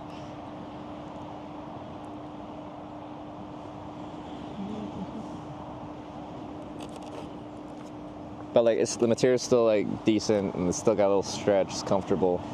I like the cut. I like the fit. And they have like reinforced it in places that I have torn pants in the past. So I can see the material like rubbing a bit raw on my legs a little bit, but it's just high sub count. I think like we got what is my size?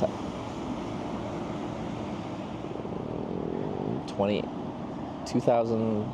Did we get to 3,000? I think we got over 2,000, but maybe not 3,000. Have we reached Utrecht? I am somewhere.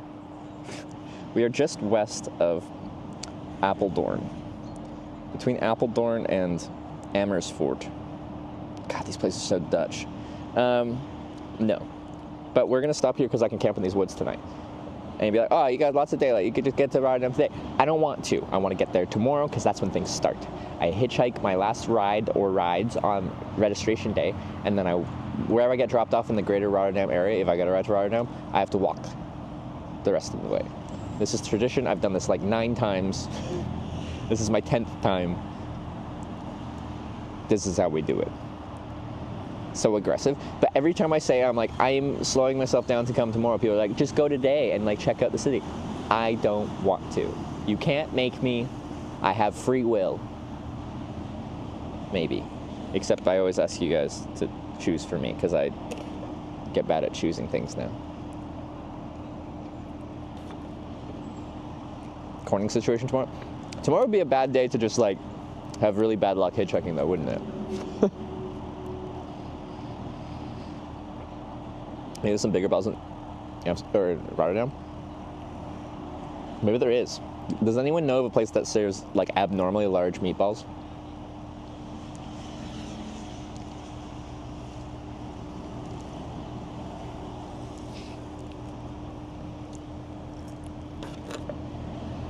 Twitch chatter says all-time is 3,614 in July 22. Jeez, we got that high? I've had 3 times more subs than I have right now. Oh, there's a mouse. It's gone.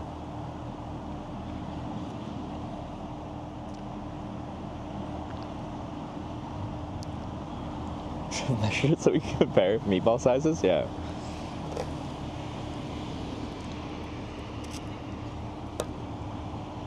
Dev has a restaurant called Balen Tent, famous for its meatballs. Not sure of the size there.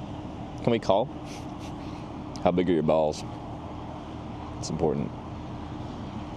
Does he eat the roll? Yeah, I'm eating this first, and then I'll eat the roll right after. Because I'm a little hungry.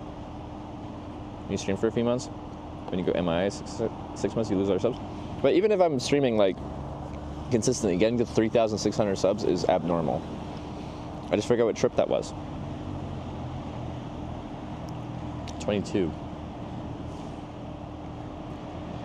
Was that the tandem? It was 3 years ago. July.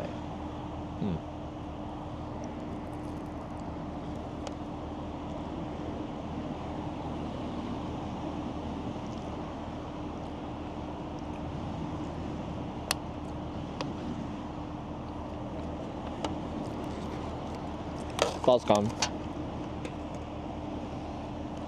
Last stretch of the tandem. It must have been that, yeah. I'll find a shower for the convention? No. I'll be 5 days unshowered by the time I get there. I clean myself with wet wipes, so.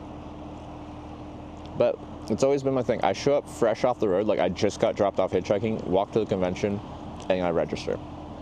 This is how I do it. All right, sausage roll. I have high hopes. Please still have some moisture inside of you.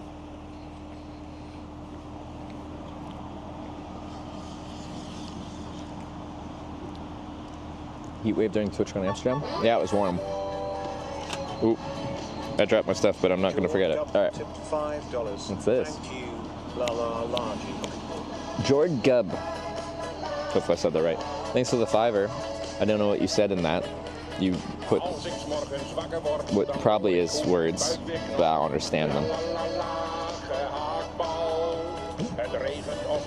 It's kind of a bop.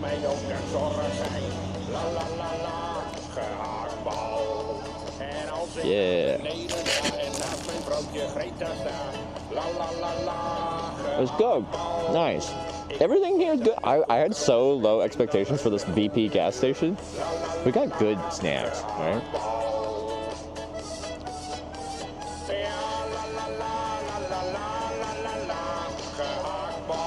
This is meatball song. You guys have like a whole culture around your meatballs. Well, we have a meatball song. What's the tune that it goes to?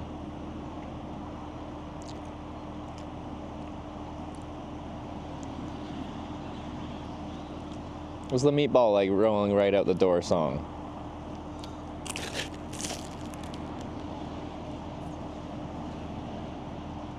I can't remember that.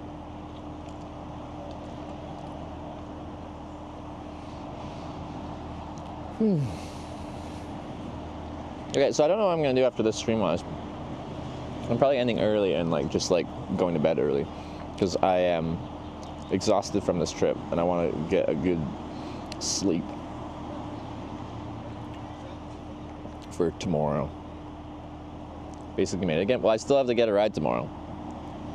And like hitchhiking is so random, like things have been going so efficiently and I am only, let's see, from here to Rotterdam we are an hour 20, 116 kilometers. Wow, that last ride was 14 kilometers. Nice.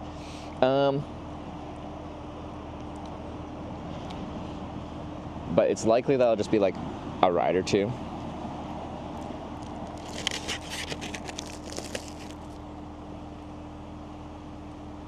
Moisty outside? Yeah, it's good. It still has moisture in it. It isn't like the whole thing has 0% moisture and it takes, in fact, it like extracts moisture from your mouth so you like cough. I like the cinnamon challenge. People put the cinnamon in your mouth and it's so dry. People try to eat it, but it's just like this super dry powder. And they try to swallow it and they'd cough and some people died or something. It's not like that because I had one in Belgium and it was like that. Like it was extremely uncomfortable to even try to take a bite.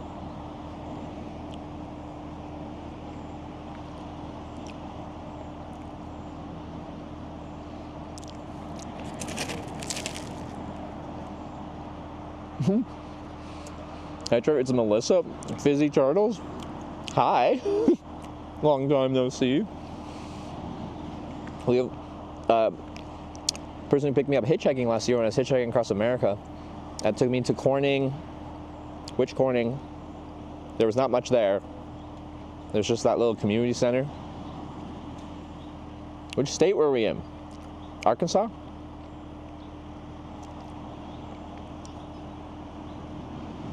Did we go to Arkansas? Where was it? No, it was north. Minnesota. Minnesota, right?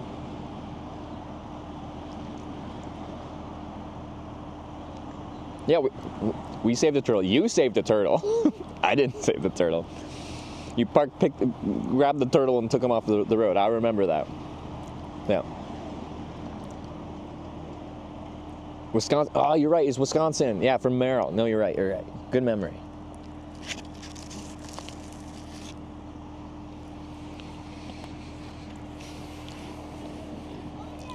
Travel slower on purpose, not reach your destination too early. Like on this trip, the whole trip we've been like, we gotta go, because they had to average 300 kilometers a day. It's hard to reliably do that hitchhiking.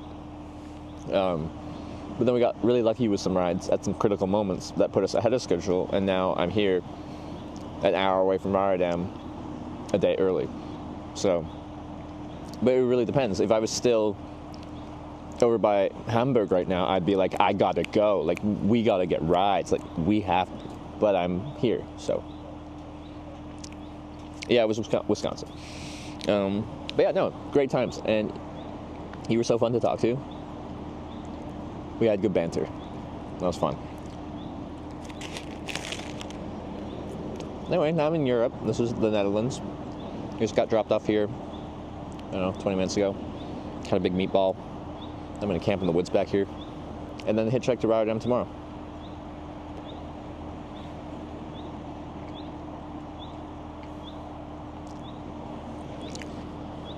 Whoever gets to Rotterdam from Utrecht, then from Amersfoort, that's fine.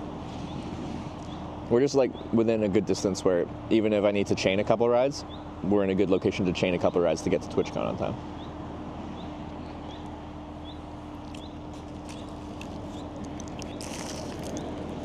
Well, this is a good spot because we're on a service station right on the highway, so I have good traffic traveling a reasonable distance, but I can camp behind it. The one we were at before put up a giant stone wall like 30 feet high, and I couldn't escape. It was like 2 feet higher than me, and I'm clearly 28 feet high.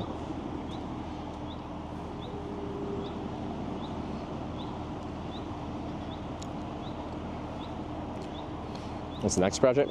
Well, we're gonna spend all summer kind of riding a bike after this hitchhiking the TwitchCon section. So that's kind of all I've got in my head for plans right now. I don't know what the next trip after this Europe trip will be, but I'll probably bring the whole 90-day Schengen visa here in Europe.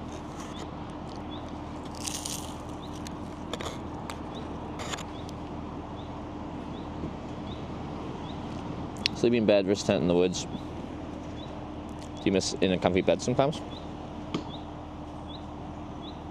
If it's really windy, and I found a place to camp that gets me out of the windy conditions, it can be annoying.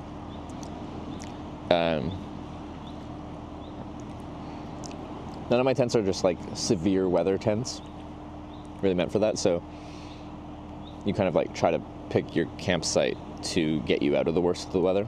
Like, it handles rain fine. It's just like hard wind. Especially if the wind like changes directions. You set up your the strong side of your tent into the wind, and the wind's just like, nope. I'm gonna change 90 degrees and come from broadside. But just like a normal night, even with like some rain or something like that, I sleep great outside. And like, I'd say I get some of the best sleeps of my life rather, out in my tent. And like, one thing is that I do like sleeping outside, but I don't know how much of it is I just like sleeping outside versus sleeping in my bed at home, and how much of it is I'm just really tired at the end of the day when I'm traveling. So if you're tired because you've exerted yourself in some way, shape, or form, and then you kind of just feel like you can sleep easily anywhere.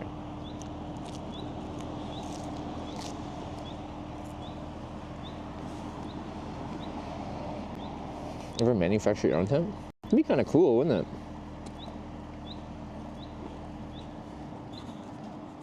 Sitting in a car is so exhausting. But actually, honestly, road trips are kind of exhausting. That's probably meant to be sarcastic, to be like, you don't do anything, you shouldn't be tired. But, has anyone here streamed before?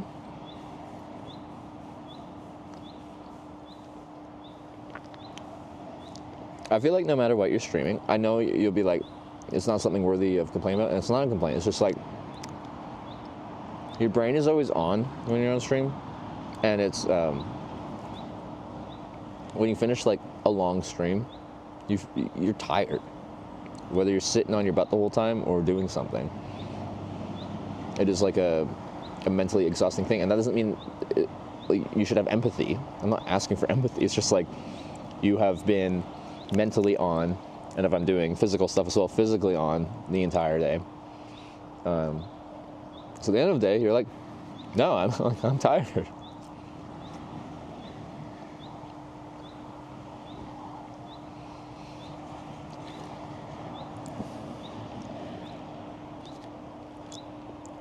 It's kind of bright, even though it's gray. Going with the speed glasses. Since even streaming a game for a few hours like I do, just knock out after it. No, yeah, I guess I didn't anticipate that when I started streaming. This is now 7 years ago. I feel like old on Twitch. Like, now I feel like I've been around a long... I know there's been people that have been here, like, streaming for 15 years and stuff like that, but, like... Now when I go to TwitchCon, I don't know... In 2018, 2019, I felt like I knew all the travel side people of Twitch. Then COVID happened, and I stepped back for a while, and a lot of people started streaming in that time. And now, I don't know it anymore. Not in a bad way. Like, I've always promoted people starting IRL streaming, and when people ask me how my setup is, I always tell them exactly what I'm running, because I, share what knowledge I have. Consider streaming on Kick ever? I got like one of the contracts for Kick, and it's like they pay you like an hourly rate, and I didn't think it was worth it. I was like, everyone has a price, right? We were talking yesterday about when Mixer, like Microsoft's live streaming platform, was a thing. They had some very high-profile exclusivity contracts that they signed for like Ninja and Shroud and stuff like that. And like, if it was like life-changing money, where it's just like, I can get a 3-year contract and then I don't really have to worry about money, I couldn't say no, because like, I can do the things I want to do in my life and not have to worry about money. That sounds enjoyable. I didn't get a Mixer one. Not that I expected. And the Kick one was just like, kind of, it was like, the amount they pay you was not worth, I feel like, the reputation hit it would take from pushing your viewers to Kick. I got something in my boot. Let me take my boot off here. Mixer guy donated 10K for Kobe beef, though. That's true. But he's the guy that co-founded Mixer and sold it to Microsoft. So I don't think, at that point, the guy's hands are wiped clean as far as like, I wonder how that felt. So you created Mixer, you sold it to Microsoft, so you like gave up your ownership equity. I think they still had him on as like working there as an advisor kind of thing, like and probably had a huge salary. And then Mixer's just like, nah, we're done. Or Microsoft's like, nah, we're done. And then they just close it. Because like Mixer was a fine platform. I think it had a lot of benefits compared to Twitch. Ah, there's some random pieces of wood. Suspicious. That's what's digging into my... Oh, that one's pokey. This is the one that's getting me. Yes. So that's supposed to be in my boot.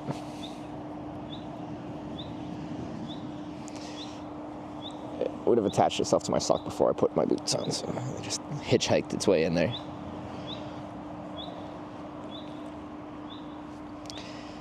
Give Mixer enough time. No, I think I was growing, like,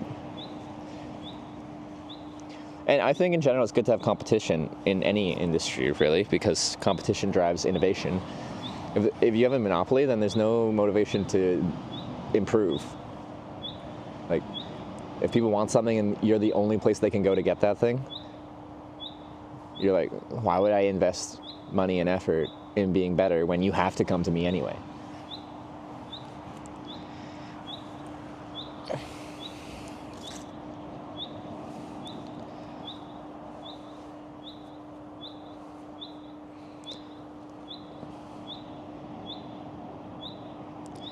Walks in the Bush didn't activate bush mode, so that's why. It was like way down, because these are fairly high boots. I'm pretty sure I've had that in my boot all day. It's just started rubbing into my leg awkwardly. Or, I don't think it could have made its way all the way down like that. But maybe, I don't know. So YouTube never took streaming seriously. Didn't they start signing people over kind of a little bit on YouTube too? Because I watched some Age of Empires 2 stuff, and I think one of the Age of Empires person got signed at YouTube. Or no, was it maybe it was Facebook. Also, Facebook streaming exists. Didn't know that. Because YouTube does some great things with how their streaming stuff is set up. I still think, like, by far Twitch's, like, community and chat and stuff like that is just, like... Sorry, I'm streaming on YouTube right now. sorry, YouTube chatters. I still think... Yeah, Twitch's, like, social side of it is so much better than any other platform that I've seen. But on the tech side, stuff on YouTube is objectively pretty good. Facebook gave up on streaming? Huh.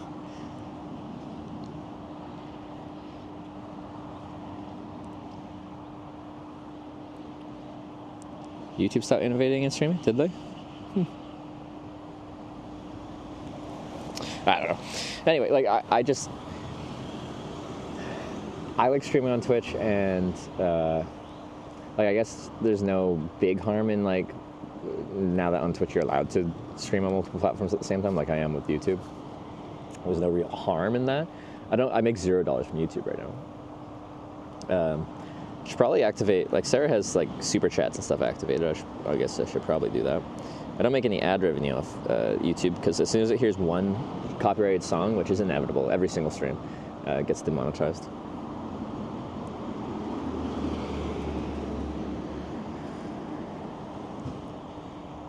So what are we at? Almost 6 o'clock. Yeah, it's probably okay time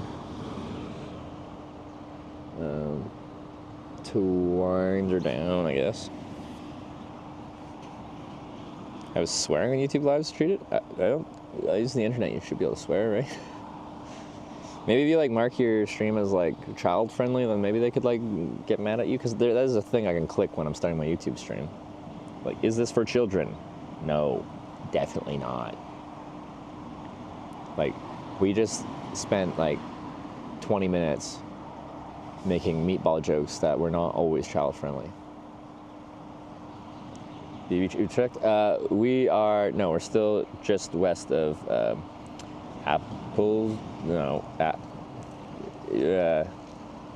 Apeldoorn. So we are 116 kilometers from Rotterdam right now.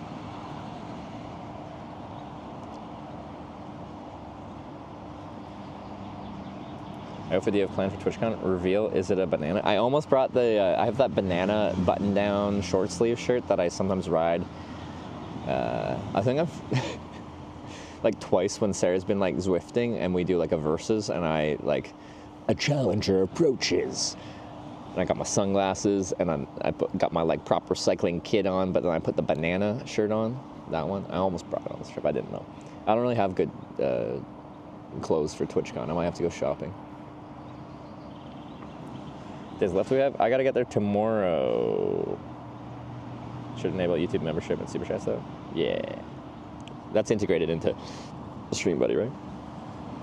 No more rides, right? Yeah, we're done rides because I want to get to Rotterdam, not today but tomorrow. And from here, I would say it's easy to get a ride right to Rotterdam, but it's possible. I think it's likely tomorrow when we do Hitchhike. Oh, I should show you the sign if you haven't seen it. It's a nice one. I'm quite proud of it. Okay, we got Rotterdam, wait for it, TwitchCon, yeah, even got tried the TwitchCon style text, yeah. Tradition to put the TwitchCon for the final sign. Yeah.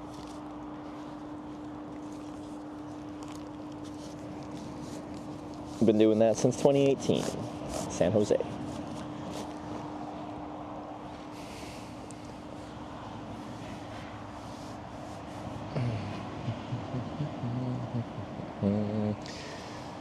Okay. Oh, I did that during ads. Some people didn't get to see my beautiful sign. Okay. Who is on? I'm ending so early. This is crazy. Sarah's in privacy mode. Wait, I can raid Sarah. Is Sarah? I always stream later than Sarah, and she's still live, so I'm gonna raid her. Even though she's probably ending, she's probably going to her hotel room right now because Sarah sleeps inside because she's weak. No, she's not. She just doesn't like sleeping outside as much as I do. But it's a good opportunity to be able to actually raid Sarah.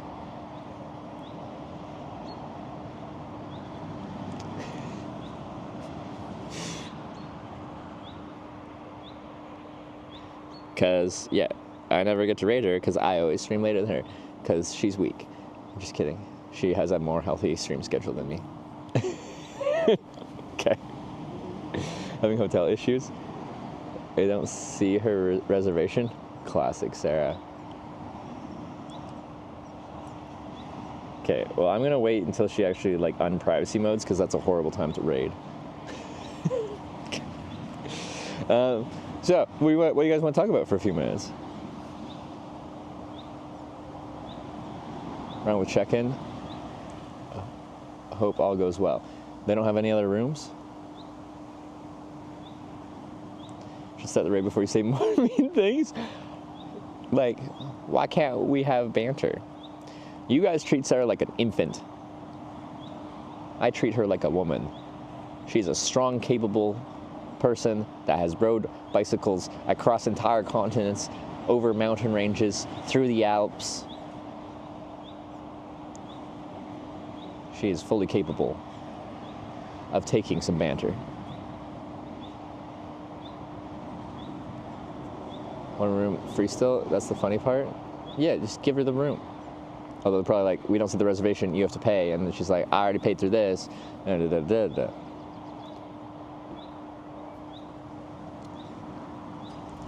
are too simpy? No, I agree.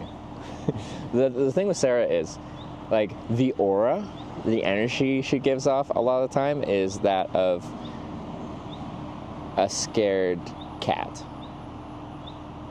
So then people see that and they're like, they want to like protect that. Be like, oh, they're there. So,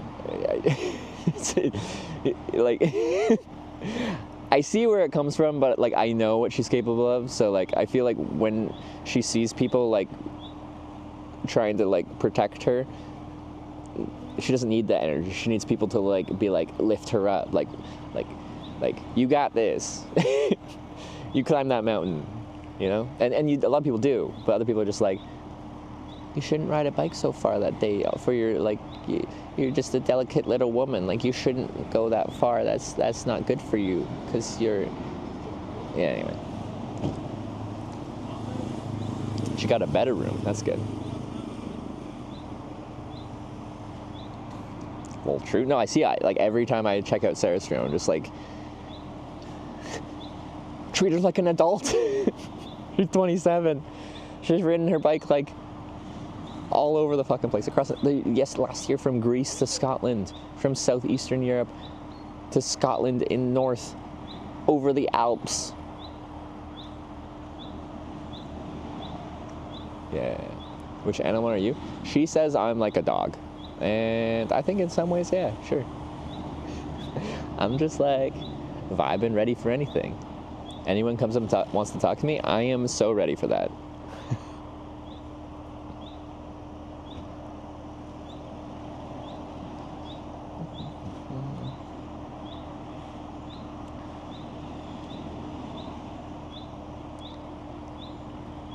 Golden Retriever.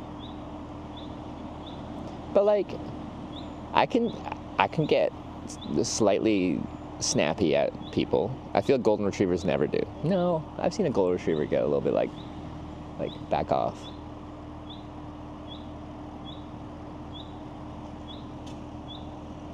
Is she live? No, she's still in privacy. After Alps comps grew immensely, she needs that back again. The issue there was, she went over the Alps, and I could feel the confidence I could feel it.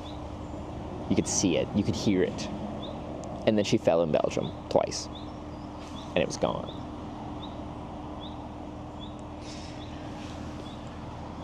And it very much is that easy. Like it just reinforces in your brain, like, what can happen if things go wrong. And, like, she's had some, like, decent falls on the bike. And your brain just always, like, in the back of the mind there, it's just like, what if that happens again? Kind of thing. Your version of Snappy is still golden retriever levels. Thank you.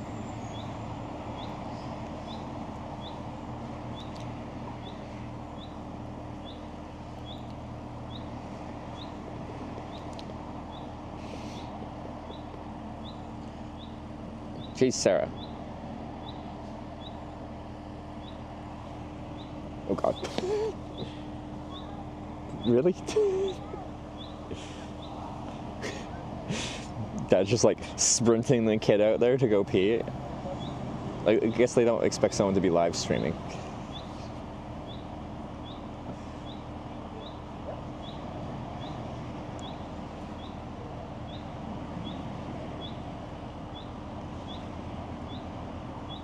Talk about being in the woods. Like, it's a good time. What can I say?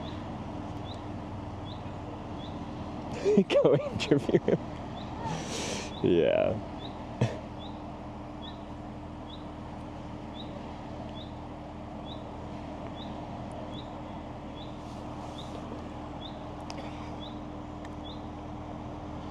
Okay, we are safe now. All right.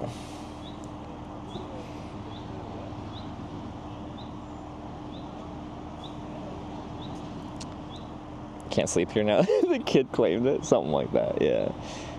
Okay. Trees must feel a bit like home. These trees?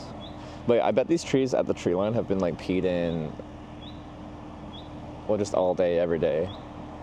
Hopefully when we go a little bit back, we're not like laying in perpetual pee. Another man walking in the bushes. Yeah, no, like these are the pee bushes. Because, okay, I don't know if this one does it. In Europe, you pay like €1 to use the bathroom. And if you're a guy, why would I pay €1 to pee when I can just pee literally anywhere? Especially when you got like nice woods here. It's perfect peeing zone. Why would I pay €1? They might actually use the bathroom if it was free. But I might pay $1, use a urinal. That's bull. 35 or 50 cents. The last one I went to, okay, that was in Germany though. Maybe it's different here. Was €1, and it was convenient. I could boot my my phone.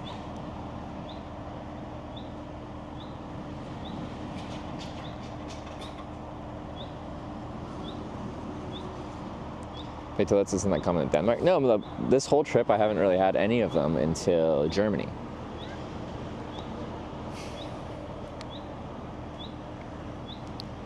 €1 in Netherlands, 25 50 cents. Okay, well, I don't know if I have to use the bathroom. I'll let you know what it is here. There was a network error. Please try again. No, where is Sarah?